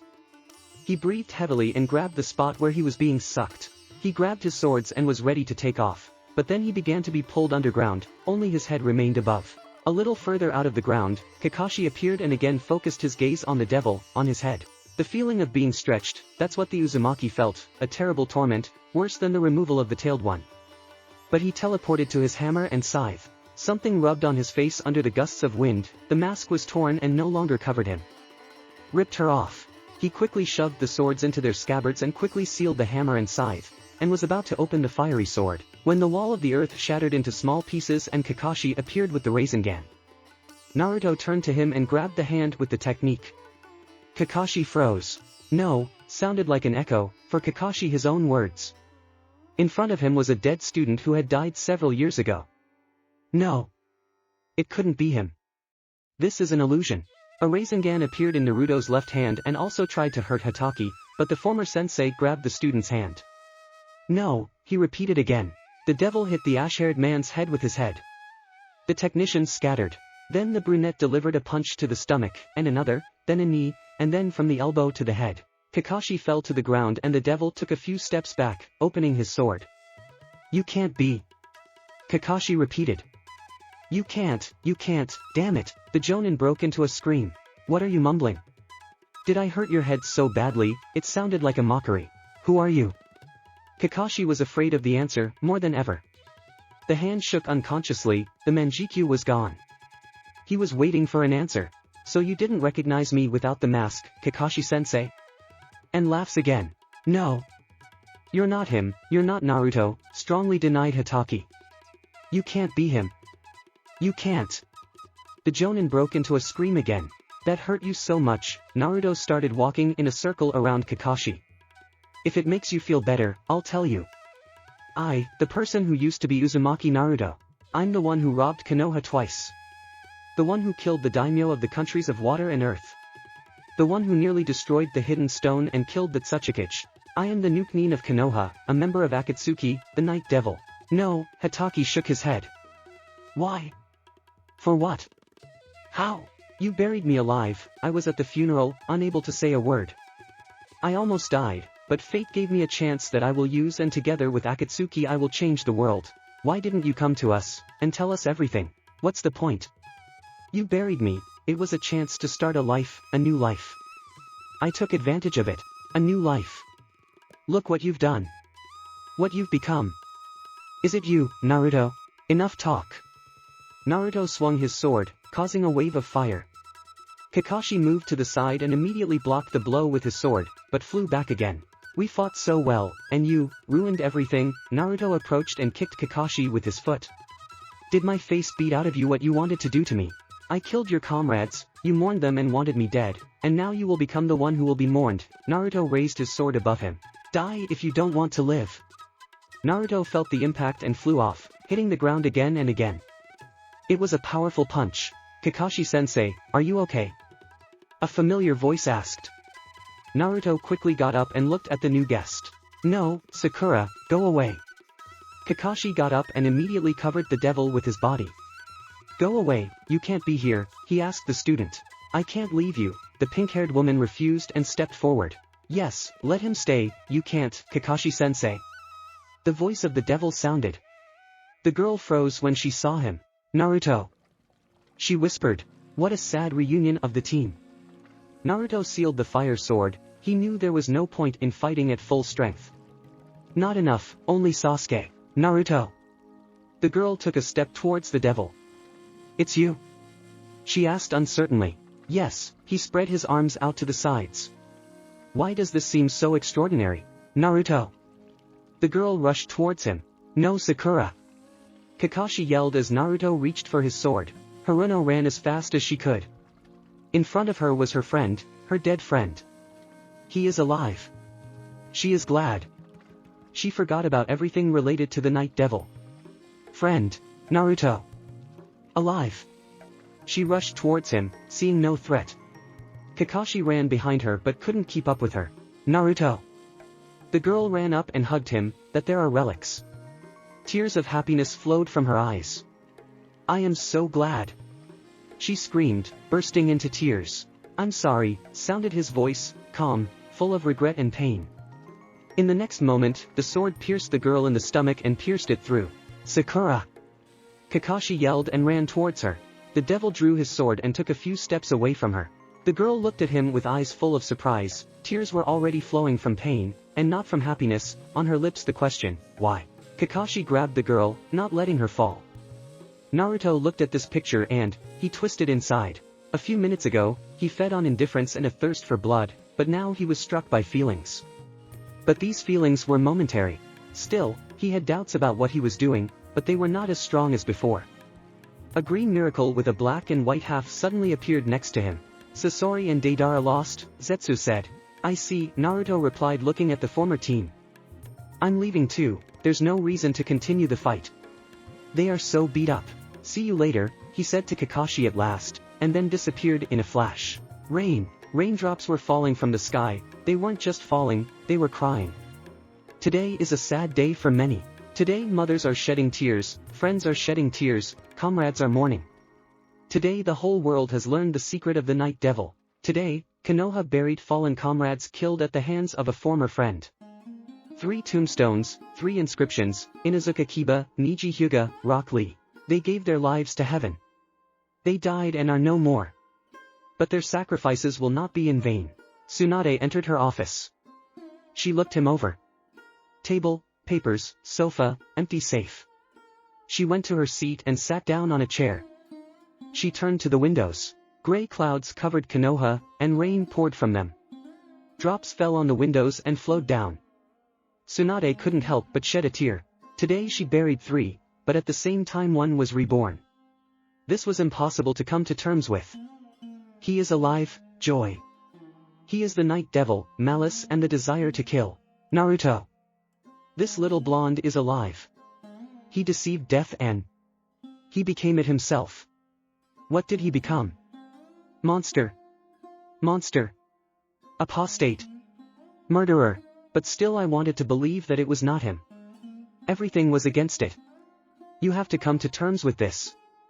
Naruto is no longer the same. But why did he become like this? Tsunade turned to her desk and pulled out a bottle of sake. She opened it and put the neck to her lips. But then she threw it aside. The bottle broke, and all the contents spilled onto the ground and walls. How? Why? She asked into the void. How he became what happened to him, completely changing him. What could have happened? Why did he choose this path? Why he renounced his goals and now strives for something else, something unknown? Who did this to him? Who? Naruto, a tear ran down his cheek, full of pain and suffering. Why did you become a killer? Ten returned to the hospital, to the ward, and immediately went to bed. She has not yet recovered from the wounds inflicted by the devil. The wounds were still aching, reminding of themselves. I also got soaked in the rain by the time I got to the hospital. She pulled the covers over her head and turned to the window. The rain and the gray sky reminded her of her comrades. Lee and Niji. They are no more. Their team is no more. The confidence, strength and courage of Niji. Strange speeches, sensei imitation, Lee's green tights. None of this will happen anymore. There is only her and Gai sensei. They are what is left of their team. It's all because of the devil. Ten clenched her fist along with the blanket. Naruto. And they mourned him. They all missed him, and this is how he repaid. Instead of coming and saying, I am alive, he was a stranger for several years, a nuke and then fell on their heads and immediately brought grief and suffering. But now it's too late to change something, you need to move on, you can't let the sacrifices of Niji and Lee be in vain. She will make every effort to catch the devil and bring him to justice. Yes. She will honor the memory of her comrades. She won't let Naruto keep killing his friends. She will do her best to stop him. Niji, Lee, you didn't die in vain. I promise I will do my best to catch Naruto. Sakura walked through the streets of Konoha shivering from the cold. She was all wet. She had to return to the hospital, because she did not fully recover from her wound, but the road took her to another area. Not understanding how, she was already at the door of Naruto's house. The keys were with her, and she went inside. Everything was as she left it. She walked slowly towards Naruto's room. On the threshold she stopped, looking at her. The first step was timid and trembling. She has been here so many times, but only now something is stopping her. It's possible that Naruto was alive now. Yes, alive. But this did not please. Not how she imagined it, but it happened. What happened? He tried to kill her. Why does he apologize every time? Why does she always think that he is different, that he can always change, that he is only for a while? Sakura knew and understood that he was a bad person, the night devil, and that's it. But she continued to believe that he was not like that. Sakura finally got up and walked into the room. She stopped at the nightstand next to the bed. It had a photo of their team. Sakura took it and sat on the edge of the bed. Here are the happy faces. Sakura was glad to be on a team with Sasuke at the time, and the two constantly disliked each other. Even Kakashi seemed cheerful here. Happy times. She ran her hand over the photo. Now Naruto and Sasuke are apostates, and she, as she remained weak, is still so. Drops of tears began to fall on the photo one by one. Sakura was no longer able to look at the photo and simply pressed it to her chest. She had not felt such pain for a long time. Everything inside was compressed. It was so painful. Sakura did not notice, fell on the bed. She no longer felt anything. She had experienced so much, so many friends had died, she had suffered so much pain. This was not enough. She's hurting now. Thank you Shino for letting me through. Hinata smiled at her friend, but that smile was too fake. Not at all. Rest. Shino turned around and walked towards the exit of the Hyuga clan's mansion. Hinata closed the door. Her father was already waiting for her. He came a little earlier than his daughter and now looked at the condition of his daughter with pain in his heart. It's a bit late, you. Not exactly the right words, but Hayashi never comforted Hinata, so he didn't know where to start. The brunette silently passed near her father and went to her room. She passed and immediately fell on the bed, not holding back her tears. She just started crying into the pillow. When Naruto died, Kiba was the one who helped her get through that grief. After a while, they themselves did not understand how their relationship began to develop into something more than friendship. Kiba began courting Hinata and they soon started dating. Finally, Hinata fell in love with another, and she was happy. They started dating, but now, Kiba is dead and killed, and not by anyone, but by the same Naruto, her first love. The heart was shrinking more and more. Why is she doing this now? Why does she lose loved ones one by one? Hayashi stood near the door to her room and watched her daughter crying into her pillow. He understood why his daughter was in pain. A few years ago, he overheard a conversation between Hinata and Hanabi and found out that the eldest loved Naruto. Then he did not help her, and every time he saw her he felt guilty. Then he found out that the baby from the Inuzuka clan was courting her. This made him angry, but seeing her happy, he forgot about everything. And now that kid was killed by her former love. It's sad and tragic. He stood outside the door and looked. Everything is the same as a few years ago. Gathering himself, he nevertheless entered the room. Hinata didn't even look at who it was, thinking it was Hanabi. Hayashi walked over and sat on the edge of the bed next to his daughter. Hinata, he called to her. For a moment the girl stopped crying, realizing whose voice it was. Hayashi froze, not knowing what to say. Wanted to help you. How can you help me? Asked Hinata, even forgetting to turn to you. Her voice was muffled as she spoke into the pillow, choking on tears. I understand how hard it is for you, continued the father. You don't understand anything. The girl looked up from the pillow and looked at her father with tearful eyes. It hurts so much. Hinata burst into tears again into her pillow. Yes. I really do not understand the fullness of your feelings. I have always been on the sidelines, no matter what happened, and never extended a helping hand to you. I was a bad father. Always put the affairs of the clan above his daughters. If I had been a little different from the very beginning, then it would not have been so difficult for you in life. I don't apologize now. I want to help you overcome the difficulty now. He took one of Hinata's hands in his. Father, the girl looked at her father with an uncomprehending look. Come on, tell your old man everything that torments you. Throw out all this pain on me. Team 10 was sitting in a cafe where they were having a barbecue. Everyone was downcast, except for Chuji. He was eating his stress, but his appetite was clearly less than usual. Nobody said a word. Everyone was silent. And yet, who would have thought that Naruto would bend such a thing? Ino said it in such a way as to brighten up the whole atmosphere around their team. But you know. Shikamaru suddenly began. He always pulled us together. What are you talking about? Ino was surprised as Choji stopped eating. The last time our issue was going only to the funeral of Naruto himself. We didn't get together anymore. Each team lived its own life, and we rarely crossed paths. Only missions related to the devil united us again. Shikamaru plunged into memories. You're right, Ino also sank into memories of when their graduation and the team of Lee, Niji, and Ten were always together. That was until Naruto died. After that everything changed. He was that bridge between all of us. Still, I feel sorry for the guys, Choji added. I still can't believe that he became a monster. Ino finished for her friend. But on every mission, he left us alive, Shikamaru thought. But he has changed dramatically. Something has changed him. It doesn't matter now. He killed Kiba, slit Niji's throat and tormented Lee. It's impossible to forgive. Ino slammed her fist on the table. If I could, I would have killed him myself. Death is not enough. Choji snapped. He did so much. Who would have thought? Whatever it was, but he used to be a kind and smiling boy. I believe that there is still something bright in him. Shikamaru, how can you say that? Ino protested. He is our enemy. But also a former friend, added the brunette. I told you the world is not so simple. Anything that you don't expect can happen. Kakashi put his book aside. Well, he could not read now, a lot of extraneous thoughts. Hataki stared at the ceiling of his house. There was still a picture of the devil's mystery before my eyes. This face, this image was constantly before my eyes. Another traitor student. Why didn't he foresee this? He couldn't. Naruto has done so much in these few years that it is beyond his head. This is the path from a simple genin to an S-rank nuke nin, one of the most wanted in the world. It seemed like it was crazy. Naruto. Kakashi clenched his fist. A friend killed friends, albeit former ones. This is unforgivable. Kakashi couldn't find the words. There was only one phrase in my head, worse than garbage. It has become worse than garbage. Horrible man. Or not. No, he is the enemy. Such people have no place in this world. He must die.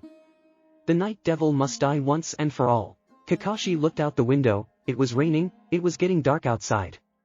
He sat on the edge of the bed and thought. Minato-sensei, what would you do in my place? Danzo-sama, the ANBU entered Shimura's office.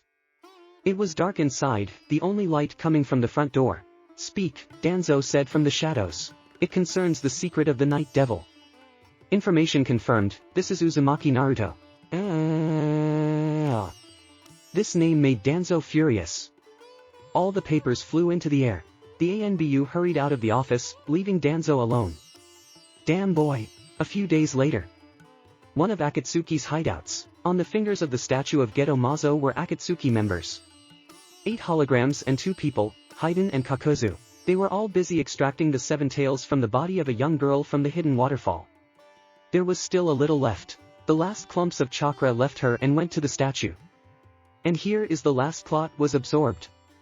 The blue aura disappeared and the girl fell to the ground. She was dead. I have 2 news, said the leader. Let me start with the fact that our organization has a new member, Toby. Hi all. The newcomer raised his hand and began waving it affably. He will be Daidara's partner and take Sasori's place, Pain announced. What?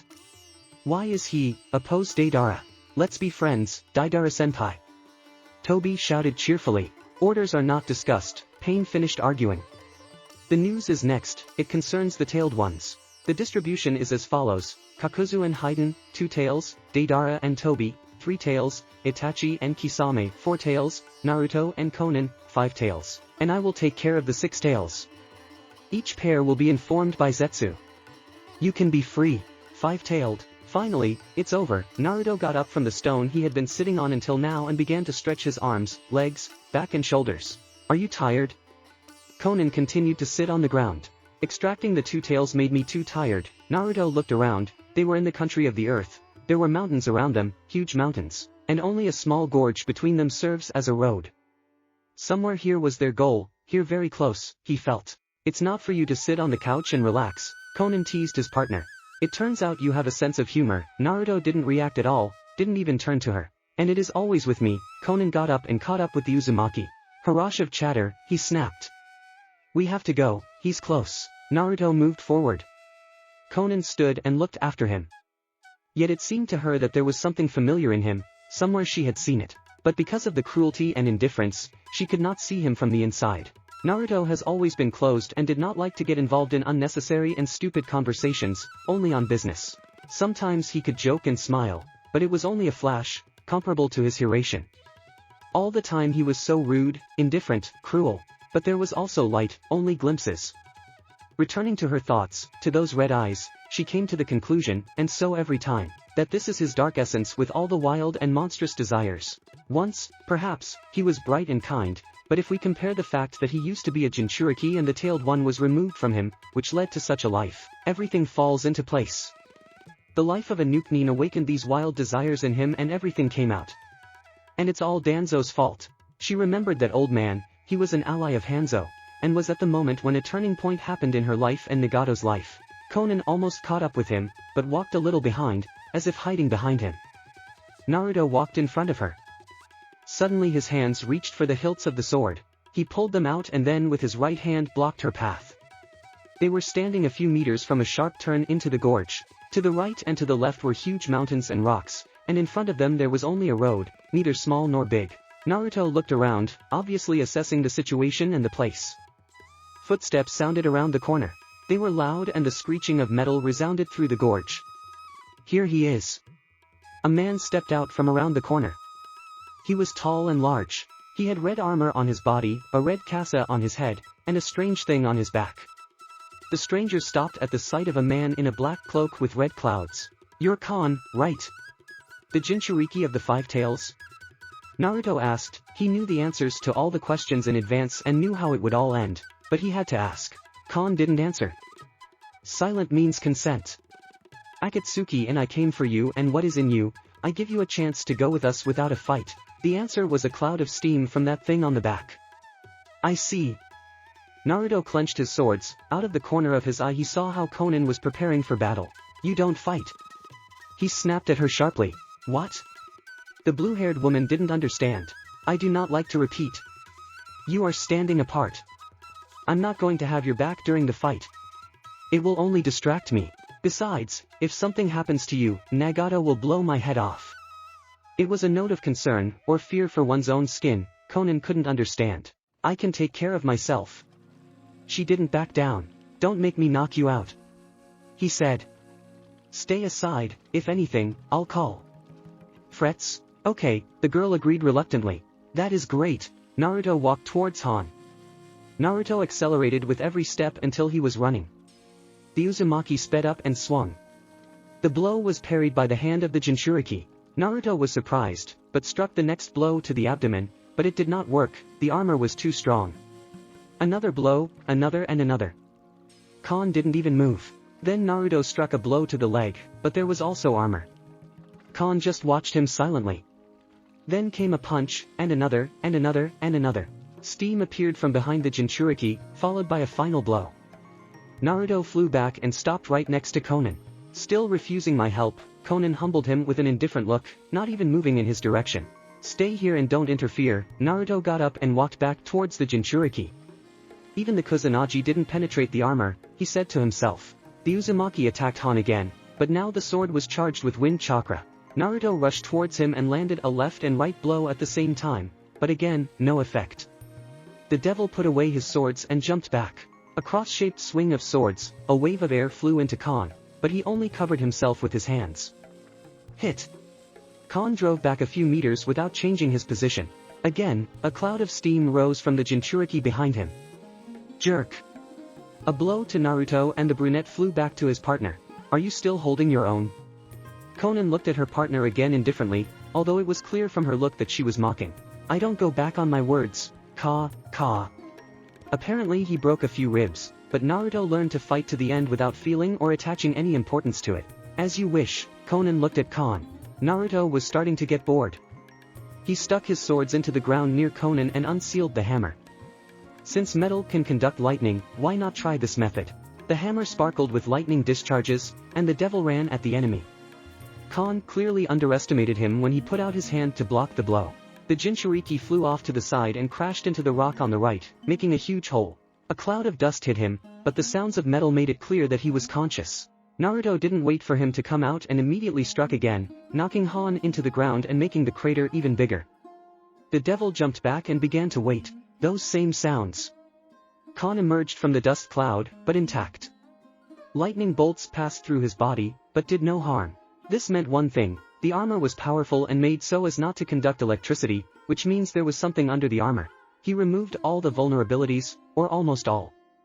Naruto had a brilliant idea. He quickly spun and threw the hammer at Kon, who took a stance and took the blow without moving a single step. Meanwhile, Naruto unsealed the scythe and sword and began to put the plan into action.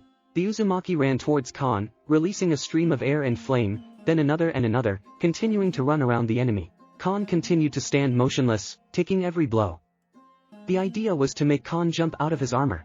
Time after time, Naruto landed blows as he saw the armor fade to a brighter red color.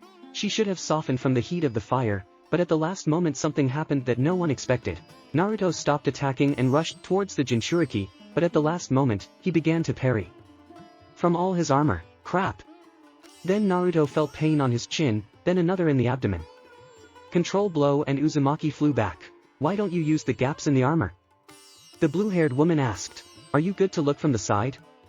Naruto quipped. You yourself ordered this to me. Konan made up bewilderment. If he had such a significant gap, he wouldn't be standing. Naruto stood up again. Uzumaki ran at the enemy, blow after blow, blow after blow. Kon took everything upon himself, but he soon got tired of it, and he blocked the blow. Another blow, but not so strong. Han pulled away from Naruto. The steam behind him began to rise up, surrounding everything around him.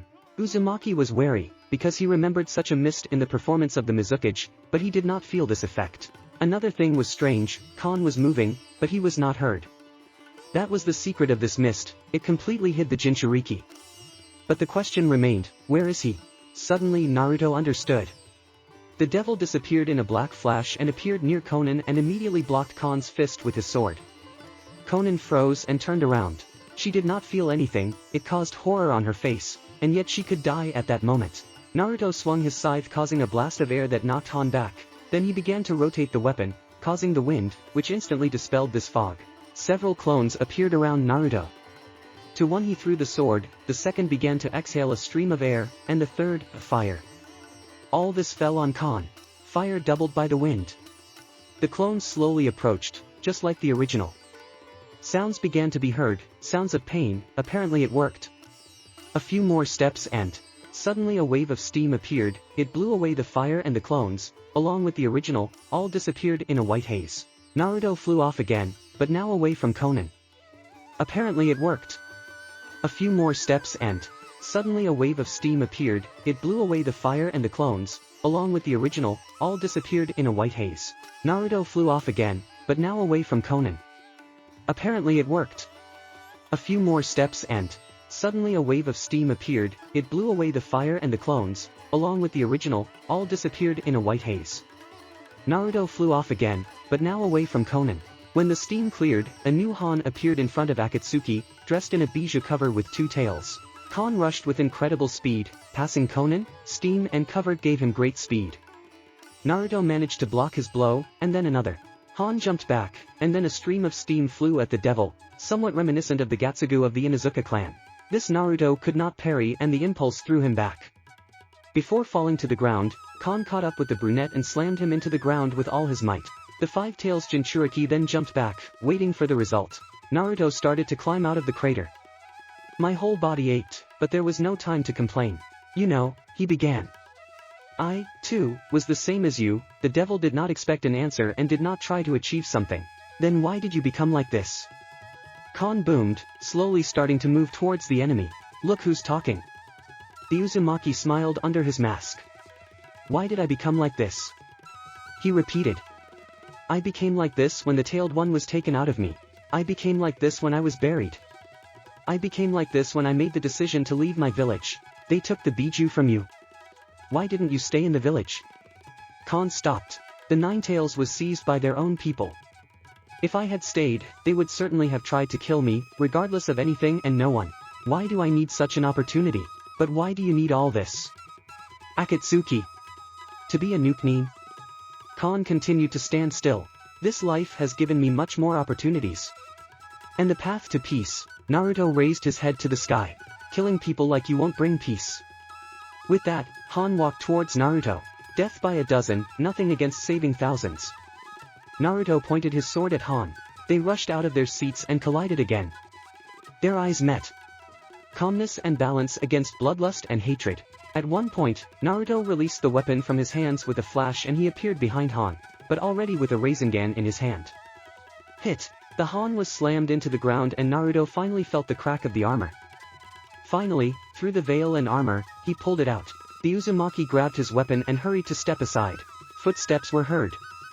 From the crater and the dust he came, Khan was no longer Khan. Three tails rose behind his back, and the cover turned dark red, the outlines of a man disappeared, now instead of hind legs there were hooves, and ears grew on his head. Already this cover simply does not break through, Naruto understood. So I decided to use a new technique. Khan jerked off and in an instant appeared behind the devil.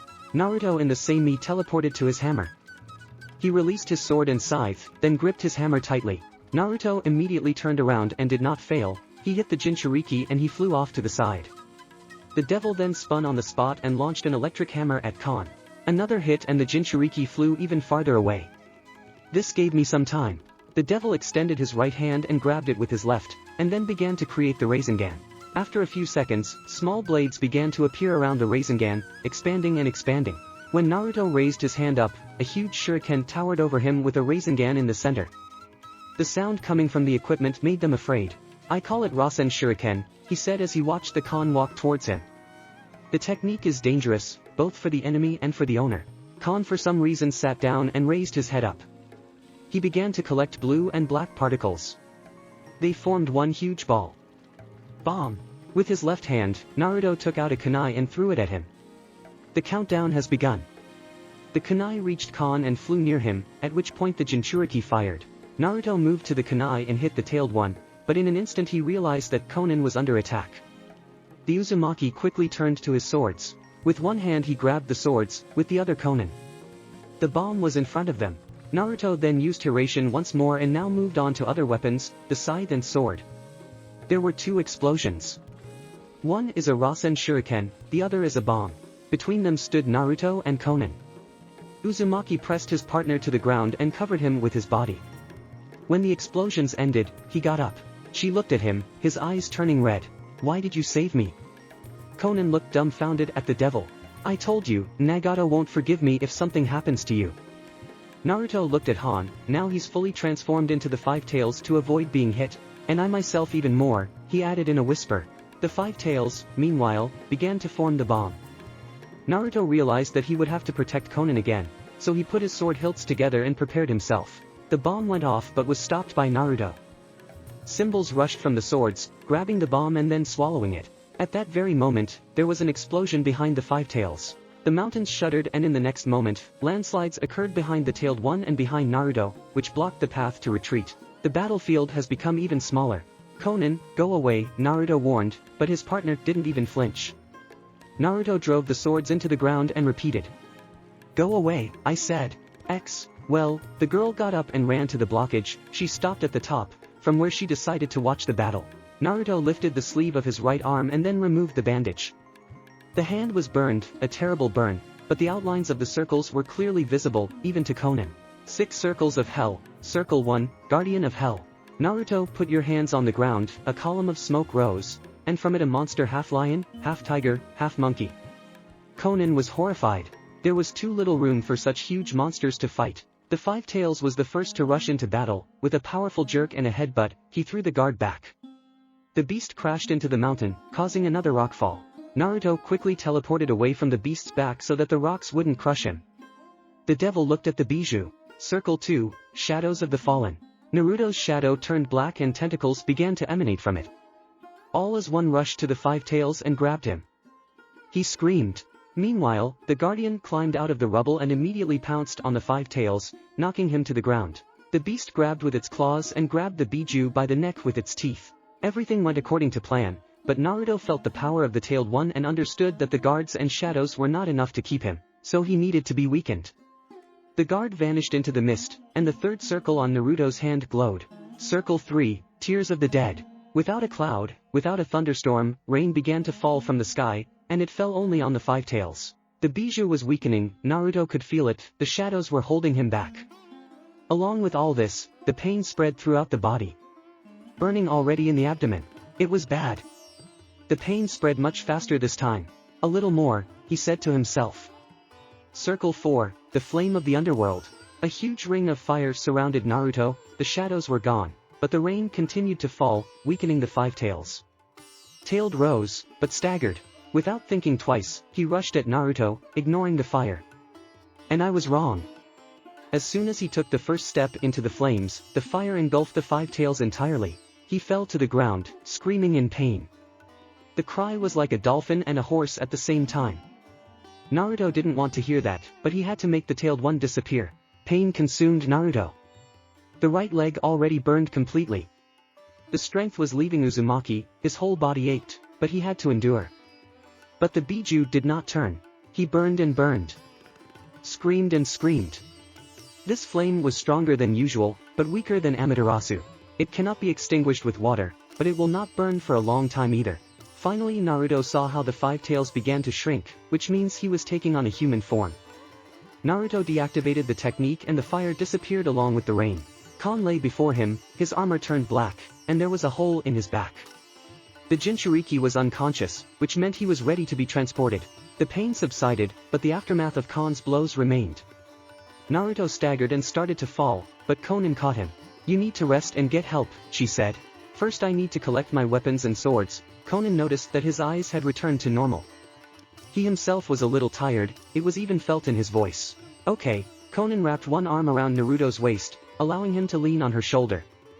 She pointed her other hand at Kon.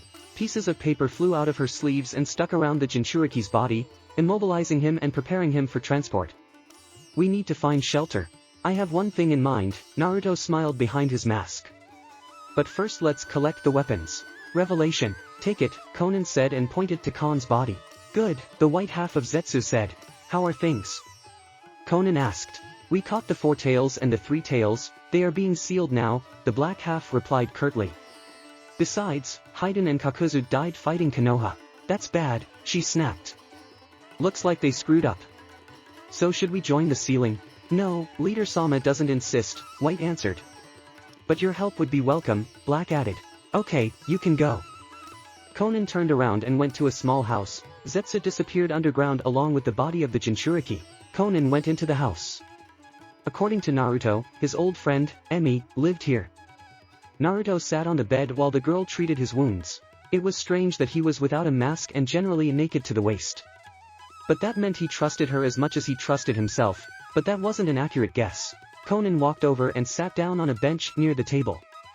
She watched as her partner was wrapped in bandages. One thing was strange here, he behaved in a completely different way, there was no hatred in his eyes or that thirst. It seemed strange. "AI!" Naruto screamed. "Don't move!" Through the girl. He climbed who knows where and now you are whining. "Be patient. You leave me no choice," he smiled slightly. Watching this, Konan had a strange feeling that she didn't want this girl to help Naruto.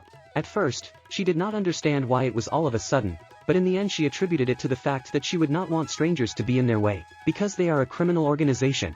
When the girl finished dressing, she hurried out of the house, saying that she was going to get groceries. There was an awkward silence. "Do you trust her?" Konan asked, although she already knew the answer ahead of time. "Yeah," Naruto replied as he lay down on the bed. "She saved me once, so I'm sure she can help now." "I'll believe you." There was another awkward silence. Konan looked at the house. It was simply made, nothing superfluous, an oven table and a bed. She would live here if she could. She looked at Naruto, he was lying and looking out the window, as if looking for something there. Then she remembered Zetsu's words. They caught the four tails and the three tails, they should help seal it. He continued to lie, looking out the window, but then turned his head towards her. "Go without me, I have almost no chakra, it will not be enough even to hold the hologram, not to mention sealing." As you know, in any other situation, she would have thought that he was trying to shower from work, because she knew that he did not really like to seal the bija and did it reluctantly, but he did it anyway. It was easier for him to catch and hand them over than to sit idle for several days. Konan sealed her concentration. Naruto looked at his partner, she was concentrating, apparently the hologram was already in place and sealing was in progress. He looked out the window again. Nothing out of the ordinary, he's already seen everything. It was boring. He looked around the house, his eyes rested on Konan. Sighing, he decided to break the silence. "How are you feeling?" Konan said nothing. Uzumaki realized that she was ignoring him. I know that you can speak to me during the ceiling.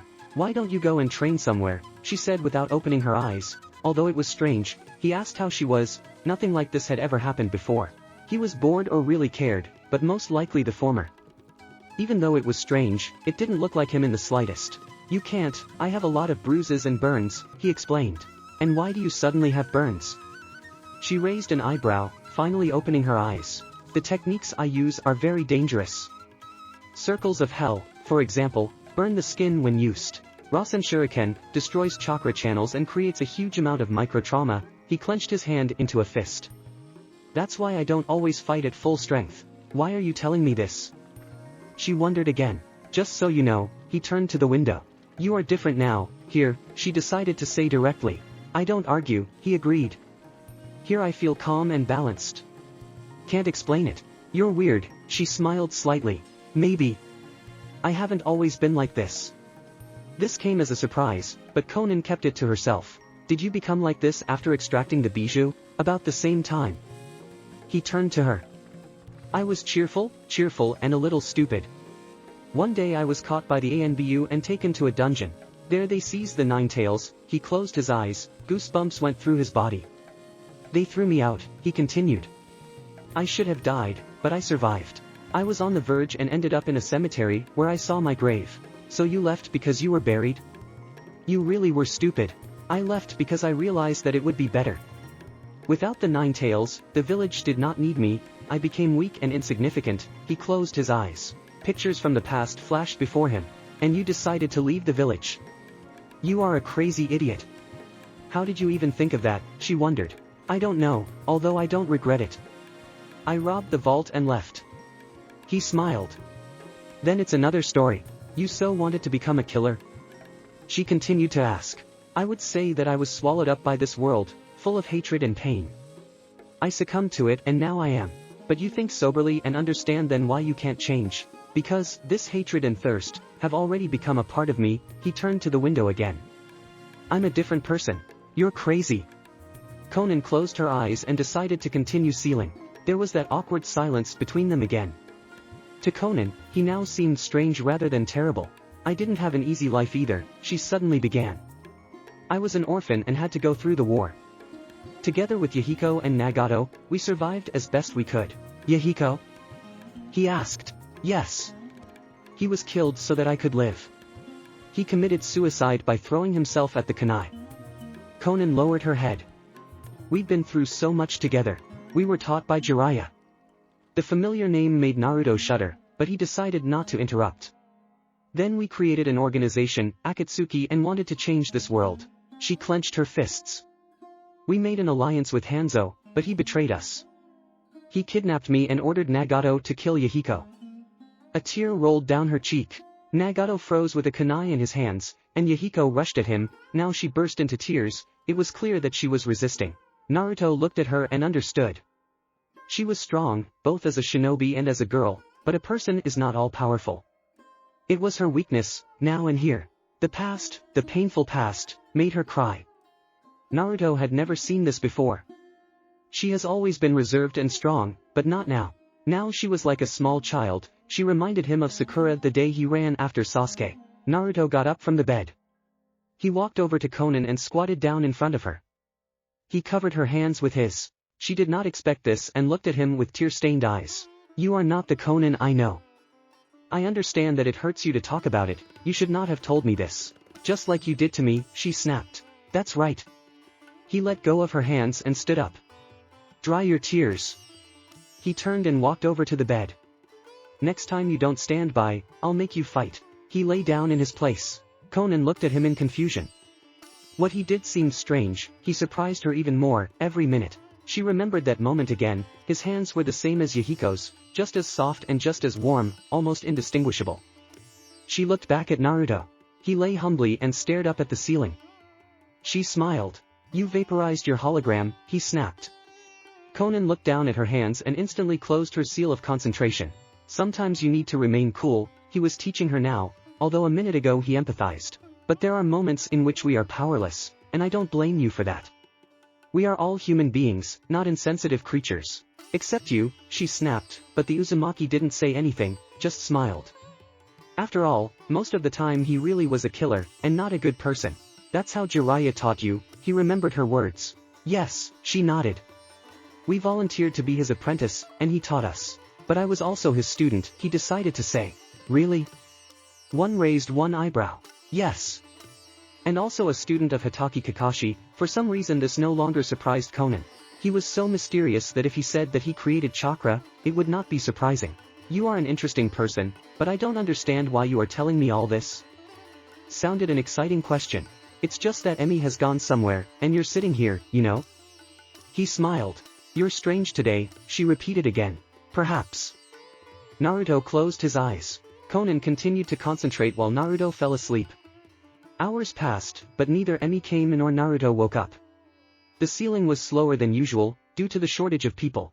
Haiden and Kakuzu died, which means -2 experienced shinobi. She would have sympathized, but that was their job, plus she didn't like them much, one loved money, and the other constantly cursed and glorified Jashin. 3 left, Naruto said suddenly. 6, 8 and 9. Do you want to catch them yourself? She decided to clarify. Nagato will catch the 6 tails, someone will be found on the 8 tails. I just want to go to Konoha. I want revenge on Danzo. I want him to suffer the same as I did. Naruto raised his hand above his head and clenched it into a fist. You won't regret destroying Konoha. I don't care about her, he snapped. This was once my home, but now I live differently. Besides, I have no desire to destroy it, I just want to get Danzo. What if you have to destroy the village to get the old man? Conan didn't like Danzo either, because he was there that day, and she would have stabbed the old man herself, but Naruto had more right to do so. Then I'll do it. I'll get him out of the ground. Hatred was the key and Conan felt it, but it was his right. Are you serious? If it wasn't for him, I wouldn't be lying in front of you. I don't know if that would be good or bad, he said suddenly. And you still regret that you became like that? The partner concluded. I would like to remain the way I once was, but fate decided otherwise, and I have to go this way, even though I have become a bastard. You can return to your old life. She did not hear herself, she was shocked by what she was saying. Now she was just pushing him on the good road, like a psychologist. It won't be the same, my hands, no. I'm drowning in blood, and there are many corpses under the water. And I killed them all. I feel like they are pulling me towards them, and I try to swim out, but with each killed person, the ocean of blood gets deeper and bigger, and the surface melts further and further, and I sink and sink. You're making it too complicated, don't you think? No, I'm telling it like it is, I can't get out, I'll drown. It's just a matter of time, Naruto sighed heavily. Sometimes I feel like I'm just going to lose my mind. All this is killing me, slowly and painfully. Then you need help, a person or people who will lift you to the surface. Again she was surprised by her words. There are no such people, he said. They were, but I broke ties with them, and some I just killed. Naruto turned to the window, it was already dark there.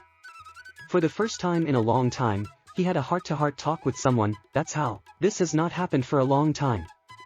It seemed to him that Conan was trying to help him, but he pushed it aside. He considered her words. The man who won't let you drown. There is no such thing, but perhaps Conan wants to help him. No, this is out of the question.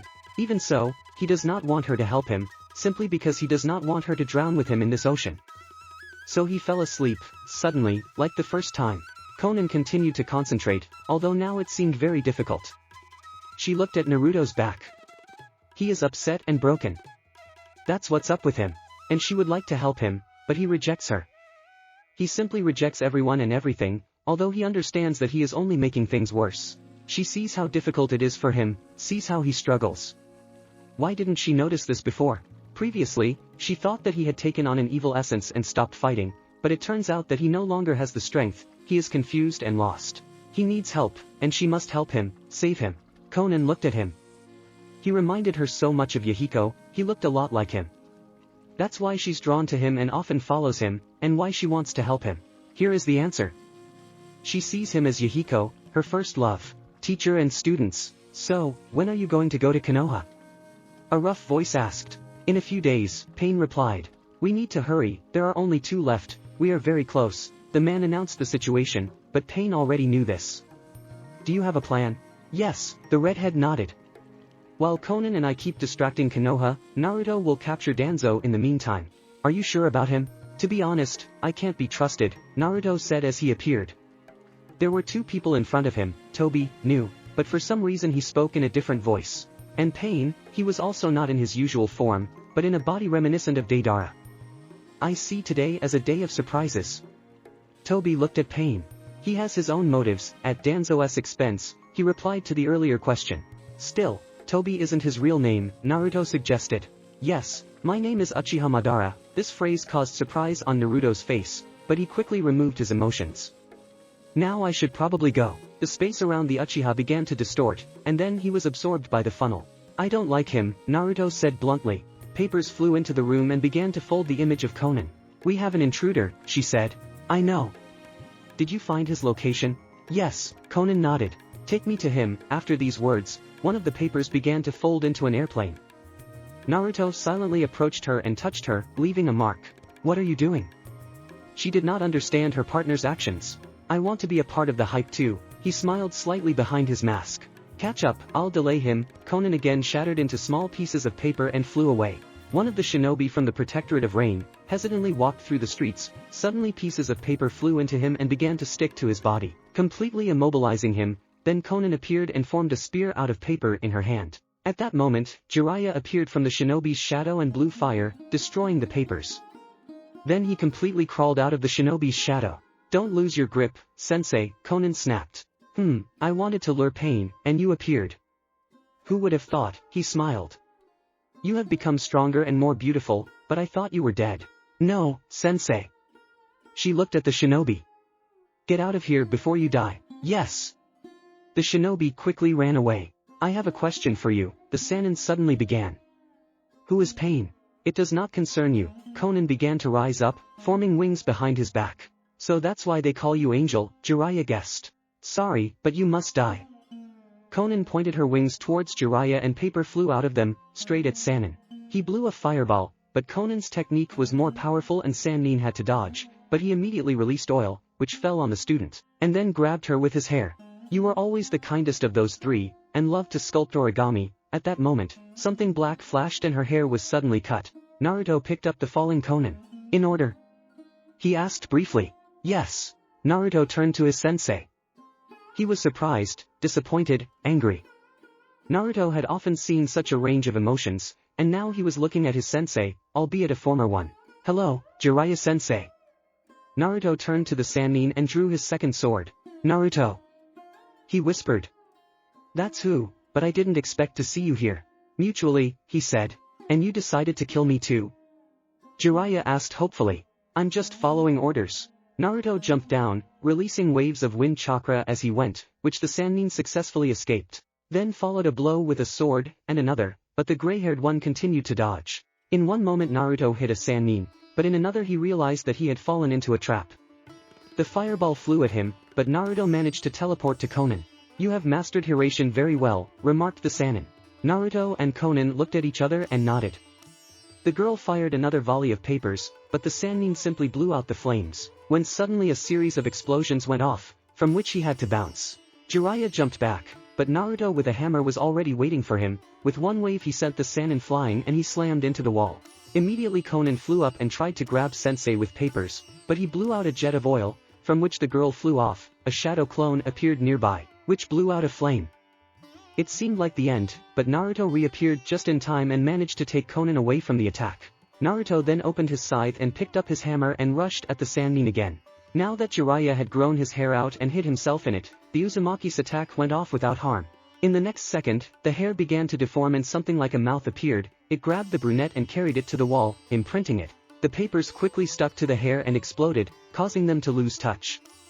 Conan rushed to pull Naruto out. Whatever it was, but it's nice to watch how the students help each other, the Sannin said to himself. Hello, sensei. Jiraiya turned and saw a red-haired guy with bangs, piercings, an Akatsuki cape, and the Rinnegan. Nagato, is that you? He didn't believe his eyes at first. I thought you would look different. And if you're alive, does that mean Yahiko is here too? To disappoint you, but Yahiko died a long time ago, Pain replied calmly. What? Sannin did not understand. Conan, Naruto, I'm on my own. Naruto nodded and, touching Conan, disappeared with her. Naruto stood on one of the skyscrapers and watched the fight. He had never seen a Sannin in battle. And then immediately fight with the leader. At first, Naruto watched as the Sannin ran away with a huge toad from the dogs, which could be divided into parts. Sannin trapped them, disappearing with them. Next, Nagato prepared a bird for him. Jiraiya, of course, also ran away at first, but then again, it was for a reason. Once again outwitting Nagato, he incinerated the bird. And then there was the rhinoceros. Jiraiya dodged at first, and only then that huge toad arrived in time to help, which also disappeared after dispelling the rhinoceros. Then a bull appeared, which slammed the Sannin into the wall, but was immediately dispelled. And then something happened that Naruto did not expect, but what was the trump card and the main ability of the Sannin? He used senjutsu, the body was changed, and there were small old toads on his shoulders. An old toad on his left shoulder quickly found Nagato's chameleon, and the other toad destroyed him. Pain had to summon 2 more bodies. Sannin quickly blinded 1 body. Further, the Sannin did not succeed. Nagato was very smart, which forced Jiraiya to retreat. When the Sannin disappeared, Naruto realized where he was heading and decided to intercept. He went into one of the tunnels and went to the meeting. Walking down the corridor, Naruto heard the conversation between Jiraiya and the toads, but did not understand anything, not a single word. Suddenly the conversation stopped and the Sannin calmed down. He finally heard footsteps. Standing at the fork, the Sannin peered first into one, and then into the second aisle. Finally, Naruto appeared before him. Jiraiya froze. What's happened? Who is it? He, too, the old toad on the left panicked. This is my former student, Naruto Uzumaki, son of Minato Namikaze. He... Grandfather was surprised. But after all... How? Yes, what kind of students you have? Every criminal. The old woman screamed. Naruto, the Sannin elders ignored. Get out of my way. No, sensei. You don't have to fight, let's get out of here together. I already told you everything. In our last meeting, Naruto rushed at the Sannin, releasing waves of air, from which the sensei easily dodged. This was followed by a blow and another, when suddenly Shima released her tongue and grabbed Naruto with it. But Uzumaki released his swords from his hands and teleported to them, and the next moment he launched another wave, which this time sent Jiraiya flying back. You leave me no choice, Naruto. Jiraiya blew out a stream of fire and seemed to hit, but suddenly the flame parted, and Naruto jumped out of it, but already with a large sword. A wave and a stream of fire flew into the Sannin. He released his own, on the counterweight. Damn, I thought it was a damn trick, but it turns out that you can really control the fire. I'm amazed, Fukasaku said, and then he released a jet of water. Naruto quickly opened the hammer and covered himself with it. The force of the jet threw the devil back to the fork. Get ready to use combos. Jiraiya shouted. Are you sure about this? Shima asked. We don't have time to waste on him, Jiraiya snapped. Naruto, meanwhile, got out of the crater made. Squeezing the hammer, he hit the ground with it. The current went through the tunnel, touching the Sannin and forcing him to fall to his knees. At that moment, Uzumaki opened his side and grabbed his sword, swinging it strongly. He sent 2 fangs pillars, fire and wind, into Jiraiya, destroying the tunnel from both above and below. Sannin managed to find his bearings and used a combo to counterbalance the devil's technique. I see, so you're not going to let me go so easily. Naruto said nothing. I still don't understand why you are trying so hard to stay like this, why you don't strive to change your life. Why did you join Akatsuki? Why do you need all this? I'm disappointed in you, Naruto. You fell in my eyes. Jiraiya. Fukasaku whispered as he was taken aback by the speech. Don't forget. Naruto suddenly called out. It's you. You let me into this world. They gave everything so that I could survive in it. I wanted you to look at the world through my eyes. I wanted you to understand it and draw conclusions in order to change it later, at least somehow. I did it, the brunette snapped. No. Jiraiya argued. You let it consume you. Let him take control. And that's what you've become. Killer comrades. Criminal. And you are proud of it. I live it. He shouted. This is my life. I should have seen that, Minato. Jiraiya lowered his head. Don't drag my father in here. On this Naruto rushed to Jiraiya, and the Sannin to him. Swinging weapons, Sensei dodges and delivers a punch that sends Naruto flying back into the same crater. Sorry. A combination of wind, oil and fire techniques flew towards the place where the Uzumaki was. When everything cleared up, it turned out that the brunette was not there. Naruto teleported back to the tower, to Konan. He dropped to his knee. The girl continued to look at the village, looking for where the battle was taking place. Taking a breath, Naruto got up and caught up with the girl. He left. Konan just nodded. Naruto also began to look for a place to fight. And why did he go there? Why did he go to the meeting? The one-on-one meeting with Sensei did not end well, but he still decided on it, although he knew that Jiraiya was stronger than him in terms of strength. And still, this conversation, there was a feeling that there was a residue. Is there something wrong? Conan noticed the confusion. It's all right, he replied. Over there. He pointed to the spot Jiraiya had jumped out of, but without one of his arms. Pain's bodies appeared in front of him. It was the first time Naruto had seen a fight involving Pain. He could easily tell that he was far behind Nagato in power. Without fighting him, he felt the difference. Sensei was fighting over there he was dodging all 6 bodies, the projectiles. And then he fled, taking one of the bodies with him. Jiraiya didn't stop fighting, but Naruto saw it was the end for Sensei. Although Jiraiya most likely understood this himself. Finally, the Sannin surfaced, but was immediately seized and pierced with 5 pins. The toad disappeared at that moment and the Sannin was left alone. I go there, Naruto said and disappeared in a flash. He managed to put his mark on the body of one of the Pains. Appearing there, he went to Jiraiya's body, under Nagato's gaze. Naruto knelt in front of the Sannin's body. This is how it ended, he said. You shouldn't have come here. Heh, you know me. Jiraiya whispered. I knew, he corrected the Sannin. Yeah. I knew, ha. Naruto, and I, as strange as it sounds, proud of you, sorry, you're an apostate, but I'm glad, you were able to become so strong, and go through so much, even though it's all strange, but I believe, you're not like that. Naruto, look inside yourself, you're not like that, it's not you. Don't fool yourself, be yourself. I know, you're good, goodbye. Naruto. I believe in you, Jiraiya closed his eyes. He left this world. Left him. Rest in peace, Sensei. Naruto stood up and jumped towards Pain's body, Yahiko. He looked at him questioningly. Naruto seemed a little depressed and mortified, he regretted Sensei's death. Are you sorry? Pain decided to ask. He just wasn't the kind of person who deserved to die. And yes, I'm sorry. After all, he was my sensei. Clear. You have a right to feel. But I hope they don't interfere with your mission. Tomorrow we leave for Konoha. Nine Tails. Part 1. All is ready. Pain said. His bodies formed around him and threw up the one that could summon animals. The body flew over and crossed the barrier of the village. Upon landing it summoned the rest of the bodies, and along with the rest, with the help of Hiraition, Naruto and Conan appeared. We act according to the plan, Yahiko's body threw, and everyone fled in different directions, only the call remained in place and called the centipedes. A series of explosions took place in the village and several houses were demolished in an instant. The invasion has begun. What's happening? Tsunade stood near the window and watched the village begin to blaze. Tsunade-sama. 4ANBU ran into the office. Konoha has been invaded. The number of enemies is being established and so far the battle is being fought in the streets and... Enough, Fifth clenched her fists. You're following me. Eat. Naruto ran through the streets of Konoha. Nothing had changed, everything was the same, only now people fled at the sight of him. And he didn't want to fight now for no reason. He had a goal, and in his head were only the words of pain, do not give in to emotions. According to Danzo's information, he was sitting in his hideout, so he could easily fulfill his secret dream. Naruto arrived quickly. Luckily no one stopped him. He was right there. Goosebumps ran through my body at the memory. He stood in front of a huge black tower. Just right for Shimura's taste, he thought. The entrance was at the top, and there must have been a lot of enemies inside.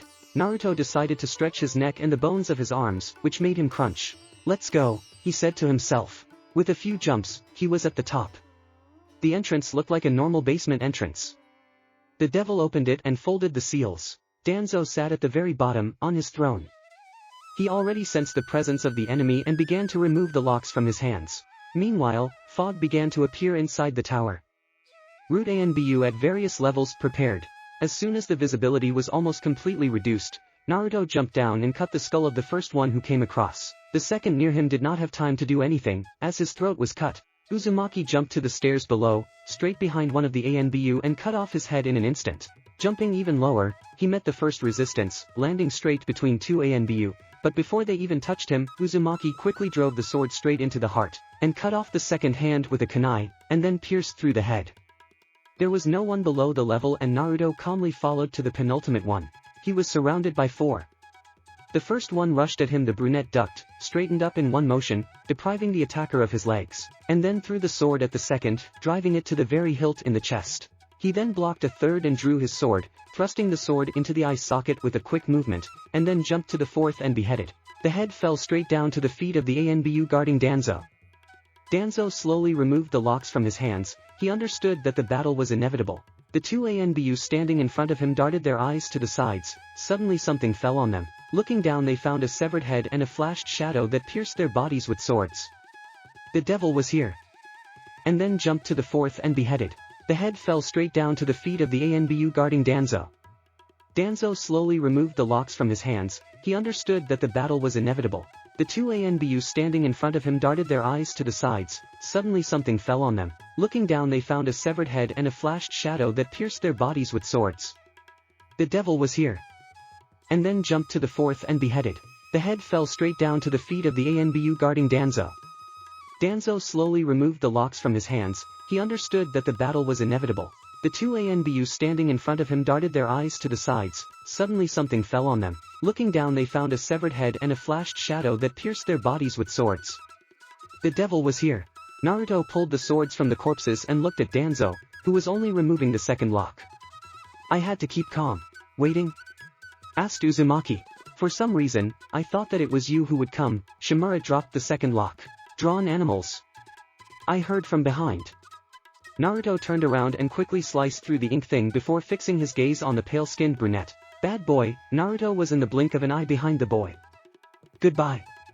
The devil pierced the guy with two swords and lifted him above him, and then threw him down. How long are you going to wait? The Uzumaki looked at Danzo, who dropped the third lock and began to unwind the bandages. Pho, Torian, two more Anbu jumped out from behind, a redhead and a brunette. It's so tiring. Naruto hammered his swords into the ground. The brunette rushed first and tried to touch the devil, but the renegade dodged and ran straight at the redhead. Naruto grabbed him by the neck and slammed him into the ground, then he moved to his swords and grabbed them, sharply cut the brunette's head. Then he turned to the redhead. Now you. The Anbu tried to run, but at the moment he was pressed to the ground with his foot, and then he felt a penetrating pain in the chest area. Your assistants are insignificant. Naruto pulled out his sword and shook it from the blood. It's your turn. We'll see. Danzo removed his bandages and revealed his Sharingan. That's how it is, Naruto realized. Sharingan. Cells 1 and 9 tails. Yes, you did well. It's time to deal with this. I made a mistake by throwing you out. If I had known, I would have made you my faithful dog, he said indifferently, which infuriated the brunette very much. Damn, I have to bring you alive. Damn you. Naruto lunged at Danzo, who dodged and pulled out a kunai. He shaped it into a sword and blocked the renegade's blow with it. The Uzumaki grinned under his mask. Another blow and another, Danzo blocked. A blow and Naruto let go of the sword, trying to go in from the flank. Another blow, Danzo blocked it, but in the same second Naruto disappeared and appeared to the side. He grabbed another sword and swung at Shimura. The Jinchuriki managed to dodge, but still the brunette hit him. Danzo jumped back, took out shurikens and exhaled air on them. He enlarged their blades with the help of the wind element. The Uzumaki is ready. As soon as the first kunai flew past him, he thrust his sword into the hole in the shuriken, and then did the same with the second. Naruto launched them towards Danzo, who, to his surprise, didn't have time to dodge. The shuriken cut his body into 3 pieces. Naruto was suddenly shocked, because everything is so simple.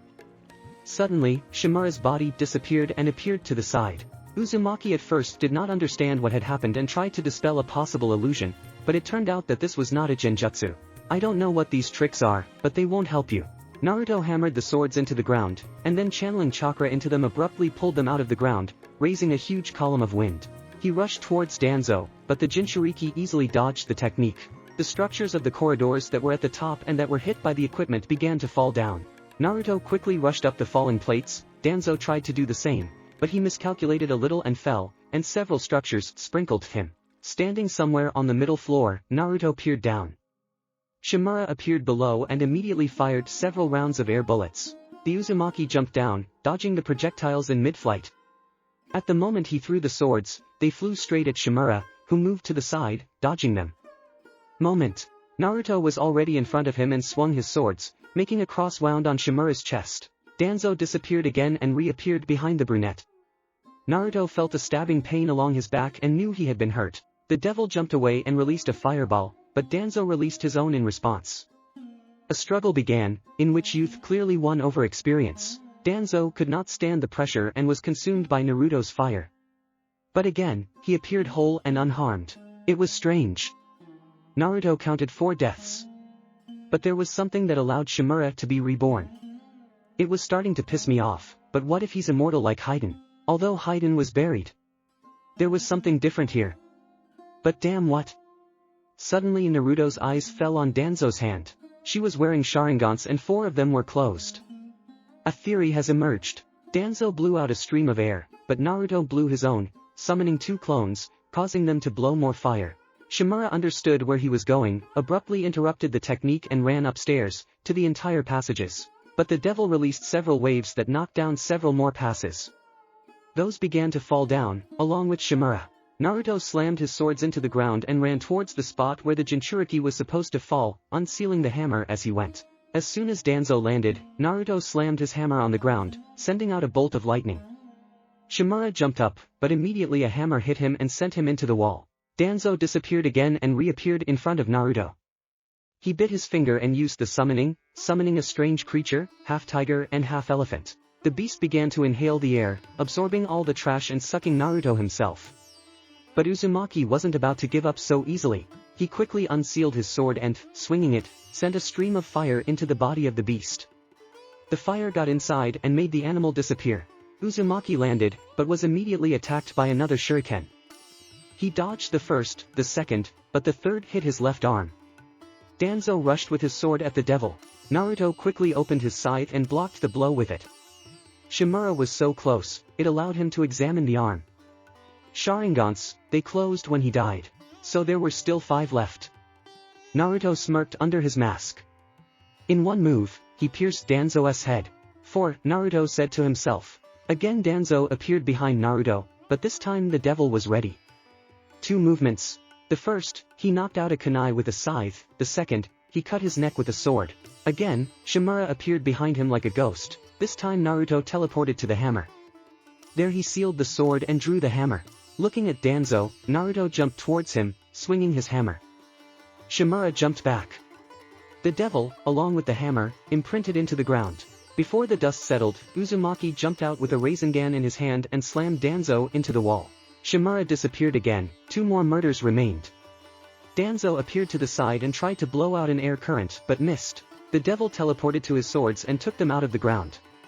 The swords flashed with lightning. Danzo took out a kunai and charged it with wind, creating a wind sword. Naruto rushed at Shimura with a quick movement, their weapons collided, but the Jinchuriki stood too firmly on his feet. The sword flew out of the Uzumaki's hands, but it was to his advantage. The Uzumaki teleported to the sword and grabbing it, launched a cross-shaped wave. Danzo was shattered into pieces. But there was one more death. Shimura appeared in the distance. You're strong enough, Naruto Uzumaki. But that's where it ends. Danzo reached for the bandages over his right eye and lifted it up, revealing another Sharingan. You will be a great house dog.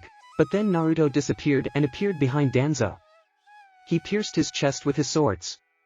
Danzo froze. What? When did you? Naruto drew his swords and watched as Danzo's body fell to his knees. At the moment with the Rasengan, Naruto stepped around Danzo and crouched across from him. It's not yours. Naruto pulled out Danzo's eye. Shimura grabbed his right eye socket. It's over, Danzo. Soon you will die. Spitting out blood, the old man said, sorry. Oh, I didn't expect an apology from you. Have you decided to atone for your guilt? All my life, I tried to protect the village in every possible way, but when I grabbed you and took out the 9 tails, that was my biggest mistake. You only set a date for your death, not protecting the village. Naruto knelt down to catch up with Shimura. Uzumaki, Danzo grabbed the devil by the scruff of the neck with the last of his strength. It's impossible, you hear, it's impossible, they will unite all the Biju. You're delusional. Naruto pulled Shimura's hand away. In the beginning, I had control over the fox and was able to learn a lot, including about the eternal Tsukuyomi, by gathering the chakra of all 9 Bijus and the 10 tails. What are you wearing? Naruto stepped back.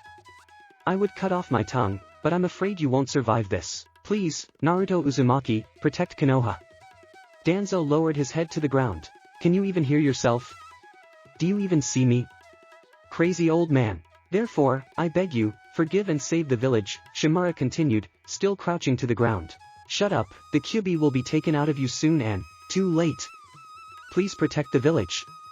Orange-colored bubbles began to appear around Danzo's body, at the moment he was completely covered with a cover, and 3 tails were visible from behind. The body began to shed the skin, and under it a new dark red appeared. Crap! The fox is taking control of his body way too fast. Crap! Naruto quickly ran upstairs. It was necessary to get to Pain as soon as possible. Naruto still had time, so he needed to call for help. After all, he himself will not cope. The transformation at such a pace does not bring anything good. Pain needed help. Naruto climbed out of the tower and stopped at its top. He looked towards the entrance. Is it possible that Danzo was telling the truth? No. Lie.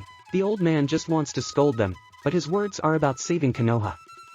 Naruto shook his head. That's not what he's thinking right now. With his eyes, he began to look for Pain, but Konoha was calm, not a single explosion or summon animal. Naruto looked up and saw Pain hovering over Konoha. Crap! Naruto climbed down and stabbed the swords into the ground. He told me not to give in to emotions, but he himself violated his words. A second, Naruto appeared in front of Pain and grabbed him by the neck, and a moment later appeared with him near his swords and slammed him into the ground. What are you doing? I haven't finished yet. Why the hell were you going to destroy Konoha before the Kyuubi's capture? Nagato!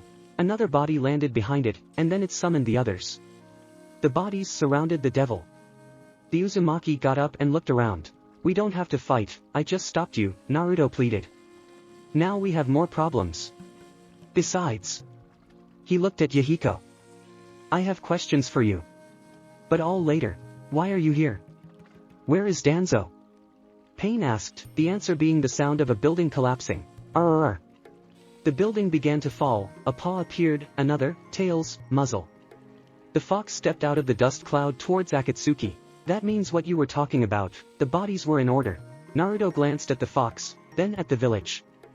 The village was already on fire, the panic intensified with the appearance of the Kyuubi.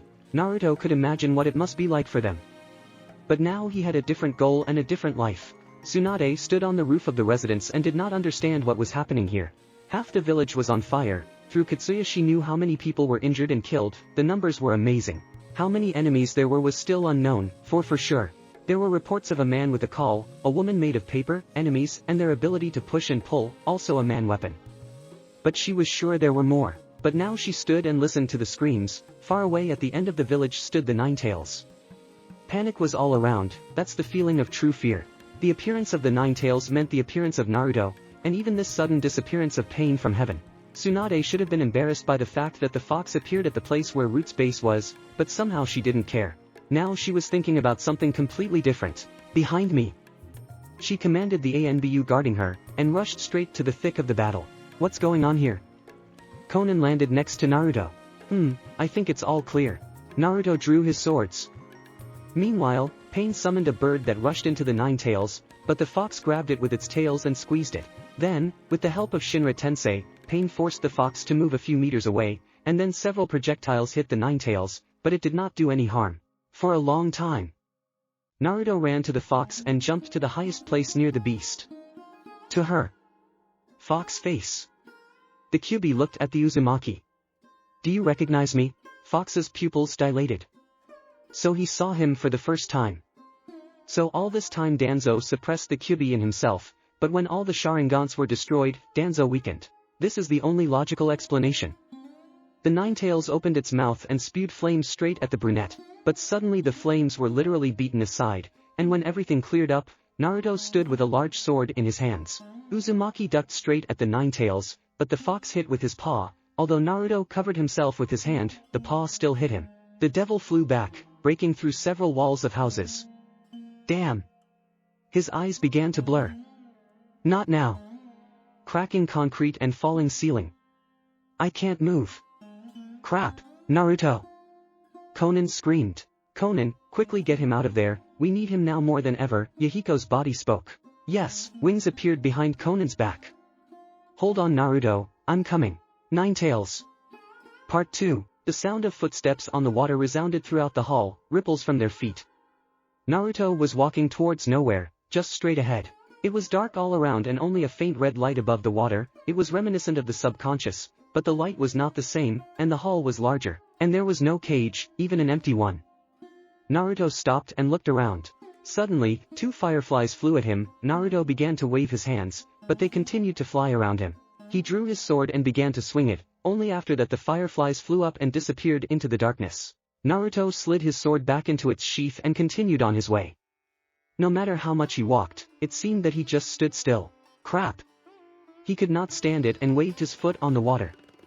The spray flew in all directions, creating ripples everywhere as they landed. Where the hell am I? Suddenly something touched his leg and Naruto looked down. There was the body of Yasuo Nichizu. What? Naruto took a few steps back, but again something touched his leg. This time it was the Mizuki's assistant, Ao. A few more steps back and Naruto froze. All around, everywhere, to the surface from under the water, bodies began to emerge. All these people, he had killed them all once. He no longer remembered most, but it was definitely them. The bodies of dead friends appeared near him. There were more and more of them. They filled everything around. Go away, disappear! He shouted. Crap! Naruto pulled away. He ran and didn't stop. Bodies were all around and when he stopped, it turned out that returned to the same place. Get out! Crap! Naruto dropped to his knees and clutched his head. Excuse me. I cannot go on. What have I done?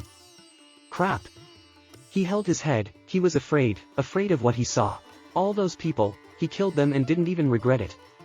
But now, seeing them all together, he was seized with fear. He was afraid of himself. Someone get me out of here, he whispered. There was a strange sound, like bells ringing. Those same fireflies darted before his eyes, and then he felt a hand on his shoulder. He looked back and saw them. Crap! Naruto turned around and fell on the 5th point. What kind of genjutsu is this? Naruto closed the seal to dispel the technique, but nothing happened. What have I done? Crap! He held his head. He was afraid of what he saw. All those people, he killed them and didn't even regret it. But now, seeing them all together, he was seized with fear. He was afraid of himself. Someone get me out of here, he whispered. There was a strange sound, like bells ringing. Those same fireflies darted before his eyes, and then he felt a hand on his shoulder. He looked back and saw them. Crap! Naruto turned around and fell on the 5th point. What kind of genjutsu is this? Naruto closed the seal to dispel the technique, but nothing happened. What have I done? Crap! He held his head. He was afraid of what he saw. All those people, he killed them and didn't even regret it. But now, seeing them all together, he was seized with fear. He was afraid of himself. Someone get me out of here, he whispered. There was a strange sound, like bells ringing. Those same fireflies darted before his eyes, and then he felt a hand on his shoulder. He looked back and saw them. Crap! Naruto turned around and fell on the 5th point. What kind of genjutsu is this? Naruto closed the seal to dispel the technique, but nothing happened. As if bells were ringing, those same fireflies darted before his eyes, and then he felt a hand on his shoulder. He looked back and saw them. Crap! Naruto turned around and fell on the 5th point. What kind of genjutsu is this? Naruto closed the seal to dispel the technique, but nothing happened. As if bells were ringing, those same fireflies darted before his eyes, and then he felt a hand on his shoulder. He looked back and saw them. Crap! Naruto turned around and fell on the 5th point. What kind of genjutsu is this? Naruto closed the seal to dispel the technique, but nothing happened. Naruto, we're not an illusion. The red-haired woman reached out to him, but Naruto removed her hand from him and quickly stood up. Do not touch me. Naruto took a step back. Naruto. The woman folded her arms across her chest in a lock. Do not put pressure on him, Kushina. He needs to think everything over and understand. Naruto looked at the blonde. He was taller than Naruto, a white cloak, a shinobi uniform, and this woman is called Kushina. Then it meant only one thing. You. Naruto took a step towards the meeting, and then another, and when he was in front of them he fell to his knees. Mom, Dad, forgive me. Don't apologize, Naruto. Let's change the scene. Minato snapped his fingers, and they were in a strange dimension. It seemed endless and was yellow in color. What is this? Naruto got up and looked around. Part of your subconscious, his father replied. Subconscious? Naruto asked. But then that room too. Minato nodded and Naruto lowered his head. I can't believe it, he said. What have I become? Suddenly he felt warm mother. Kushina hugged him. Naruto stood in confusion and did not understand what to do. I'm so glad to see you, Naruto. You've grown so much, become so strong, but it seems like only yesterday you were holding you as a baby. I still don't understand how you can be here. When we sealed the nine tails in you, each of us left a part of our chakra to appear at the right time, under certain circumstances. But when the seal was broken and the nine tails disappeared, we became mere clots wandering in your subconscious. You haven't been here for a long time and only now. Minato explained.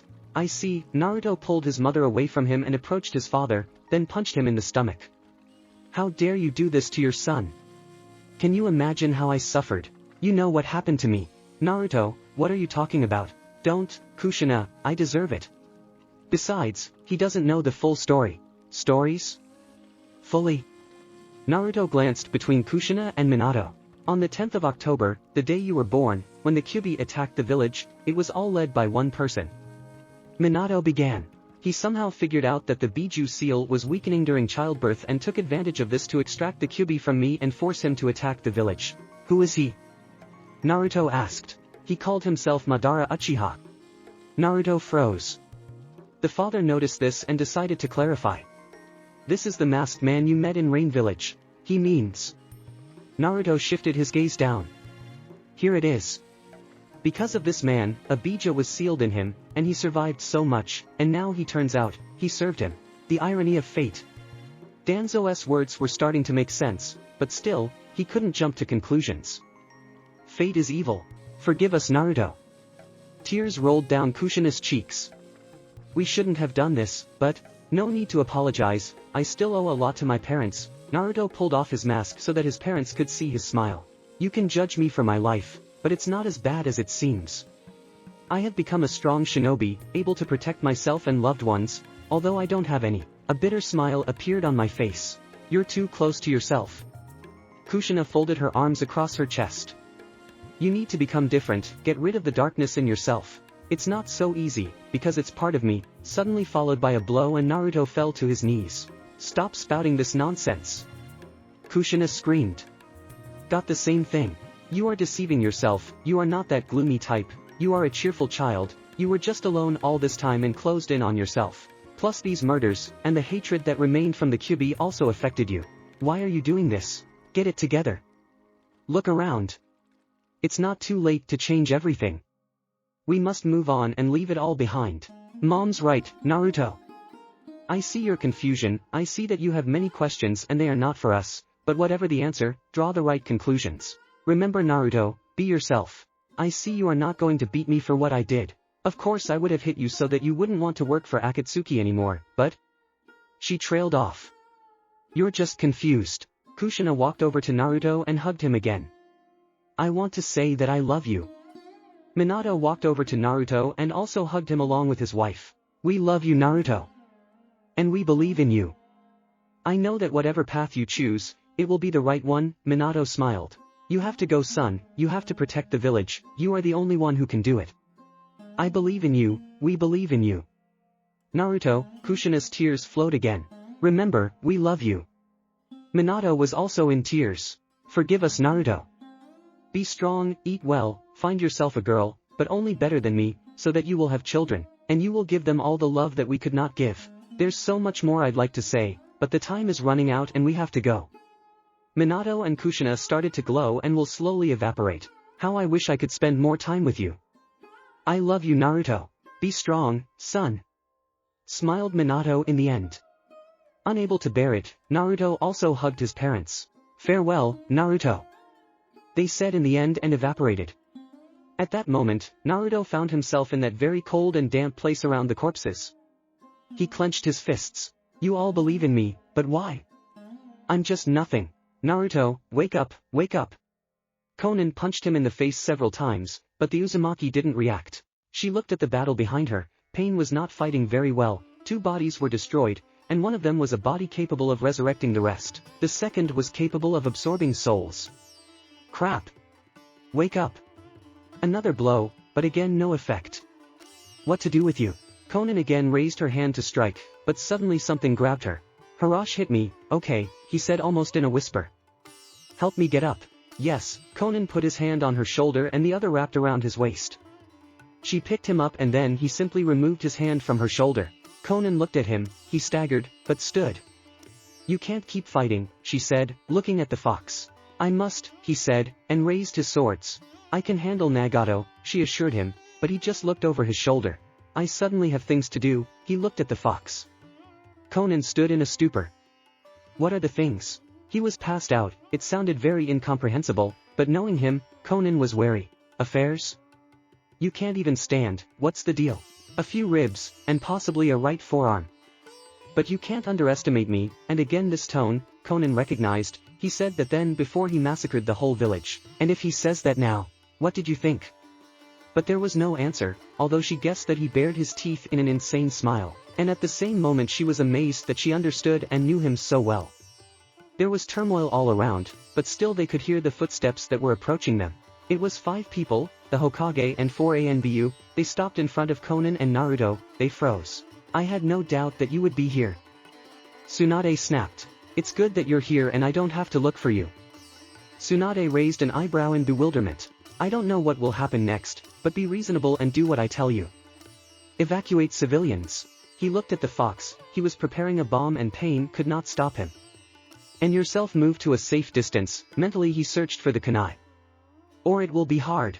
He jumped onto the largest house in the area and folded his sword hilts. Kyubi fired, but the bomb was stopped, the seals began to absorb it and soon it disappeared, the explosion thundered outside of Konoha, and then Naruto quickly ran towards the Ninetales. The fox happily greeted him with a paw strike, but Naruto jumped up and touched it, and then disappeared along with the fox. Crap! Pain said. Conan is behind me. The Akatsuki are gone. What did you think? Tsunade asked into the void. Evacuate the inhabitants, gather all the free shinobi. We are following them.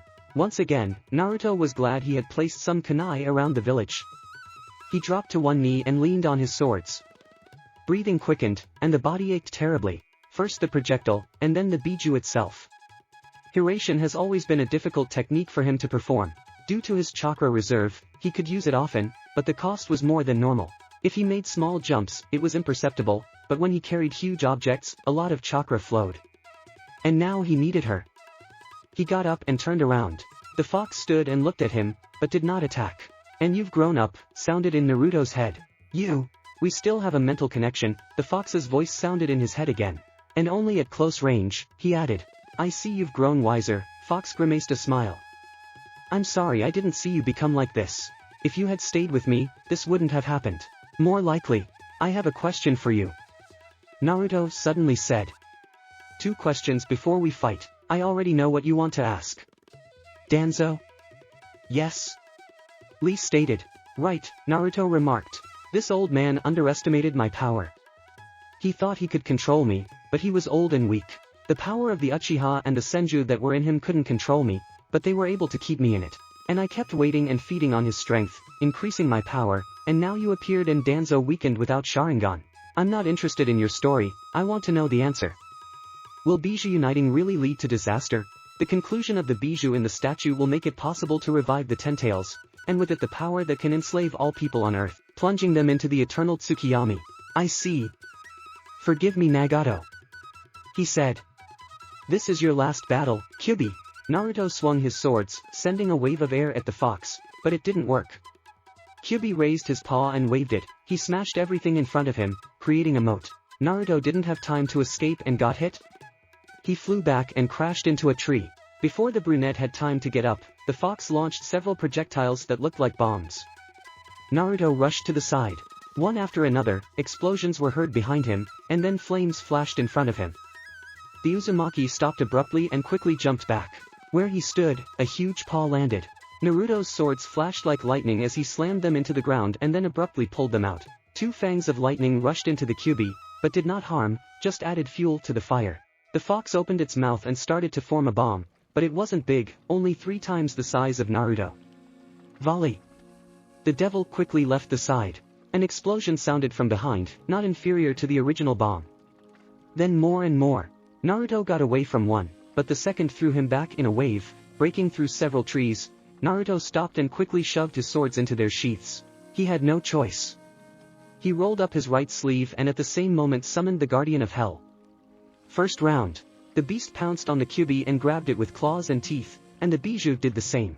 The fox was able to turn a little so that the tails could reach the beast and grab it. That's when Naruto flew up with a hammer, with all his foolishness striking the bijou's head, releasing a bolt of lightning.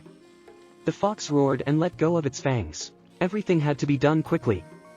Naruto activated the second circle and the shadows tied the fox, but he continued to lean. I had to loosen it up. The guard disappeared, and rain fell from the sky. What was the surprise of Uzumaki when the fox simply broke the threads at one moment and fired small charges at the moment? The Uzumaki flew off again, crashing through the trees again. Heartburn quickly spread throughout the body and something had to be done. Naruto got up and activated the fourth circle. The shadows disappeared and rings of fire appeared. The Uzumaki sealed the hammer and unsealed the sword. The fox blew out the flame which was quickly pushed aside. When everything cleared up, Naruto was already moving towards the Kyuubi. Rings of fire moved with Naruto, and a sword was burning in his hands. The flames were restless. The fox rushed forward, but touching the fire, it began to burn.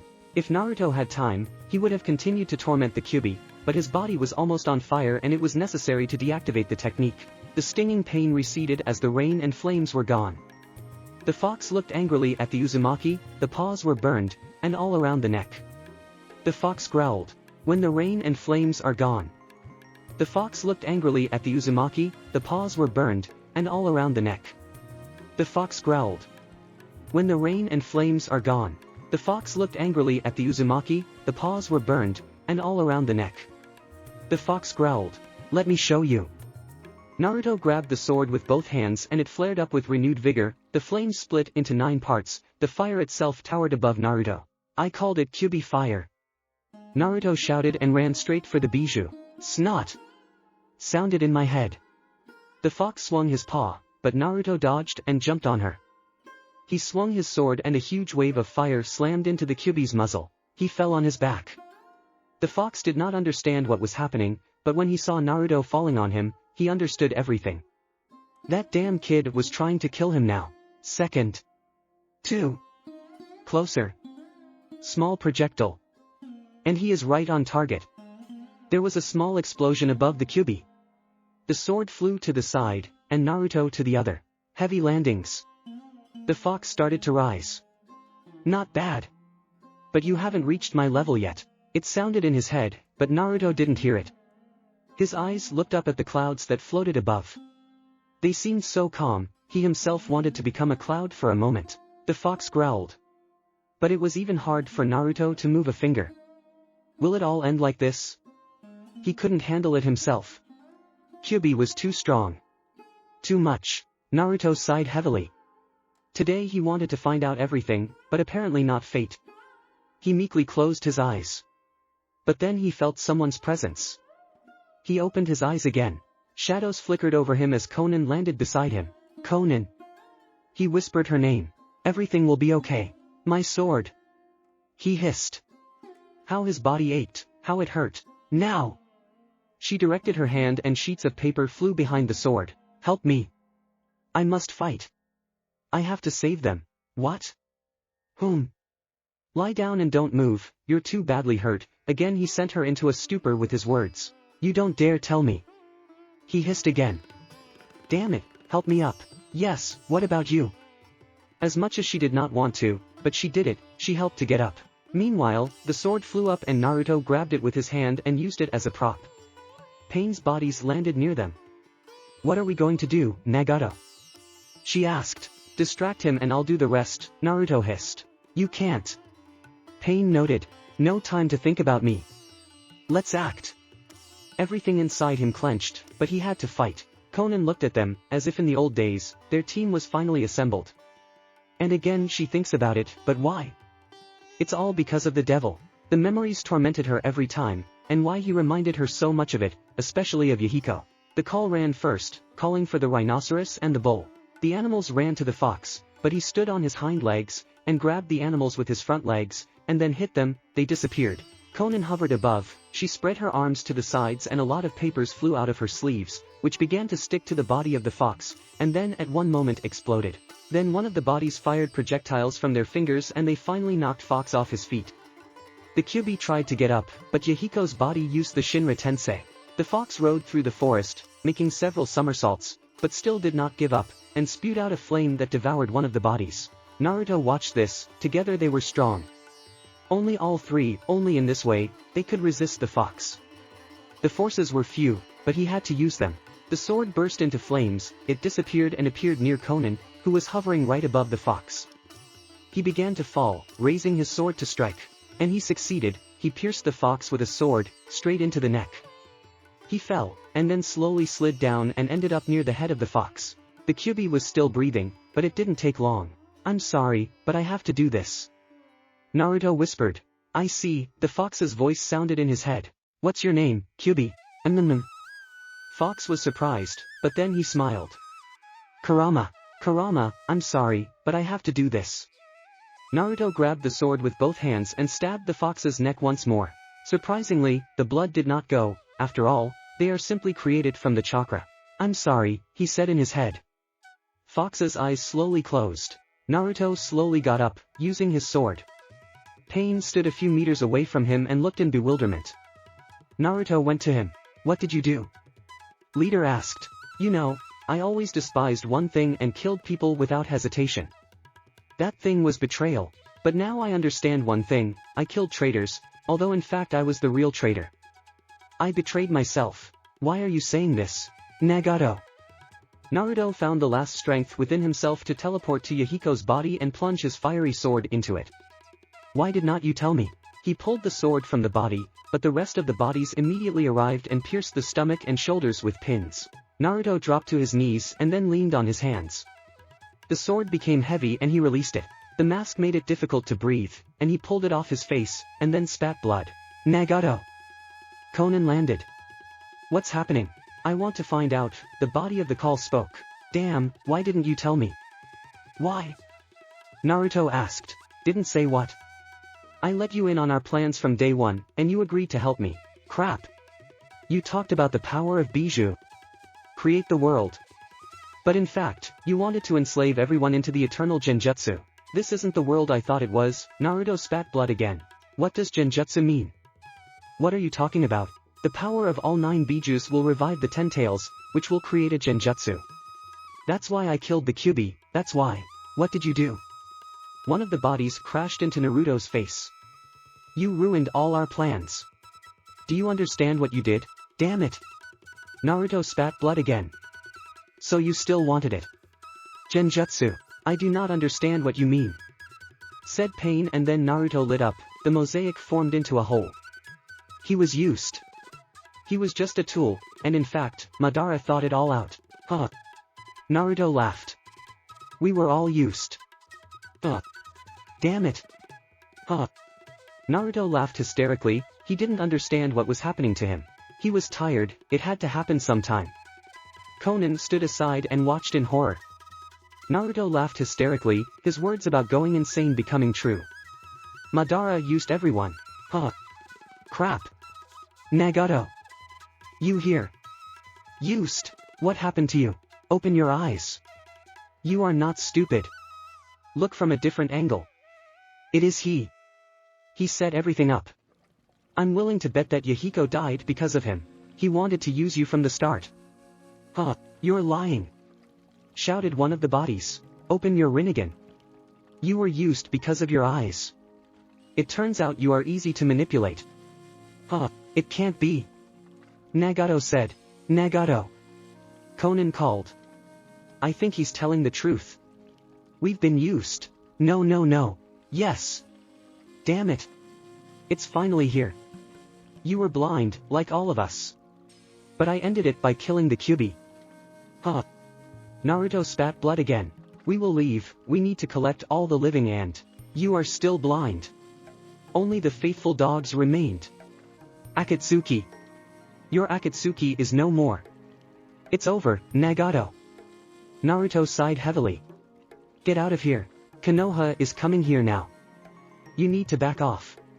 Come back home," he said in a calm tone. "We won't leave you." Konan shouted. A slight smirk appeared on Naruto's face. "You need to leave anyway. I'll stay here and delay them." Naruto slowly started to get up. Leave, let's go Conan. Pain yelled and disappeared. Conan looked at Naruto for the last time. He smiled at her. We'll meet again. She said, smiling slightly. Certainly. He shouted. Conan ran after Nagato. But I doubt it. Naruto slowly began to pull out the pins. 1. He endured. 2nd. Endured. 3rd. He hissed in pain. He heard footsteps. Several shadows swept past him, and soon he was surrounded by Konoha shinobi. Tsunade came out to him, clearly ready to fight, but Naruto wasn't ready. What did you do with Kyuubi? She asked. Killed him. He amazed everyone with his answer. Naruto continued to stand, albeit staggering. It was hard to breathe, blood flowed through the body, everything hurt unbearably. Until he was attacked, but only looked at him with horror, fear and surprise. His hand reached for the straps and he unfastened them. The sword sheaths fell to the ground. He grabbed his Akatsuki cloak and tore off what was left of it. Then he removed the ring from his finger and threw it on the ground. Then his hand reached behind his back, and he untied the protector, which also fell at his feet. Then he extended his arms toward Tsunade. I give up. And I'm ready to suffer death as punishment for what I've done. Former friends. Naruto sat on the floor, leaning against the wall. His hands were shackled with chakra-suppressing metal. It was dark all around, light coming from the window at the front door at the end of the corridor. His weapons were seized. He sat with his head bowed down. Now was the time to rethink everything, but for some reason he didn't want to think about it. He had already prepared for death, but the verdict had not yet been passed. Although he was sure that he could be used for other purposes. Now he didn't want anything. A few years ago he betrayed this village, a few days ago he left Akatsuki and saved Konoha from the Kyuubi who was dead. Now there was a struggle in him and he did not know who would win. Suddenly, a metal door creaked and light entered the cell. The sound of heels echoed down the corridor. Naruto immediately knew who it was. Have you finally passed judgment on me? He turned his head toward Tsunade. No. The verdict will be delivered later. Now I'm going to the Kage meeting in the Land of Iron. I don't need to know that. He lowered his head again. I came to ask. The Reikage claims that Sasuke Uchiha and 3 others wearing Akatsuki cloaks kidnapped the 8 Tails. Tell me, is Sasuke really a member of your organization? I don't know, he said simply. How do you not know? Tsunade grabbed the bars of the bars. You are a member of an organization. No more. You must know. He must have joined the organization when I was sent to Konoha. He turned his head back to her. He entered without the knowledge of the leader. Pain should have taken it, right? She looked at him in disbelief. Pain was not a leader. It was a different person all this time. He clenched his fists. Who is he? She asked. My answer will confuse you. Speak, she breathed. Madara Uchiha. Tsunade went into a stupor. This name. It couldn't be that person. Naruto looked at her and smiled slightly under his mask. I had almost the same reaction. I don't know if that's true, but that's how he introduced himself when we met. What does he look like? Tsunade asked, controlling herself. I don't know, he always wears an orange spiral mask. Naruto turned back to his original position. A mask? Tsunade thought about it. It was in Kakashi's report from one mission. Is it possible? She turned and walked towards the exit, but after taking a few steps, she stopped. Why did you become like this? She suddenly asked. I've asked myself this so much, I've answered this question so many times to everyone around me, but now. He trailed off. Now I don't know the answer myself. I was a stupid child. Clear. Tsunade went further and soon got out of prison. Naruto was left alone in the dark again. He threw his head back and stared up at the ceiling. And really, why did he leave? After all, then he could just come to everyone, but he decided to leave. His life changed dramatically when the last drop of the Kyuubi's chakra came out of him. Something jumped him, and also this funeral. I was out of my mind. Time flew by imperceptibly. He did not know how much had already passed, an hour, 2, or several minutes. It was painful, but that's what he deserves.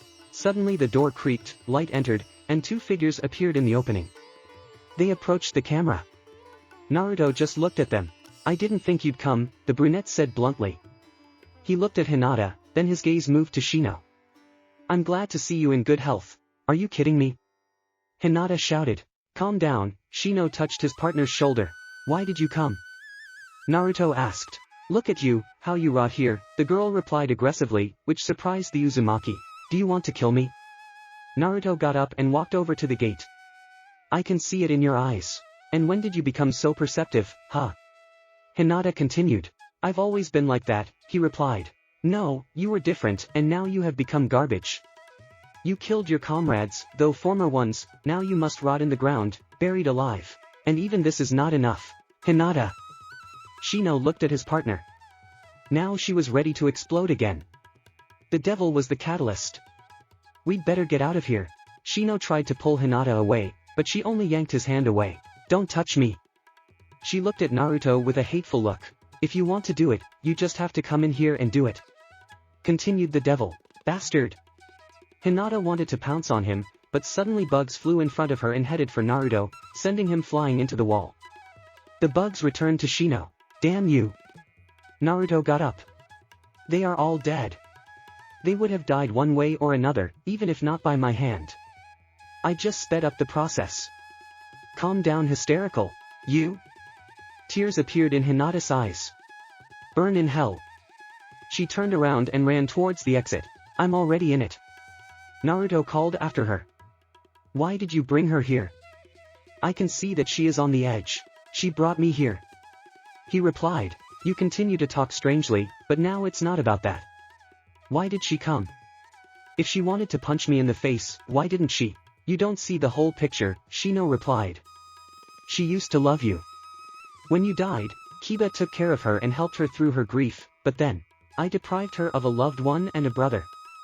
Okay, Naruto finished. You're not sorry, I see. You don't see much either. Try to keep her from visiting my cell. He went to his seat and sat down. Go calm her down.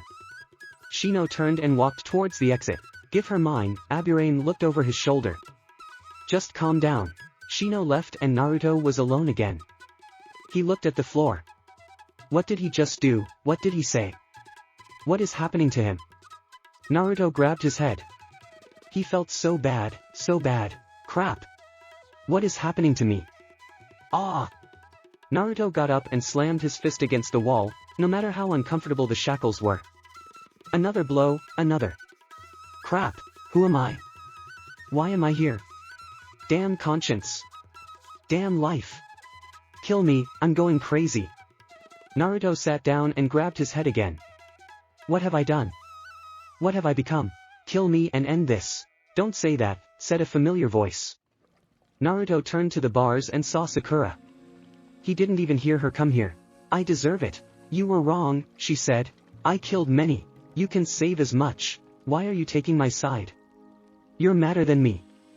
He smiled slightly. We're just teammates. Sakura took a chair and sat down near the bars. And you promised me a lot and didn't fulfill it. She already smiled slightly. I won't do it anymore.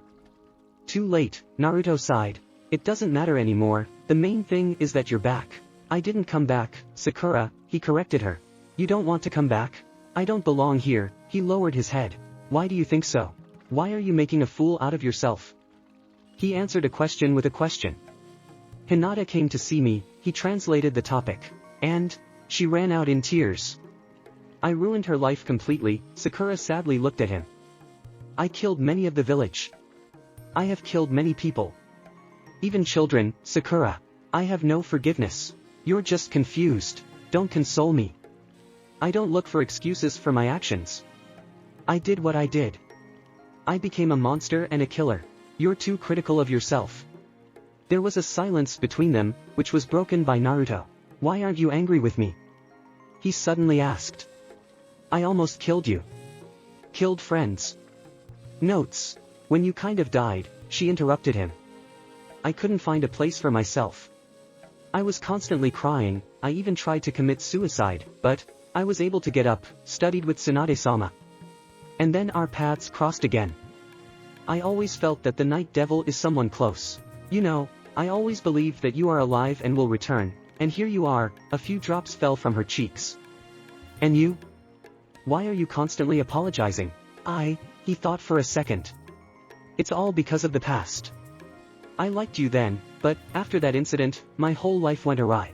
For a long time I had feelings for you and everyone else, which prevented me from killing you, but, the darkness swallowed me up and I did it. It's all Danzo. This damn. He paid for everything, although I even should have been grateful to him. Thankful? She wondered. It's a long story, I won't bother you. Kakashi-sensei wanted to come too, but he has an important mission. Sure, was all he said. They fell silent. No one uttered a word, although everyone wanted to say a lot, but no one dared to. They were silent, each in their own thoughts. You'd better leave. Sakura sighed and stood up. I'll come to you, she threw, in the end. With that, she left. Of course, Naruto was happy with his former partner, she helped him get ready. The fight continued. He felt everything he had before when he left Konoha. Was he returning? No. He just goes the other way. What was the purpose, he did not know. He got confused again. Loneliness was his enemy. The doors opened again and now the Trinity entered. He already knew who it was. There are a lot of guests today, he said. Apparently we're not the first, Shikamaru realized. Why did you complain? Naruto asked. I came to see if you're okay, Ino said with a hint of sarcasm. Ino? But you did say that. That was Choji's sarcasm. Ino punched herself in the face. You haven't changed, Naruto pointed out. Of course, they haven't changed, only the attitude towards you has changed, the blonde said seriously. I would have killed you, but, you cannot. I know. Hinata already tried. What, so that's why she was all in tears. That's the bastard. Ino rushed to the cage, but she was stopped by the shadow of Shikamaru. Choji, get her out. I'll talk to him myself. Choji nodded. He walked over to Ino and slung it over his shoulder. Shikamaru. Crap. I'll kill everyone. She shouted at the doorway. Ha, he smiled slightly behind his mask. That's problematic, Shikamaru sat down on a chair. I think you know why I'm here. If I can move, then you didn't come to kill me. Ha, Shikamaru smiled. But still, everyone knows what happened and... No. I knew that you just wouldn't have left, now the whole puzzle has come together. I don't want to kill you and I'm angry with you. You are the second person to tell me this. Why? Naruto was confused, it seemed to him that he knew all his friends, but now he realized that this was far from the case. Everyone has changed with him. You just became a victim. I thought, what if I were in your place? I would probably do the same. No.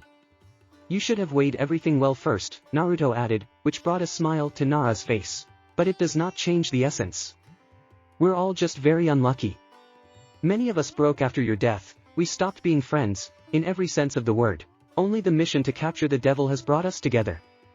We rose again, but you broke us again by killing our comrades. You then did what you did. They can't be returned, but you can improve and... I doubt, I will remain myself and nothing can atone for my guilt. I've done too much. You'll get better, I know you. You come up with something again. Perhaps, Naruto smiled. It'll be dark outside soon, so I'll go. Shikamaru got up and walked to the door. I believe in you, friend, Shikamaru said and left. And again this phrase I believe in you. First Jiraiya, then mom and dad, and now him. You need help, a person or people who will raise you to the surface.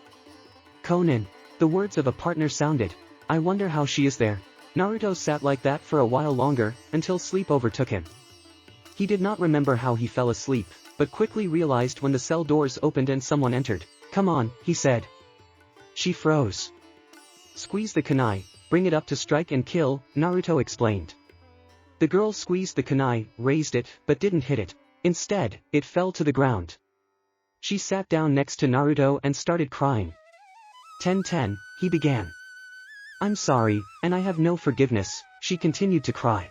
I can only say one thing, live on and do everything to make them proud of you from heaven. 10-10 continued to cry, but then she suddenly realized that the cell doors were open. She looked at Naruto in horror, but he read her mind. Don't worry, I don't plan on escaping. If you walked in here, you knocked out the guards outside. You? Go, he said. You, like everyone else, need rest. You will take revenge another time. 10-10 stood up silently. She closed the cell doors behind her and then left. Naruto was alone again.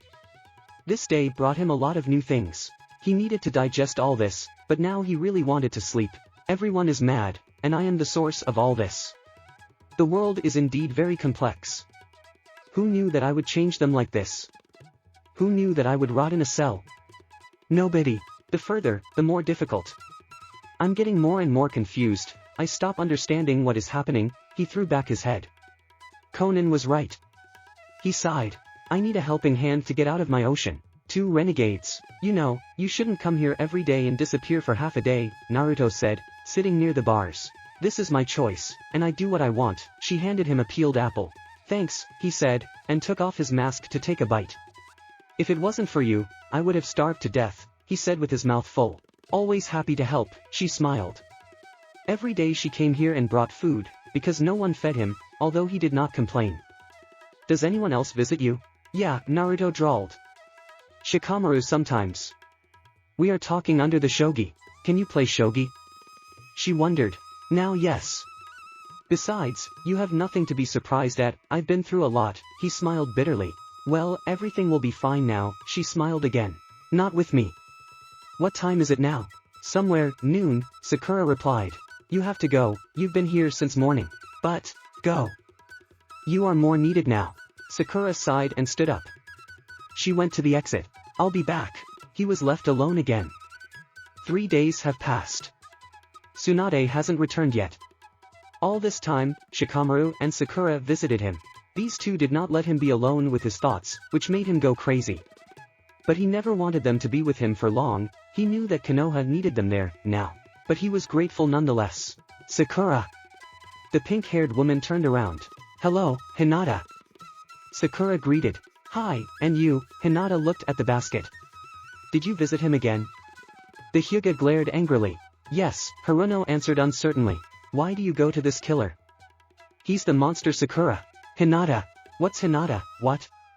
That damn bastard killed our friends, our comrades, destroyed half of Konoha. And you can just go to him like that, without a drop of doubt? There were several explosions, and the shock wave knocked the girls down and slammed them into the nearest house. Then another explosion, and then buildings began to collapse. There were screams. Sakura stood up, not understanding what was happening. She looked back. Waves of water appeared in the distance, even farther away everything just collapsed, and there was also a lot of fire. What's happening? Hinata asked. We were attacked, Sakura said only. But, the village has not yet recovered from the last attack. Who could attack again? Sakura looked around. Lightning flashed in the distance, and then a silhouette appeared. Haruno recognized him, only one person could do that. Sasuke. She whispered, the Akugan. Hinata decided to check Sakura's words and, it was true. Sasuke was in front, and he scattered everyone to the right and left. We need to go there. Hinata shouted and ran towards it, but Haruno grabbed her hand. We can't handle him, Haruno said. And what do you suggest? There is only one person who can handle it. No, you're not talking about Naruto, are you? Only he can do it. Naruto leaned against the wall. There were screams and explosions outside. He was disturbed by these sounds, but he could not help it, though he believed that Konoha was capable of handling it. Suddenly the door opened and two girls ran in. Naruto stared at them in confusion. What? What are you doing here? No time to explain, we need you to. There was a blow and suddenly everything began to collapse. Naruto bounced back against the back wall as the ceiling of the corridor fell down. The dust immediately rose. The collapse was not strong, only part of it collapsed. Everyone was trapped. Sakura. Hinata. Naruto got up and rushed to the bars. Unfortunately, the camera remained in place. As soon as the dust cleared, Naruto saw Sakura, unconscious, pinned down by a small slab. Sakura! He shouted. Damn fetters prevented him from using force, although he himself agreed to it. Damn, Sakura! Hinata crawled up to her friend and tried to pull her out. Crap, let me go, Hinata. I will help you. No, sit and rot in your prison. The girl shouted. Damn, Hinata, you're going to kill us all. Okay, I am, but you must live. Hinata, listen. No, Hyuga tried to lift the slab, but it was too heavy. I can't. Hinata looked at Naruto. Hinata, think well. The ceiling began to crack. Now or never. The veins around her eyes bulged, and then Hinata slammed the cage doors hard, which flew off and slammed into the wall. Naruto jumped out through the exit and extended his hands. Hinata took out a kunai and cut through the shackles. As soon as his hands were free, Naruto grabbed the kunai and threw it into a small gap leading outside. He quickly created 3 clones and they raised the slab while the Uzumaki pulled Sakura out. Then he grabbed Hinata with one hand and continued to hold Sakura with the other. Instantly they disappeared and appeared on the street. At that moment, the prison collapsed. Once in place, Naruto immediately disappeared in a flash and reappeared 20 seconds later, but with his weapon. They were far from the center of the village. The village has not yet moved away from what Pain did, and half of the buildings were already destroyed, and now it's still unclear what. It seemed better to tear it all down and rebuild it anew. I see another victim. Someone shouted from behind. Naruto turned around and saw a person in the second stage of the cursed seal. He had only seen this once, during his fight with Sasuke. Hinata, close your eyes, you better not see this. Naruto pulled the mask over his face and pulled out his swords. The stranger rushed at Uzumaki, who stood motionless and only waved his sword, leaving after images. The stranger's fist was already in front of Naruto, when he suddenly disappeared and appeared already behind the enemy, on whose body there were wounds, on the sides and a cruciform on the chest. He dropped to one knee. Naruto slowly approached from behind and folded his swords on his shoulders. Everything is over. He swung his swords and his head flew off his shoulders. Ah! Hinata screamed and turned away. I warned. Naruto said as he shoved his swords back into their scabbards and pulled his head up. Who is this? Who attacked the village? Sasuke, Hinata answered without turning around. Clear. Take care of Sakura and I'll take care of the Uchiha. Naruto turned to face the battle and rolled up his sleeve. He glanced at the kanji for eyes. I'm sorry Itachi, but I won't grant your request. Shuji jumped back. Shikamaru tried to grab Sasuke with his shadow, but suddenly another enemy appeared and fired water projectiles that knocked Shikamaru off his feet and he fell. Ino rushed to him, but Sasuke appeared in front of her. He swung his sword. Ino froze, waiting for the blow. A kunai streaked ahead of them, and then they heard the grinding of metal. Ino's eyes widened as Naruto's back was in front of her. Surprised, she fell to the ground. Sasuke jumped back. You? Ino was surprised. Surely Konoha doesn't have shinobi and they decided to hire you? Sasuke asked mockingly. It's my personal decision, Naruto replied, clutching his swords. Have you become a chain dog? Sasuke continued to interrogate. Of course. Naruto held up his hand to show his head. And I killed your watchdog. He threw the Uchiha's head straight at his feet. You? Sasuke hissed. Naruto sharply pulled out his swords and cut them with another ally of Sasuke, but he spread water and appeared behind Uzumaki. But the devil did not doze off and quickly turned around, sending waves of lightning that crashed into the blue-haired one. He jerked several times in convulsions, after which he began to spread over ground, and then freezing. Such a weak discharge and all. Naruto walked over and slashed at the dead body with his sword and it shattered into small pieces. You've got weak allies, Naruto remarked. I'll kill you, the Uchiha hissed. I shouldn't have killed you, then. So you know too. Rumors fly fast. And I don't mind finishing what I started. Naruto looked around. There were many Konoha shinobi around, who had already surrounded the two of them. Such numbers, they would have beaten them, but he was already here. You all better get out. He shouted. For your own safety. He tightened his grip on his swords. Shikamaru ran over to Ino helping her up. He looked at Naruto's back. I rely on you Naruto, he said. I'll make sure no one interferes. Uzumaki glanced over his shoulder and nodded. Nara disappeared, everyone around stepped back. Knew that, Sasuke. Let's start. The Sharingan lit up in the Uchiha's eyes, to which the Uzumaki smiled. They rushed at each other and clashed with swords. From the blow, Uzumaki's sword flew out of his hand and flew up, but he was not taken aback and teleported to him, grabbing and immediately sending 2 streams of air. The Uchiha jumped back, releasing a ball of fire. The Uzumaki couldn't dodge it mid-flight and released his swords to blow out the same technique. The balls met and destroyed each other. The devil grabbed his swords and rushed at the Uchiha again, who parried the blow. Naruto smiled behind his mask, sharply directing wind chakra into the swords and releasing a stream from the spot. Both flew off in different directions. The Uchiha rolled across the ground for several meters until the wall stopped him. Naruto was able to slow down with his swords. Sasuke got up. Lightning sparked in his hand, and then pillars of lightning began to appear across the battlefield. 1. 2. Naruto realized where the next one would be and raised his swords above his head. Lightning struck the weapon, the current pierced Naruto's body. He squeezed the swords tighter and quickly, with all his might, spread them in different directions. Lightning passed through his body and then went out in different directions through the swords. He dropped to his knees, breathing heavily. Sasuke smiled arrogantly and it pissed him off.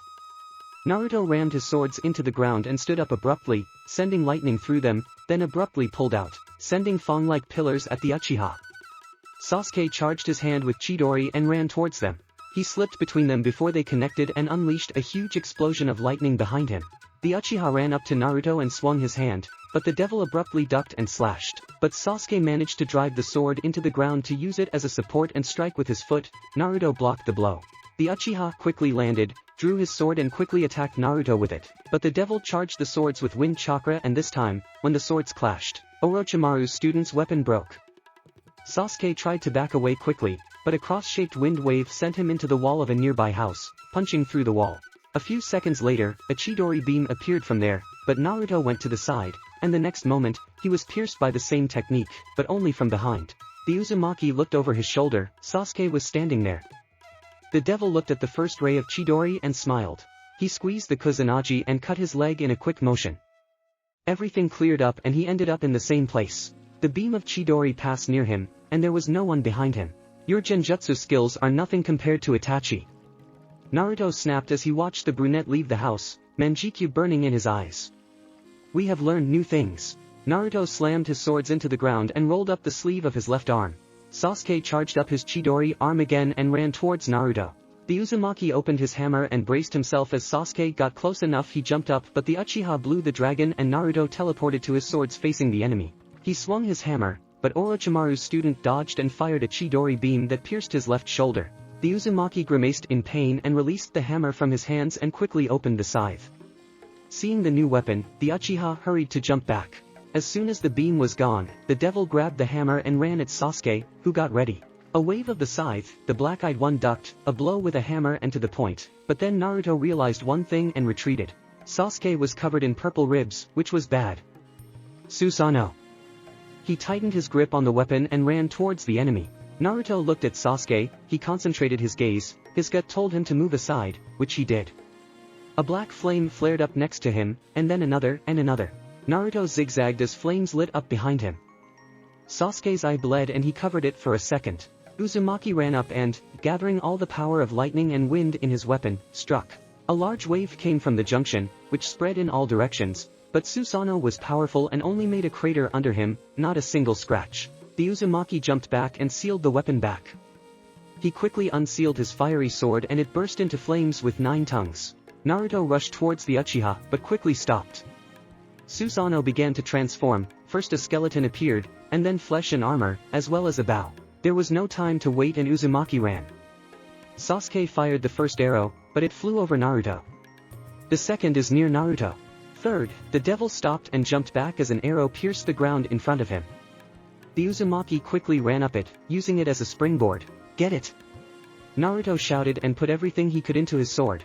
Tongues of flame grew in an instant and headed towards Susanoo. The blow landed on the head. Naruto gave all his power. Nothing happened, the technique was too powerful. Naruto increased his strength. The fire completely covered the defense, the ground under it began to burn, the flames flooded everything. At the end of that, Naruto jumped back. Only the ashes around Susanoo remained. The Uchiha was breathing hard inside. The armor was gone, and the form returned to that of a skeleton. It had to be added. Naruto sealed the sword and created the Rasengan. He rushed towards Susanoo again. Sasuke tensed up and used Amaterasu one more time. This time, the technique caught fire on his right hand, but he did not pay attention to it. Susanoo's hand tried to grab Naruto, but he jumped up and used it as a springboard. The Rasengan reached its target and a crack went through Susanoo, and the next moment it disappeared. Sasuke couldn't hold the technique anymore. Blood flowed from the eyes, and they were very sick. The Uzumaki landed next to Sasuke and ripped off his sleeve. It's good that the hand hasn't caught fire yet, he said to himself and turned to the Uchiha. Shall we continue? The Uchiha bit his finger and summoned the eagle. He sat on it and took off into the sky. There, Sasuke opened up a large shuriken and threw it at Naruto. Uzumaki prepared and, as soon as the shuriken flew by, grabbed it and, turning 360 degrees, threw it back. The eagle deftly dodged and Sasuke blew out the flames, but Naruto blew out his own, and when the fire blew out, he released several air bullets. No matter how the eagle maneuvered a little, Sasuke could not resist and began to fall. The Uchiha was able to land on the roof of one of the houses. I wanted to use this technique so as not to leave a living place here, and then incinerate all of Amaterasu. But you, Naruto, you will know the full power of my technique. Sasuke charged his hand with Chidori, lightning ran in the sky. Then I'll make you happy too. Naruto began to gather chakra in his hand, forming the Rasengan first, and then blades began to appear. He didn't wait for Sasuke to finish his technique and rushed straight to Sasuke on the roof of the house. Lightning began to run through the sky, one after another beam into the sky from Sasuke's hand. In an instant, a dragon appeared from the clouds, created from lightning. Rasen Shuriken. Kirin. The technicians collided, a beam of light into the sky and a large wave above the ground, and then an explosion. A small crater appeared in the middle of Konoha. Both were in it. Naruto's clothes were burned, there were burns on the body, the same with Sasuke. Naruto tore off the rag that was left of the mask. Everything hurt, everything ached. Naruto rose from his knees, and so did Sasuke. Naruto created the Rasengan from the last of his strength, and Sasuke the Chidori. The Uzumaki pulled first as Sasuke fired a beam. Naruto didn't have time to dodge, and he stabbed the other shoulder. But the pain didn't stop Naruto and he ran forward, feeling the beam in his body.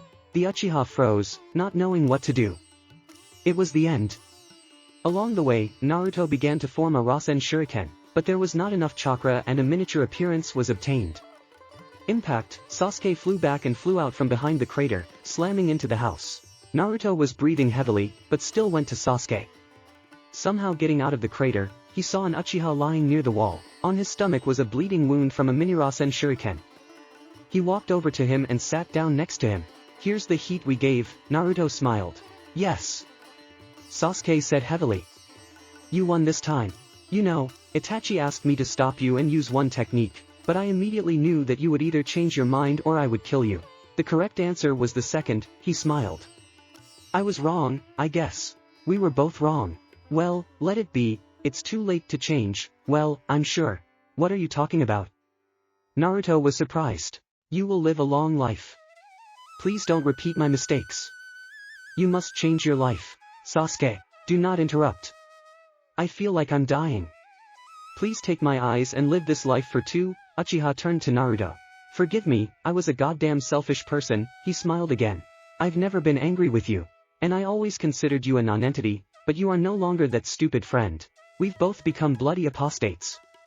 They laughed, then fell silent. Goodbye Naruto, I'll be waiting for you and watching you, he smiled. Goodbye my friend. See you later, buddy.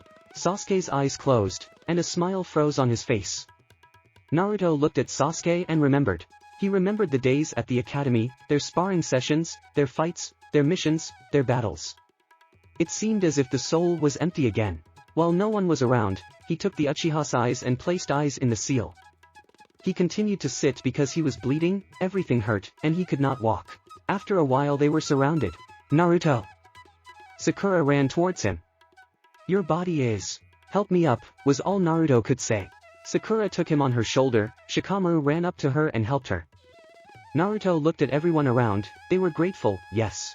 But the hatred in his eyes overshadowed everything else, everything, like once, when he was a child, but now he understood why. You do not have to say thank you, I did not deserve gratitude, I do not ask for mercy. He turned to everyone. You can kill me even now, I brought grief, brought pain, brought tears, I do not deserve to be here, I do not deserve to stand on this earth. I didn't deserve anything. But I wanted to ask one thing, please bury Sasuke in a graveyard like a shinobi. Bury his body. This is the only thing I ask, I don't need anything else. I ask you to. Naruto tilted his head. Everyone looked at him, hatred faded a little, but no one was going to forgive. He didn't blame them, he understood them. Now he has killed his friend. He did something he shouldn't have done again. He did not comply with Itachi's request, but acted in his own way. Now another friend was dead at his hands and his heart felt so bad. That's enough, let's go, we'll take you home, you need to heal your wounds, Sakura said. Girl, you are forgetting that he is a prisoner. Elders Hamura and Koharu stepped out from the crowd. He needs help, besides, the prison is destroyed, you offer to throw him in the basement and leave him to rot, Sakura barked. Now he helped Konoha, let the man rest. Sakura, it's okay. Naruto called out. If necessary, put on shackles, set up guards, do what you want. That makes sense, Koharu thought. So be it, Hamura encouraged. Only you will be chained and under the supervision of the ANBU. Sakura nodded and she and Shikamaru went to his house, which was intact and unharmed. They went home and took him to the bedroom. Sakura tried to put him to bed, but he did not want to. Instead he reached into the bedside table near the bed, where he took out Sasuke's crossed-out forehead protector. He tied it on his head. The whole next day, Sakura treated him, and Shikamaru helped her. As soon as they finished, Naruto fell asleep. Shikamaru went home while Haruno stayed there overnight to watch over her comrade. It didn't matter to her that Sasuke died, it didn't matter to anyone. The Uchiha attacked the village and tried to destroy it, but Naruto saved everyone. He was not forgiven, but he remained a savior. She sat beside his bed and watched the sleeping Naruto until she fell asleep. Konan, well, Sasuke's partner who was caught told a lot, Tsunade said as she sat beside Naruto's bed. He had shackles on his hands, he was dressed in new clothes, but the same, thanks to Sakura. And confirmed that Akatsuki is being led by a masked man. Great. By the way, who is she? Naruto asked. Her name is Karen. She hid during the battles, but at the end of the battle she got out of hiding and was immediately caught. According to the ANBU, she was crying and calling out to Sasuke. Clear. Is that all or is there more? You will be in custody during the war, you can be a good trump card, so the council decided, she said. But still, if it's really Madara, then how is he going to fight us? He doesn't have an army. Don't look at me, I don't know anything. He turned his gaze to the window. All clear with you. She got up and walked towards the exit. I'm done. With these words, Tsunade left the house. Hatake sat down in her place. I see you're doing well, Kakashi pointed out. Thank you for saving the village. I don't want to hear this, the Uzumaki interrupted. You retained the title of the most unpredictable shinobi, Kakashi smiled under his mask. Naruto was silent. But now I see that you seem to be broken. You know, you are so calm, as if you forgot that you recently wanted to kill. Naruto snapped. I'm just glad that something bright remained in you. And glad you saved the village. But I can't forgive everything you've done. I know. No one from the village can do this, I've done too much. It's already irreparable. Maybe. Kakashi looked out the window. Kakashi. Naruto stammered, not knowing what to say next, so he decided to just continue. Get Sakura out of here, Hatake looked in disbelief. She has been sitting here for the third day since she brought me here. She is not sleeping. I am grateful to her. She healed my wounds, gave me new clothes and fed me all this time, but I can't look at her when she's in this condition. I'm getting better and I'm better, but she needs to rest. She takes care of you. Too much. She just doesn't want to lose you again. Kakashi looked in the direction of the kitchen where Sakura was sitting. You didn't see her then. Her condition was terrible and nothing helped, since everything went away. She's just afraid of that pain, those feelings. Understand her. She still needs rest. Naruto trailed off. She didn't even mourn Sasuke, didn't say a word about him. She keeps everything to herself. I'm glad you take care of her. I'll talk to her, but now I ask you. Take it by force and put it to sleep, but she needs to rest. Get better. Kakashi stood up and went to the kitchen. Sakura sat at the table and rested her chin in her hand, dozing. Hatake carefully approached and took her in his arms so as not to wake her, and then carefully carried her out of the house and carried her home. Naruto was alone for the first time in a few days. This gave him a reason to think and gather, but he didn't want to do anything. He lay on the bed all day until he fell asleep in the late afternoon.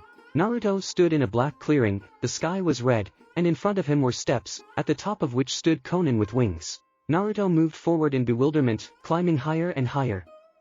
But suddenly it turned out that he did not approach her. He couldn't go down, he couldn't get up, he stood still, unable to do anything. He looked at Konan. Her white wings slowly turned red, as did her face and hair. He didn't understand what was happening. Suddenly, Konan turned completely red and shattered into many red pieces of paper. They all flew in the sky, cutting circles, and then in an instant rushed into Naruto. Naruto jumped out of bed. It was night outside. He was breathing heavily, he was shaking from the cold. This dream. Konan. He had to check on her. Is everything all right? No matter how, he had to. He got out of bed and walked towards the door. He opened them and the ANBU immediately appeared in front of him. I need to talk to the Hokage. He said. Wait for the morning. Said ANBU Schnick. Crap. I cannot wait. I have to tell her something important. No. You will bring her here right now or take me to her, otherwise I will tear off your head and shove it far away and these shackles will not interfere with me. Naruto could literally feel the tension between them, heavy breathing, fear, hatred. Come after me. Anbu said. Naruto followed the Anbu. Several others surrounded them along the way. They walked to the residence, in which the light was on. This didn't surprise Naruto. He was nervous the whole way. He needed to quickly go out into the rain and check if everything was in order. He should have been. He didn't know what was guiding him, but the anxiety grew with every second, with every step. Arriving at the residence, only 2 people accompanied him inside. They went into the Hokage's office with him. Tsunade was surprised and a little annoyed. She signaled to the Anbu and they left. What? She asked. I have to leave the village for a while. What are you? Tsunade didn't understand. I have to check something, he said as he walked over to the table. Tomorrow we will send a detachment, together with you. Wait. No. Naruto will hit the table. I have to go now. Take your weapons and leave for a week, no more. I cannot do it. No guarantee. If I come, I will bring valuable information, and if not, then I died, only for real. Even so, I won't let you go alone. The detachment will only detain me. Naruto didn't hesitate. In general, I should keep you under lock and key and not let you go anywhere, but you see, I agree to be escorted, because you are a valuable person in this war. I told you. I'll come back. I just need my weapon and take off these shackles. I have nothing to do there, behind these walls. I'll do my thing and come back. I don't believe it, Tsunade said. Then I'll leave in a big way, it won't be difficult for me. Threatened? I'm warning you. He hissed. Their eyes met. Tsunade was set on her own, but there was so much in Naruto's eyes, pain, suffering, hatred. But for some reason she believed him, but was not going to agree. Please, Tsunade-sama. He bowed his head. The Hokage was surprised. He would never have allowed himself such a thing before, even if she were the master of everything. He has changed a lot. Fine. Sign in. The Anbu entered the office. Escort him back. Take off the shackles there and give me weapons. But Tsunade-sama. Anbu tried to resist. That's an order. Do it. Eat. Naruto was returned to his house in the same way as before. When they returned, the Anbu removed their shackles and disappeared. The weapon was already in his house. He approached him. He sealed the hammer, sighted the sword in seal. He fastened the scabbard straps and tucked the swords into them, pulled the mask over his face and adjusted Sasuke's forehead protector. Sighing, he went to the doors and opened them. Behind them was Sakura. Are you leaving? She asked. Yes. He replied. I can't stop you, can I? Don't even try. He walked past her and looked towards the gate. Please, just come back. She hugged him from behind, tears streaming from her eyes. I will keep this promise. I'll come back. He removed her hands from his body. Just try to break this promise too. I will kill you. She smiled slightly. I'll come back. He ran towards the gate. She looked after him. Tears poured from my eyes. Just come back, she whispered. Naruto raced through the trees. Fear overcame him. He chewed so hard on her. It all seemed strange, but he couldn't help it. He did not understand what was happening to him, why all of a sudden, for no reason at all. Inside, everything was seething and everything was screaming, if only soon. He ran without rest, without stopping just to be in time. Finally, he reached it, the country of rain. There's still a little left. Raindrops fell from the sky. Today the rain was stronger than ever. Everything inside was shrinking, and he ran. 1.5 days without stopping, and another half to run. The wounds ached, but he felt no pain. The main thing was one thing, to see Conan. More and more. A village appeared on the horizon. He was close enough to use Hiration, but he didn't feel the mark he needed. No, you didn't take it away. Came to him. Crap. He used the technique to appear in the village. It remains only to find her. Where to go? Where to look? He did not know. Suddenly, a huge explosion thundered outside the village, only she could do it. Conan. He rushed there. He no longer felt anything. He ran outside the village and he saw her and Madara. No! He rushed there, but it was too late. He stumbled and fell. Madara stabbed Conan from behind. Conan. The girl turned around and saw him, but it was too late, too late. Madara stabbed her in the chest. No! He quickly got up and ran towards it. I'll leave you. Around Madara, the space began to curve, and he began to disappear. Naruto grabbed her, preventing her from falling. He slowly knelt down. He held her tightly. Naruto. She whispered, do not say. He looked at her wound. Now I'll take you somewhere to the doctor. Naruto was about to teleport when her hand took his hand. Too late. Naruto. No, don't say that, we'll live, you'll live. He looked at her with fear. He was afraid to lose her now. Conan, you can't die. Do not leave me. I need you. I opened my eyes, I realized one thing, you are the one who extended a helping hand to me, but I did not accept it. You are the one who will pull me out of the ocean of blood.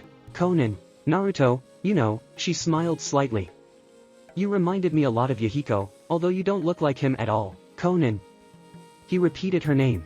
And you know, I never thought I could feel that feeling again. But you brought it back to me. Conan. I love you. Conan. Promise that you will protect this world, make our dream come true. Create a world without wars and without pain. I promise. I will watch you from the sky and help you when you get lost. Conan. I'll be watching you. I love you, goodbye. Her eyes closed, her heart stopped, her breathing stopped, her hand began to freeze in his. Conan. It was a cry of pain, a cry of despair. He squeezed her hand and only pressed it closer to him. Tears welled up in his eyes for the first time in a long time. His soul was broken into pieces, he was completely devastated here and now. Nothing seemed to make sense. He regretted only one thing, he realized too late, and so failed to tell her. You will forever remain in my heart. He picked her up and moved to a place in their tower, he laid her body on the bed. Lie down here for now, and I'll finish what you started. Naruto's eyes fell on the street, it was still raining there. He looked at Conan, everything was seething inside, hatred was awakening. The eyes turned red and there was a desire to kill that Madara. He ran and jumped off the roof of the house, and then quickly disappeared. Madara, after killing Conan, immediately teleported to Nagato's body. He was guarded by the remaining 3 bodies. Nagato sat in his chair. I see you decided not to bother with the creation of new bodies. And I see that Conan patted you. Nagato drew attention to the severed hand, the tattered clothes and the broken mask. I already sent her to another world. What are you? Nagato shouted. Bastard! The bodies ran towards Madara, but he decided not to bother and exhaust himself with the battle, but simply moved all the bodies to his dimension. He pulled out his pin and headed towards Nagato. Those eyes don't belong to you anymore. Madara quickly pierced Nagato's chest. Rest in peace, Nagato. Ka! Nagato spat blood. You'll be following me soon. Nagato smiled and lowered his head. Madara pulled out the pin, when suddenly a black flash flashed in front of him and the blade of the sword swept across his face. It's good that it went through. He reacted in time, and then abruptly jumped back. You're late again, you're too slow for the owner of Hiration, Madara scoffed. As for Madara, you're too shabby, Naruto replied. He looked at Nagato's body and only grinned under the mask. His red eyes looked at Madara. What is this? Sharingan, or are you so upset about Conan's death, huh? Shut up. Apparently she was dear to you. I hope she suffers before she dies. Bastard. Naruto rushed to Madara, but went through him. It's a pity. As soon as Naruto was behind, Madara turned and tried to absorb Naruto with his Sharingan, but the elongated blade of Kusanagi forced him to retreat, injuring him in the process. So you become reachable when you use the funnel. Naruto thought the sensations were similar to those he experienced in the battle with Kakashi. Could it be that this is one Sharingan? No. It was very strange. And if he can be transparent to attacks, then he can do it forever or... Naruto rushed again, creating several clones. First, air bullets flew at Madara, then a fireball, but it went right through. Naruto tried to attack at long distances, but apparently the Uchiha saw through Naruto's intention and rushed to him himself. This meant one thing, there was a limit to this technique. Madara ran up to the first clone and evaporated to him, the second, the third. Naruto waited and threw a kunai at the last moment. Madara was unable to attack and be transparent at the same time, but this time he absorbed the kunai and vaporized the clone, after which he rushed towards the uzumaki. Naruto parried the first blow with the spike, the second. And then he tried to attack, but went right through. He quickly turned around and tried to pierce the mask, but the sword went right through. As soon as the weapon went through the body, the Uchiha leaned forward, trying to get behind the Uzumaki, but he dodged and the pin slightly grazed his shoulder. The devil clenched his teeth, and at that moment he noticed a cut on the mask. The sword could not leave such a cut. Maybe can I, but he disappeared. The picture began to clear up, but it was necessary to check again. The Uchiha ran up to Naruto again and tried to poke him. This time the Uzumaki didn't resist and just fired one air bullet which Madara absorbed. The pin pierced Naruto's stomach, but the brunette did not even flinch, but waved his swords, trying to cut off his head. Madara suddenly flew back. The Uchiha stood up, holding his neck, which was bleeding. Everything became clear. He did not become transparent, he simply teleported parts of his body to another place, and maybe a dimension. The Uchiha ran up to Naruto again and tried to poke him. This time the Uzumaki didn't resist and just fired one air bullet which Madara absorbed. The pin pierced Naruto's stomach, but the brunette did not even flinch, but waved his swords, trying to cut off his head. Madara suddenly flew back. The Uchiha stood up, holding his neck, which was bleeding. Everything became clear.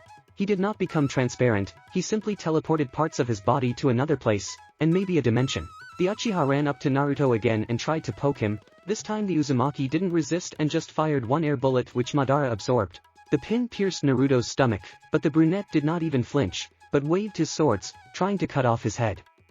Madara suddenly flew back. The Uchiha stood up, holding his neck, which was bleeding. Everything became clear. He did not become transparent, he simply teleported parts of his body to another place, and maybe a dimension. Little brat, guessed it. Madara hissed. The Uchiha rushed back to Naruto. The Uzumaki threw up his sword at the last moment and appeared with the Rasengan in his hand over Madara, but passed right through. The Uchiha jumped away from the devil and glared at him angrily. This technique will not work twice. He remembered Minato. You are much slower than your father. Ha, I'll kill you too, and you won't run away. Madara lashed out at Naruto again. Blow after blow, Madara clearly yielded. But clearly pushed Naruto. At the last moment, a funnel swirled near the eye and several papers flew out. They used to belong to Conan. A gift from a loved one. The Uchiha screamed and there was an explosion. The wave threw Naruto against the wall, he broke through it and flew out. He fell down between the houses. He hit the house and then landed on the ground. Everything hurt, everything ached, he could not get up. Madara jumped down and landed in front of Naruto. Uzumaki tried to get up, but the Uchiha approached and kicked him. Naruto fell again. You are as insignificant as all of them. Like Conan, like Nagato. Sasuke thought he was omnipotent and that's how he paid the price. And you will soon go to all of them. Madara raised the pin, but Naruto grabbed it right in front of him. He pulled it towards him, and then he hit, and again, the next blow went through. Naruto was behind him, he quickly opened the hammer and hit the Uchiha, the blow went through. Madara ran out and hit Uzumaki, who let go of the hammer and took a few steps back. He realized that he had no chance to win in this way, he had to come up with something. Madara appeared and released the orb. This surprised Naruto and he walked away, but Madara was waiting for him with a spike. The Uzumaki teleported to Kusanagi and ran off into an alley somewhere. Madara followed him. You're running away. How low? Madara went into the alley, but there was no one there. Where are you hiding? Here. Naruto jumped off the top, but went right through again. Madara swung his pin, but the devil jumped back. Now I will kill you, and then everyone else. Nobody can stop me. We'll stop you. So you went over to their side. Madara caught. But it doesn't matter. I have the army of Zetsu and the resurrected on my side. The Kage probably consider you their trump card. But I will put an end to their hopes. Madara ran towards Naruto. Sweep. Another one. More. Naruto stumbled and Madara caught him, another swing, but Naruto disappeared in a flash. The Uchiha looked around for the brunette. Here, sounded from above. Madara jumped back, Naruto plunged his sword into the ground. The Uchiha jumped up and tried to reach him, but Naruto dodged it. Again and again, he stumbled again and disappeared again in a flash. Here. Sounded again from above. Madara immediately absorbed Naruto, but at the last moment, he disappeared in a flash and appeared near Madara. He again attacked Naruto with a pin, again the brunette opened and disappeared again in a flash. Here. Sounded from above. No. Madara said dodging. You couldn't. He attacked Naruto and he again disappeared in a flash and appeared from above. No. Madara screamed. Izanami. A black crow sat on Naruto's arm. One eye is already blind. It's a pity, of course, to waste one of Shirsue's eyes just like that. Naruto looked at Shirsue's other eye, which was completely open. Itachi was very far-sighted. He turned to Madara. He stood motionless. I am very sorry that you will not see your death. Come back home. Car! Naruto sealed the crow back into the eye seal. He walked over to Madara and tightly gripped his sword. You won't kill anyone else. He severely cut off his head. The body fell to the ground. Naruto slid his sword back into its sheath. He took Madara's pin and then the head. With the help of this pin, he pierced the head by sewing it to the body. Then he took out an explosive scroll and applied it to the body. The paper hissed. Naruto turned and walked away. An explosion sounded behind him. Madara was no more. Naruto stood in a white room. Yahiko's body used to lie here, and now Konan and Nagato's. Naruto looked at them. Tears flowed down his eyes. These two were important in his life, don't say it. Konan was dear to him now. Everything was shrinking inside, it was very painful, very hard. Today he realized two things. First, he will always be like this, no matter which path he chooses, he will always be a bloodthirsty killer and insane, this bloody essence will forever remain in him. He will simply be able to control it, but will not get rid of it. And the second thing, he loved Konan, for real. All along he didn't know how he felt for her, because he had always blocked his feelings from others, always and only now. She was the only son of life and the only one who could pull blood out of the ocean. Rest in peace, I will return to you as soon as I change this world. He walked out of the hall, sealing the passage. It stopped raining outside, for the first time of its own accord.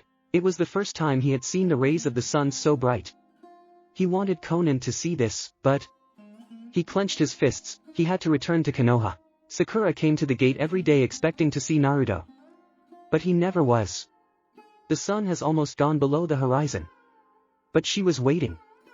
It's been over a week since he left. The fear that he would never come back grew stronger. She looked into the distance. He was absent. The sun went down and the moon rose. It was late. She took a deep breath and was about to leave. She took one last look into the distance and saw a shadow in the moonlight. That walk, the swords on his back, that was him. Tears of happiness rolled down her cheeks, and she rushed to him. Naruto was tired and exhausted, dead. Sakura ran up to him and hugged him with all her might. The wounds ached, but he clenched his teeth. I'm glad you came back alive. She cried. I returned. They stood like that for some time. Naruto was confused, but then he hugged her anyway. Everything has changed in his life. Now he has other goals. All those people who died, people dear to him, their deaths will not be in vain, he decided so, and he will do everything to make it so. War, Konan, blow. I was a fool, another blow. What an idiot, blow.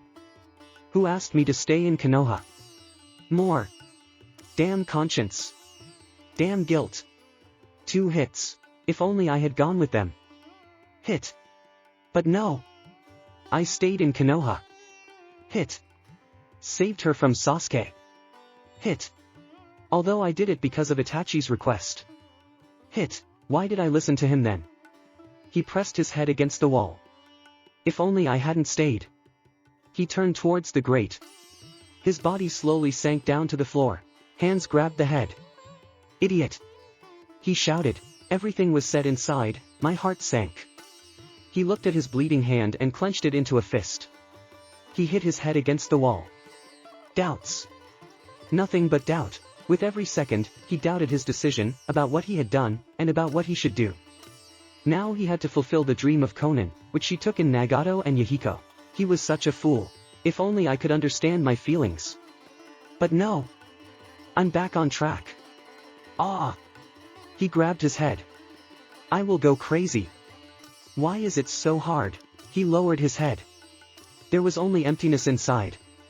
He sat for so long, or maybe not. He did not know what time it was, it seemed as if everything was frozen and there was only him and his thoughts. He heard his breath. He heard her last words. He saw her before his eyes. The lattice door opened. Uzumaki. It's time. Naruto silently got up and walked towards the guard. They put shackles on him and led him along the corridor. All the way he looked out the window, there were rocks, a lot of clouds, and life flourished below. Ableko was probably the only village that he did not touch in a big way. He was led to huge doors, they opened. Inside was a round table where the Kage were sitting, with guards behind them. Many eyes were cast in his direction. Misunderstanding, hatred, indifference, regret, and only the Hokage did not glance in his direction. Bastard! That Tsuchikage could not restrain himself and rushed towards him. Naruto stood motionless. Kitsuchi raised his fist to strike, but was immediately grabbed by the Raikage. Keep yourself together, Tsuchikage-san. Mifune said. Kitsuchi looked at Aya. Good, the Raikage released his hand and the Tsuchikage returned to his seat, and so did the Raikage. Naruto looked at them indifferently. Sorry to be rude, but I wanted to ask why I'm here. You have to confirm what you told me. I don't turn around, Tsunade said. Madara's side was Zetsu's army, Kisame Hashigaki, and Kabuto with the resurrection technique, he sighed. All? I can go. What a cheeky one, the Raikage snapped. Something you don't like? Naruto looked questioningly at A. How are you talking to me? Hey, got up. Calm down. Tsunade suddenly shouted. They also tell me to control myself, that Tsuchikage muttered. We're here to discuss the situation and plan of action, Gaara said. Fighting won't solve anything. The devil said we heard his confirmation. I don't think we have a reason to keep him here. Gaara looked at the Hokage, who nodded. Take him away. Hey, through. Naruto just chuckled as he left the room. The door closed and the meeting continued. What are we going to do with him? There is no reason to keep him in a dungeon just like that. The Kazekage asked. Whatever it was, but he is a very capable shinobi, his strength is worthy of reckoning with the strength of the Kage. Tsunade was thoughtful. Ha, I won't allow some boy to be compared with me, hey knocked. That boy, the Raikage, managed to pull off 2 coups in the same country, the Mizukage called out. Ha, he helped you, you are loyal to him, Kitsuchi added. You are now a daimyo at the same time. I am not grateful to him for this, because he brought chaos to the country. I still unraveled the problems of those days. This does not negate loyalty. And you would have calmed down your hatred, all you do is put it on display. She silenced the Tsuchikage. Whatever it is and whatever he does, we must decide what to do with him, any suggestions? Mifune finally entered the conversation. I propose to take him to the war. I fought him, he is strong enough, she expressed her thought. I agree, Gaara said. Even though he's messed up, I think it would be nice to have such a shinobi on your side, Tsunade agreed. He should be executed for his crimes, Kitsuchi announced. It's unforgivable. He once slaughtered many of my comrades, Mifune added. We don't know how he will behave, so it's better if he doesn't. Everyone turned their eyes to Iwai, the last word was his. If I say that I want him dead, then we will again come to a standstill. I agree with Kazekage, Mizukage and Hokage. Let him fight. And if he dies, both sides will be happy. All the Kage nodded, although Kitsuchi gritted his teeth, he himself wanted to finish off this bastard, personally, with his own hands, but apparently not now. Now it was necessary to discuss other, more important issues. Naruto sat in his cell in his usual position.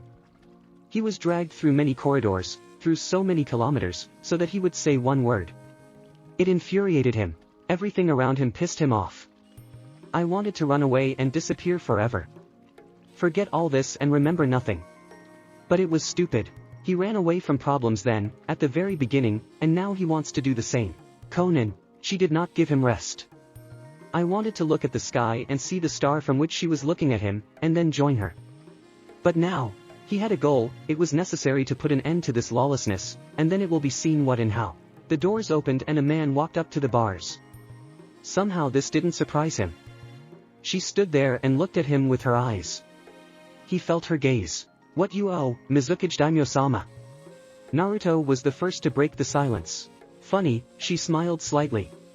Yes, so I came to look at you. She saw his look there, in the hall, it was bottomless, deep, much deeper than in their last meeting. Bored? He asked with a sly smile.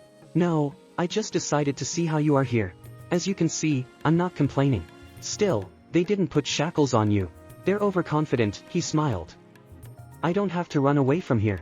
But you're here. I have a mission and I must complete it, he said. And then, she bit her lip. I will leave if they forgive me, I will run away if they put me back, I will die if they kill me. Nothing complicated. That's it, feelings seethed, but she held back from the desire to enter there and hug or even kiss. She thought that during this time her feelings dissipated, but as soon as she saw him again, you will fight at the front, she informed him. Great news, I'll warm up a bit, he shook his neck. I heard that you've been having a good time lately. Yes, killing the tailed friend and leader of Akatsuki was the best holiday of my life, he replied sarcastically. You know, I have to go, so, thank you for coming. From these words she instantly blushed and hurried out of here. See you. Naruto called after her. He was alone again. Some time later they came back to him. This time it was the three Kage, the Kazekage, the Hokage and the Raikage. Seeing them, Naruto got up and walked over to the grate. He looked at them questioningly. But no one said anything. The Raikage silently approached and opened the cage. Naruto took a step outside, slowly, as if he was afraid of something. As he walked out and caught up with the Kage, Tsunade took the floor. At the meeting, it was decided to let you go to war. You will serve your sentence at the front, she said. Do I have the right to choose where to fight or will I be ordered to hold on again? Hei yelled. Yes, the Hokage replied sharply. What?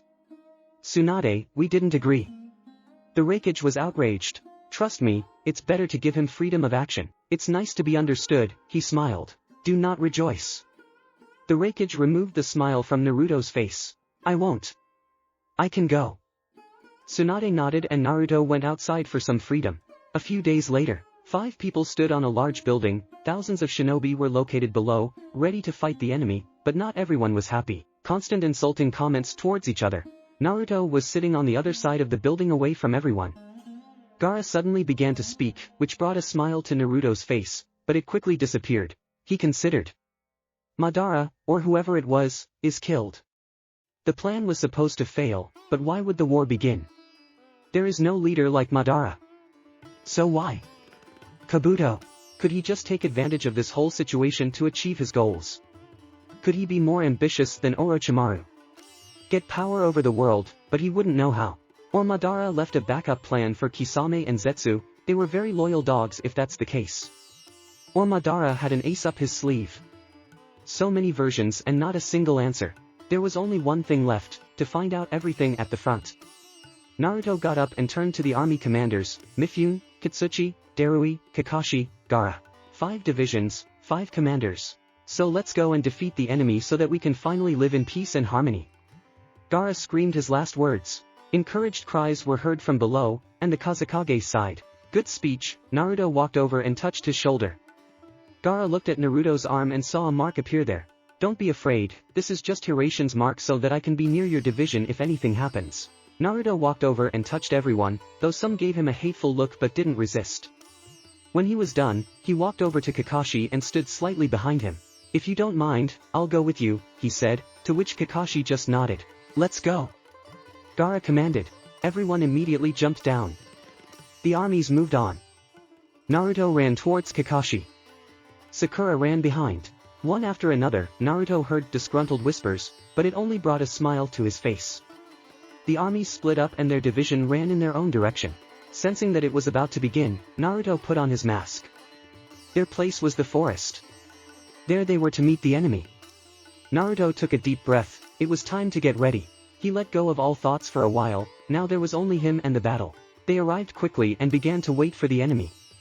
There was no one and there was even a hope that the enemies had surrendered, but then Naruto remembered that Zetsu often moved underground, and if they were his copies, they're underground, Naruto stated. How do you know? Kakashi asked. I was in Akatsuki. Naruto reached for his swords. He pulled them out and plunged them into the ground. Lightning ran through the weapon. Naruto abruptly drew his swords, raising 2 huge pillars. They rushed into the distance, sweeping away everything in their path and twisting the earth inside out. Zetsu began to appear from there, many white Zetsu. Gotcha! Naruto was the first to rush forward. Zetsu began to appear from the ground one after another, but before they could do anything, the Uzumaki cut down one after another. The division stood behind him and watched him. No one had ever seen the devils so close, almost no one. Naruto cut off the head of one, then threw the sword at one and the other at the other. He then abruptly teleported to one, and then to the second, immediately releasing compressed air at Zetsu in front of him. He spun around and fired aerial slugs, knocking out those behind him. But there were more enemies, and they already surrounded him. But it didn't seem to bother Naruto at all. He was about to rush forward again, as a crowd of shinobi swept past him. The battle has begun. Uzumaki stood while a crowd of shinobi ran past him. He looked at them, and then turned around and ran at the enemies. The battle was in full swing. Everything was flying around, technicians, Zetsu, even some shinobi. Naruto was ahead of everyone and cleared the way. He killed Zetsu for Zetsu, they did not even have time to touch him. It seemed that victory would be close, but suddenly several coffins appeared from under the ground. 8. The lids fell off and the resurrected ones came out. Everyone around was staring at them. Enemies could not be confused with anyone. Even Kakashi froze, seeing who their enemies were. Only one Naruto stood and smiled, under the mask, like crazy. It's the 7 swordsmen of the mist. Swordsmen. Naruto's insane smile never left his face, he had heard so much about swordsmen during his travels. And now they are in front of them. He was glad to see this turn. Zabuza, Amiri, Mangetsu, Kushimaru, Fuguki, Jinin, Jinpachi and Haku. It was what is needed now. He had to let off steam in order to think soberly, and here is his chance. He clenched his swords and looked over his shoulder at Kakashi, who was standing behind him. Go away, he snapped. Now it's going to be hell.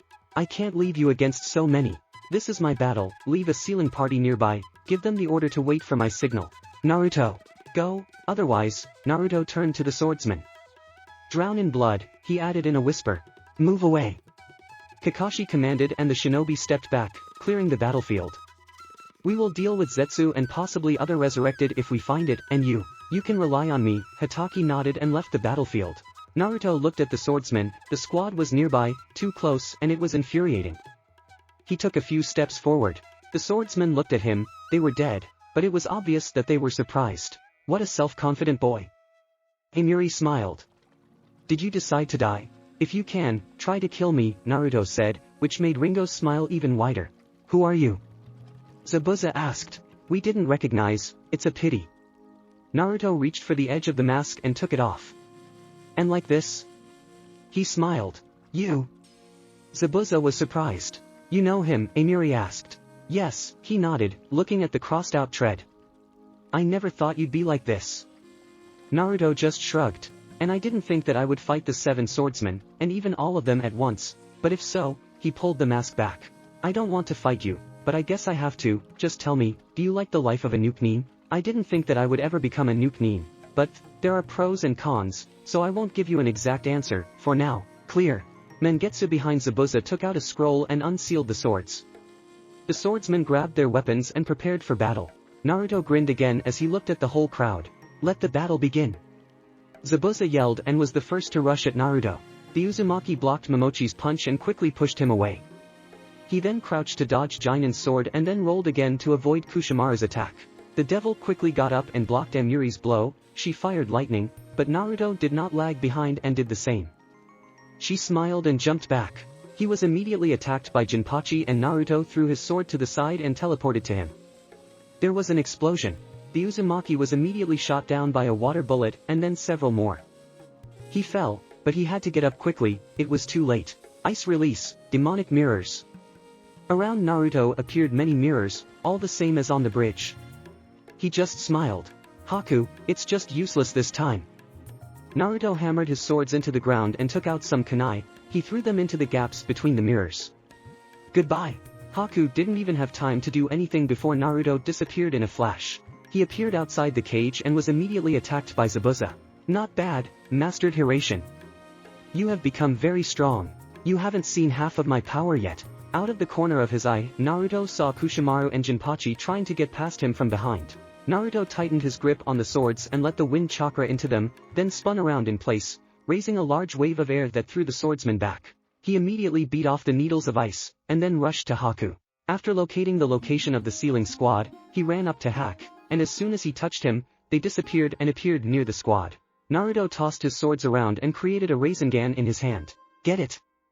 Haku flew off towards the squad. Now! Naruto commanded.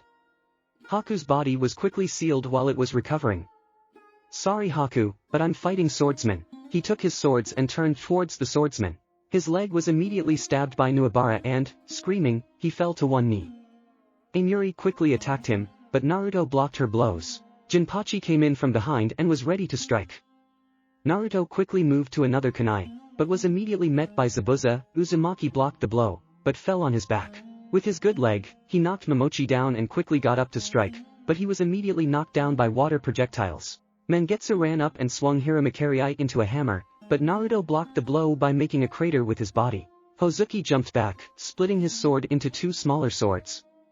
The devil was getting ready, but then something pierced the back of his leg. It was Fuguki's hair. Naruto screamed as he fell to his knees. Mangetsu had already charged at him. The devil drove his swords into the ground and, rolling up his sleeve, opened the hammer.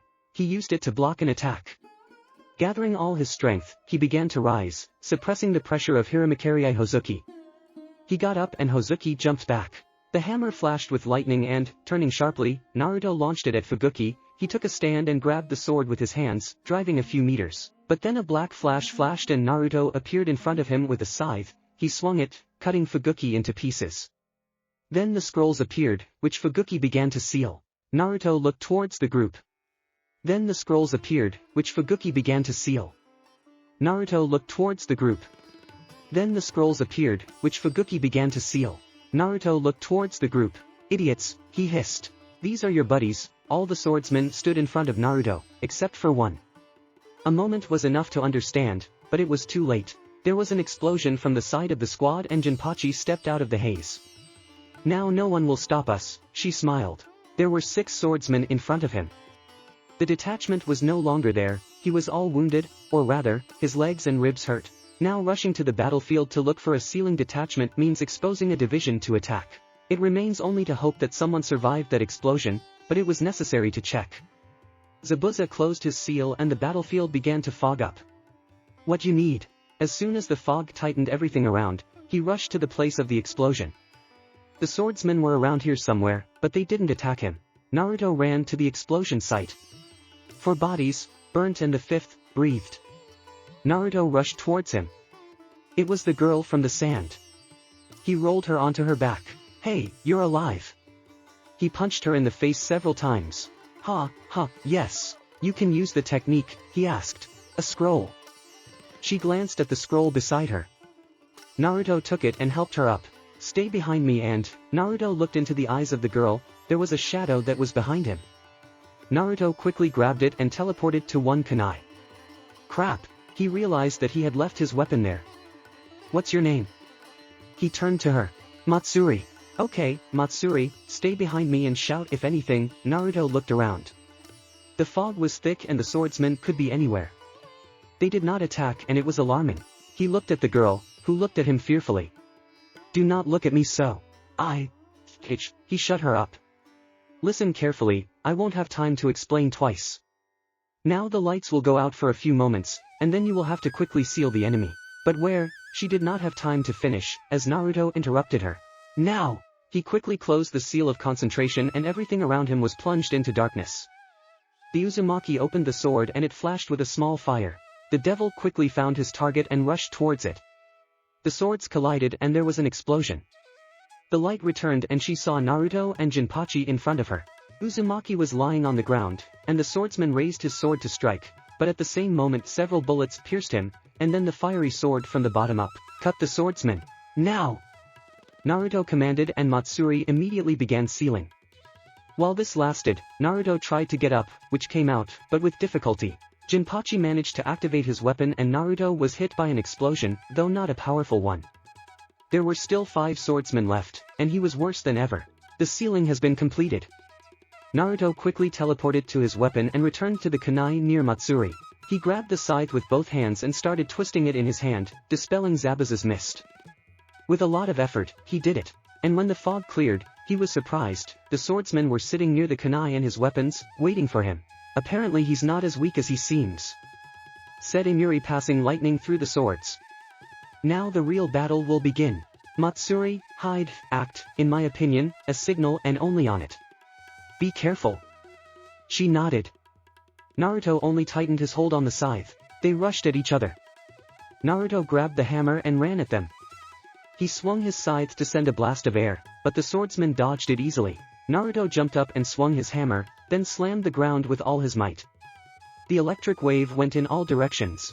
Ringo charged the swords with lightning and repelled the wave, but the others were not so lucky. Imuri rushed at Naruto, loading her swords. He fired lightning, but Naruto managed to hide behind his hammer and nullify the blow. Imuri jumped up, a bolt of lightning following her. Naruto smelled something fried and teleported back to the sword. Meanwhile, the rest of the swordsmen had already come to their senses. Akabino attacked Naruto, but the Uzumaki moved to the side, and then another. He knew that in no case should you block his attack, otherwise the second one would be much more abrupt. He continued and continued to retreat, when suddenly a terrible pain struck one and the other hand. He let go of the weapon from his hands. Akabino ran up to him and hit him in the stomach with a hammer. Naruto bent over, but the threads that held him were restricting his movements and tearing everything inside. Amiri approached him, smiling slyly. She raised one sword up, passing the current, and then pointed it at Naruto. Lightning struck him. He writhed in pain, trembled until he fell to his knees. When everything stopped, Mangetsu approached him. He raised his sword to strike. Naruto looked up. Clouds slowly floated above, blocking the sun. He felt tired, empty. If this is the end, then he agrees to such an end. He closed his eyes and lowered his head. A gust of wind blew several leaves from nearby trees. He heard swords cut through the air. A moment and that's it, but, fight! Naruto opened his eyes and grabbed the blades of his swords with his bare hands, spitting at the pain. Now he must win. Now! Mangetsu continued to press on his hands, a terrible pain. As long as Kushimaru held it, it was difficult to move, so the threads had to be cut. 1, 2. Naruto ducked quickly, the swords passing over his head and cutting the threads. He was free. In an instant, he grabbed his hammer and hit the Mangetsu, but it spilled into a puddle. The Uzumaki jumped back from there and grabbed the fire sword. He let go of the hammer. Kushimaru released Nuabara again, but Naruto dodged and then the sword flared with the Ninetales tribe. A swing of the sword and a huge wave of fire crashed into Kushimaru. Now! He signaled to Matsuri. Once the fire died down, the scroll surrounded Kushimaru and sealed him away. Damn! Amiri rushed towards the girl, but Naruto blocked her path. Ringo jumped back. Akabino tried to attack from above with both weapons at once, but Naruto blocked his attack. Akabino landed another blow, but the Uzumaki parried this one as well. Get it! The sword flared up with renewed vigor, and Akabino's body instantly began to burn. Naruto ducked instinctively. Kubikiribocho flew over him and cut Jinin in pieces. Now! Matsuri quickly sealed the next missed swordsman. There were 3 left before Naruto. Mangetsu, Zabuza and Amiri. Damn boy! I will finish you! Amiri raised her swords into the sky and they sparkled with lightning. She charged at the Uzumaki. He ran and grabbed the scythe. Amiri jumped up. She took the sword. Hit! The lightning wave went in different directions. Naruto and Amiri continued to stand. The Uzumaki quickly poured chakra into his weapon and a wave of fire erupted on Ringo's clothes. Naruto let go of the scythe and began to create a Rasengan in his hand, which transformed into a Rasen Shuriken. What is this? Amiri was surprised. Your end! Naruto hit it and it fell apart but began to gather back. Mitsuri! The girl released the scroll and he began to bind Amiri. Only 2 remained. Mangetsu took off and ran towards Matsuri to kill her. Naruto wanted to block his path, but Zabuza attacked him, preventing him from doing so. You are my opponent, Momochi said. The devil parried Zabuza's blows one after another, but there was no time. Momochi struck, Naruto poured all of his chakra into the sword and...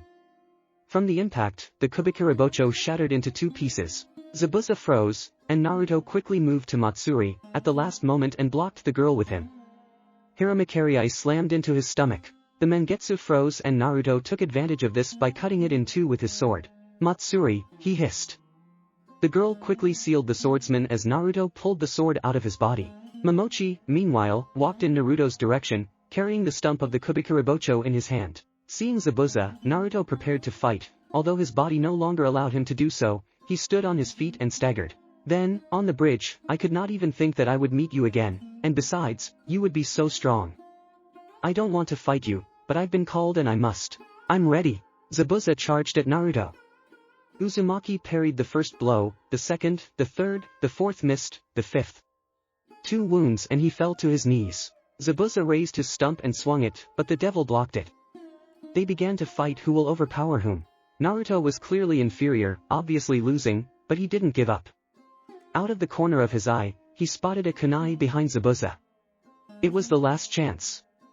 Flash! Naruto appeared from behind, putting all his strength into the final blow. The sword burst into flames and struck Momochi's body, slicing through it. Naruto fell to his knees. The Matsuri had already started sealing Zabuza's body and Naruto sighed calmly. I hope you chose the right path, Zabuza said in the end. I don't regret my answer, Naruto said, to which Momochi only smiled before disappearing completely behind the seal. I did it. Jinchuriki, AI. Naruto hissed. Shut up, Sakura said, tightening the bandage tighter. I wanted to fight, so be patient now. Haruno bit her lip. Naruto's body was badly mangled. His wounds from previous fights have not yet fully healed, but he received new ones. Nothing, it heals on me like on a dog. Sakura has already finished dressing. I did everything I could, then everything depends on you. She moved away from him. Naruto climbed off the bunk and began to put on his clothes. All was in blood, but there was no other. Having dressed, he put on belts, with his swords. And where are you going? The pink-haired woman asked. Nowhere. I'll spend the night in the infirmary, and in the morning I'll go back to battle, he told her. Well, if so, then help me move these boxes of medicines. Naruto silently took the box and followed Sakura. I'm not a porter, if anything, he snapped. Today you will be. There are not enough hands in the infirmary, they left the tent. And I have to do with it, the Uzumaki was surprised. I am not an Irien. But you can help me, they went into another room. There were many wounded here. Crippled, they groaned in pain as the Irionen ran around them. Naruto was not surprised by this, there was so much blood here, as after the massacre, with his participation. It's all over for them, Sakura looked at Naruto in confusion. They won theirs. They are of no use. Don't say that, she snapped angrily. Am I wrong? Naruto looked at the wounded. If we win, they will tell how they fought in the war, about the victory, although they themselves ended up in the infirmary when they met the first enemy. What are you talking about? Sakura didn't understand. They are lying here now, suffering, screaming, it is easier to kill them and deprive them of suffering. Listen here, Sakura turned around and poked a finger into Naruto's chest. They are all human and deserve the right to life. And no matter what you say, I won't let even one of my patients die. Put the drawer on that cabinet.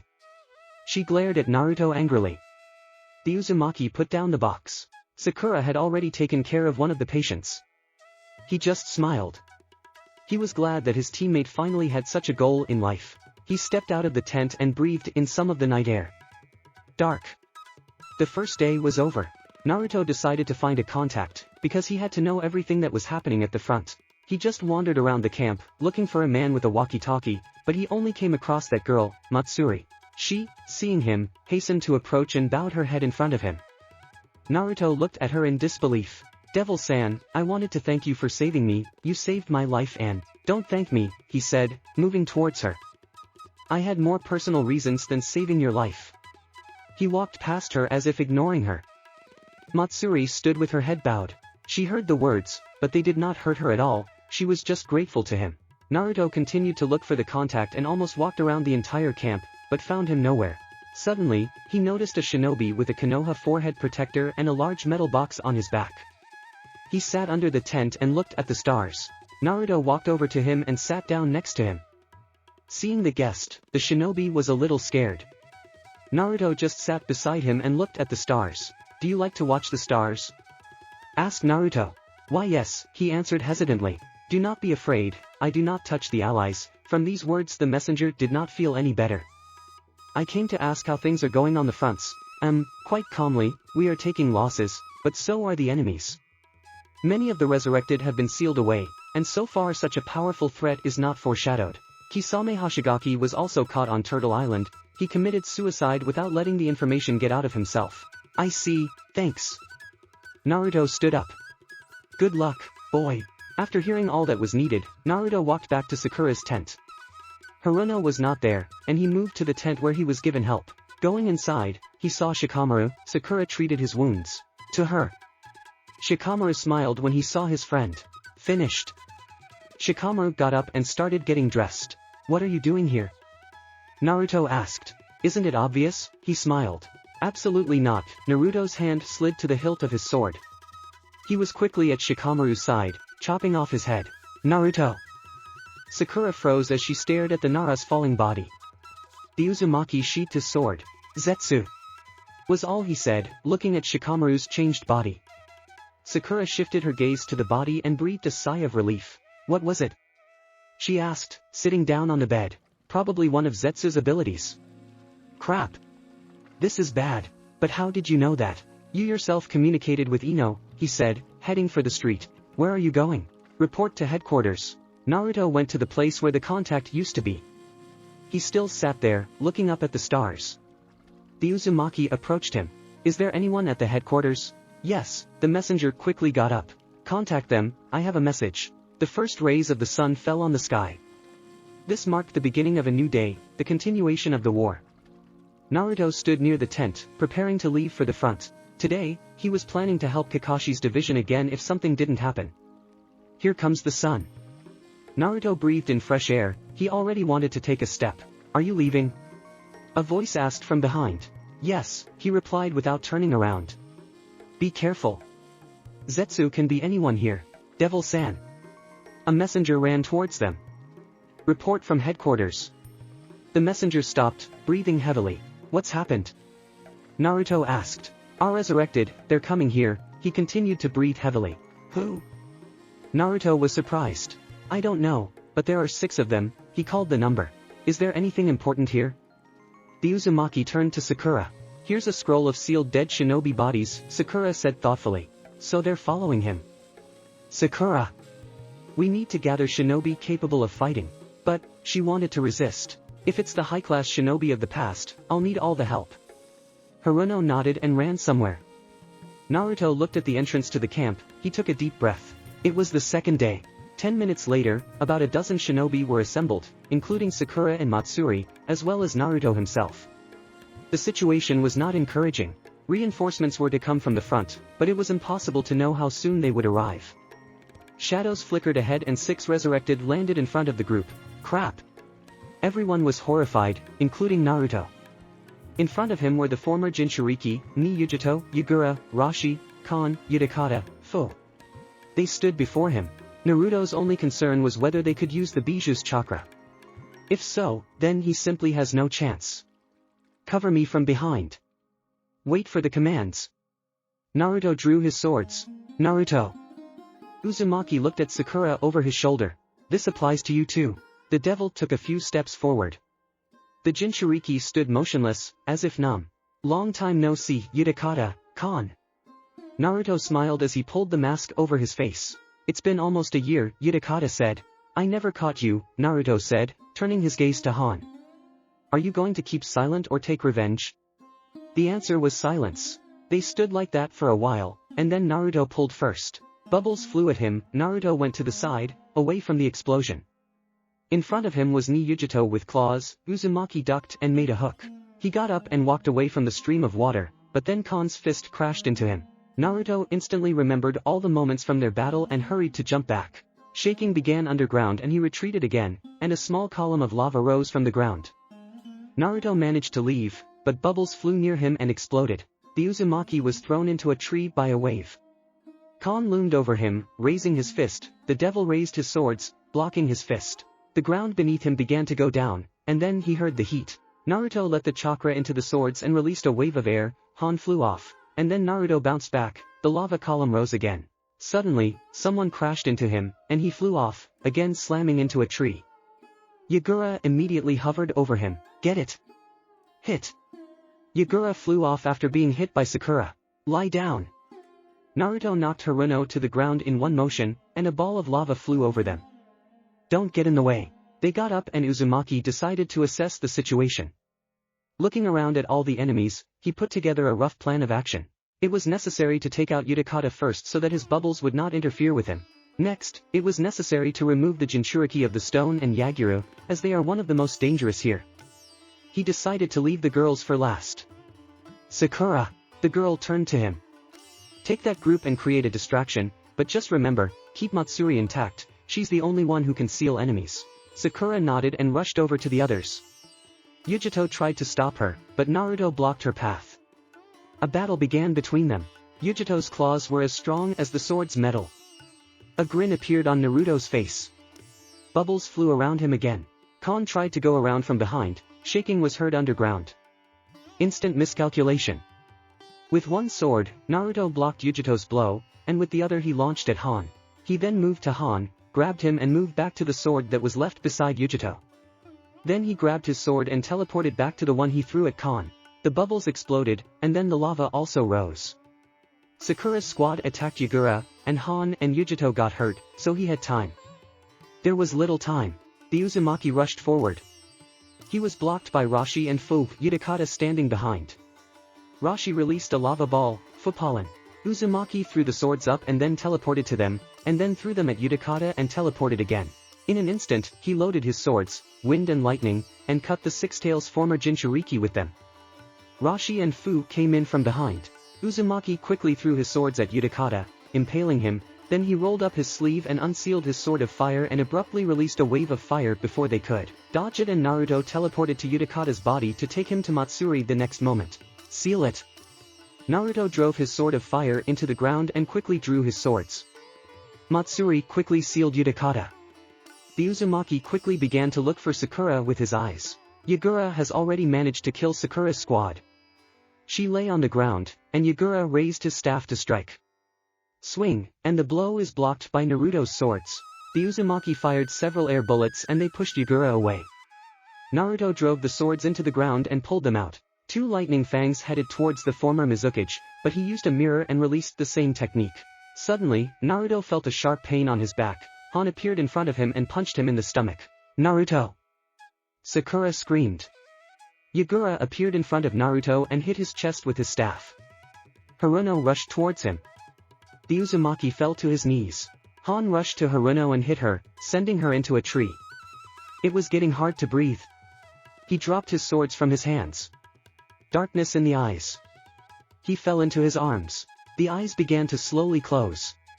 Suddenly, the image of an angel appeared before my eyes, white wings, blue hair, orange eyes. His eyes snapped open, and he released an air wave at Yagura. Rising to one knee, he blocked Yujito's punch. Then he quickly made a sweep and plunged his swords into it. A Rasengan appeared in his right hand and he slammed it into it.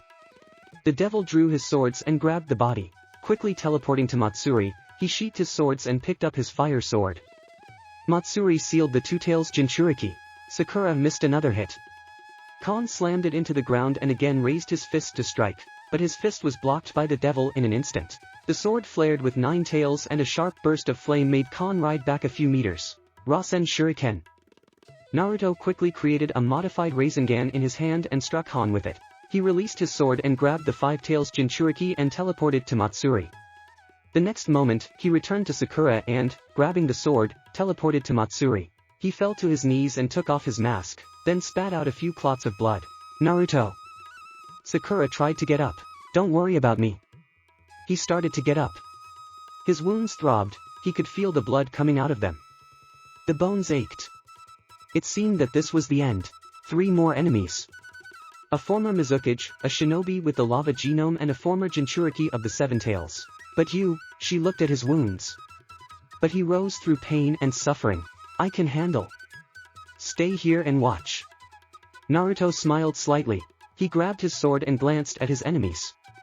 The weapon flared with a tribe with 9 tails. At that moment, he felt a sharp pain, his eyes darkened for a second. He made a seal. Night Dome. Darkness covered everything around. Naruto felt he couldn't hold him for too long. Added to this was the fact that Rashi began to summon lava wherever he could. Naruto ran towards the trio, bypassing all the mines. He ran into Fu first and swung his sword, cutting her in 2. Along with her body, he teleported to Matsuri. The dome was asleep and Naruto dropped to one knee. Worse than ever. Matsuri sealed Fu. Naruto opened the braid. Rashi folded some seals, 3 lava balls burst out of the ground and headed for the brunette. Yagura created a mirror and copied the technique, sending it after him. The fire on Naruto's sword flared with renewed vigor. He unleashed a stream of fire, amplifying it with wind. The technicians collided, creating fireworks. Naruto ran forward, releasing cross-shaped waves of fire and wind. Yagura only copied them, releasing the same ones on the counterweight. Rashi put his hands on the ground. Naruto felt a crack behind him. Turning around, he saw a huge wall of lava, which turned into a wave and fell on him. Pouring a lot of chakra into the scythe, he released it straight into the wave. Everything in front of Naruto froze, the rest spilled into liquid. No sooner had the Uzumaki turned around than a torrent of water knocked him into petrified lava. Naruto slammed into her. Rashi released the ball. Yagura quickly stood in front of Naruto and waved his staff over his head. The devil crouched down and quickly stabbed the sword. He pulled out a kunai and threw it at Rashi, and then pulled the sword out of Yagura while it was blazing a bit. Rashi jumped away from the kunai, but Naruto teleported to him and sent a wave of fire. Rashi ducked, but a scythe immediately pierced him. It seemed everything, but shaking was again heard under the ground. The Uzumaki jumped aside and then teleported behind Rashi, but with the Rasengan. Hit! He punched it and immediately teleported to Matsuri. She sealed it. Naruto looked at the lava wall, Yagura was behind it. Naruto! Sakura ran up to him and began to treat him in order to somehow reduce his pain. Thanks Sakura, but you'll finish later. Naruto moved towards the wall, when suddenly it began to crack. A stream of water pierced it, and it scattered. Naruto immediately charged at Yagura, who blocked the blow with his staff. The Uzumaki swung again, but Yagura stepped aside and caught Naruto's side with the end of his staff. The brunette screamed in terrible pain. Yagura spun 180 degrees and launched Naruto into flight. The Uzumaki punched through several trees before coming to a stop. The weapon fell out of hand. But he didn't give up. Naruto got up again and released a fireball. Yagura used his mirrors again. The devil opened the hammer and rushed to Karatachi. Charging it with electricity, he struck with all his strength, but the former Mizukichi blocked the blow, then swung his staff sharply, injuring Naruto's leg. The Uzumaki dropped to one knee. The staff rose again and plunged into the devil's shoulder. Ah! Naruto shouted. Yagura pressed down, causing Naruto to fall to the ground in pain. Karatachi swung again. The Uzumaki didn't see it anymore. It was getting dark in his eyes, his strength was disappearing. In the distance he heard the alarmed cry of Sakura. Naruto! Kage! Naruto opened his eyes. The first thing he saw was the ceiling of the tent. The light hit directly into his eyes and it made him turn his head to the side. Sleeping Sakura sat next to him. Naruto realized that he was in her tent. The last thing he remembered was the battle with the resurrected Yagura. These thoughts made him rise. He abruptly took a seated position. AI! He yelled, which woke Sakura up. Naruto! Haruno still didn't understand what was going on. Lie down! She got up and helped Naruto lie down. Sakura, what happened? Naruto asked. The last thing I remember is, Kakashi-sensei managed to come to the rescue at the last moment. A few more moments and you would. She sat down in her seat. Her face was tired, exhausted. You spent the night next to me again, Naruto stated. Actually, 3, she clarified. What? Naruto blew up again, but this time he ignored the pain. Naruto, you need to lie down. Sakura tried to lay her back, but he grabbed her arm. I've been in bed enough. He got off the bunk and went to where he saw his clothes. Naruto. Sakura looked at him worriedly. You had deep wounds, plus you lost a lot of blood and old wounds opened up. You just don't let them drag on. I don't care, he said, putting on a sweater with a mask over the bandages. I'm like a dog. He put on his pants. It heals instantly on me, in half an hour I won't feel anything. He put on his vest. You won't go there. You know me. He looked around, looking for a weapon. Where? He asked. I won't tell, Haruno replied sternly. If you want, I'll find it myself. He walked past her, heading for the exit. But suddenly he had to quickly turn around and grab the pink-haired fist. Sakura, I won't let you go. You're not ready yet, but she didn't finish. He pulled her towards him, then grabbed her by the neck and in an instant laid her on the bunk, where he was lying. He looked into her eyes, they were frightened and alarmed. Suddenly something squeezed his hand, and he realized that he was strangling it. I'm sorry, he jerked his hand away. Haruno coughed. I hope you understand that you won't stop me. Yeah, how, are you feeling? It hurts a little, but tolerable. I say that it heals like a dog. You are. I'm sorry. I didn't mean to. Nothing, it's my own fault. She took a deep breath. I'm trying to save you, but if you're so eager to get there, then I won't be able to stop you. She lost her head. Naruto sighed and crouched down in front of her, just like he had done before Conan. I know that you are afraid of losing me again, but if you die trying to save me, I will not forgive myself or you. Focus now on something else. You have a lot of patients there, help them, and I will do what I can do best. You don't have to worry about me. I promise that I will return and nothing will happen to me. Sakura smiled slightly.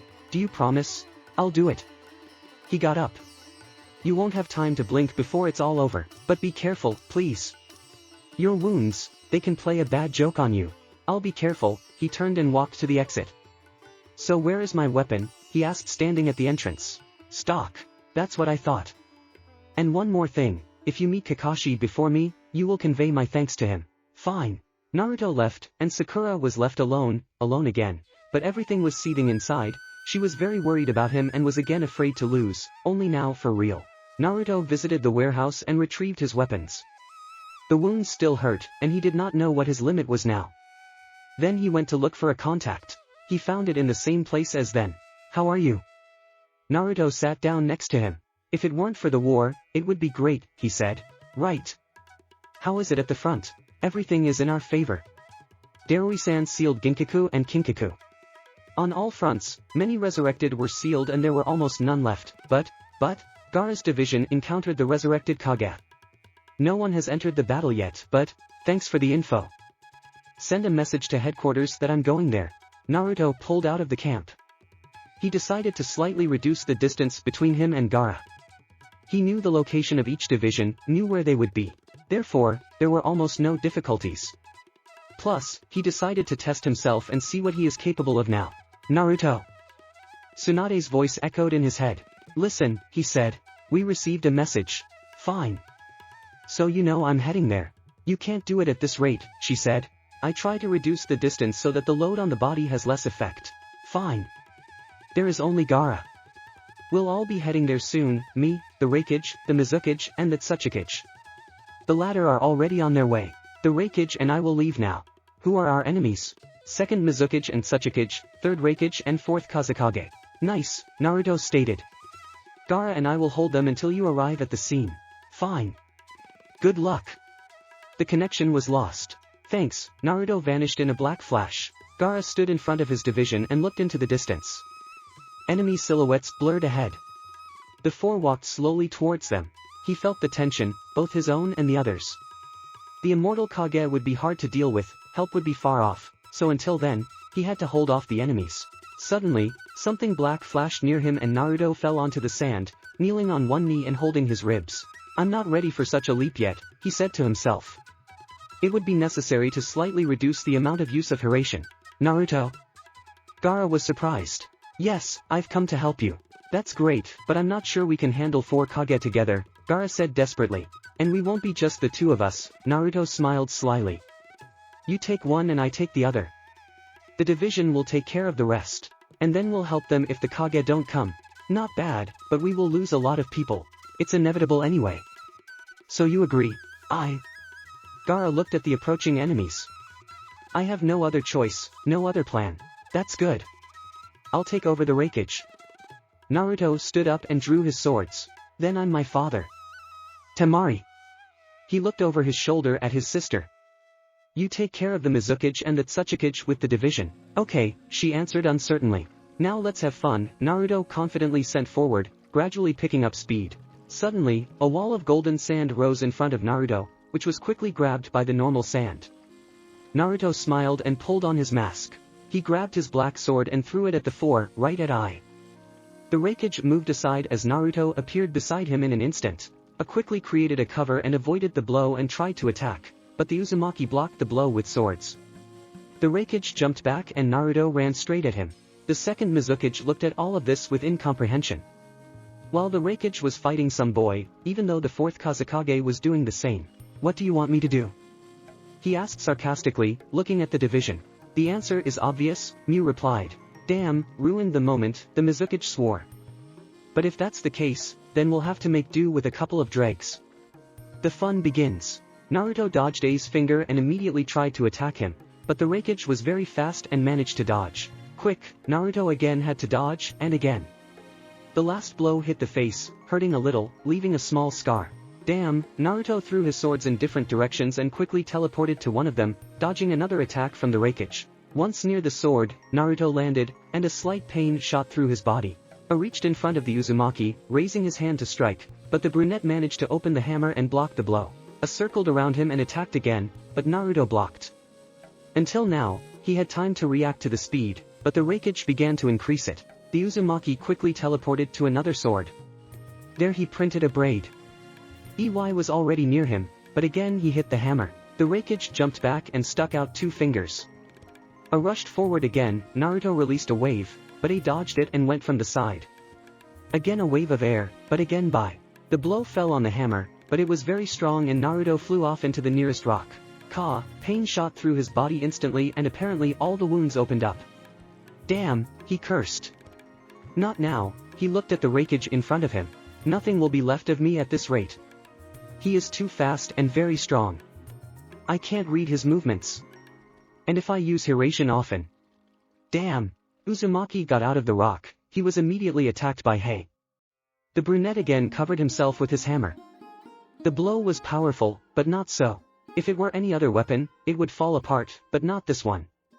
Naruto swung his hammer, sending out a bolt of lightning, and then slammed his relics into the ground. But not the first wave, nor the second did not bring harm to the resurrected. Lightning was not the element that could harm him. The Uzumaki began to back away. A plan of action formed in my head. He put out 3 fingers and charged at Naruto. Instant miscalculation of everything and the brunette went to the side, the rakeage slammed the rock, the devil waved his scythe. Hit.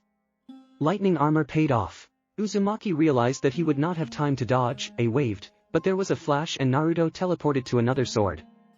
He felt pain in his neck. Still got it, you bastard. The rakeage was already rushing towards him. The devil released his hammer and unsealed his fiery sword, hoping for at least some effect. Naruto swung quickly, sending a crossfire and wind technique at A. He seemed to have left, but the technicians detonated, raising a column of fire. Alas, no harm. The sword in Naruto's hands flared with 9 tails. A ran towards him, but the flames prevented the rakeage from striking. Naruto took advantage of this and released a huge wave of fire, amplifying the flow with wind. This wave hit the rakeage. Any ordinary shinobi without evading her would have been burned alive, but this person, even the resurrected one, fell apart after such a thing, but not him. Naruto froze, looking at AI, who was standing in front of him, not one bit unharmed. Uzumaki released another and another. The rakeage continued to stand as if teasing him. This was starting to piss me off. Yes to you. The devil released a scythe, and in his hand began to create a Rasengan. He released another wave of fire and ran towards the rakeage, who was standing. The Uzumaki struck with the Rasengan, which traveled several meters, but nothing happened, not even a scratch. This is armor. Uzumaki has already begun to regret that he chose him as an opponent. He quickly ran over him looking for a weak spot, but there was nowhere, only a scar on his chest caught his eye, which meant that he was not invulnerable, not invincible. But how to defeat him? He moved from his place. Hit. Uzumaki blocked it, but drove a few tens of meters. The rakeage disappeared again, another blow. But this time he passed near the left shoulder, easily tearing the skin. He appeared from behind, the devil did not have time to dodge and disappeared at the same second, being far from the rakeage. It seemed to have a few seconds, but they were gone. Naruto ducked quickly as the rakeage swept over him, punching through the rock. 5 fingers. I got out of there and jumped up, attacking Naruto from above. He moved to the side. The rakeage slammed his hand into the ground, instantly creating a huge crater. The Uzumaki stepped back. I quickly got out of there and attacked Naruto. The Uzumaki blocked the blow, but the rakeage pressed hard. A moment, a second, and Naruto was gone in a flash. Was nearby. The rakeage drove into the rock, knocking it down, which in turn shattered. One huge boulder hit another rock, breaking it. Uzumaki saw it all. And then a brilliant idea came to him. He began to create a Rasen Shuriken in his hand, but suddenly the rakeage appeared in front of him and grabbed him by the scruff of the neck, lifting him off the ground. Ei raised his other hand to strike, but the devil was faster and hit the Rasen Shuriken straight into Ai's face. The wave threw the rakeage back. It twisted several times, hitting the ground, but it did no harm. The Uzumaki created a Rasengan in his hand, the other clenched his sword. He rushed forward with the hope of hitting the target. The rakeage stood up and this time his body was charged with black lightning. Naruto stopped. The rakeage pointed his hand at the brunette. Black lightning shot at Uzumaki, but he managed to hide behind his sword. He was able to redirect the lightning strike to the side, but Ai was in front of the Uzumaki, swiping his hand from top to bottom, inflicting a wound on his body. Ah! Naruto screamed as he fell to his knees. A raised his hand to strike, he was still in black lightning mode. The Uzumaki just smiled slyly behind his mask. The Rasengan hadn't gone out yet, but the sword fell from his hands. Hei raised his hand. Sweep. But Uzumaki is ahead of him and hits him straight in the elbow. From the blow, the hand went to the side and hit the Raikage in the chest in the same place. Naruto immediately grabbed his sword and as soon as the defense weakened, he struck, cutting it into 2 parts. The stone will break itself, was all the devil said. He seemed to have won, but the wound on his body did not allow him to move, and the resurrected one will now come to his senses. There is no seal command now. He just sighed, expecting death in the next or any other moment, when suddenly the sand around the Raikage's body rose and surrounded him. Immediately, the sand brought a seal, and it sealed EY. Naruto turned and saw Gaara. Gaara, and what would you do without me? He asked mockingly. I think it's yours. A small cloud of sand landed near Naruto and scattered the weapon. The Uzumaki exhaled in relief. Thanks, was all he said. We still have things to do. Gaara turned to face the division. Yes, Naruto quickly took his weapon and sealed the right one. Forward, Naruto and Gaara ran towards the division. Meanwhile, Mew and Genjutsu had a great time frolicking with the shinobi of the United Army. Each bullet of the Mizukage hit its target, and Mew's spray technique killed several dozen at a time. Suddenly Genjutsu's legs, something fettered. He looked down and saw lava at his feet. Before he knew what was happening, Ai slammed into him with his lasso and sent him flying into the nearest rock. Mew was distracted by this sight and did not notice how Tsunade and Katsuchi ran up to him with a fist from the ground. The double strike sent the former Tsuchikage into a nearby rock. Like this. Hei shouted. Not a bad appearance. Naruto and Gaara landed beside the others. All 5 Kage together, Tsunade said. May just cast a worried look at Naruto's wound. He noticed it and just smiled slightly. Tsunade-sama, heal me. The Hokage looked at Naruto's wound. Where are you? She walked over and her hand glowed green. This made May feel better. Fought the Raikage, he snapped. And how? Hei joined. If it wasn't for Gaara, I'd be dead, Naruto breathed. Lucky, puppy, Katsuchi muttered. The wound is not very serious, but it is better to refrain from intense battles. I feel like the other wounds haven't healed either, Tsunade said. Sakura patched me up. I'm sure everything will be fine after you. This brought a smile to the Hokage's face. I think you can leave these 2 to you. There was no answer, but it was clear what they would say. Then I will go. Tsunade finished healing Naruto at that very moment and pulled away from him. And where are you going? The blonde asked. I'm going to put an end to these damn corpses, he said seriously. Time to find Kabuto. But how do you know where he is? May asked in surprise. I have a plan. Your task is to deal with these Kage, and I will end it all. Take command. Hei yelled. No. I'm just telling you my plan. So be it, Tsunade agreed. Ha, come on baby, show us yourself, shouted Hei. Okay, Naruto turned to Gaara. Good luck, the red-haired man said, to which Naruto nodded. He moved on. Come back alive, May whispered as he passed beside her. Definitely, he said in a whisper. The Tsuchikage remained silent, because he could wish for one thing, rather die. Naruto moved on. Glancing over his shoulder at the Kage's backs, he smiled. Kabuto was waiting ahead of him. Somewhere in there was his destination. Itachi. Naruto stepped out into the clearing and stopped in the middle. He looked around. It was so calm, as if there was no war at all. This brought back memories of how much he wanted a peaceful life. But now he could not afford it, it was necessary to end the war. Kabuto, he said into the void. I know you don't have many trump cards left. Or maybe not at all. I think you'd like to have someone like me in your army. It would definitely make her stronger. If you hear and feel me, then come, I'm waiting. Naruto pulled out his swords. He looked around again, but no one was there. About 10 minutes passed, and only then, a coffin appeared in front of him. The lid slowly fell off, kicking up dust. Naruto smiled slightly under his mask. Of all of them, it should have been you. Fate is an evil thing. The resurrected one took a step forward, leaving the coffin. Good to see you again, Itachi. Naruto. He wondered. Why are you here? The Uchiha looked at himself, and then at everything around him. Clear. So he started the war. It's more confusing than it looks. Naruto stood up. I'm sorry, but I've been ordered to fight you. Sharingan lit up in the eyes, which quickly transformed into a 3-pointed shuriken. Naruto quickly moved to the side. Where he stood there was a black flame. The devil ran at Itachi in zigzags, preventing him from being hit by Amaterasu. As soon as the Uzumaki got very close, the Uchiha released a fireball, but the brunette stepped aside. Immediately, a huge hand appeared and tried to grab him, but Uzumaki stepped aside and ran along the arm.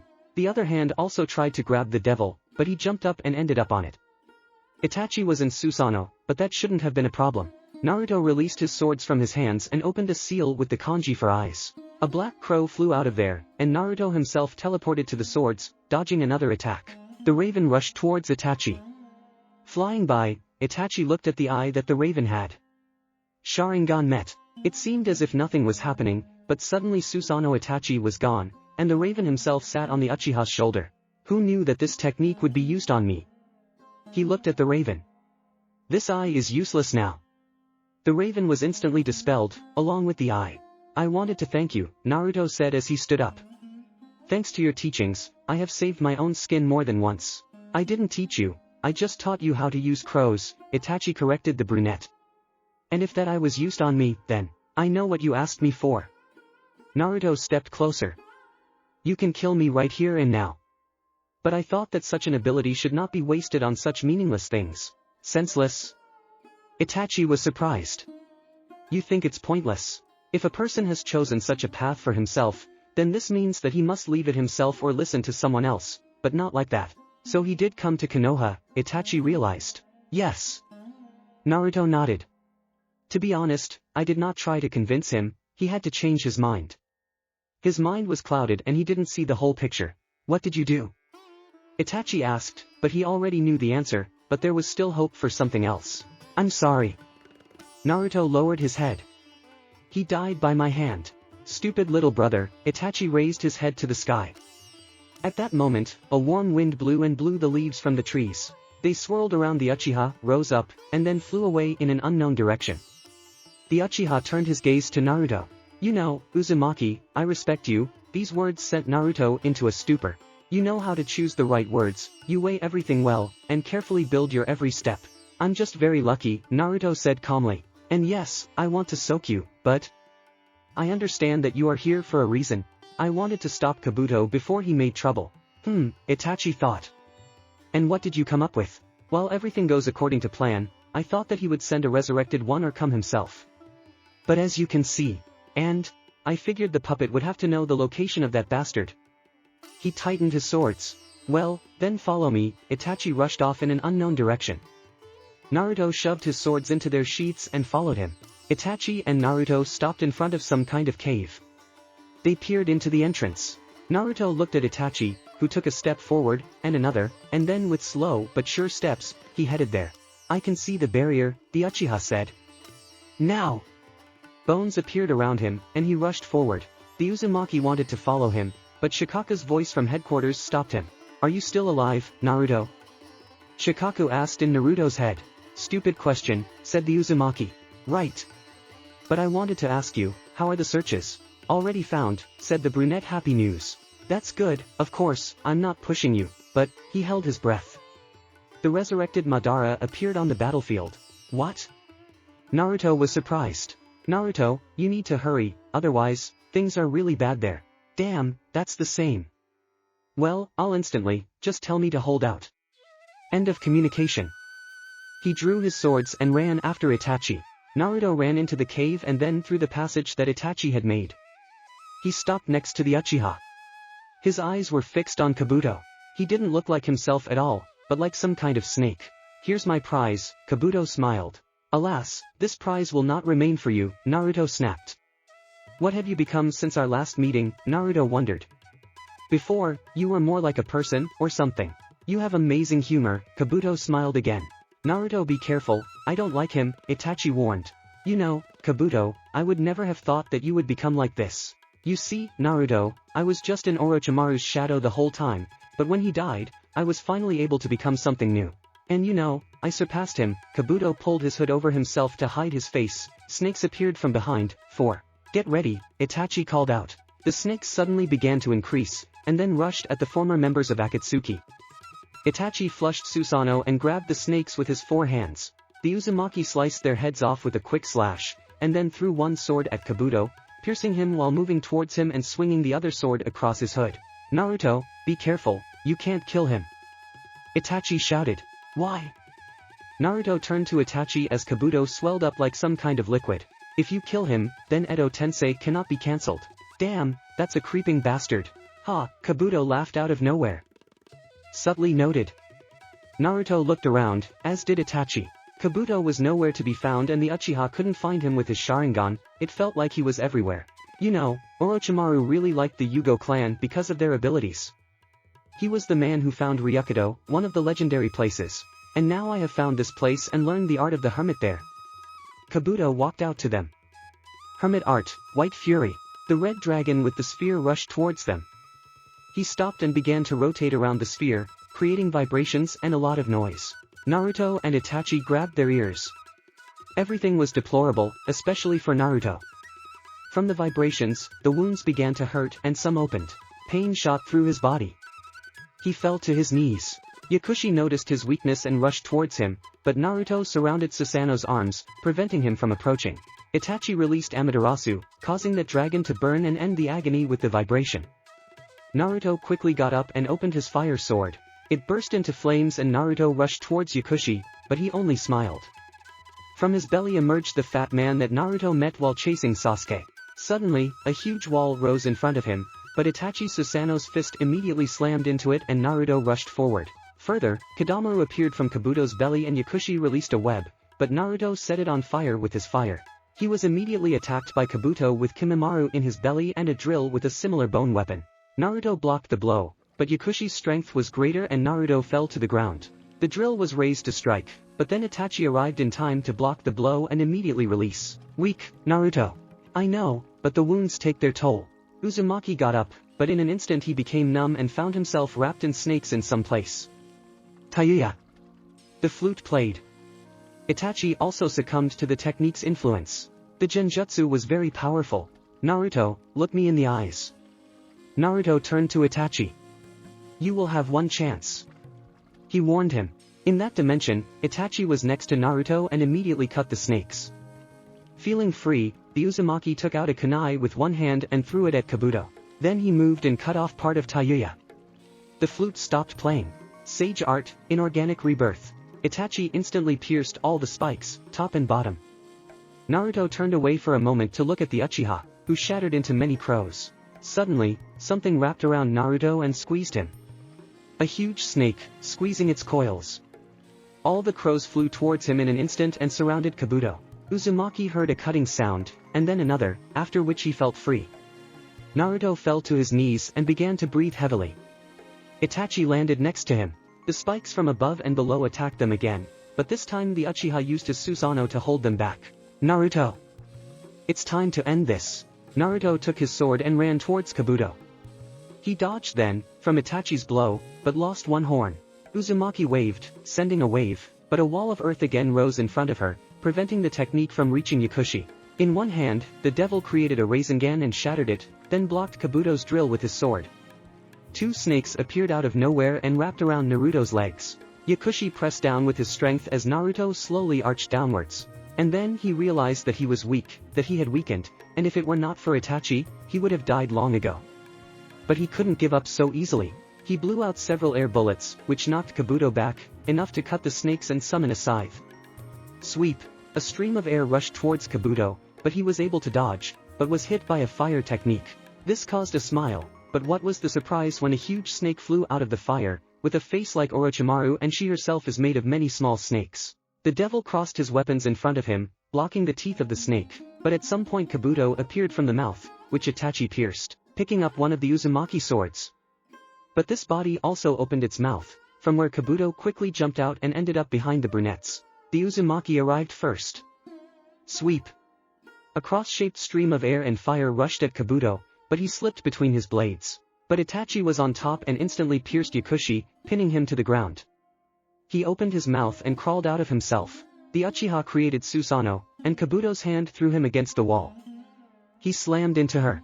Uzumaki ran up and tried to hurt Yakushi, but he quickly came to his senses and, dodging the blows, was behind the brunette. But then Susanoo's hand grabbed Kabuto again, but he shed off his skin, as a cross of fire and wind flew into him. You are already under my control. Itachi just said.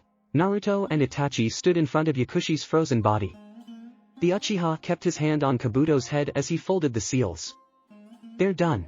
Naruto barely got hurt, but it's all thanks to Itachi. If not for him. I thought you were much stronger, the Uchiha suddenly said. Past battles and days without rest take their toll. The Uzumaki waved him off. Tell me Naruto, did you kill Danzo? And took the eye, he nodded. Which he used to defeat Tobi. Tobi? The Uchiha was surprised. I didn't tell you, but... I defeated him when he tried to steal Nagato's eyes. Unfortunately both Konan and Nagato died. It must have been difficult, the Uchiha suggested. If you hadn't taught me how to use that crow, then I would have lost. The Uzumaki scratched his head. Done, Itachi said. Suddenly, it lit up with a bright glow. I'm leaving. Itachi, I hope you will forgive me for not keeping my promise. Make sure that all this was not in vain, and his death too. Farewell Naruto. Itachi's soul left the body, which crumbled, leaving only the corpse of an unknown shinobi. Alright Itachi, Naruto said into the void. Their deaths will not be in vain. Naruto left the cave and lay down under a nearby tree. All was good. He completed the mission and now it was all over. He needed to rest, when all of a sudden, Shikaka's anxious voice rang out in his head. Naruto! He shouted. What's happened? Naruto didn't understand his alarmed tone. Madara! Shikaka shouted. His soul has not left his body. Madara, that won't save you. Madara looked around at the entire united army of shinobi that surrounded him. In front of him lay the battered Kage. His Susanoo was in his final form. He put his hands together. Tree release, birth of the world of trees. Roots have started to sprout from the ground. They spread out over all the positions of the army, and then they started to grow up. Trees, lots of trees. Those who got in the way of his growth grew with him, the rest either managed to evade, or were entangled in the roots. Madara looked at them all. The Rinnegan burned in his eyes. This is the end for all of you. Fire release, great fiery destruction. A stream of fire was blown out of Susanoo. The Uchiha deliberately turned 360 degrees to hurt everyone. The trees were on fire. This is the end. Not really. Madara turned around as something hit him. Only the sound of splitting air was heard, and then an explosion. The wave threw Susanoo back and he fell with a crash. Naruto landed in front of the Kage. Naruto! Mei screamed. I thought you would seal it without me. He watched Susanoo slowly disappear. A simple seal can't seal it, something more powerful is needed, Gaara explained. I see. Naruto continued to stare into the distance. Naruto! Sakura ran out of nowhere, she stopped beside him and looked excitedly. Are you alright? She also asked anxiously. Yes, he nodded. Don't worry, I didn't get hurt. And now, he turned to Kage. Take all the survivors and go away. What? The Kage said in unison. What did you hear? Naruto reached for the sleeve of his right hand and rolled it up. This. Tsunade looked at him incredulously. Perhaps the only way to escape. You damn bastard, you're going to use that damn technique, that Tsuchikage snapped. I told you this is probably our last chance to stay alive and defeat Madara. He said. Although I won't last long with this technique, if so, it will be a miracle, he added in his mind. We can't leave you alone with him, the Mizukage said. Don't be a hero, boy. Hei yelled. I wouldn't mind helping, Naruto admitted. But in the heat of battle and with this technique, I won't be able to keep you safe. Therefore, it is better if you watch from a distance. You are sure? Gaara asked. If something goes wrong, I allow you to intervene. He looked back. Leave before it's too late. The Kage looked at each other and then nodded to each other. Okay, Naruto. We will cover, in which case, good luck to you and come back alive, said the Mizukage for everyone. The Kage turned around and rushed away, followed by the rest of the shinobi. Only Sakura continued to stand next to Naruto. Naruto, she began. Please come back alive. She leaned forward and hugged him. Such goodbyes can become a habit. I'm sorry, she pulled away, wiping away her tears. We're not saying goodbye, he added, making Haruno smile. I just get a bad feeling every time, she explained. Then just trust me. I'm not going to die here and at the hands of this man. Although it is possible that you will have to patch me, I will heal any wounds, just come back. I promise. Just like every time. He smiled behind his mask and Sakura too. Go away before it's too late, the pink-haired woman nodded and ran away. Naruto drew his swords and turned towards Madara. The Uchiha walked slowly towards Naruto. When he saw the Uzumaki, he stopped. Madara cast an appraising glance. He looked at the blonde. His reaction is a raised eyebrow. And that's the best they could put against me. He looked around.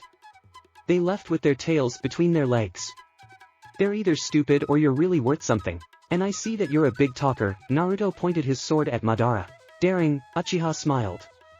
I like this attitude. Madara looked at the horizon. Look at this sunset. This is the last sunset of this era. Tomorrow a new world will triumph. You're delusional. Huh, you keep being cheeky. Serious. In tune. I like people like that. I have a suggestion. How about an alliance? I refuse. The swords lit up with chakra. Looks like I'm going to have to fight you. Do not disappoint me. Naruto charged at Madara. Swing the sword. The Uchiha ducked. Another one. Jumped up. Sweep. Madara blocked it with his arm, the metal plate of the armor, then kicked the sword out of Naruto's hands and took the weapon. The swords collided. Blow after blow. Sparks flew to the sides, the grinding of metal was heard everywhere and only the sound of burning wood around them drowned out the sounds. The Uzumaki ran up and jumped up, but the Uchiha blocked his blow. Naruto jumped back and blew out some air bullets. Madara did not even dodge them, taking each one on himself, and in response released a huge ball. Naruto released his, counterbalance Uchiha's ball. The two balls of fire collided, sending a huge pillar of flame up. In this duel, Madara and his endless supply of chakra clearly won. The wounded and battered Naruto was inferior to him.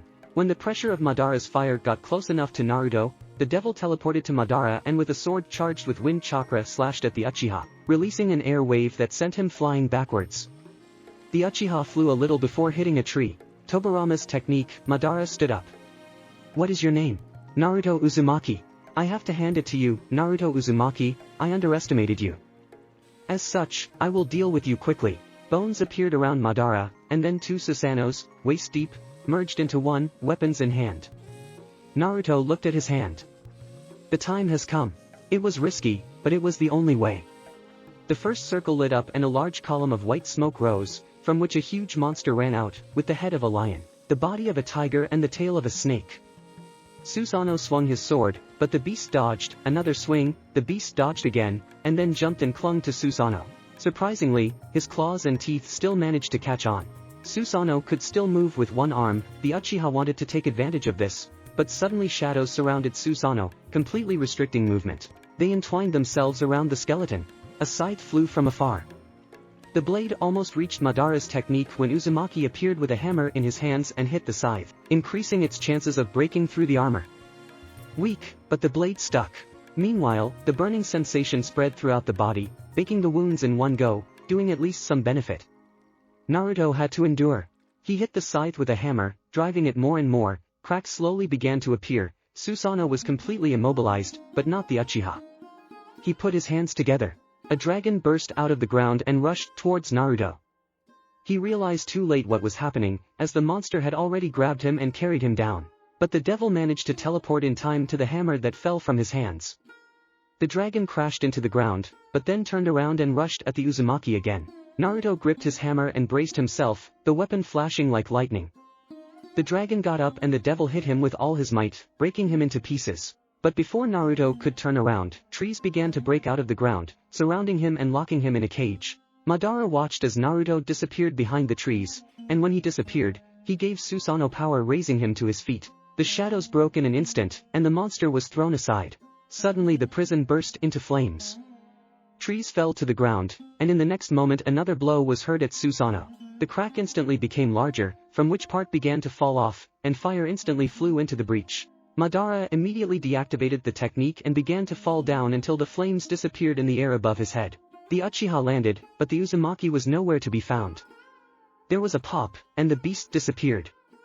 Drops of rain began to fall from the sky, one after another. Madara raised his head up, not a cloud in the sky. All of a sudden, his body felt as if it was shackled. It was shadows again. An Uzumaki appeared from behind with a fiery sword that ignited with 9 flames.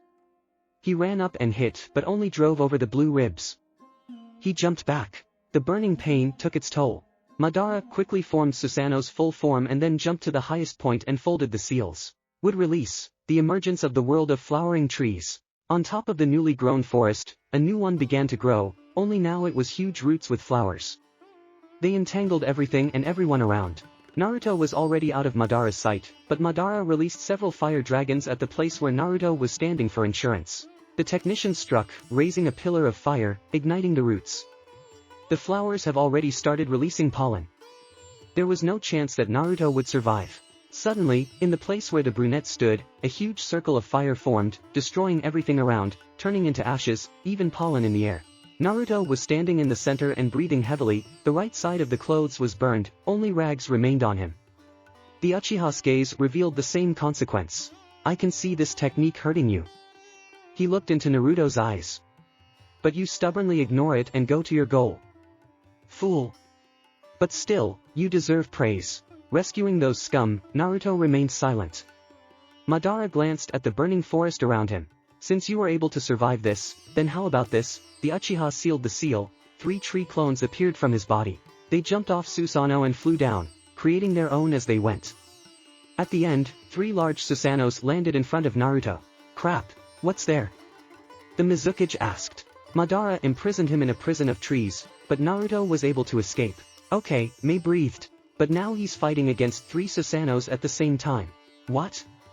Sakura, Mei and Tsunade said. Madara created 3 clones and they were able to create Susanoo. We need to go there, Mei threw and already headed there, but Tsunade's hand fell on her shoulder. We all want to help him, but right now we have to trust him. If the situation worsens, then we will definitely rush to his aid. But, now we will only interfere. Okay. Mei nodded. Sakura was watching them and she wanted to rush there no less than Terumi, but Tsunade's words managed to affect her too, calming her down a bit, but not for long. Susanoo's foot hit the ground, but Naruto managed to get away, but got caught in another Susanoo's fist. He flew off, punching a root of one of the trees. Blood gushed from his mouth. He collapsed to the ground, breathing heavily. Susanoo came closer. Heartburn was already on the neck, there was very little left and Naruto stood up and crossed his fingers as clones appeared beside him. 5. Madara just chuckled, again Tobirama's technique. The clones scattered to the sides, leaving the original alone against the Uchiha clones. The Uzumaki extended his hand to the side and began to form a Rasen Shuriken in it. Susanoo stood and watched then. The devil clones, meanwhile, jumped out onto the roots of the trees, which is taller, and also created Rasen Shuriken. They jumped down from above, straight at Susanoo, the original running and jumping up, using the fire sword as a prop. 6 Rasen Shuriken was very chakra intensive and very traumatic, but the brunette had no other choice. The 6 techniques collided, creating a huge explosion and destroying Susanoo. The Uzumaki fell to the ground. The burn had already risen to his mouth, a terrible pain in his arm and all over his body. And around him only the 4th circle.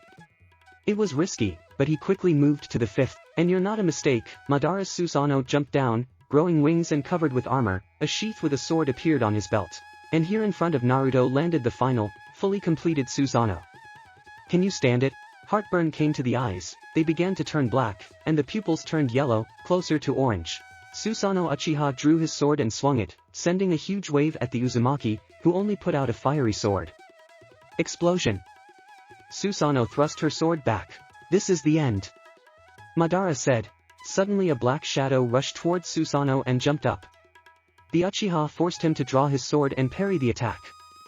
It was Uzumaki, he was able to survive that wave. But now his body was completely black with orange cracks, his eyes were red. It's... Madara said. Ah! Naruto shouted in a demonic voice. He gave fire, causing Susanoo to crack. There was only one thing in my head, the words from the book, as soon as the fire consumes a person, he will receive unprecedented power, but only for 30 seconds, after which his soul will go to hell. If in these 30 seconds he does not activate the 6th circle, Naruto increased his strength. Madara realized that Susanoo could not stand it and released several wooden dragons, but they were immediately burned in this flame. Susanoo was completely covered with cracks, and then fell apart in an instant. Madara started to fall down. It crashed into the ground with a thud, but quickly got up. The bodies of the dead began to emerge from the ground. They rushed to Madara. He fought them off, but there were more of them, and they managed to grab him. Naruto, meanwhile, was slowly approaching Madara. The Uchiha looked at him in horror, realizing what was about to happen. The kanji for soul glowed in Naruto's palm. The dead were gone as Naruto touched Madara's chest at that very moment, connecting his palms and his chest with a thread. Madara began to weaken. Cracks went down his body and began to fall out. The black coloring started to disappear from Naruto, he became the same. She retreated and only a hand remained, ha ha ha. The Uchiha laughed. Naruto looked at him in surprise. You know, I've already fought against the owner of such a technique, twice, he snapped, which sent Naruto into a stupor. And I know that there is a seventh circle, noble resurrection. Naruto froze. Madara grabbed the thread with his right hand and began to fold the seals with his left. What are you doing? Resurrecting myself, Madara smiled. Suddenly Naruto felt a sharp pain all over his body. The thread was dyed blue, just like the kanji. Alas, but this is the end. The owner of the technique sacrifices his body and soul to resurrect a person. In this case, you sacrifice yourself to resurrect me. No. Naruto fell to his knees. The beats of his heart echoed in his head, and he weakened. No, he said in a whisper. The eyes began to close. Madara's body was completely covered in cracks, and then his Rinnegan. In an instant, they fell off and in front of Naruto stood the resurrected Madara. He was wearing no armor, only pants and gloves. The eyes were closed. Damn. Naruto fell to the ground. There was only one thought in the naked, I didn't keep my promises, and only a cry was heard from behind. Naruto! The power of a united shinobi army. Naruto! A clod of lava flew at Madara, but he seemed to sense it and jumped aside. Sakura ran up and collapsed in front of Naruto's body. She put her head to her chest and was horrified. No! She screamed and quickly unbuttoned what was left of her waistcoat and tore the rest of her clothes. She placed her hands on his chest and began chest compressions. Fear shot through her body, she was afraid to lose him again. Damn, life. It's useless, Madara said. His soul is no longer here, only a pitiful shell remains. Shut up. Mei shouted while spewing a new portion of lava. Madara intuitively dodged it and stopped. The Uchiha shook his head and chuckled. The hero has fallen, and you decide to join the battle. Madara was surrounded by an army of shinobi, along with the Kage. Madara couldn't stop smiling. Suddenly something came out of his chest. It was a white mass beginning to form a face, the face of the first Hokage. My strength is back. Sakura. Tsunade walked over to her student. You need to use a straight line. Tsunade screamed. But. Sakura looked at Tsunade in horror, and then turned her gaze to Naruto. Now or never. And Tsunade looked back at the army and then at Madara. Shake this one, she hit her fist on her palm. Madara spread his arms out to the sides, waiting for the blow. The mark on Tsunade's forehead activated. It's time to show what the united shinobi army is capable of. A rushed in first and tried to hit Madara with his lasso, but the Uchiha somehow managed to dodge and even strike. Hey drove. Mei immediately arrived, and she released lava. Uchiha wanted to jump back, but walls grew around him. He grinned. The Uchiha folded the seals and blew out a fire of incredible power. Its power could become equal to lava. Tsunade at this time summoned Katsuya, who melted into a liquid. Now do not be afraid. All forward. She called. Yes. Shinobi rushed forward. A lot of shells flew towards the Uchiha, kunai explosive seals, shurikens, air, earth and sand bullets. Madara dodged one, allowed himself to be hurt by another. He did not spare his body. On the left chest, Hashirama's cells entered sage mode. He closed the seals and a forest began to grow around him, killing people with growing trees. Suddenly, several powerful jets of water destroyed the forest, but a powerful stream of fire from Madara and a collision of opposing elements raised a huge cloud of steam up. Suddenly there were screams. The Uchiha grabbed two kunai and slashed at the nearest shinobi. He cut his neck, then jumped up, dodging a huge shuriken and, as he fell, he plunged a kunai into the skull. Then he turned sharply and threw a kunai, hitting one of the shinobi straight in the eye. With another kunai, he blocked the sword, and with his free hand grabbed the head of the nearest shinobi, pulling him onto the very sword and cutting the owner of the weapon's neck. He spun sharply in place, releasing a jet of fire and setting fire to everyone who was near him. After clearing some space, he rushed toward Tsunade, but he appeared in front of him. Madara ducked, dodging the fist and then parrying the kick. Suddenly, something hot touched his feet and froze, and then a huge wave of sand fell on him, which buried him. Suddenly, a tree burst out from under the mound with an Uchiha on its top. Not bad. The Uchiha jumped down. I haven't had a fight like this in a long time. I already forgot how it is. Suddenly, something black and strange appeared from under the ground. It took on the form of a human face, half a human face, and extended its hand to the Uchiha. Madara reached out his hand towards him and took something away. "I'm returning," said Black Zetsu. "Ha!" Madara put his hand over his eyes. "Where were they?" "Naruto left them in Nagato's body and sealed the tomb, but I found another passage." He could not imagine such a turn, but Madara opened his eyes, showing his eyes to the world. Rinnegan. Tsunade was horrified. "Damn you!" Hei hissed. "Damn," Mei snapped. "Now my strength is fully back." Madara put his hand on the ground and raised a cloud of white smoke from which a statue of Geto Mazo emerged. "Only the last ingredient is needed," Madara snapped. "Nine tails?" he asked Black Zetsu. "The devil killed him," the creature replied. "Devil?" the Uchiha asked. "Naruto Uzumaki," Zetsu answered differently. "That's the reputation he's made for himself." "Ha! I feel more and more sorry for him. But this is the shinobi world and sacrifice is an inevitable part of it." He stared into the distance, to the place where Sakura tried to save Naruto's life by massaging his heart with her hand. Human feelings are a huge strength, but also a weakness at the same time. You need to be able to manage them, otherwise, death. He looked at the army of shinobi. "We'll have to deal with you first and only then deal with the problematic issue." Dust rose in the distance, and from it appeared a huge Buddha statue with many arms. "Here are the reinforcements." Zetsu stood on the head of the statue, but only he was spiral, similar to Tobi.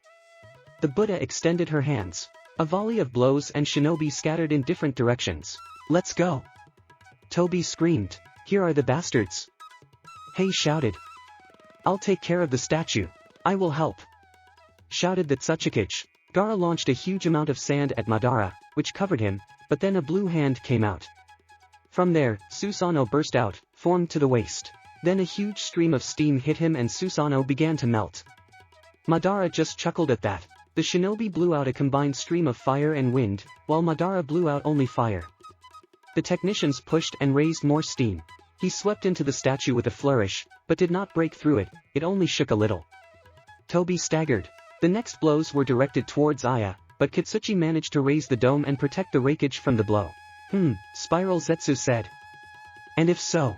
The statue struck with all its hands at once, making a crater at the point of impact. Suddenly huge earth spikes hit the statue. This slowed her progress. The wreckage suddenly appeared from behind Zetsu and grabbed his neck. He fired several projectiles through Zetsu and then squeezed him. "Let's!" shouted Hei, jumping down. Kitsuchi made several seals and more spears pierced the Buddha statue, smashing it to pieces. It was easy. The wreckage landed near Kitsuchi. "It will be more difficult with him," Kitsuchi pointed to the huge, fully completed Susanoo. Madara swung his sword, causing a huge wave, which destroyed everyone and everything in its path. He then blew out a fire and set the nearby shinobi on fire. Suddenly, something struck his Susanoo, and it fell to the ground and disappeared. Hei just shook his hand. He scored a powerful overclocking and that was enough. The Uchiha got up. The smile continued on his face. He looked back at the army. "How you cling, how you want to keep everything as it is." Seeing no better world ahead of him, he snapped his fingers. After that, I felt some heaviness. "I will destroy you in one fell swoop." The Uchiha recreated Susanoo and took to the air. He flew away. Everyone froze, some fell to their knees. They looked in horror at the sky. A meteorite fell on them. Huge meteorite. The moment came when hope began to fade. Tsunade saw it. And it wasn't right now. The Uchiha watched them from a distance, thus dodging the meteor strike. But he left the statue of Geto Mazo as if he knew that they could fight back or he was just ready to withdraw it at any moment at any second. It was disquieting. She looked at Sakura, at Naruto. Everything was bad. She clenched her fists. "Mei, Kitsuchi, Gaara." She called. "Create a trampoline. Hey, speed up and throw me right into the meteorite." "What?" All the Kage yelled. "We must act. Forward." A springboard from the earth, reinforced with lava and sand, quickly rose into the sky. He rose far up, threw Tsunade over his shoulder and moved away to gain speed to increase the power of the throw. "Ready?" he asked. "Yes." "Don't hurt yourself," he snapped. "I'm a doctor." "Forward." "Yes." A rushed with all his strength, running near the shinobi and running up to the springboard, and then, almost before the very cliff, launched the Hokage up, jumping down. Tsunade clenched her fist, building up chakra to strike. 3, 2, 1. Hit. Fifth's fist slammed into the meteor. It seemed like he stopped. Then there was a crack, and then the meteor broke apart. The blocks were large, but their power was many times less than a meteor. Tsunade began to fall down along with the fragments. They have already crashed into the ground, raising huge dust. But she was still falling. She did it. The arm was broken, but that's nothing. It was much more important now to defeat Madara. Here is the earth. She closed her eyes in preparation for the impact, but suddenly landed on something soft. It was sand. The Kazekage managed to pick it up. He slowly lowered her to the ground. Tsunade? How are you? Mei ran up. It's all right, she smiled, looking at the others. If we can beat the meteor, then I think we can beat that bastard. At that moment, several huge blue blades hit the ranks of the shinobi, sweeping them away. Susanoo landed in front of them again. You can't accept your fate. Trying to change her. But you will not achieve anything. Susanoo swung his sword again, raising a wave that sweeps away everything in its path. Here you will die. Shikamaru looked at Madara's Susanoo. He looked back. So much has already gone. More than half of the army, and this is only in a few hours, against one person. He gritted his teeth and clenched his fists. Sakura's screams could be heard behind him. He felt tears falling to the ground. She saved Naruto. He sacrificed himself for the sake of victory. They couldn't lose now. Shikamaru took several steps forward, each step more confident than the last. Shikamaru! Ino screamed. Do not climb on the rampage. She grabbed his hand, but he pulled it back. I'm not going to sit idly by, he snapped. Naruto didn't sacrifice himself for this. He was just saving his own skin. He is a criminal. Ino screamed. I didn't care who he was, the main thing is what he's doing now. He looked at all his friends. You think so too? I see it. But I think otherwise. It's time to change. It's time to grow up. It's time to act instead of waiting for the Kage to do all the work. Or until a hero comes. Or just wait for orders. It's time to fight for real. He turned to Madara and ran towards him. Everyone stood in their places. They all heard him scream. His words. They looked at him, at the nearly dead Naruto. Shikamaru didn't give anyone his look, he said what he had to. He approached as close as possible and folded the seals. I'll do everything I can for Naruto's sake. The shadow from him rushed towards Madara's Susanoo. Suddenly the rest of the shadows supported him. Shikamaru looked around and saw his clanmates. You, one in the field is not a warrior. Heard behind. And as soon as the shadows grabbed Susanoo, several Getsugas hit him. The shinobi of the earth quickly folded several seals and Susanoo fell down. The rest ran up to the edges of the hollow and released everything they could into it. Finally, a volley of lava was released. Madara fell, wings rubbing against the walls of the hollow. He watched as all this power fell on him and how destructive it would be. Susanoo swung her sword at the nearest wall and broke a piece, and then another and another.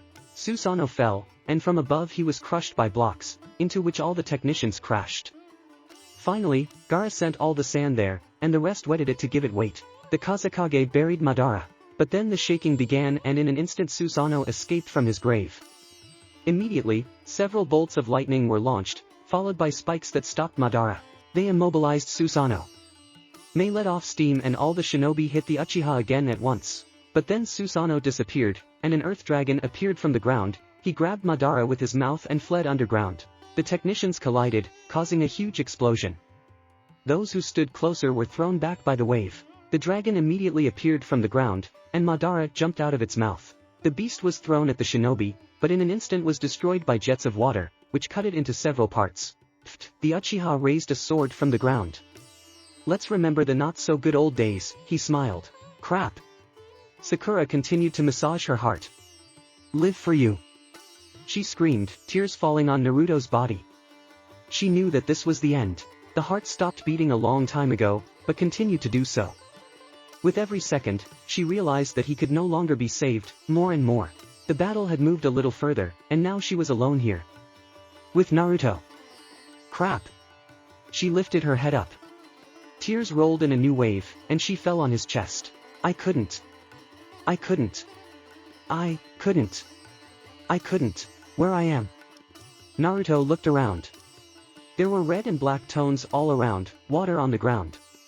Subconscious, he exhaled and fell. He lose. Madara had been playing with him all this time, he knew this technique from the beginning and knew how to use it. Crap. He was supposed to save the world, but instead he resurrected Madara, albeit not of his own will. And now the rest must fight for him. No, Naruto blew himself up. It's not over yet. He got up and looked around again. Where is the exit? I must return, but there was nothing around, only walls and a black ceiling. He ran around a few times but found nothing. Is it really? He sat down, leaning against the wall. Damn, he closed his eyes and opened them after a moment. A beam of light appeared in the center of the room. Naruto shook his head to dispel it, but the beam got even bigger. The Uzumaki got up and walked over to him. With every step he got bigger and bigger. As he approached him, steps suddenly appeared in front of Naruto leading up. What the? He didn't understand what was going on, but he followed them anyway. He climbed higher and higher. He walked for a long time and suddenly a passage appeared in front of him, and in it stood a silhouette, a man with wings. Naruto cautiously slowed down, but as he got closer, he walked faster and faster. The figure in the opening, Conan. He yelled and rushed to the blue-haired one. Conan, he hugged her. I thought I lost you forever, but coming closer and closer went faster and faster. The figure in the opening, Conan. He yelled and rushed to the blue-haired one. Conan, he hugged her. I thought I lost you forever, but coming closer and closer went faster and faster. The figure in the opening, Conan. He yelled and rushed to the blue-haired one. Conan, he hugged her. I thought I lost you forever. I told you that I would watch you. She pulled away from the brunette and went inside. Naruto followed her. He ended up in the place where he was with his father and mother. This. I know what happened. Conan lowered her head. Madara resurrected using your technique. Yes. Naruto clenched his fists. And now because of me. This is not your fault. She took his hand. No one could have foreseen that. I should have. I didn't realize he was playing with me. And now because of me. Naruto. He looked into her eyes. Do not blame yourself, she smiled. I'm not here for that. Naruto looked at her in confusion. I wanted to tell you that it's not over for you yet. That is, She snapped her fingers and a white light appeared behind her. Your mission is not over yet. It's too early for you. But, no, but, she pulled the mask off his face. But before you leave. She leaned over and covered his lips with hers. It was their first kiss, their farewell kiss, tender, pure, innocent, deep, happy and bitter at the same time. It's time. Conan pulled back slightly. I can't. He whispered. You have to, they are waiting for you there. I love you, he said and kissed her again. All the bitterness of loss, all the love for her, all those warm feelings associated with her. I love you, he pulled back. And I love you. Now go. Naruto ran to the exit, but stopped in the opening and once again looked at Conan. I'm watching you, she smiled. You will always be in my heart. He pulled on his mask and disappeared into the aisle. I will always be in your heart and you in mine. I'll be waiting for you, Naruto. Heartbeat. Sakura sighed and looked at Naruto. She leaned against his chest again. The heart was really beating. She looked at him. Her face was frozen. She did not believe, Sadness was replaced by joy with a smile. Naruto slowly opened his eyes as Sakura leaned against him. Naruto. You are alive. And you dare to call yourself a Kage. Madara let go of Katsuchi's neck and immediately pierced his chest with his sword and drew his sword to decapitate the head of the stone. In an instant. This is the end. He looked at the kneeling Kage in front of him. The shinobi army has already lost 2/3 of its army. Who's next?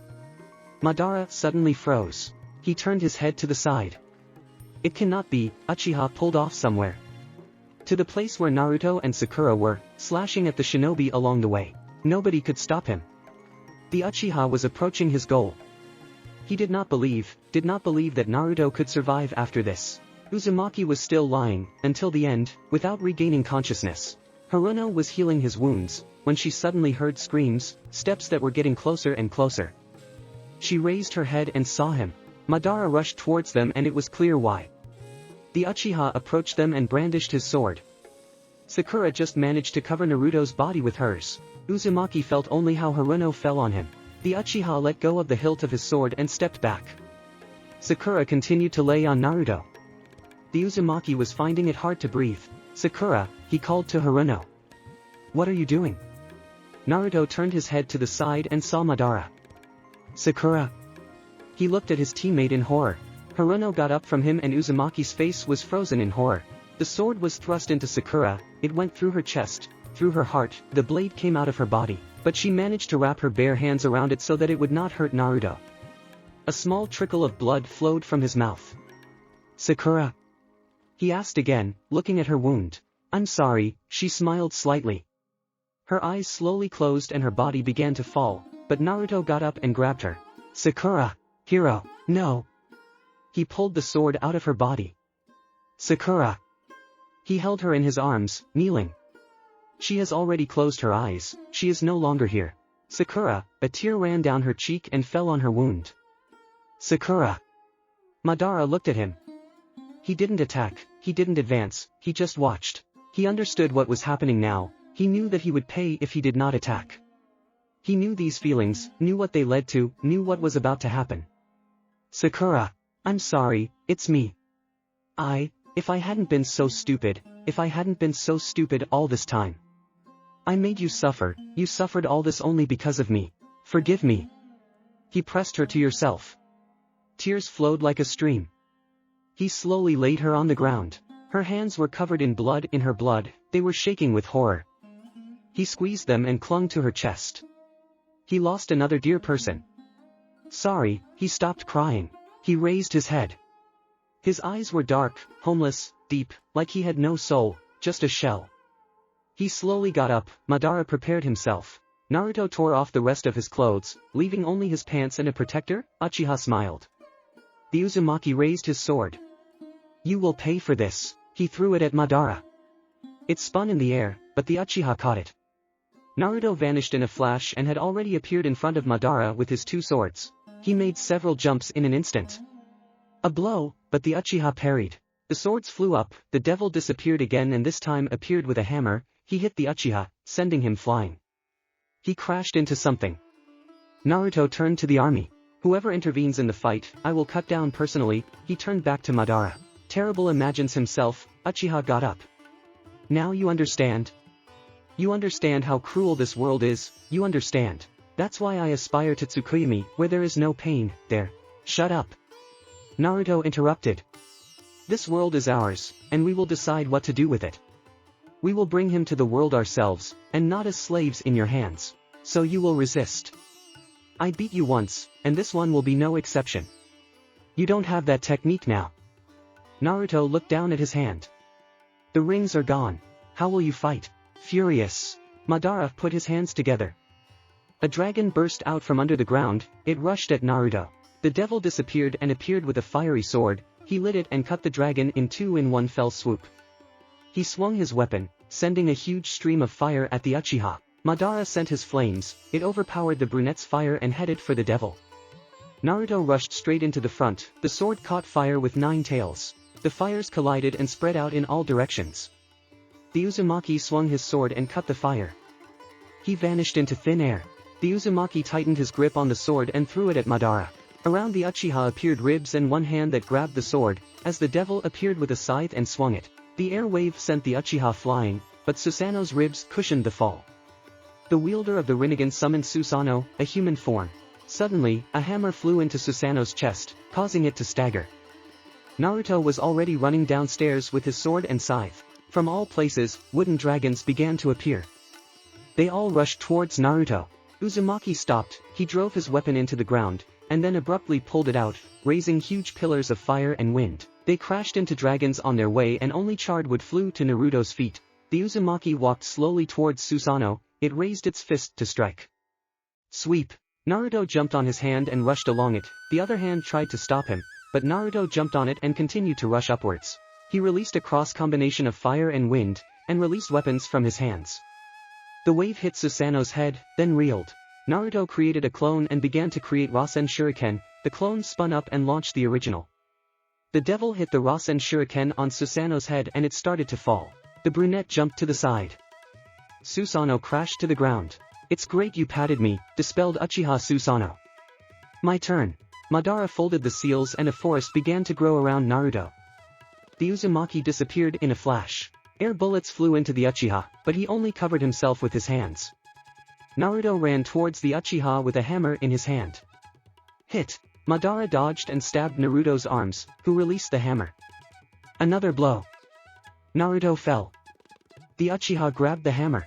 A blow, Naruto dodged, but staggered, another blow and the Uzumaki flew off to the side. Madara ran towards him and jumped up, raising his hammer.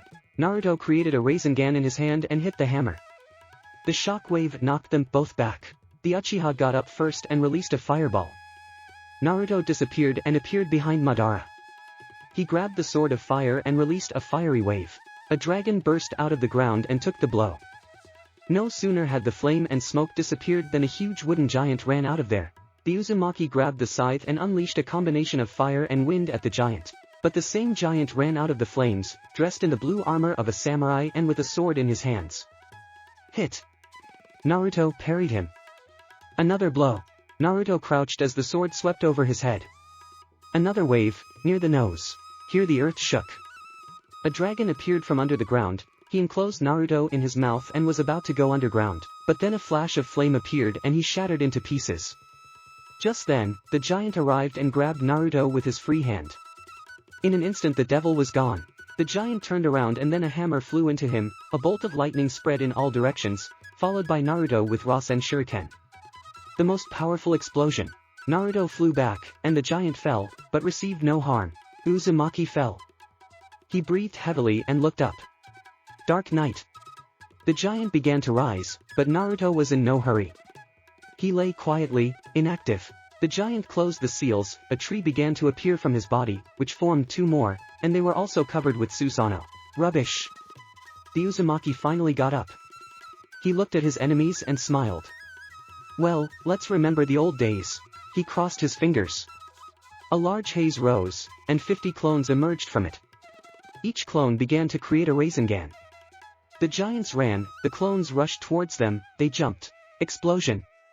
A series of explosions swept across the battlefield. Clone after clone began to fall, torn apart. The clones fell and evaporated. Naruto also fell, he was in that position again, but this time he immediately got up and did not wait. The Uchiha was already standing, ready to continue. How many do not beat, but this bastard at least that. Ah! Naruto ran towards him. Is that all? Madara dodged. This is all.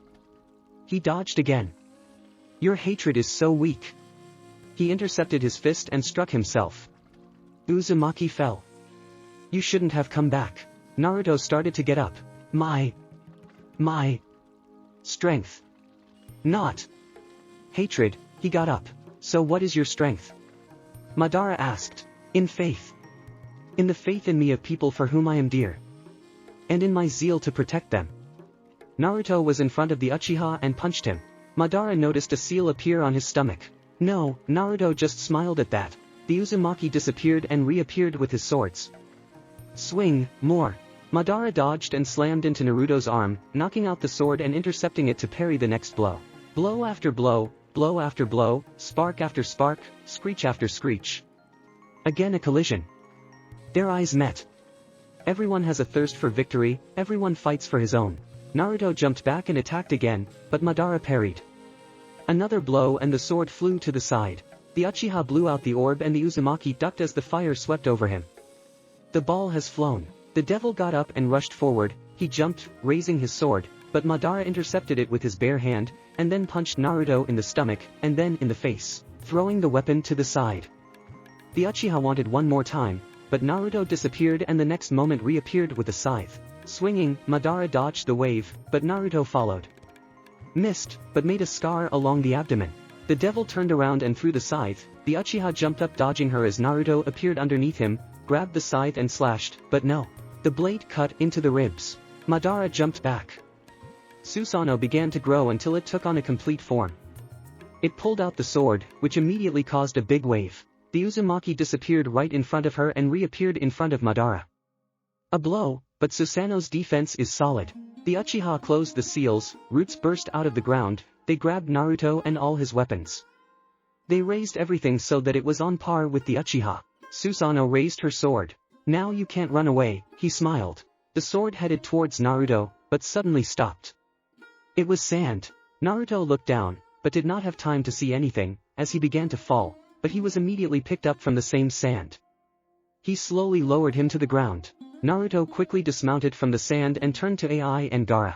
I told you not to interfere. He shouted angrily. And it's not we decided, barked Hei. We decided that, Mei said in unison with Tsunade. Meanwhile, Madara tore the sword out of the sand and was about to attack, when Susanoo was immediately hit by a released wave of lava, which hindered the movement of equipment. It won't last long, Terumi realized. I asked. Naruto grabbed his sword. Naruto, Shikamaru and Kakashi landed next to the Uzumaki. Together we are stronger. Together we will interfere with each other, he waved his hand. Naruto, Kakashi took the floor. Remember what I taught you. Naruto closed his eyes at those words. It's dangerous, let me handle it myself. I'll remind you what happens if you act on your own. Naruto raised his head. All his former friends were standing in front of him. You haven't redeemed yourself yet, so sit back and listen to what they tell you, Ino said. But. The Mizukage interrupted. Together we are strong, Tsunade encouraged her. Okay, Naruto turned to Madara. I only need one hit. Let's do it. Hei shouted. Madara escaped from the trap, as a volley of technicians immediately fell upon him. Susanoo covered himself with his wings, and then flapped them, raising a wave of wind. He blew away those who stood closest to him and did not cling to the ground with chakra. He wanted to take a step back, but the sand clogged his feet. Then Ai knocked down Susanoo from acceleration, then fell to the ground and a cloud of steam immediately approached him. Susanoo began to melt. Madara rushed out of his room and summoned several dragons, but a stream of fire and lightning in the form of Chidori combined to destroy them in an instant. He rushed to Madara. He was about to leave, but he couldn't move. Ai ran into him with his lasso. The Uchiha flew back. Naruto and Tsunade immediately appeared above him. Hit! Madara slammed into the ground, but managed to summon Susanoo's ribs to dampen the impact. That's because, Uchiha got up. A huge wave of lava was already rushing towards him. He just smiled. Susanoo instantly appeared around him and drew his sword. It waved, and the lava parted, passing around it on both sides. You've been leaning too long. The Uchiha folded the seals. Would release, the emergence of the world of flowering trees. That technique again. Naruto whispered. Well, no. I won't. Naruto disappeared in a flash and appeared in front of Susanoo with a Rasen Shuriken. He hit the crystal on his head. But it didn't even crack. The explosion would be powerful. The Uzumaki fell, but quickly regained his composure and used Hiraishin again. He reappeared in front of Madara, this time with a hammer and sword. Ah! He swung his weapon and hit Susanoo on the head with all his might. Huge flames spread out in all directions, along with bolts of lightning that seemed to paint it blue. There was a crack, until Susanoo started to crack. They were huge and in a moment everything crumbled like a crystal. Fire and lightning dispersed through the air and only two figures fell down. They fell at the same time, kicking up dust. Everyone around was frozen in anticipation. Madara got up first. His body was charred, beaten, mutilated. He strode towards Naruto. After a while, Naruto got up. His condition was not the best. He also moved to the meeting. They walked slowly but surely. They approached each other. No one has beaten me like this before, Madara hissed and stabbed Naruto in the face. But the Uzumaki persevered. I underestimated you. One more blow. Naruto survived. I'll kill you. Hit. And then everyone else. Hit. They will suffer. Hit. It's a pity you can't see it. Wave, but Naruto intercepted fist. What? Enough talking. It's time to die. One punch to the face. The Uchiha took a few steps back, but caught onto something and fell. It's time for revenge. Naruto extended his hand to the side. A Rasengan began to form in his hand, and then a Rasen Shuriken. He was about to jump, but something stopped him. He turned. Behind him were all the shinobi, all those who had survived and all those he had killed. They were all smiling as if they were happy for him. Suddenly, something hit my eyes. It was dawn. The first rays of the sun fell on the earth, a new day began. He looked to his left, Sakura and Sasuke were standing there, smiling too. He turned his head to the right, there was Konan and Nagato. They also smiled, they all believed in him and he couldn't let them down. It's time! Naruto shouted and rushed to Madara. Will not work. Ribs began to form around the uchiha. Technique crashed into the skeleton. Naruto kept pushing, step by step he pushed Madara back. Each one was stronger than the previous one. He saw them, saw how Konan, Sakura, Sasuke, Nagato help him. As he is pushed forward by everything behind. He felt it. And now he's running. The ribs began to disintegrate and the technique crashed straight into Madara. He pushed it until they crashed into Geto Mazo. The Uzumaki let go of the technique and jumped back. There was an explosion. The Uzumaki sighed and dropped to one knee. But as soon as the smoke cleared, Naruto froze. Madara was still standing, there was a huge wound on his stomach, but he continued to stand. This is not enough to, suddenly a crack was heard from behind. Madara turned around in horror and saw the statue begin to crack, white light pouring out of them. No, the Uchiha said. What have you done? Madara touched the crack, but it only got bigger. You just turned her into a bomb. Horror appeared on Naruto's face. The Uchiha fell and pressed his back against the statue. Huh. Let me die, but I'll take you all with me. No, Naruto. The Kage, Shikamaru and Kakashi ran up to the Uzumaki. What's happening? Tsunade asked. Now everything is going to hell. Naruto replied. Need to leave.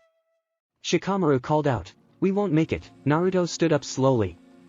If I could move us from here, and he stuttered. What's happened? Kakashi asked.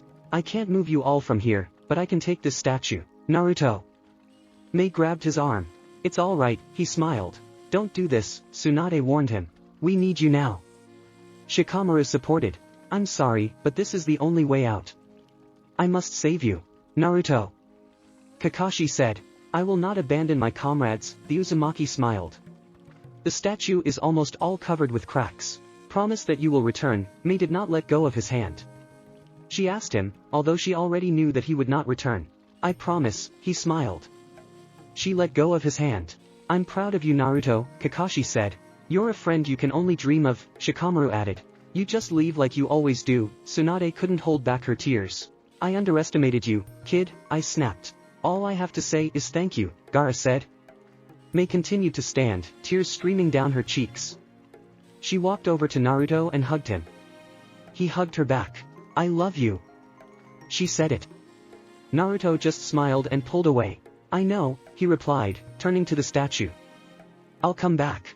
He disappeared in a flash and appeared next to Madara. He grabbed him by the neck and touched the statue with his other hand. All of a sudden everything disappeared. POV Naruto. And I've lived a good life. I was reckless, stupid, dreamed of becoming Hokage. But suddenly everything changed. I became a criminal. I killed many, even friends, did terrible things, but still there was something bright in me, I guess. I found my love and then I lost it. People have suffered because of me. I have betrayed many. I killed my best friend. But there were those who believed in me, Shikamaru, Mei, a funny story comes out with her. But then Sakura died because of me. And now I'm going to them.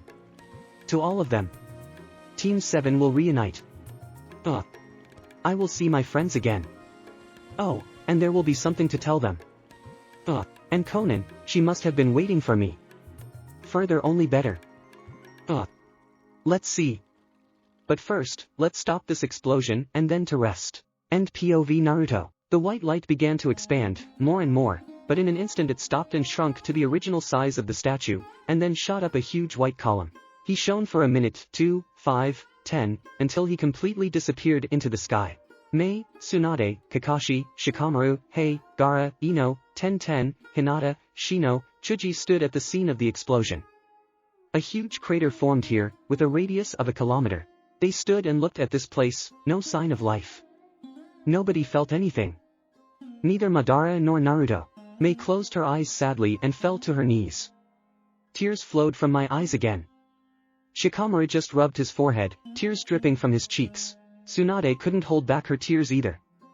Even Ino, Ten, Hinata, they also cried, even though they hated him. Choji didn't suppress his emotions either, and not even Shino. Only Gaara and A remained calm. Kakashi closed his eyes and raised his head. A warm wind blew in his face. Naruto, you've become our hero. Epilogue. A warm wind blew. He plucked a few leaves from the trees, they flew after him, circling and circling, lower and lower. They passed before his eyes and fell at his feet. He looked at them, and then turned his gaze back. At first he went to the memorial, every day. Then they appeared, but after a while they also brought him here. Kakashi looked at the 3 tombstones, the 3 students, the 3 inscriptions. Sakura Haruno, always believe and hope. Sasuke Uchiha, choose the right path. Naruto Uzumaki, it's never too late to go back. He was sad. He was left alone again. The wind blew with a fresh gust and picked up those leaves from the ground, and again carried them away somewhere. Kakashi-sensei. Hatake turned around. They approached him, the team No. 10, Ino, Chuji and Shikamaru. Each one placed a flower on each grave. Thanks, Kakashi thanked them. How long have you been here? Shikamaru asked. Kakashi looked towards the sun. Sure, he smiled. Are you bored? He turned to the graves. It is impossible to find words, I feel a lot. Like us, Ino lowered her head. Still, whoever he was, in the end he took our side. He sacrificed himself for us, Chuji added. Ino stood still, tears streaming from her eyes again.